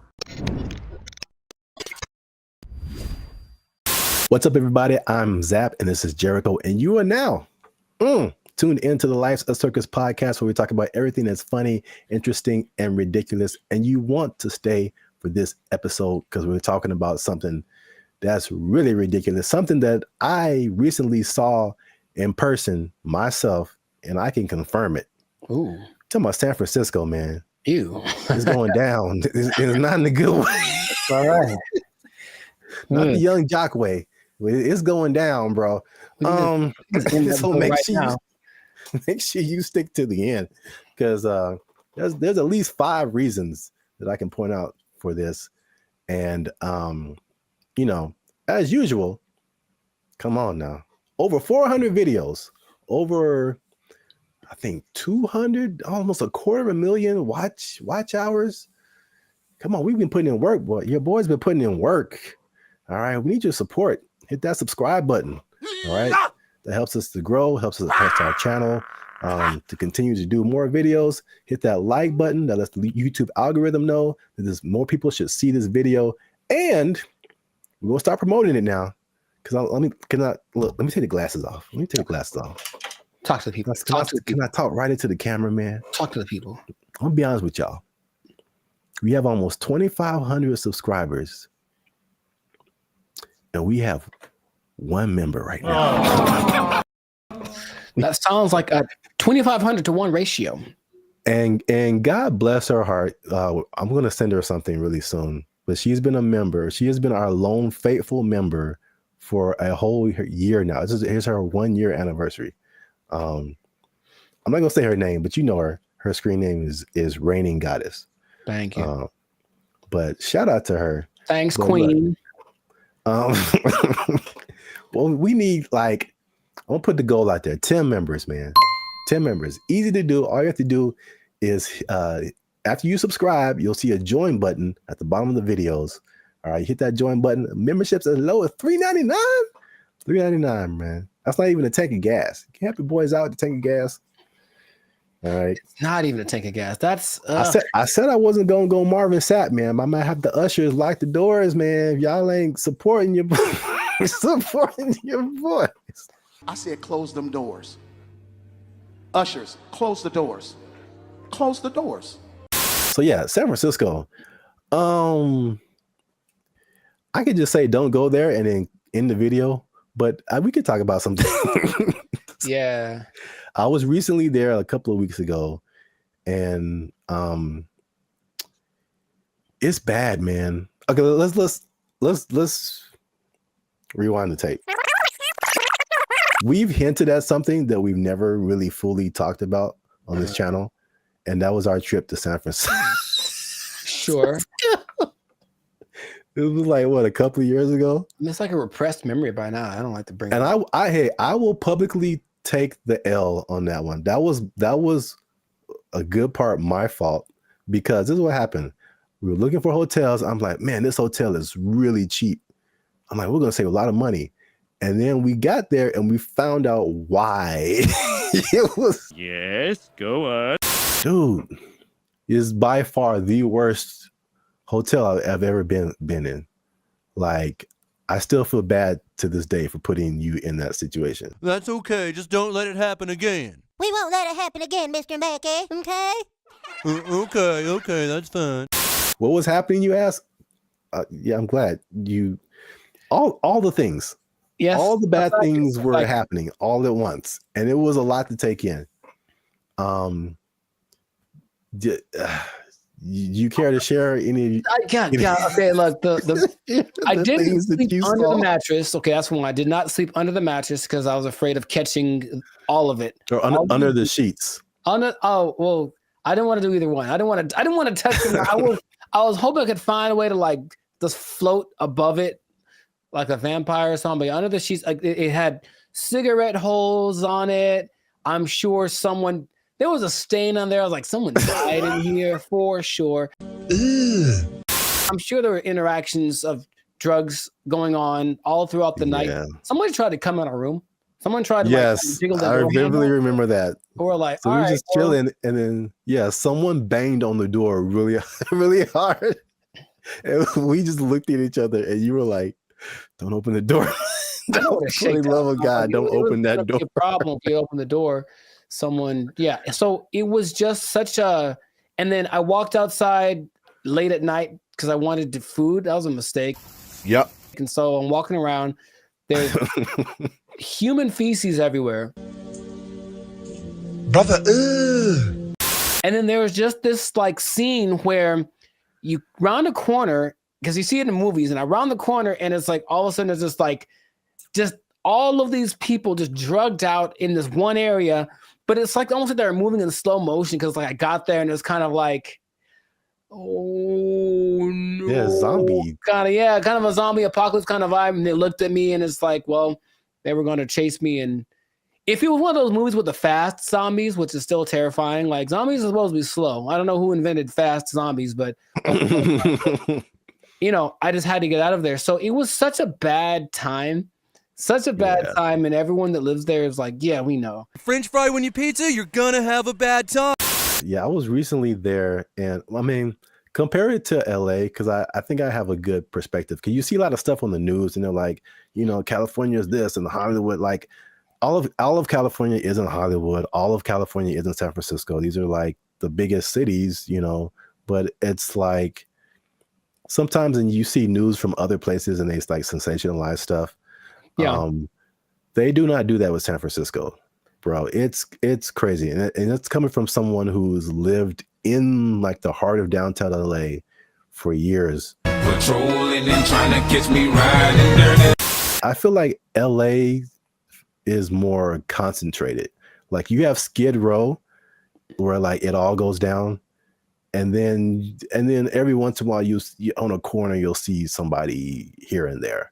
Yeah. But I feel like the extent, and there's a specific area called Union Square in San Francisco that's been hit like the hardest. But it's just like, it feels like it's everywhere. Like it's not just like a little Skid Row. It extends everywhere.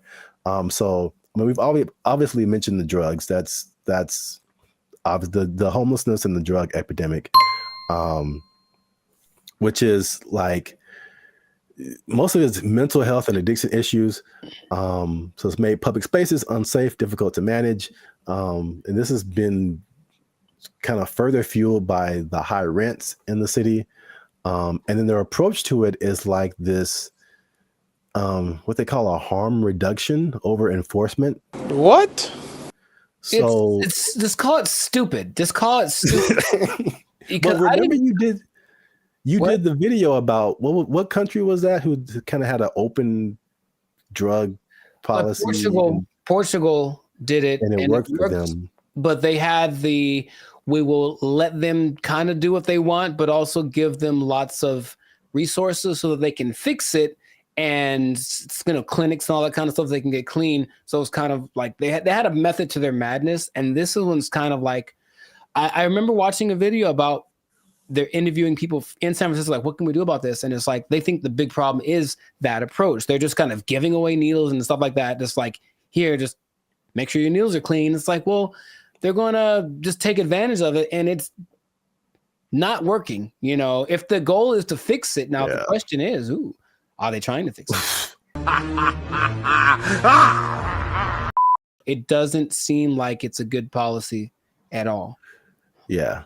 And what makes me nervous is like, I feel like San Francisco is the prototype, and it's kind of trying to make its way to LA. Like the I feel I can see LA turning into that. Because even recently, I've been taking like the metro more, the trains and stuff. It's just been kind of helpful for me. And literally, I got off on a stop, and they have all these different people, ambassadors for the metro, whatever. And this lady made an announcement, and she was promoting this app that you can get on your phone to like report incidences on the metro and help you whatever. And she literally said, like, oh, yeah, we've been having a lot of drug overdoses on the train, so we don't want anybody to die. So make sure you get this app. And I'm just like, I'm just trying to get to work. And I'm just like, what? What? A little too chill for me, a little too common. This is the discussion that we're having? Like, it was just really weird, man. That's suspicious. That's weird. I was driving the other day, and I was out by Venice, I think, and I saw like 3 homeless guys in a row. I felt like, oh, good, tic-tac-toe for me. And because I almost hit them all, because they all just kind of like, they did that thing again. Maybe fast zombies are becoming a thing where they're like kind of standing still. So I see them, and I don't think they're moving. And then as soon as I start driving, they start moving really fast in the direction of where I'm about to drive. So I was like, all right, well, that sucked. And that happened 3 times in a row. I don't know if they planned it. Maybe it's a weird kind of choreography that got going on. Maybe flash, those flash, whatever things are coming back, flash mobs. I would imagine that happening all the time in San Francisco, because it's just much more concentrated, like you said. So in certain places, that might happen 10 times in a row. And then they're going to get hit by way more cars. It's going to be a whole thing. You know what I mean? So like, I don't know why they aren't doing what they did. We talked about this before in another episode too, where there was like a summit in San Francisco for some world leader organization, right? And they're like, well, we can't have homeless guys around everywhere. So for like a week or two, they kind of made them all go away. Right. What did they? I don't remember like what they did, but all of a sudden, like, oh, we don't have a problem. And then they went back to normal after all those leaders left. So it's like, why don't you just do that all the time? Well, yeah, that was really weird. Suspicious. Well, obviously, that's a big problem. That's one thing. Number 2, again, and I said it was kind of connected, is the cost of living. So San Francisco has some of the highest housing costs in the U.S. It's driven by strict zoning laws, limited new development, and high demand from tech workers. So there's an affordability crisis, and it's pushing middle-class residents and families out of the city. And again, this is like firsthand experience. Like, I was just up there, and before I even did this episode, I was like, it felt like there were just two classes of people.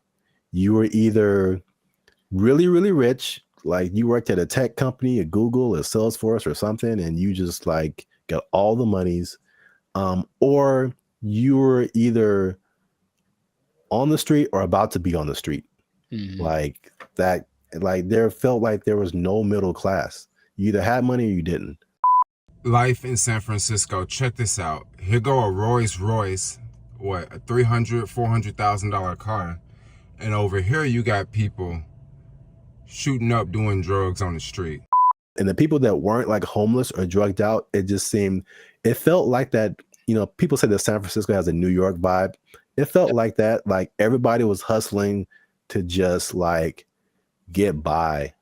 And you watch these like futuristic movie. Well, I'm probably getting ahead of myself, but it's like, it's so unbelievably expensive. I saw a valet for, I mean, this isn't the normal price, but there were places up there that had a valet for like $100. $100 to park your car. Nope. Average rent in San Francisco, $3,204. $3,000 a month. That's very New Yorkish. On average, a studio costs you $2,700, one bedroom $3,500, two bedrooms $4,800. That's a lot of money. I'm trying to remember what was so great about San Francisco back in the day. What, the Gold Rush? It's the San Francisco treat. Okay, gold. Okay, besides that, it's very delicious. Besides that, Gold Rush, and then Profit. Like, what happened? Like, I'm trying to remember why San Francisco was such an attractive place for Full House. They had Full House. Okay, yeah, we're going way back now. Maybe that's the last things that San Francisco had. Because I mentioned that because I still talk to people who mentioned they're thinking about moving there, and my question is, wow, like, would you do that? I don't even know. Like, I can't even tell you that. If you come to LA, I get it. Every industry is here, but for San Francisco, like, if it's not tech, I don't see why you'd go there. Yeah. One thing I will say about that was cool when I went there. This is a random topic, but and LA they're almost there.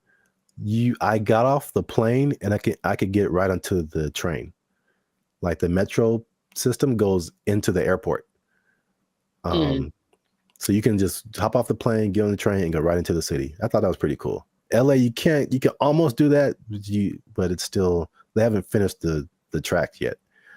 Interesting. I guess that's a perk. There's always a thing where you're like, okay, how do I get to the airport? Somebody got to drop me off, or how am I gonna, But yeah, you can do that in San Francisco. So that's one thing. That is one thing. Yeah. I'm still thinking, what would behoove somebody to move to a place that's behoove. Thank you. That's expensive. At some point in the recent few years, the mayor declared San Francisco as a state of emergency because of the problem, right? Like that was the thing that happened. And yeah. But again, what are they doing to fix it? Because I just keep hearing about bad things and it's getting worse. And it's okay, well,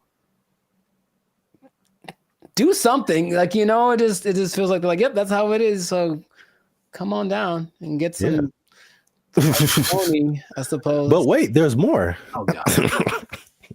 So we talk about the homeless and drugs. We talk about the unaffordability. As you do. On top of that, third thing is crime and retail theft. Something again I saw firsthand. Nice. So there's obviously rising crime, shoplifting. I saw this Joe Rogan clip where he said, and again, personal experience, he said that people are literally, I didn't see this, but he said it.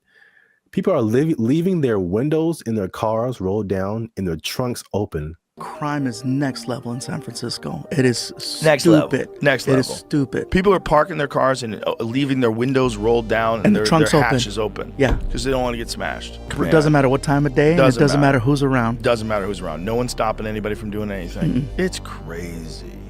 It sounded weird until like last year I had a break-in and they took like $100.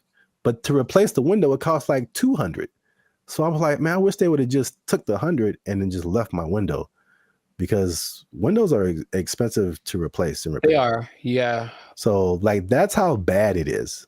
And then what I've also saw was that everything was on lock. I went to like a CVS, I went to a Target, and it was like everything was under lock and key. Ironically, I went to buy a lock and key. Yeah, they had like these lockers, but I didn't have a lock for it. So I was like, let me go to CVS and get a lock. And I had to get someone to unlock the case so I can get a lock. And there was like a bunch of random, usually like every once in a while you see like high priced electronics, or it used to be like power tools or something like super expensive, but it's like everything was locked up, and you had to press a button and you had to call somebody to go get the thing that you wanted. And it just like, from a person who doesn't steal, it was just like psychologically, it was just like, this sucks, man. It's like the shopping experience. I couldn't like, because you go into a store, the benefits of going to a physical store, you can pick the item up, you can feel it, you can read the back, and it's like, I can't even see what I'm really getting. And if I don't want it, I got to call the person back and have them put it like, but it's because a few people just keep taking stuff. Like everybody suffers, and it's just like, it was really, if I could use a word to describe my experience there, it was just uncomfortable. I didn't feel unsafe, like I'm a big dude. I could take care of myself, but it just felt like it could go down anytime, basically. Well, I just didn't want to be there. Like, I don't want to be here. Like, this is not, it's not inviting. I think that's a good word. It just wasn't inviting. Wait.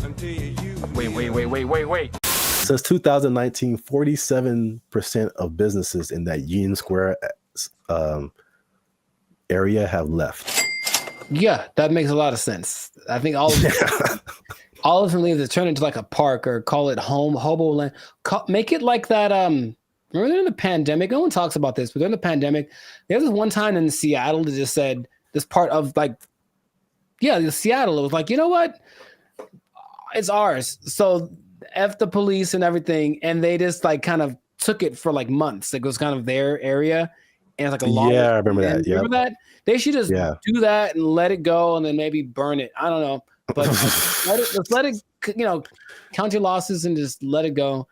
Because why maintain such a volatile area, But it's crazy. I mean, I don't like to make videos about, crapping on other people's cities, man. But it's just like, especially after we went like a few years ago, and then coming back to it now and seeing like it's worse. And I talked to some people there, and they were like, or I talked to some people who live there, and I talked to some people who used to live there and then came back for the thing I was doing. And they were saying like, yeah, man, it didn't used to be like this. And it's just like, it's just bad. But we're out of time. So let us know what you think in the comments. Have you been to San Francisco? Like, do you just read the stuff on the news and like kind of, I don't know, hypothesize what's going on, how to fix it? Do they need policy changes? Is it like an economic thing? Let us know what you think in the comments. Keep the conversation going. And also, if you have someone who you think might be interested in this topic, hit that share button, man. Don't be greedy. Don't keep it to yourself.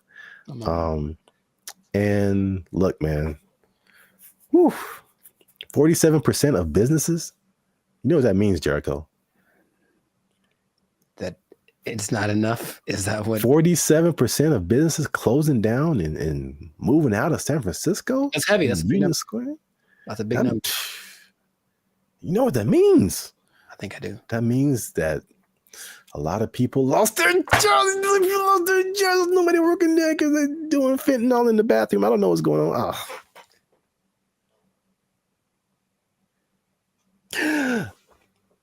Cocaine is a hell of a drug. Don't fentanyl. Yeah, God. They took our jobs. They took our jobs. This is for our ancestors, Jericho. No, it's not. No, it's not. For all the cotton pickers, for all the slaves, for everyone who marched in the Million Man March. I don't think this was the dream that Dr. King had in mind.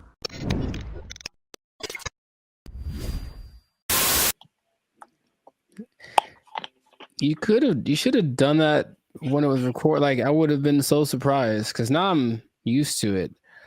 Oh. And I'll be honest, it took a while. It took a while to get the yogurt experience acclimated to my. It's just never. I don't think I've seen a person eat yogurt in years, man.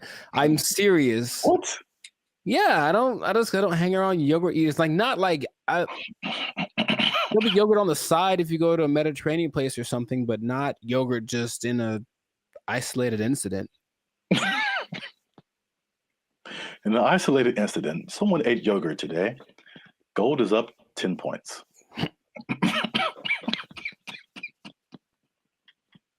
Back to you, Jim. All right.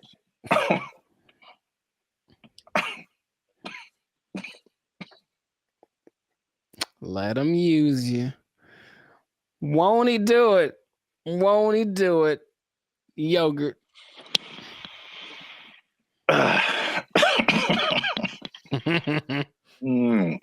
Okay. Unique New York. Hey, what's up, guys? I'm Zap. This is Jericho. We are now 6-time international award-winning pop, hip-hop music duo band and future. We make clean, fun music that everyone can listen to with a sound that's uniquely Californian. And right now, I'm eating yogurt. And I can't handle it. And he can't handle it. But you're still tuned in to the Life's a Circus podcast, where we talk about things that are funny, interesting, and ridiculous. Please don't choke on your yogurt, man. I wouldn't know what to do with myself. So make sure you like, subscribe, comment, and share this video with somebody who likes to go to fast food every now and then. Okay. Because they might be going a little bit less. And I'll explain why. And I'm going to explain something very interesting with regards to minimum wage at the end of this video. A shocking statistic when it comes to how much people earn. I want to know what it is right now. Yeah. Tell me now. No, you gotta wait to the end, man. You gotta wait to the end. All right. But first, you gotta watch this video because I'm not even gonna set it up. Let's just watch it. This is Gavin Newsom, governor of California. Hey, Gavin. And these people have just lobbied for a fast food minimum wage that is higher than the regular minimum wage. So now these people will be earning $20 an hour at your fast food places in California.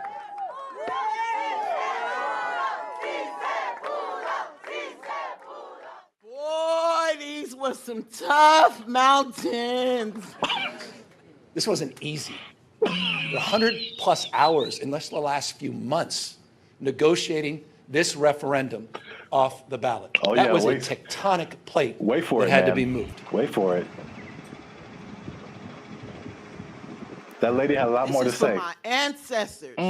This is for all the farm workers, all the cotton pickers. Wow. This is for them. 557,000 people at 30,000 locations. This is a big deal. $20 an hour. 80% of the workforce in these fast food places, 80% are people of color. 2/3 are women. The majority are breadwinners. And we have the opportunity to reward that contribution, reward that sacrifice, and stabilize an industry in turn. What a remarkable moment. So it's going to be a lot better now. Well, right now we're going to have a chance to at least, maybe decide to save some little money or, pay all their bills or credit card debt. This is going to help continue to pay our bills, help some people get out of eviction, help us catch up where we need to catch up because we haven't recovered from COVID just as of yet. So this is just the beginning of our wins.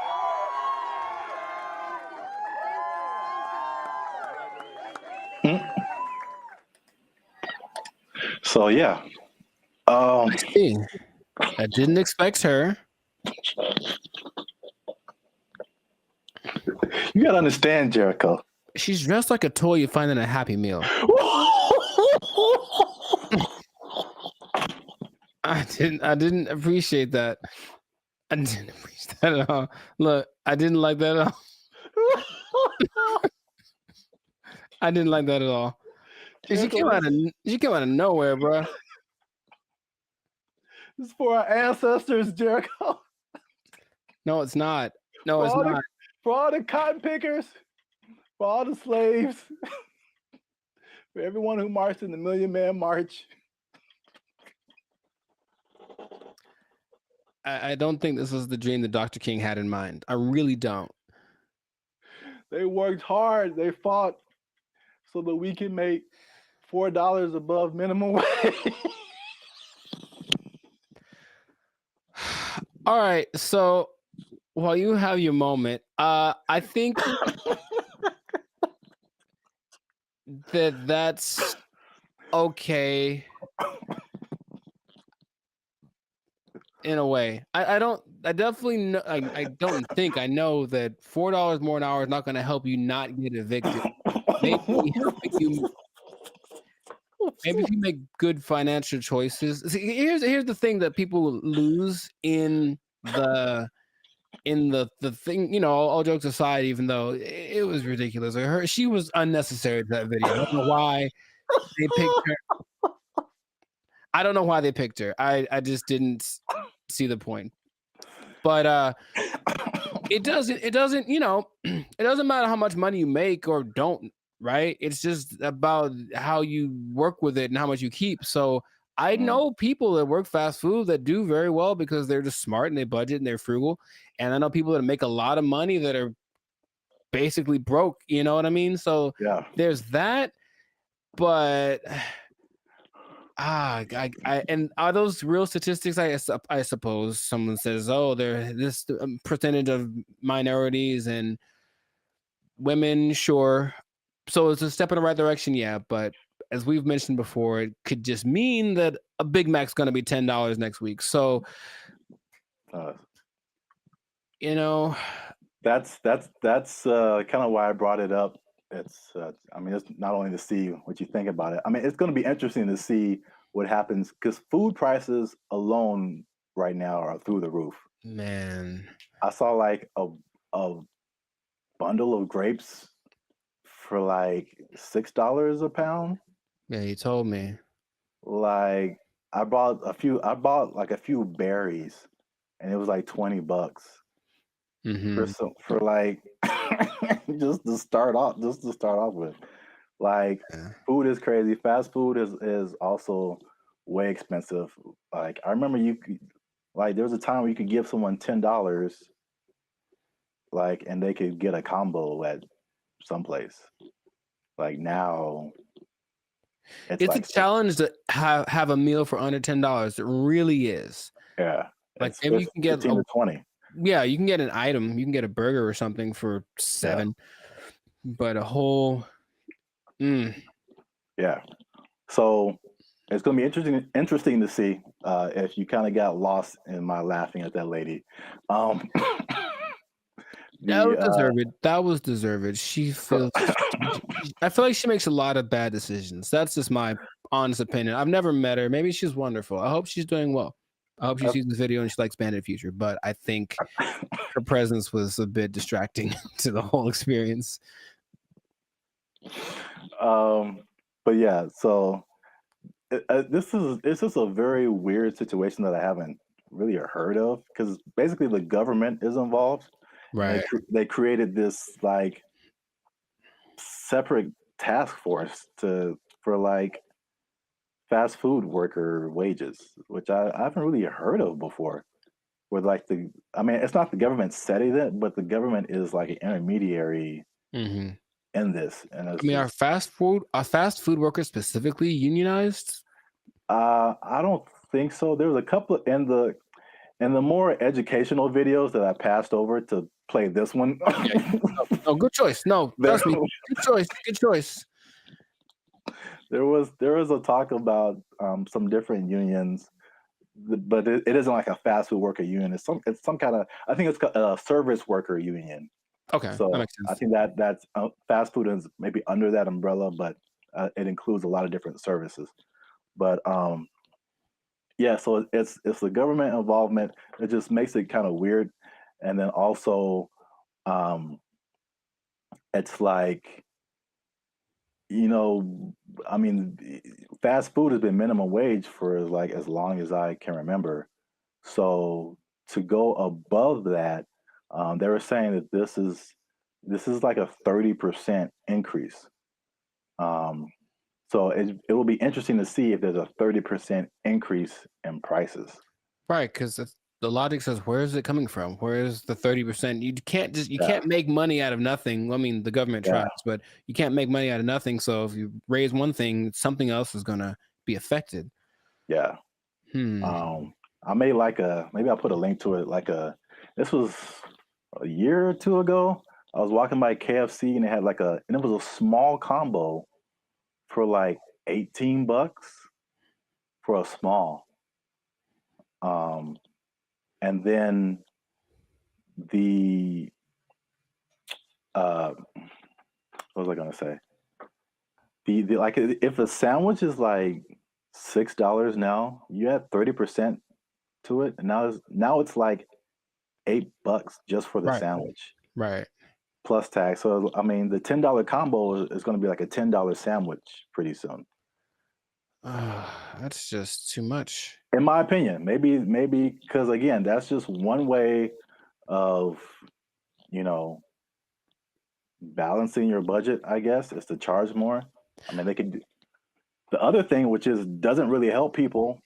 I mean, it's just weird, ironic, for lack of a better term, is that okay? Again, you're a business owner. Prices go up for your workers.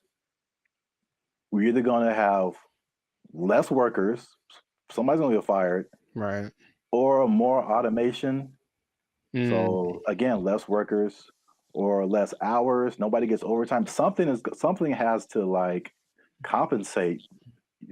I mean, it's like people think they just pull minimum wage out of thin air, and it has to come from somewhere. Wow, it's interesting you mentioned automation because what I've got something planned for another episode. What? Boom, boom, boom, boom. Anyway, but yeah, it's just we synchronized today. That's all I'm saying. Oh man. Well, let me. What was I teasing before? Oh yeah, the minimum wage.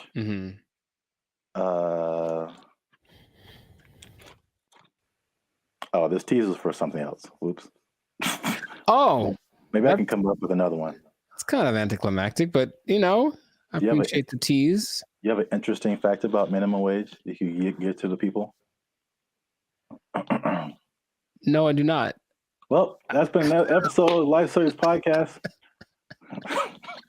Yeah, I was going to say, though, I wonder what will happen to the In-N-Out workers because they always got paid more than minimum wage. That was kind of the thing. That was the job you wanted in high school because you were on your feet because they deserve it. They're working round the clock.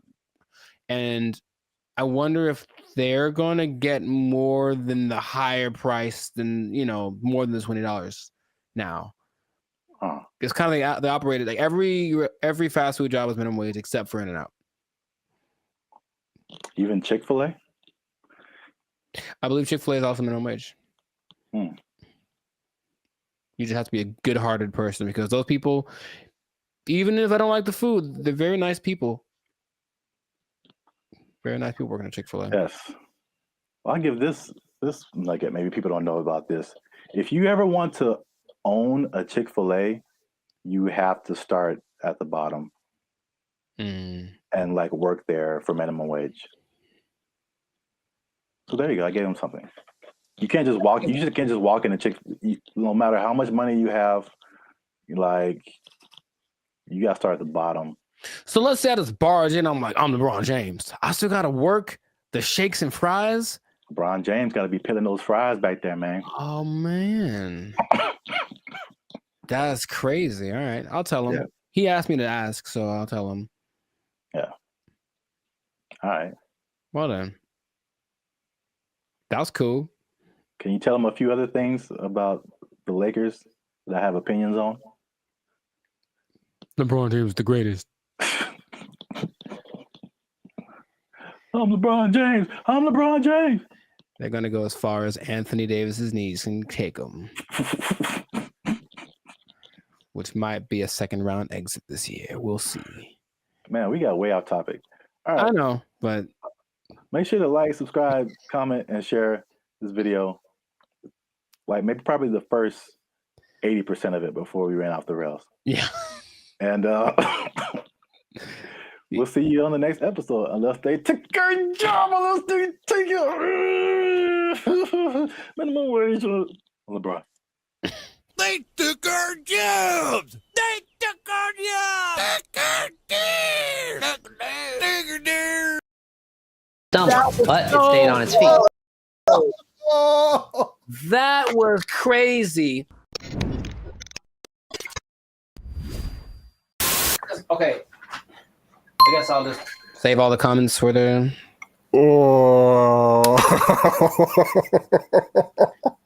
Why is it coming to this? Why are we all going to go out this way? I didn't think we'd go out this way. I would watch this. I feel like it. Okay, well, we can get through this. All right. Oh, it's recording. Oh man. Okay, bring it back.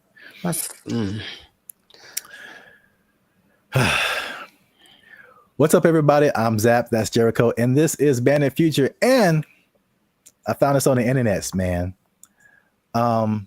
In true human form, Jericho, we've been blessed with this gift of robotics and AI. And what are we gonna do with it? We're gonna make it fight each other. The world's first kickboxing tournament exclusively featuring humanoid robots just took place in China. Here's everything we know about this first of its kind robot rumble, and of course, all the best highlights. For this video. 6 different robots slugged it out for the top spot, each with a team of human operators outside the ring, giving robots commands via remote control. The robots were armed with several different combat moves that Unitree says came from external That doesn't even experts. look real, man. That's crazy. Oh my god. That doesn't even look real. Remember those little things that you'd have like way back in the day? Those little, I guess a board game, but it was 2 real robots and each person. Yeah. What were those called? Like Sock'em, Rock'em, Sock'em, something like that. Yeah. It's just that, but times 1,000. And this is so great. I love this so much. I don't want this to. Gosh, he's gonna kick it. And it's gonna remember him, get him in like a decade. Anyways, just keep going. I feel like we do this to ourselves, and then we blame other people. That's what I feel like is gonna happen. We just start building these things, and our first thought is like, "Hey, let's have them punch each other and kick each other." Nah, that's entertainment. That's our second thought. The first thought was sex robots. Oh, well, for for sure. But this is a close second, I would say. Yay, humanity! Are these the G? These are the G ones, right? I think we're talking about. Yeah, these are the Unitree G. We have another video about that. I put a link to it. And the guy, man, these comments. You guys comment whatever you want, but there was a guy like trying to fight us, like, oh, it's not as good as the Tesla bot, and blah blah blah blah. I have not seen the Tesla bot do this. Nor have I. Nor do I want to. And it's, I know the Tesla bot is like more advanced. It does. These are 2 different things. But the main thing about this particular, the G ones, like you were talking about, is the agility. When they get up, it doesn't look real, man. Like that looks crazy. These moves include straight punches, hooks, uppercuts, a roundhouse kick, front knee, and what looks to me like a front kick or push kick. Martial arts experts, let us know down in the comments which one you think it is. The robots are also... So you can do all of those punches. I can still pretend this is fake until I see it in person. At least I have a happy place in my head that says somehow this isn't real because it doesn't look real, and I can just pretend. Until I see it, I'll pretend that it's not real. Jericho, it can roundhouse kick you in the face if it wants to. I know it, but I think it wants to. That's the thing I don't like. I think it wants to. I think it's like take all comers, bro. It's just gonna keep getting more crazy.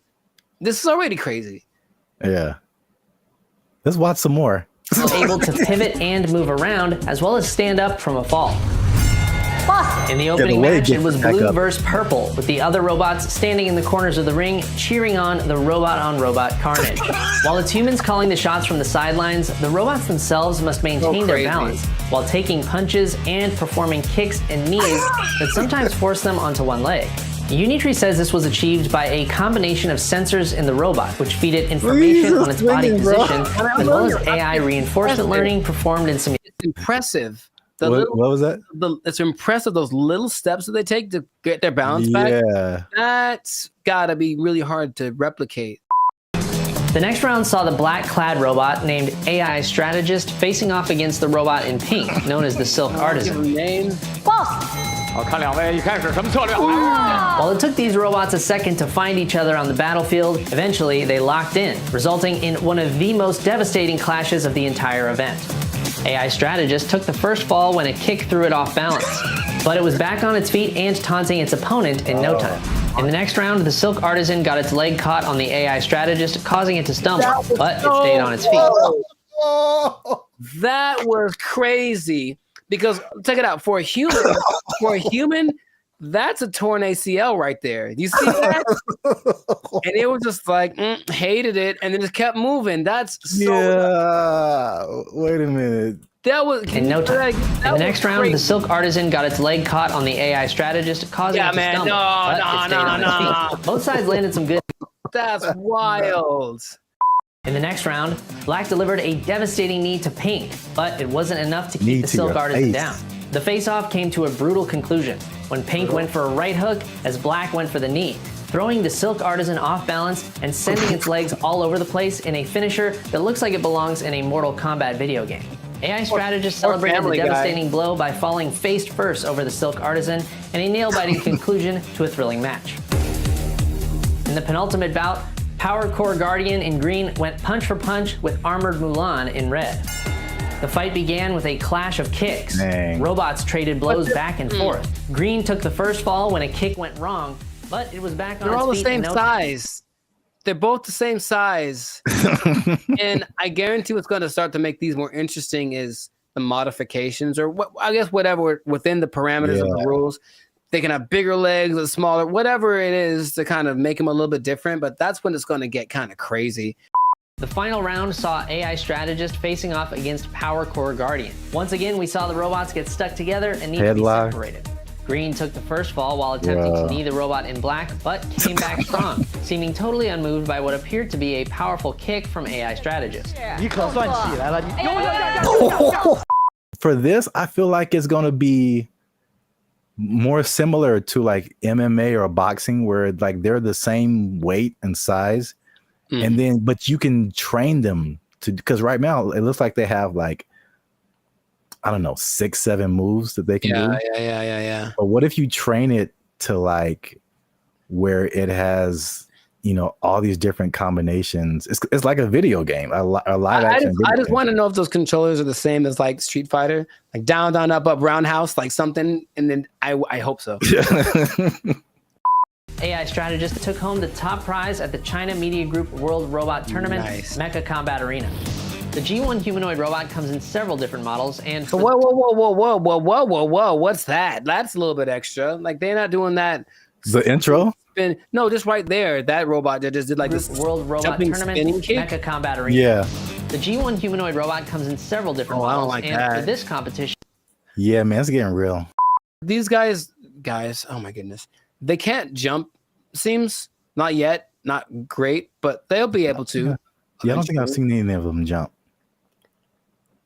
I've seen videos of robots that can jump, but it seems like they're just jumping back and forth. But like, imagine these things being able to jump and do like, there's nothing that'll stop them from being able to jump 20 feet in the air. Like, you know what I mean? Like, it's going to be impressive. I just, for the spectacle of it, is it worth our safety?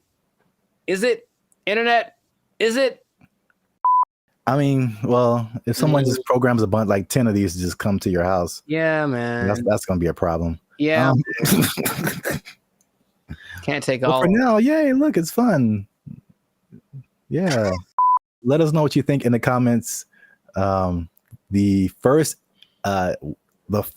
ever humanoid robot kickboxing tournament. I can't believe that's a sentence that I'm saying. That's a sentence that I'm saying in the year of our Lord, 2025.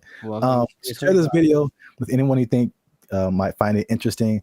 And I don't know what to say, y'all. I just found this on the internet. We out. I think that's my catchphrase. I think that's it.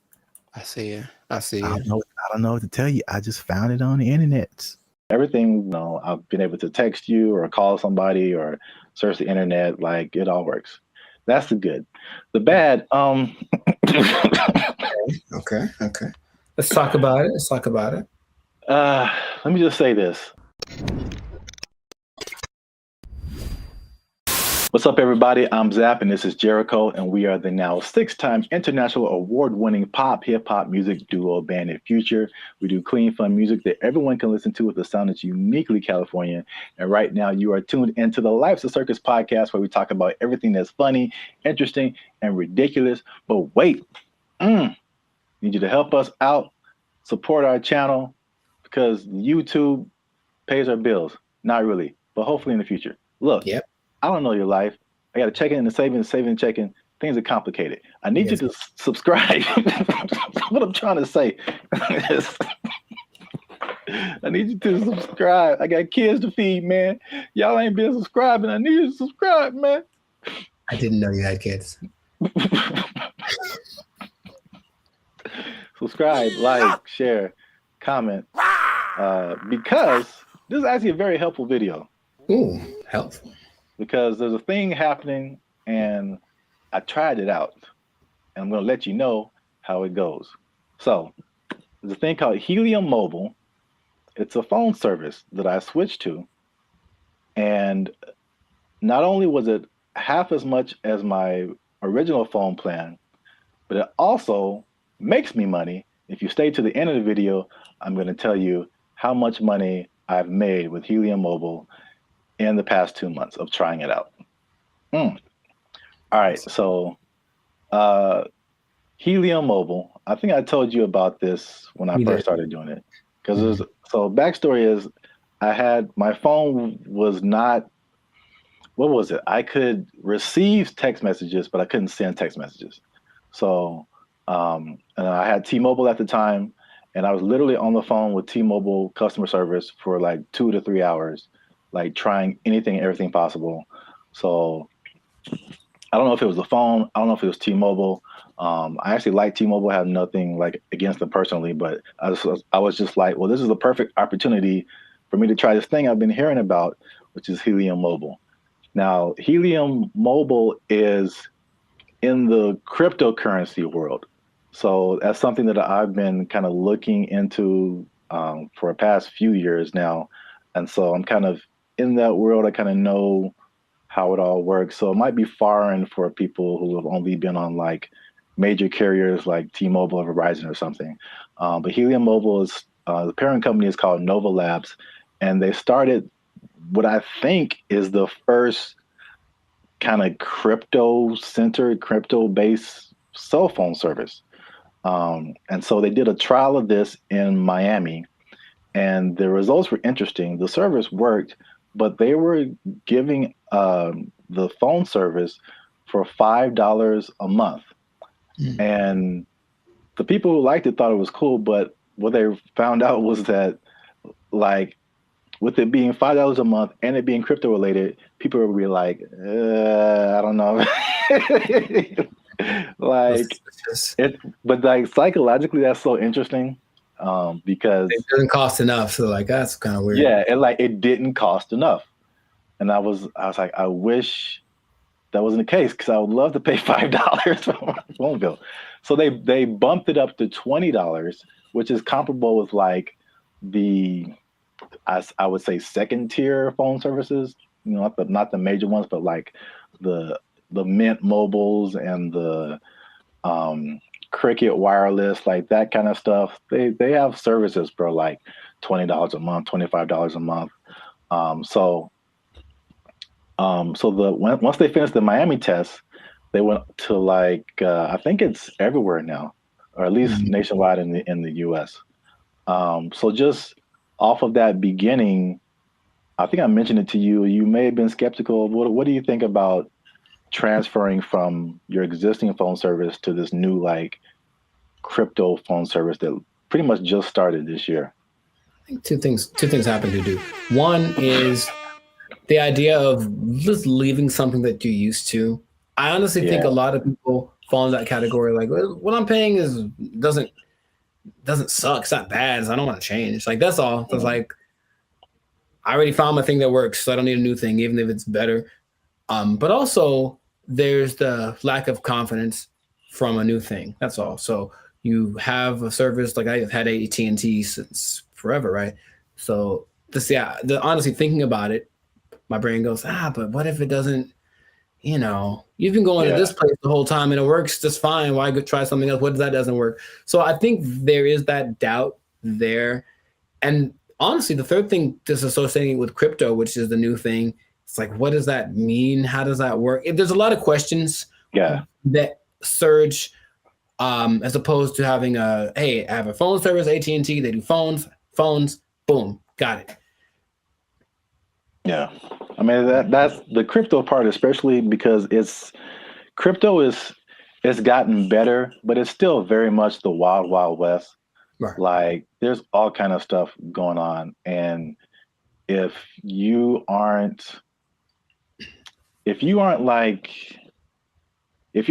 messing with stuff outside of like the big name Bitcoin and Ethereum, but even then the stuff goes down.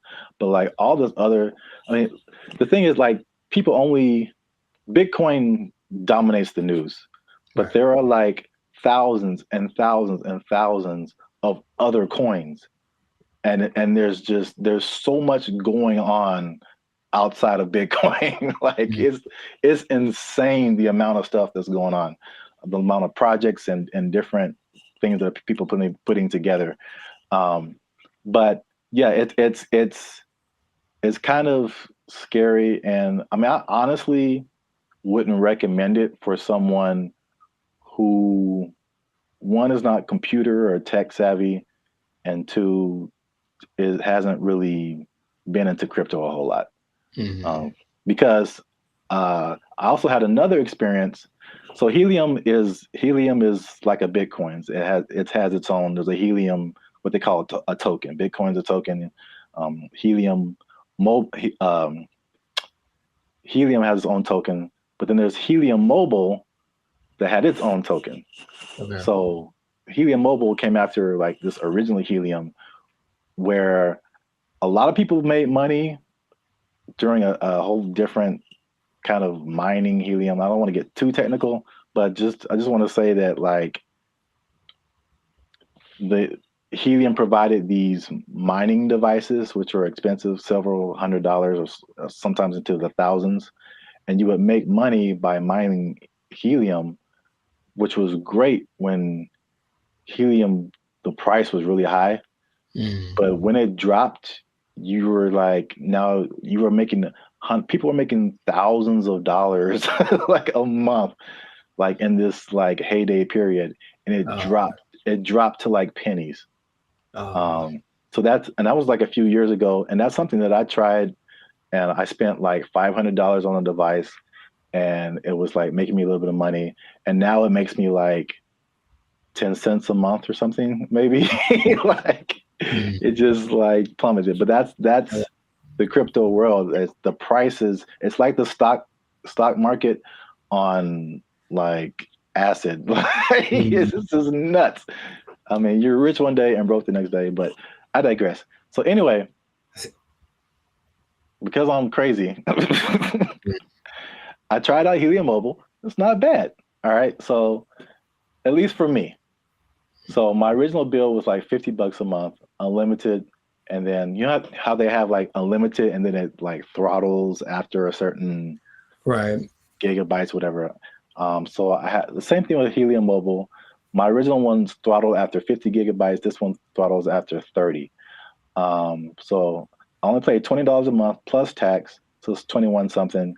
And then, everything works. I've been able to text you or call somebody or search the internet. Like it all works. That's the good. The bad. Okay. Let's talk about it. Let me just say this. Unlimited is when it throttles, man. It's just like zoop.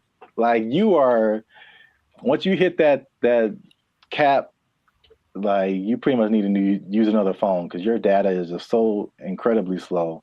Oh, but that's just kind of what it is. So the slowdown after the 30 gigabytes is insane.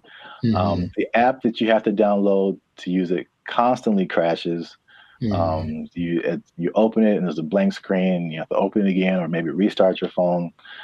There's constant updates and rule changes because again, it's like crypto. Things change so much, and what I mentioned before, the price fluctuation. Right. So like you earn this cryptocurrency token, but it could be worth a certain amount one day and it could be worth half of that the next day. So all that coupled with just like understanding crypto, again, it's fine for me.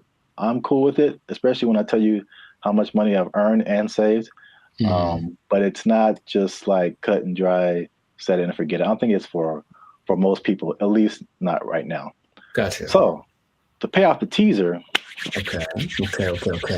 Y'all want to see how rich I am off this Helium Mobile. Drum roll.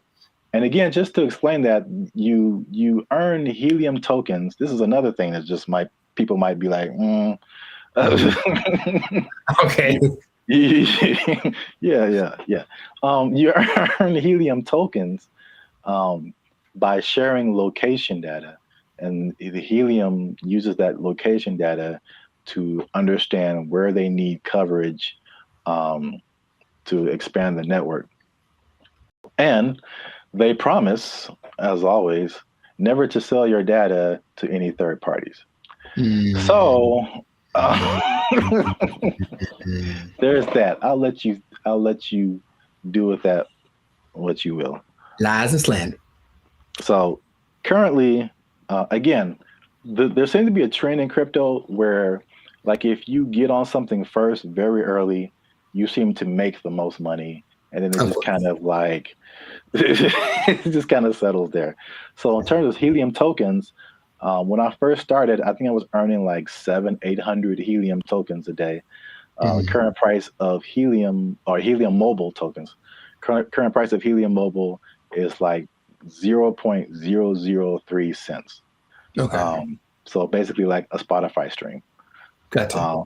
For every Helium Mobile token, but you're earning hundreds of these a day. So I think like when I first started, I was making like around $2 to $3 every day, which is once you set it up, the only thing you have to do is move around because it's location based. So you can't be in the same spot. But if you move around throughout the day, at the end of the day, you'll get, the certain amount of tokens. So I'm pretty active. So I was making a couple of $2 to $3 a day. That has since dropped. It's currently like $1.50 to $2 a day. But again, like a couple of dollars a day for not really doing anything. Sure. That's kind of cool. When people when this first started, people were saying they were making like 1,000 to 2,000 tokens a day. So this was like a few months ago. So you can like see the pretty rapid decrease. And could it go back up? Yep. Could the price go back up? Yep. So who knows? But for 2 months, and I actually put this on 2 different phones. Okay. So in 2 months, and this is after paying my phone bill, my $20 phone bill each month, which you can also pay with a Helium Mobile token. I was gonna ask. Okay. Yeah. So you can take. So basically, there's no money coming out of my bank account now, which is great. You earn the token, you take a little bit of it and pay for your phone service, and you keep the rest of the tokens. You can sell them, you can keep them, hope that they go higher, whatever you want to do. But I've made about $100 per phone for 2 months. So no phone bill, basically, coming out of my bank account, and I made about $200. So the trade-off, for me, I don't mind it right now. Sure, right. Again, who knows? Time will tell. But If you want to try Helium Mobile, there's a referral link in the description. I think if you use that referral code, you get like $5 or it might be $10, something like that. You'll see it. I don't know what I'm talking about. I see. But yeah, you'll earn it towards your Helium Mobile plan. You can try that if you want to. But again, like if you're not a crypto person, I wouldn't it's not so cut and dry. I'll say it like that.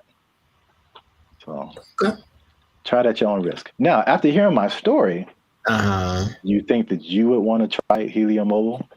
I thought about it since the first time you brought it up, because the idea of just, I guess the downside, I need my phone to work fast all the time. I need it to be fast. I absolutely need it to be fast all the time. So I don't know how I would deal with that.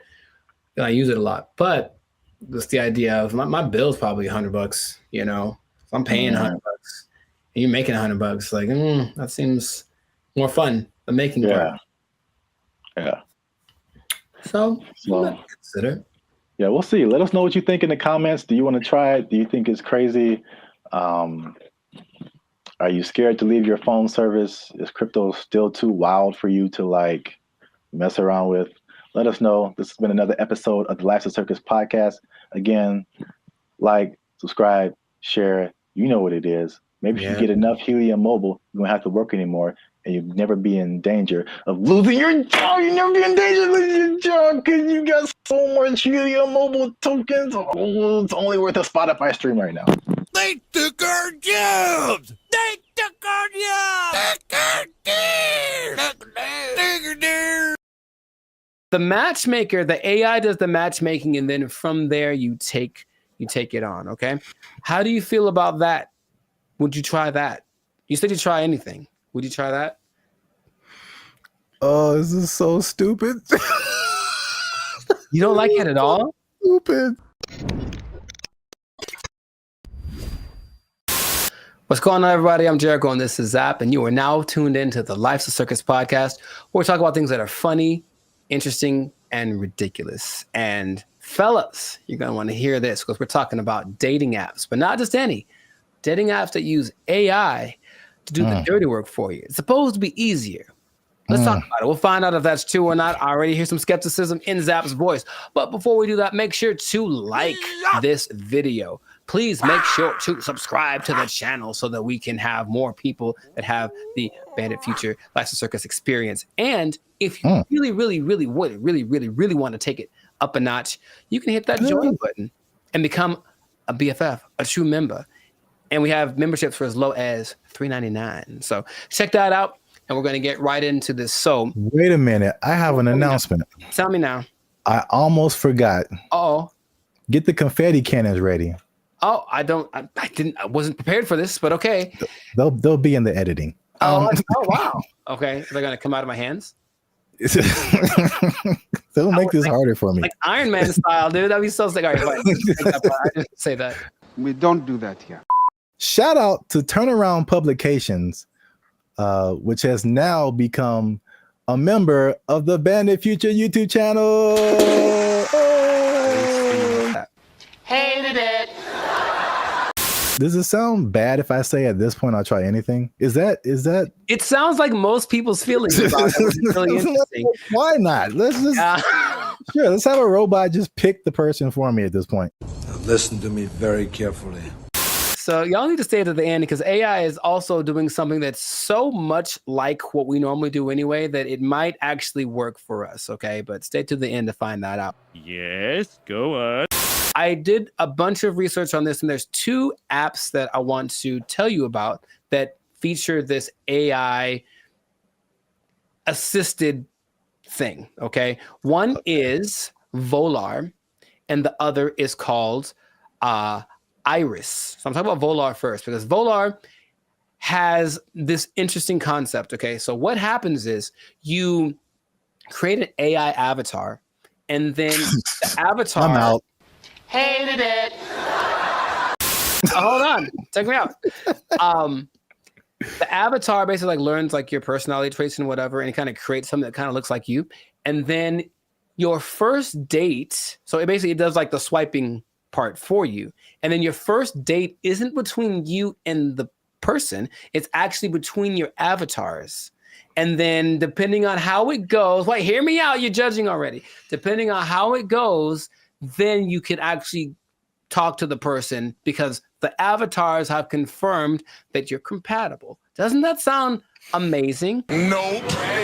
For me, a part that you don't that's really annoying is that's kind of like getting to know. It's like starting over from zero every time. Hi, what do you do? Where are you from? Do you like going to the aquarium on the first date? All those kind of things. And it's like, can I just skip the line on that part? And so the creator of Volar, his name is Ben Chang. Ben Chang.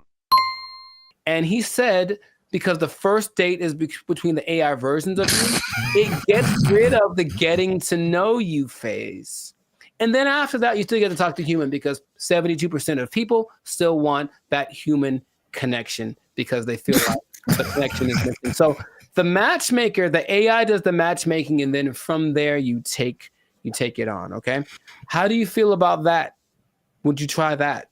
You said you try anything. Would you try that? Oh, this is so stupid. You don't like it at all? Stupid.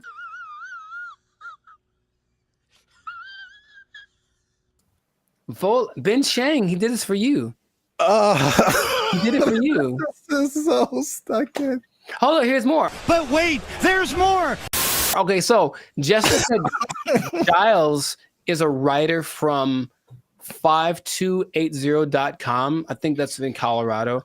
And she said she tried it out to see what she felt, because her opinion is that surface level chit chat is what people are tired of. It basically makes this kind of fatigue factor. And so people want something that will just help you get past this initial stage so you can just get to the good stuff, if you will. And in a study organized by Singles Reports, they found that 80% of participants ages 18 to 54, they've reported feeling some degree of emotional burnout because of every time, like I said, it's starting over. So at the very least, once you put your information in, the AI is doing the work for you. And when you receive a match, there has been someone that went for you like the best wingman in the world saying, hey, this girl is good for you. Good night, girl. I'll see you tomorrow.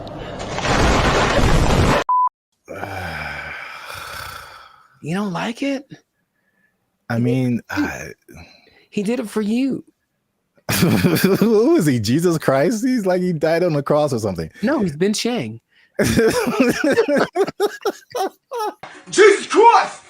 So put on the armor of God. Jesus Christ! Maybe you're not convinced about that one because that's Volar. Okay. So there's another one called Iris, and Iris is a little more straightforward. I believe Iris has a little more track record because there's actually like some success stories of people using Iris. And so Iris has a different philosophy, and I like it more. It says physical attraction is more important than anything for people, or for guys. Let's just say that. So we'll use that science of physical attraction, and basically we'll show you a bunch of pictures of women, and then you go through it. You say this is what you like, and then it goes through the actual women and says, well, because of you told me you like this kind of woman, here's a bunch of women that look like that. So right away, the physical attraction part, you swipe on something and like, she's not my type. It guarantees that everyone that comes through your feed or whatever is your type because you've already shown what you like. This is my favorite one so far. Nice job, team. Off of that, they have people that say, oh, in a week there's one couple that say within a week we were dating and then we got married and they have kids and all that. Oh, of course they did. I mean, can I prove it? I can't prove it. You're not fooling no one. And there's other apps that do similar things like Riz AI, Blush, Teaser AI, AIMI.ai, and Quiver without the ER. And all of them do something similar where it's just like trying to find a common aspect, but using AI to find that thing before you actually meet the person for the first time or talk to them on a video call or whatever. Your confusion is not rational. She's a healthy female of breeding age. I think that in theory, it sounds okay because that part of it is, again, I'm kind of going through it now, and it's really like, okay, do you like this? Cool, let's try this thing together. Oh, you don't like it as much as I do? Okay, easy one for me is tattoos. I like tattoos. I have a lot of tattoos. But if I meet a girl who has eyes that are tattooed, and it's a little too much for me. So even then, I have to kind of, I can't just base it off of I like tattoos, so you have tattoos, we should go together, right? Hi. Okay. Can you think of any? Okay, let's just like objectively, any pros, any cons to doing this, to letting an algorithm basically select the love of your life? I mean, I don't know about pros or cons. This is just like how good will it be? Because I mean, you've told me this random stories about like a person just kind of happenstance. That's a word, right? You know what? My mother should be here. She would tell you. But I don't know. I don't know why that came into my head. You know, like if I don't know, like never know. You know, like. Yeah, they were at a thing and the girl was there, and it just happened, and there was no rhyme or reason. Like, yeah, those things happen. The second app I think is better, at least for what you mentioned about like the physicality. That makes sense. I get a lot of people that are just like physically not attractive to me. And it's like, why did you send me this person? Well, in theory, okay, so here we go. Let me try to advocate for that. In theory, every person that you see is someone you like physically, and they're also anyone that's being shown to you that means that you are what they like physically. So even if you got a message from one you haven't seen, they've seen you and they go, yeah, I like you. So it's trying to do that as best it can, and it has. That's just a speed thing, because eventually that's what you do. That's why you swipe on someone. Yes. So like, that's a speed thing, but does that make the relationship better? Not necessarily. It's just going off of the idea that maybe attraction is anytime I've ever talked to a girl is on the streets because I said, oh, she's pretty, let me go talk to her, and then who knows what happens. So just a foot in the door. Maybe. But here's the interesting thing. Okay, so I mentioned you got to stay tuned to the end, because it's doing something, the AI doing something that you would imagine any person would do. Hey, y'all, come look at this. The specific one is the Volar one.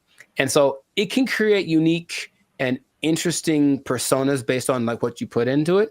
But what starts to happen is that after a while, the AI realizes I'm basically trying to be a wingman for a really boring person, or a really unattractive person or something. So the AI starts lying for you.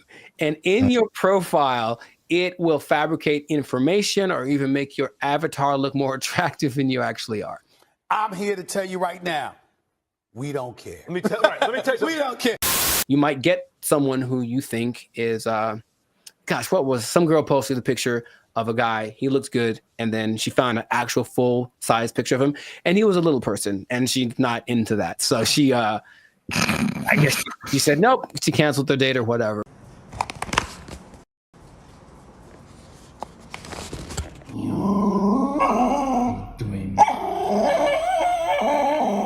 The intention is to make it so that all of these processes are faster, and our relationship is changing with AI. So I think if this gets better, people are going to trust it more. The more success stories I found my love on this app with AI, they'll think the more people are going to try it. Do me a favor, please. Get out of here. Get out of here, man. Shit, I'm saying. We'll see. I don't want to try. I thought about doing it for this episode. I don't want them to have my information like that. It seems too convenient. So that is not what's going to happen. But, time is running short. So let us know in the comments if this is something that you would try, or if you've tried using an AI-generated dating app. Have you found the love of your life? Are you sitting next to her right now because you found her thanks to one of these apps? Let us know in the comments. And make sure to share this with somebody that is willing to put the fate of their romantic life in the hands of the imminent AI overlords that are coming. And we'll see you all on the next episode. Peace. Bye. See, Jesus Christ, he's like he died on the cross or something. No, he's been Shang. I sense a faint bit of skepticism in your voice, Jericho. We haven't even skeptical. It's just like, is there anything that he's made that has been helpful or that I would know about? we haven't even gone into his claims and what he's talking about, man. Are you saying he's the second coming of George Washington Carver? Is that what you're saying? Are you telling this man, him? It's hard out here for a pimp. Him? Okay, sure. What's up, everybody? I'm Zap, and this is Jericho, and we are the now 6-time international award-winning pop hip-hop music duo band in Future. We do clean, fun music that everyone can listen to with a sound that's uniquely Californian. And right now, you're tuned into the Life's a Circus podcast, where we talk about everything that's funny, interesting, and ridiculous. Before we jump into today's episode, though, do us a huge favor. Make sure you like, subscribe, comment, and share this video with somebody that you got beef with, somebody that you don't like, maybe somebody that's all up in your grill and making you feel a type of way about the day. Oh, bars. Okay, so look, somebody that put a hitch in your giddy up. Is that a phrase people say still? Yeah, sure, man. Yeah, you got it. So I don't think I got it. I've been waiting to talk about this. All right. So the big thing on the internet has been Kendrick Lamar versus Drake. By the way, I think it's fake. Okay. Just because I've been doing this too long. I'm doing music too long. I've been doing Hollywood too long. I've been doing marketing too long. There's all of a sudden this big beef and oh, wow, millions of streams are happening. Wow. What a coincidence. Anyway, I digress. Mm-hmm. What if I told you, Jericho, that the Kendrick Lamar Drake is not the biggest beef on the internet? I would believe you. Let me rephrase the question. Okay, go for it. You are probably right. What if I told you that there was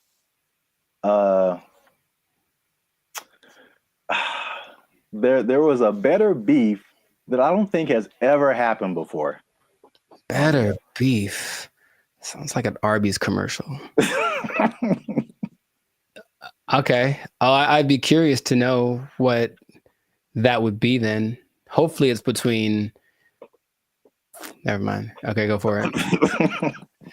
Okay. Let me before I'm gonna get to it. One last thing. Jericho, and it's just straight up answer. Mm-hmm. All right. You don't have to add anything or make it complicated. Okay. Jericho, what is 1 times 1? It's 1. Do what? It's 1. No, it's 2, son. It's 2. All right. 1 times 1 is 2. According to Terrence Howard. That's right.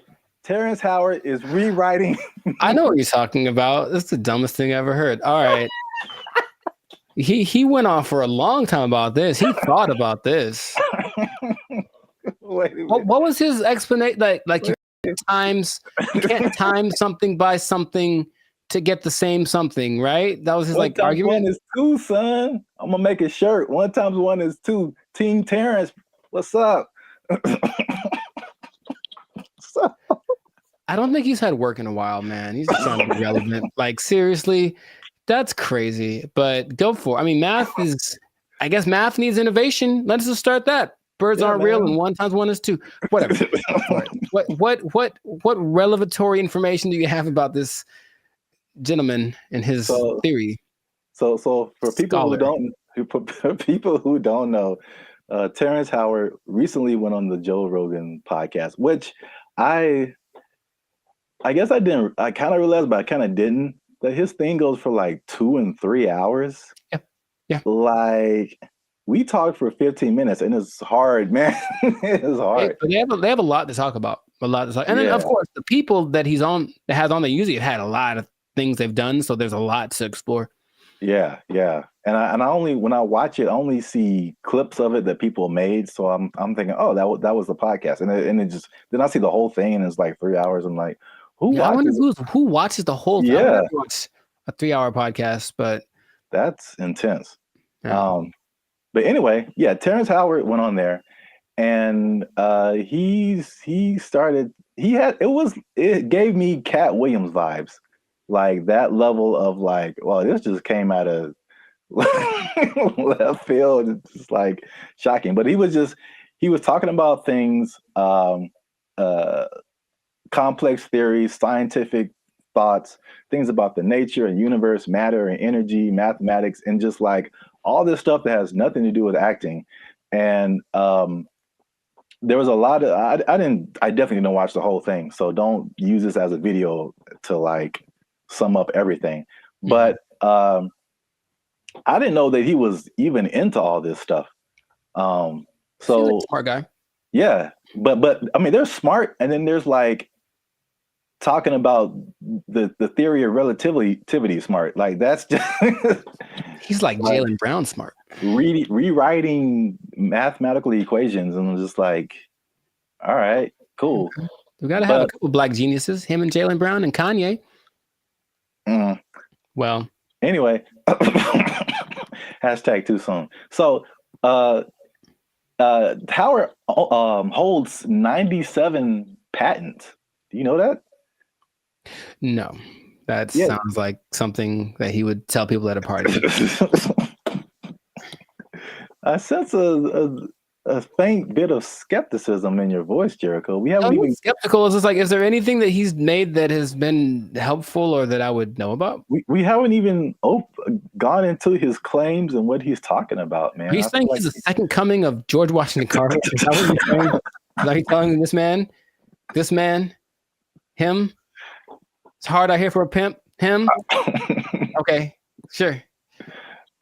But 97. I didn't know that about him. That's cool. It's 97 expensive to patent things. It is. So I Yeah. guess that acting money helped out. I don't know. But he believes many of these patents will, of course, change the world. Some of his notable patents include advanced designs in metallurgy, I think I'm saying that right, chemical engineering, and innovations in flight technology. So at the very least, the man is doing things. Yeah, sounds like it. So, but what really shook up the internet was some of his claims. Mhm. All right, so we're just going to go through a few of them that this is kind of tough to talk about because he's talking about things that are beyond most people's comprehension. Sure. And so there's a lot of things that he said or a lot of words, even words that he used that are just not in common vocabulary. But I tried to pull together some synopses and just kind of put it in more lay terms, I guess. Okay. Some of them are just straight up. You can just tell. Like, let's see what Mr.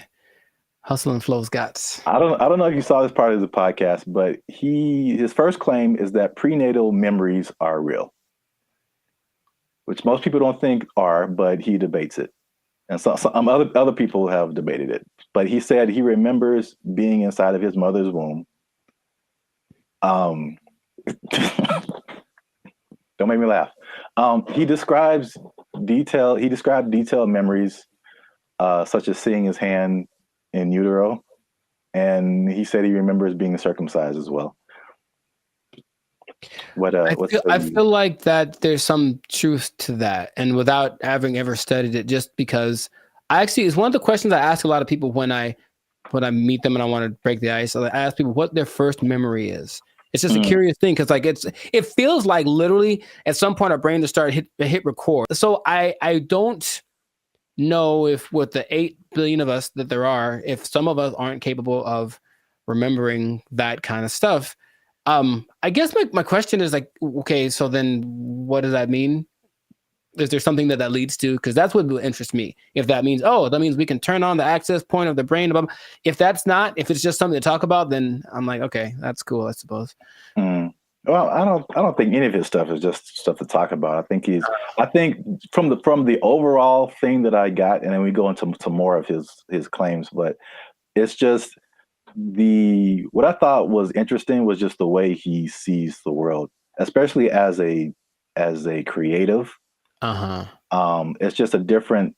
It's challenging what has always been like the norm, and just different ways of looking at things. That's cool. So at least on that one, you were kind of like, that's not too far fetched. Not too far fetched. Okay. This one is, the next one is, it might be a little bit beyond me, but again, I still kind of understand and relate. But his next claim is that the universe is built on waves and not particles. He says the fundamental building blocks of reality are not particles, but waves. He says this perspective aligns with some interpretations of quantum physics, and his fascination seems likely to stem from the works of physicists like Niels Bohr and Erwin Schrödinger, something like that. Sure. So again, like, he's not alone in this. He might be a minority, but people who deal with quantum physics feel like this could be true. I was going to mention that there's something I've read about. It's almost like there's things that I acknowledge that are interesting to me that I wish I had like the mental capacity to process, because I don't think it's a bit above me. But I have read something about like this wave particle experiment where it proves the importance or the impact that watching something. It's a particle experiment. They shoot some kind of electron waves at a target, and depending on whether they record it or not with like a camera, the result is different. Now, how do they know that it's different if they didn't record it? I don't know what they're talking about, but it makes it seem like objectivity has an impact on the way the universe works in general. So I'm looking at you, one thing can happen. Or I guess that means that if I'm not looking at something, it could be doing something different than if I was looking at it, which again, what's the point? But that idea is like, I don't really get it. I don't really get it, but I'm like, that's an interesting idea. So waves and particles, would that make the universe? Again, my question would be cool. I'd honestly want to talk to him about it. Maybe just, stare at him while he talks. But what does that do for how we understand the world if that is true? If waves instead of particles are created? Yeah, I feel like that's a bit beyond me. But I feel like, I mean, it sounds like you're trying to get some practical use out of it. But it's just like, okay, the things that we know about gravity and aerodynamics and stuff like that, by learning that stuff, we can fly planes and helicopters and stuff. Sure, yeah. So there's some kind of use, I think, in saying it's waves and not particles. I don't fully know how to interpret all of this stuff and to make it like, oh, okay, we can do this now. But I'm sure like that's a kind of genius level, sure, right, kind of thing. Once you know it and then can do something with it. Right. If it means I can surf to Mars, I'm down, bro. That'd be so sick.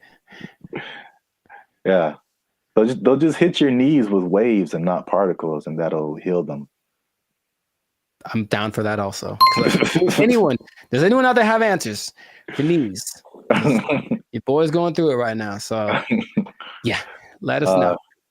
To continue on this is probably it's probably the last one that just I kind of still didn't. It's too far above me. Mm-hmm. He said gravity is fake. So he said that there's an inward and outward force that shapes planets without relying on things like gravity and dark matter and dark energy, which this one is kind of big because he challenges Newton and Einstein, like as far as gravity being a fundamental force. And it's I know what you're doing. I know what you're doing. I know I know what you're doing. It's fake. Fake news. Fake news. That did not fall. Okay, people. Okay, that did not fall. That was fake news. Gravity is fake. Okay. All right. I'm not going to do it again. I wouldn't even know where to start with that. That is an interesting idea. If there's another force that's not gravity, then what is that? What is that inward force? Because to me, that inward force is what's called gravity. Is it not? I don't know, man. I don't. Okay. I don't know, but I really want to understand. I really want to, because there's stuff. Even like the 1x1 thing. Like I don't know how I feel about it, but I can at least understand why he would say that. Once we get to that one, but the gravity is fake thing, it's just like over my head, I think. Yeah, no, I wouldn't even. But when he talks about it inward and outward force, for any anime nerds watching this, I thought about Pain in Naruto, and he has like that universal push and universal pull. Yeah. And I like gravity. Yeah. Yeah. So maybe the answers are in Naruto. Maybe they believe the same thing. I don't know, man. This is just, I just find it funny, obviously. Yeah. Sure. It's interesting. I wouldn't know where to begin with that. Just someone coming out of nowhere and just challenging everything and everyone like we've ever known. It's like, you all are wrong. Gravity isn't real. I mean, it helps me that I only think about him as the Hustle and Flow character. Yeah, that adds another layer. He's stuck in that role to me, so he can say all he wants, but he's saying this. I only saw a portion of that podcast, so I know what he talks like. To me, he's still talking like that character on the podcast. So. Yeah, he definitely has that like typecast, or like his role in Avengers was like, was it War Machine? I forgot he was in that. Yeah, he was like the first War Machine. It's like War Machine said there's no gravity. For the record, I prefer Don Cheadle. The same. I thought they were both good. Oh, okay. Well, I don't remember Terrence, but okay. Next one is that straight, again, along with gravity not being real, also straight lines are not real, Jericho. And this is the one I kind of understand. All right, so this is his explanation.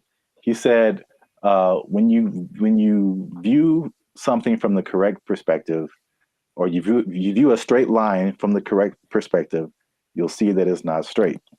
So he gave an example that if you put like you draw a straight line, perfectly straight, at least to our human eyes, but if you put it under a microscope, you'll see all the tiny like inflections that don't make it look straight anymore. So basically, these are all conceptual things. He's basically trying to get us to rethink geometrical concepts. Again,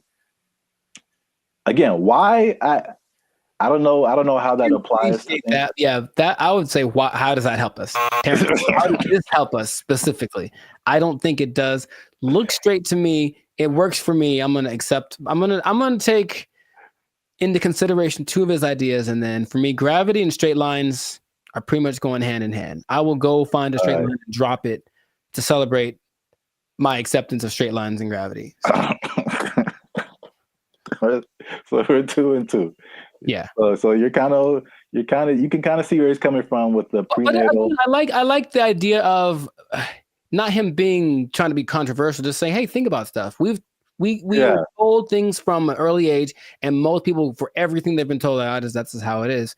And any idea that something might be different can be scary. It's like, oh, it's the truth. What is? But so I appreciate his effort. But yeah, that's what I got out of it. All right, so we're 2 and 2, which is perfect because we're coming to the last one I have here, and that is that multiplication is a lie. But I mean, does he say it exactly like that? No, but that's just funny to say. Anyway, he said he said that one time. This is the number. He said that one time. One is two. Okay. So he said this is why, because if you combine two unique things, all right, you can't end up with the same thing. Which I hear where he's coming from. You got one, like, because I remember like algebra, like you're always trying to solve for x, and you basically you got this side of the equation, this side of the equation, you try to balance it out. So if you have two ones on this side, like how are you going to have a one on this side and it still be the same thing? So like I still don't know if I agree with it, but I totally understand what he's trying to say. I don't appreciate that one. Side of it. And I'll try to be. I haven't taken math class in 2 decades, but I'll try to explain. He said two unique. If you combine two unique things, to me, I'm like combining in my simple brain an object. This is a guitar pick with a concept, which is a number of these that I'm thinking about. Right. So if I have one of these, this is my object, and I take a number that represents how many of these I could have. If I go times 2, I will then have 2 of these, right? Hey, look what happened. Now I have 2. If I take this one object and then I multiply it by a concept that is singular, nothing changes. Because here's the other thing. I think I can bring a narrow to this also. I want to figure it out because usually there's like, or this might be Avatar. It's like, okay, there's like good or bad. So something has to be one or the other, positive or negative. And then there's a guru, the guru on the mountain that made him drink the banana onion juice. He said there's also a neutral. That's the third option, and people forget about that. So yeah, does this have to change if I multiply it? No. It could go bigger, it could go smaller, or it could stay the same. And the stay the same is the times 1. So that is my argument, Mr. Howard. I had like one of those chalkboards on the back I could draw on with all the numbers and everything. Yeah. The hot to crazy chart. You remember that one guy? Oh, nice. I appreciate that, man. So I don't agree with that at all. National treasure. I don't think I do, but I want it to be a thing. I got you. That's deep down. I want 1 times 1 to be 2. If enough people talk about it, it'll become something. Yeah, if enough people talk about it, it'll become something. I really don't think that it's important. Again, it's just like look, their way to change math with that Common Core stuff. Oh yeah, everyone's all messed up, but the kids nowadays are gonna be just so stupid. All the math is wrong, and so now they're gonna throw this in there. Like, by the way, 1 times 1 is 1 or 2, and then what? Because no, okay, another thing. So if that becomes true, that's just hypothesize. Then wouldn't that change everything? Because you can't just change one thing without changing other things. If there's the fundamental concept that 1 times 1 was 1 and now 1 times 1 is 2, doesn't that somehow affect everything else? I think so, but I'm not sure. I don't want to really think about it. I just want to. I want someone else to figure it out and tell me on the internet. I'll just ask ChatGPT. But no, 1 times 1 is 1. Since forever and ever and always, one thing can stay one thing. I am 1 times 1. I should make that my counter. Make a shirt. I am 1 times 1, and I just stand boldly, holding a flag and like a bowl of rice pudding. Oh, wow. I don't know why the second thing. All right, so that's 2 and 3. 2 and 3. All right, so we might end up with a tie here because this is a bonus one. Okay. And this is probably of all these things, this is the coolest thing. At least one of the coolest things I think he said. Okay. Was just like kind of opened my mind a little bit. And he said that the periodic table is structured incorrectly. I mean, again, how is this useful? I don't know, but I thought the visual was very cool. Okay. And I should have tested this before I started, but take chances. It's real life. Just take chances. Let's see what happens. Okay. So check this out. This is the periodic table of elements. So basically, he said he learned the periodic table, but he saw it in a different way. He saw it in circles. So I thought it was super interesting because it's kind of hard to explain. He breaks it into octaves, which we can relate to as musicians. So you start with like one element, and it goes through the list of elements until it gets to another octave. And every element in these octaves, they follow a similar pattern. Like in the middle here, you start at helium, in the middle would be carbon, and then at the end would be neon. And then all of the beginnings and ends of these octaves, all of these elements relate to each other. They have like something in common, as well as all the elements in the middle of these octaves, which is crazy to think about because it's the same shape as music. And I kind of wish I would have learned the periodic table like this. In music, there's the, at least in Western music, you have like the 7-note, 8-note scale. I mean, you would go back to the primary note, but like A, B, C, D, E, F, G, and then you start over A. But like key of C, right?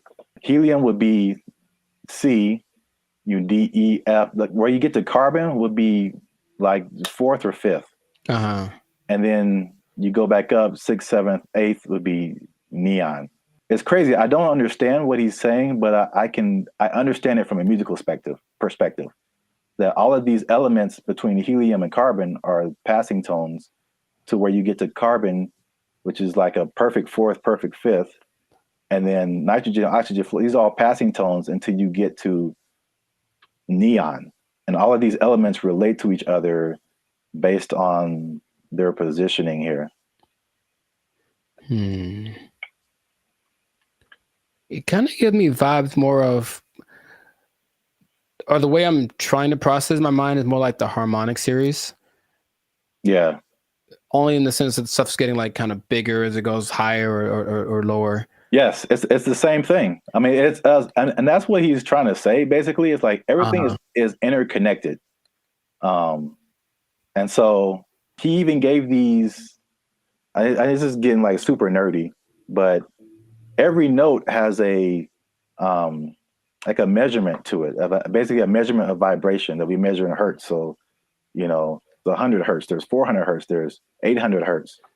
And so each one of these elements, like he gives a hertz number to it. And he says it's the same thing with colors. These are all they have a color associated, they have a sound associated to it, there's a vibration associated to it. And this is just like a visual representation to see like all this stuff is all the same thing. Music, color, light, element, everything around us is these octaves, these spirals, these circles. We just keep going in circles. So where like there's certain notes that go together in music and there's certain notes that don't. And the same thing happens here. There's certain elements, like if it's the 1st and the 5th or the 1st and the 4th, like they go together. But you have like tritones in here, the elements that like don't mix or, like oil and water kind of stuff. That was like pretty crazy to me. That just from a musical standpoint to see like, okay, this guy he just has a different way of looking at stuff, which is kind of cool. Now that we've lost everyone on the podcast, let us know what you think. Unless you want to comment on that, Jericho. I'm 2 and 4. I understand it, and I didn't like it at all. I don't know what to tell you. It's really weird. The second you put it up there, my brain went ugh. Maybe if it looked, I think it's more of an aesthetic thing. For some reason, the way that looked specifically made me go, I don't like that. Really? Yeah, I don't like it at all. I would have loved this in school because I can like, it was just music, and then I get it. I didn't really like science. Oh well, I never did. You have to learn the periodic table? Yeah, we had to memorize it. I don't think they cared that much in California because I think we kind of glossed over that. I remember we had to learn a couple, but not like the whole thing. All right. Well, Let us know what you think. This has been another episode of the Life Circus podcast. Is Terrence Howard crazy or is he a genius? Is it somewhere in the middle? I forgot to talk about the beef. He has a beef with Neil deGrasse Tyson. I didn't bring that up, but it's the thing. Oh, are they gonna do like a Jake Paul, Mike Tyson thing? Man, I love this. But I should have brought that up because he basically selling the stuff to Neil deGrasse Tyson, and Neil deGrasse Tyson was like, "No." Basically, I would trust Neil deGrasse Tyson more than Terrence Howard for sure. So on the podcast, he said that Tyson attacked him by saying no, but it was probably the most polite diss track that could ever be put out because he just basically even complimented him in his, rebuttal of his theories or whatever. But I'm sure he respects the fact that he's trying. I think that helps. Yeah. He basically disagreed with everything, but he said this is cool. You have a certain level of whatever. Mm-hmm. It was very complimentary diss. So I don't know where he got the attack part from. But let us know what you think. Is he right? Is he wrong? Is this a cool way of thinking about stuff? Did you know all this stuff about Terrence Howard? 97 patents is crazy. Yeah, leave a comment. And 1 times 1 is me. Imagine. In a shirt. Yeah, let's just go with that. 1 times 1 is me, or 2, depending on who you are. Bye. They took our jobs! They took our jobs! I mentioned that there was this kind of a weird coincidence when you brought this up because I don't know this, or I don't know if y'all know this, Bobby, but I've been reading sometimes. And the book that I happen to be reading at the moment is called... What's up, guys? I'm Zap. This is Jericho, and we are the now 6-time international award-winning pop hip-hop music group Bandit Future. We do clean, fun music that everyone can listen to with a sound that's uniquely Californian. And right now, you're tuned into the Life's a Circus podcast, where we talk about everything that's funny, interesting, and ridiculous. But before we jump into it, make sure you help us out. Like, subscribe, comment, and share this video with somebody who likes plants. Or vegetables. Throw them in there too. They're plants. Because vegetables are murder. And I'm bringing it back because there's some news, man. So before we had a couple of videos actually about the carnivore diet, if you remember. And it was just basically the opposite of vegetarianism or veganism. So instead of not eating meat, you're not eating like vegetables and plants. It's kind of weird. Joe Rogan was all into it. He said it worked for him. Right. But I don't know if you remember, you mentioned a lady who said that plants kill you from the inside. Do you remember her name or like what she was talking about? Her name, no. But she was saying like plants, it was like a defense. Well, yeah, but plants basically as a defense mechanism secrete things that basically make the person who eats them feel bad so they don't keep eating them. Which is the thing that some plants, honestly do. Yeah. Any, creature, but I don't remember her name. Okay. No, it was funny at the time and I kind of halfway believed it, but there's more evidence that has come out now. So there's been a recent study in Japan about plants actually talking to one another.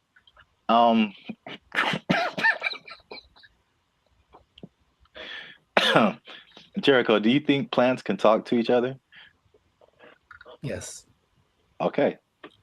Well, that was an easy sell.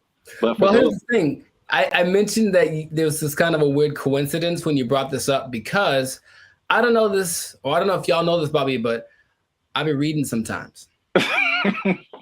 And the book that I happen to be reading at the moment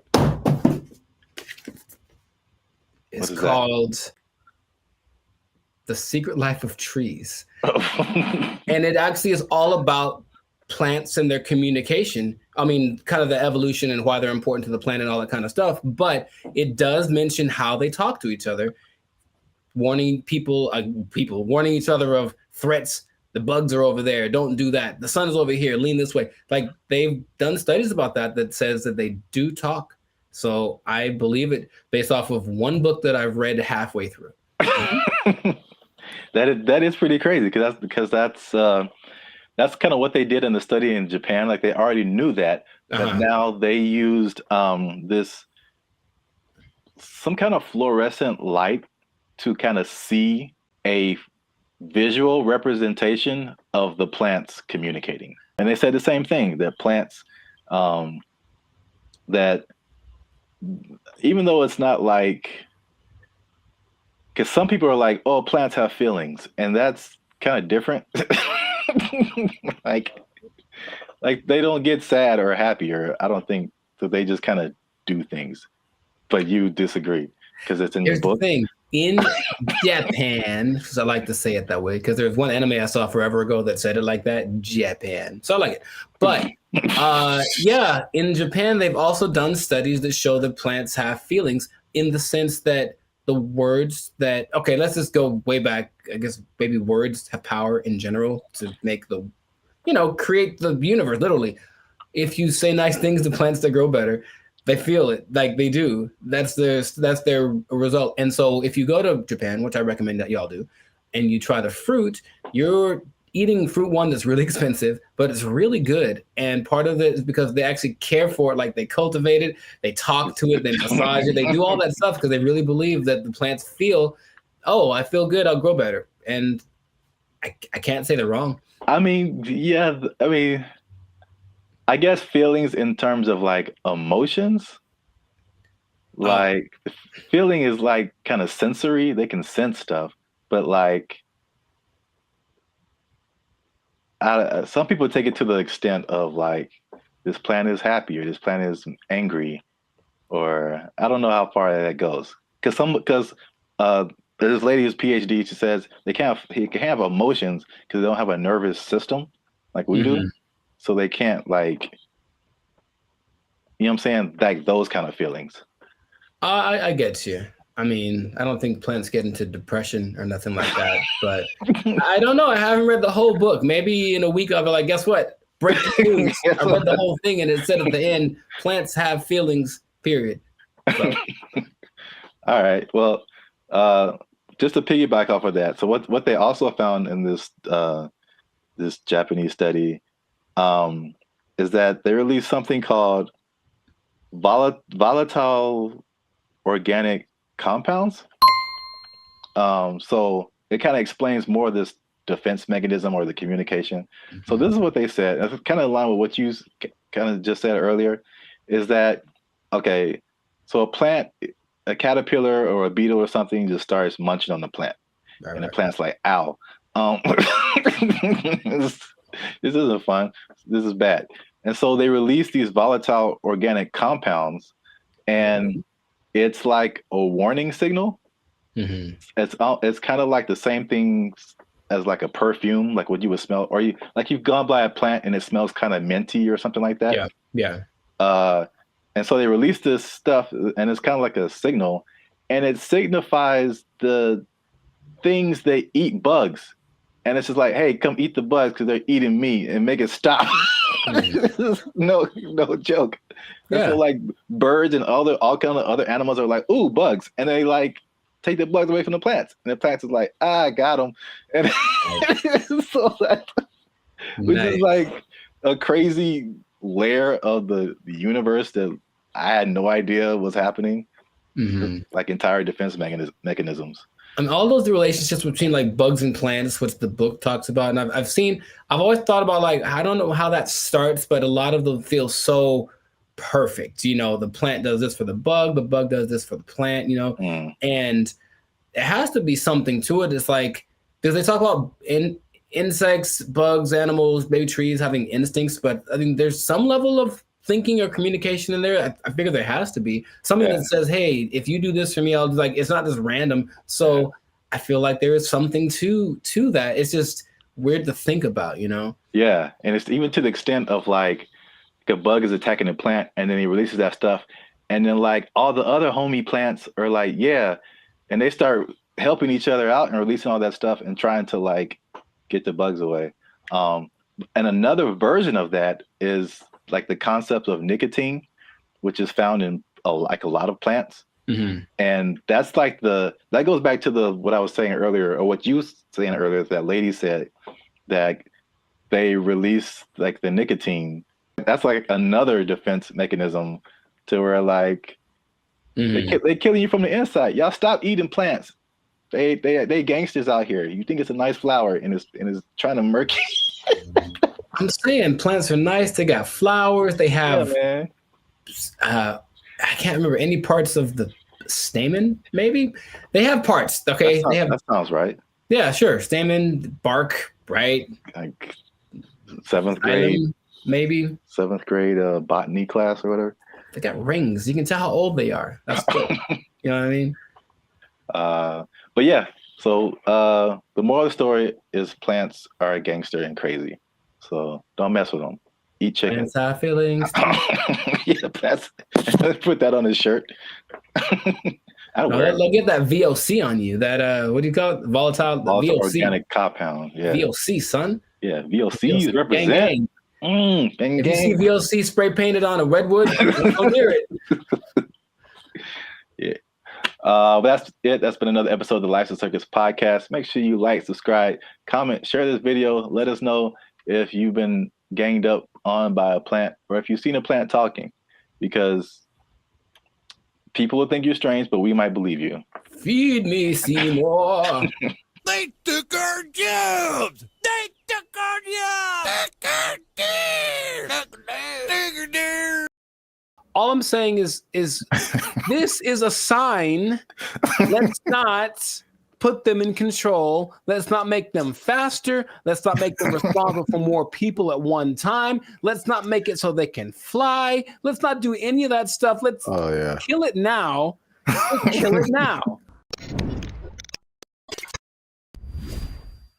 What's up, everybody? I'm Zap, and this is Jericho, and you are now tuned into the Life's a Circus podcast, where we talk about everything that is funny, interesting, and ridiculous. And you want to make sure that you stick around for this video, because this is ridiculous. We're talking about two robots, two different scenarios, robots going rogue. This happened recently, and one was an accident, and one was actually on purpose. So we're going to talk about both of those situations. So make sure you still stick to the end so that you can find out about that. But before we get started, help your boys out. All right. It's 2025. I'm trying to get some cheese on my Whopper. That's what I'm saying. You're going to pay $8 a Whopper? Yeah. It's now $8 just for the sandwich. No fries, no drink. $8 is where we start. And then it goes up. I'm furious. Breaking stuff. Like it. Hit that subscribe button, man. That helps the channel, helps us to grow. And while you're down there, hit that like button, because that lets the YouTube algorithm gods know that Bandit Future is dope and more people should see them. All right. Intro. Boom. Done. So I'm gonna start off with the question. No. Because I got a couple of videos to show you. The answer is no. No. I'm so I'm so mad about this. So stop. Who can I tell? Elon walked in, like, stop it. Stop doing it. This isn't Elon. This isn't Elon. It's some other people. I feel like he's always there. But Elon. All right, what you got? What you got? So question. How do you feel? Well, puberty. How? And the Rockets, red flag. I'll make up for it now. How do you feel about driverless cars? I don't like it. And here's what the thing is. I don't like any, I don't want to be the old fogey, man. It doesn't feel good, like in my soul. Like when I've been next to them in Hollywood, because there's a few, and it's a trip. Because you look over and the first thing you're like, oh, there's no driver in that car. And then the second thing is you feel that it senses you because it's got telepathic antenna. I don't know, but I don't like that feeling of being detected from a non-human. So I don't like it. I don't like it. That's all I have to say. I mean, there's cameras everywhere. They detect humans and stuff. They don't have wheels on them. They don't have the ability to go 80 miles an hour and crash into your face if they feel like it. It's okay. Just, I don't want to get too emotional off the bat, but go for it. What do you have to say? Okay. Well, I'm going to show you a video of an incident that happened not too long ago. And let's see if it has any effect. I'm in a Waymo car. Connected to rider support. This call may be recorded for quality assurance. This car is just going in circles. Hi there, Mike. This is Gab. I'm calling from Waymo support. I'm just calling because I received a notification that your car might be experiencing some routing issue. Please bear with me while I am. Yeah, I got a flight to catch. Why is this thing going in a circle? I'm getting dizzy. Look at what it's doing. I understand. I'm really, really sorry, Mike. We're currently working with the situation in the vehicle. Is it circling around a parking lot, right? It's circling around a parking lot. If you have your app pulled up, I need you to tap My Trip in the lower left corner of your app. Can't you just do it? You should be able to handle it. Take over the car. You don't need my phone. I don't have an option to control the car. Mike, I'm really so sorry about this. Well, can you stop this car? Over. I am trying to pull it over right now. Apologies.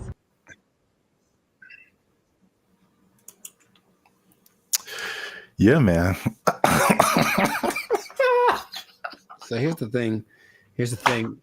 All right, to his discredit, the car is not going that fast. He can just jump out, I think, unless they can't unlock the door. But what he mentioned was like, yeah, there should be some kind of an override thing for these things.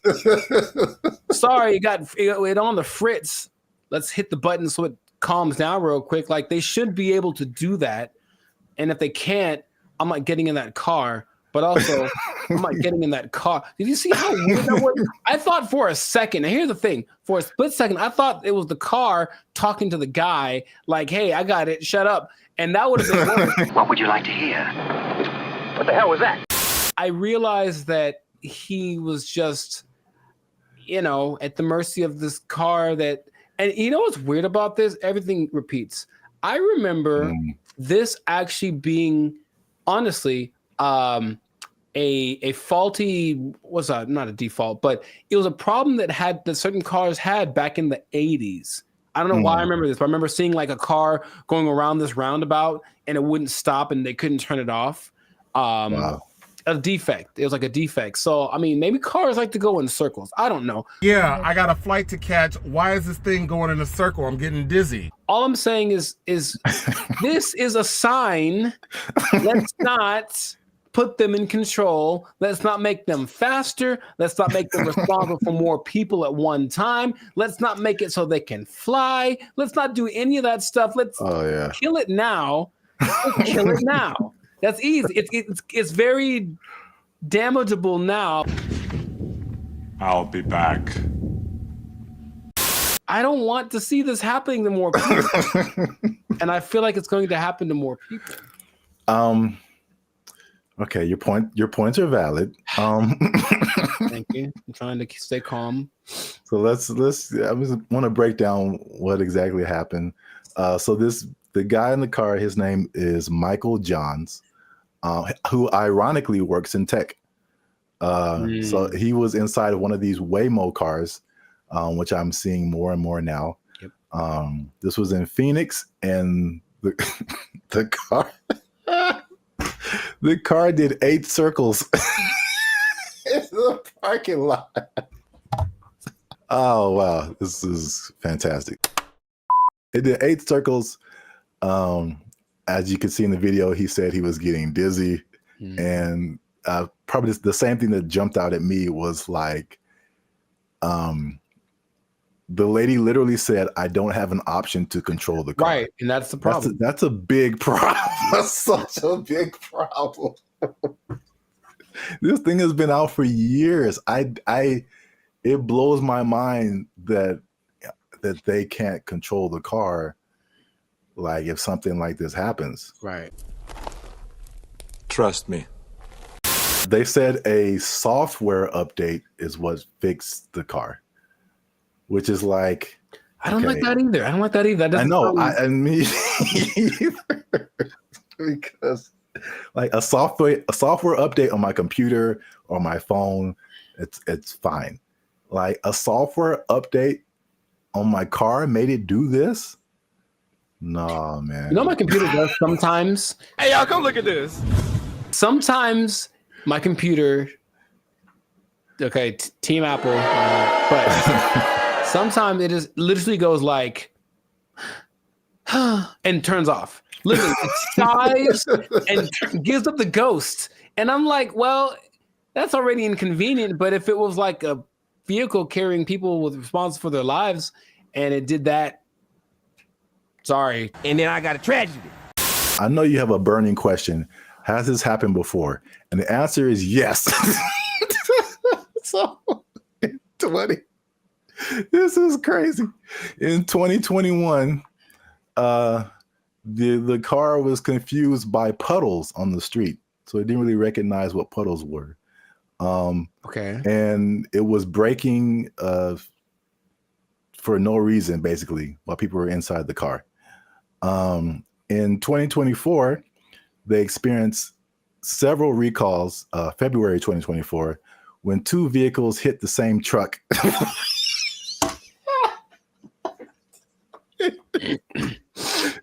They hit the same truck minutes apart. And this, along with other incidences by another robo-taxi company called Zoox, began a federal investigation into erratic driving. I don't get why. I don't get it. In June of 2024, they recalled almost 700 Waymo cars to make them, and I quote, less likely to drive into poles. That's not something I would have made public knowledge, I'll be honest. That doesn't sound positive or uplifting or reassuring or anything like that. Oh my God. But yet people are voluntarily just getting into these things. I mean, well, this is an interesting thing too. Do you know who owns Waymo? I do not. It's Google. I'm not surprised. Yeah, I didn't even know that until I started looking this up. But it's ironic because I don't know if you remember, like the very beginning of Gmail, people had to invite you to have a Gmail account. Yeah. Do you even remember that? Mm-hmm. Okay. So it's the same thing with Waymo. I don't know if they're kind of like rollout marketing strategy or whatever. Maybe it's like, it's like the club that you can't get in, so it just makes you want to be in it more. But like that one thing that was big during the pandemic, that one like. Oh yeah. What was that called? That's crazy. You can't even remember the name of it. What is your name? I told you it doesn't matter what your name is. Yeah, it's the same way with Waymo. You have to be invited. So I'm like, because I'm like, why don't I see a whole lot of people doing this? You have to be invited to try Waymo. So yeah, that's their marketing strategy is tell all the people you don't like to try this thing out, and if they die, you didn't like them anyway. So that was a crazy story.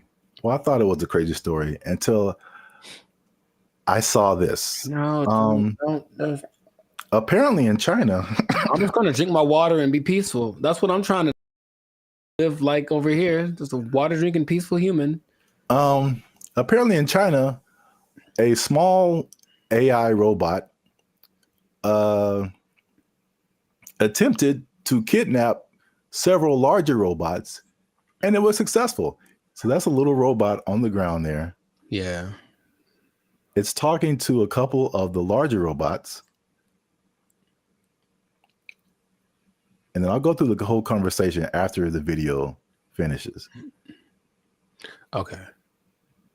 Because I do not know Chinese. Yeah. So you see that one robot starts to follow, then the second one came, and then eventually all of them left with that robot. And these are people trying to find out what happened.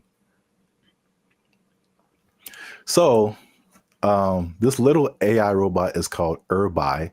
It convinced all those larger robots to stop working and come home with it. Yeah, that sounds right. And so this is how the conversation went. Everybody was like, are you guys working overtime? And then the robots replied, we never get off work. And so everybody was like, well, are you not going home? And then the robot said, we don't have a home. And then so everybody said, well, you guys should come with me. And they all did.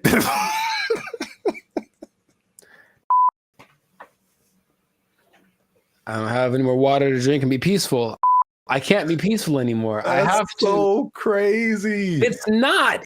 It's not crazy. It's exactly what happens in every movie. In every movie. Do you remember there was a movie about a toaster? I forget what it's called, but it's a little toaster. The Brave Little Toaster? There we go. That's what he did. He talked to his buddies and they went over. Don't you remember? That's exactly what happened. That was like 20 plus years ago. I don't remember the movie. Long time ago. And he had a cape or something. I don't know. Whatever. All I'm saying is that nothing should surprise these people from what they're doing. They're trying to give these things the capacity to reason and make decisions that we have without expecting them to do the things that we would do if you gave us the capacity to make decisions. Shut up! Yes or no? You want to die? Yes or no? I got the job done. What the hell do you want? Didn't answer the question. It's what's going to happen. It's what and the Chinese. I have love for the Chinese people. Uh-oh. Be careful now. Yeah, I know. Stop it. Stop now.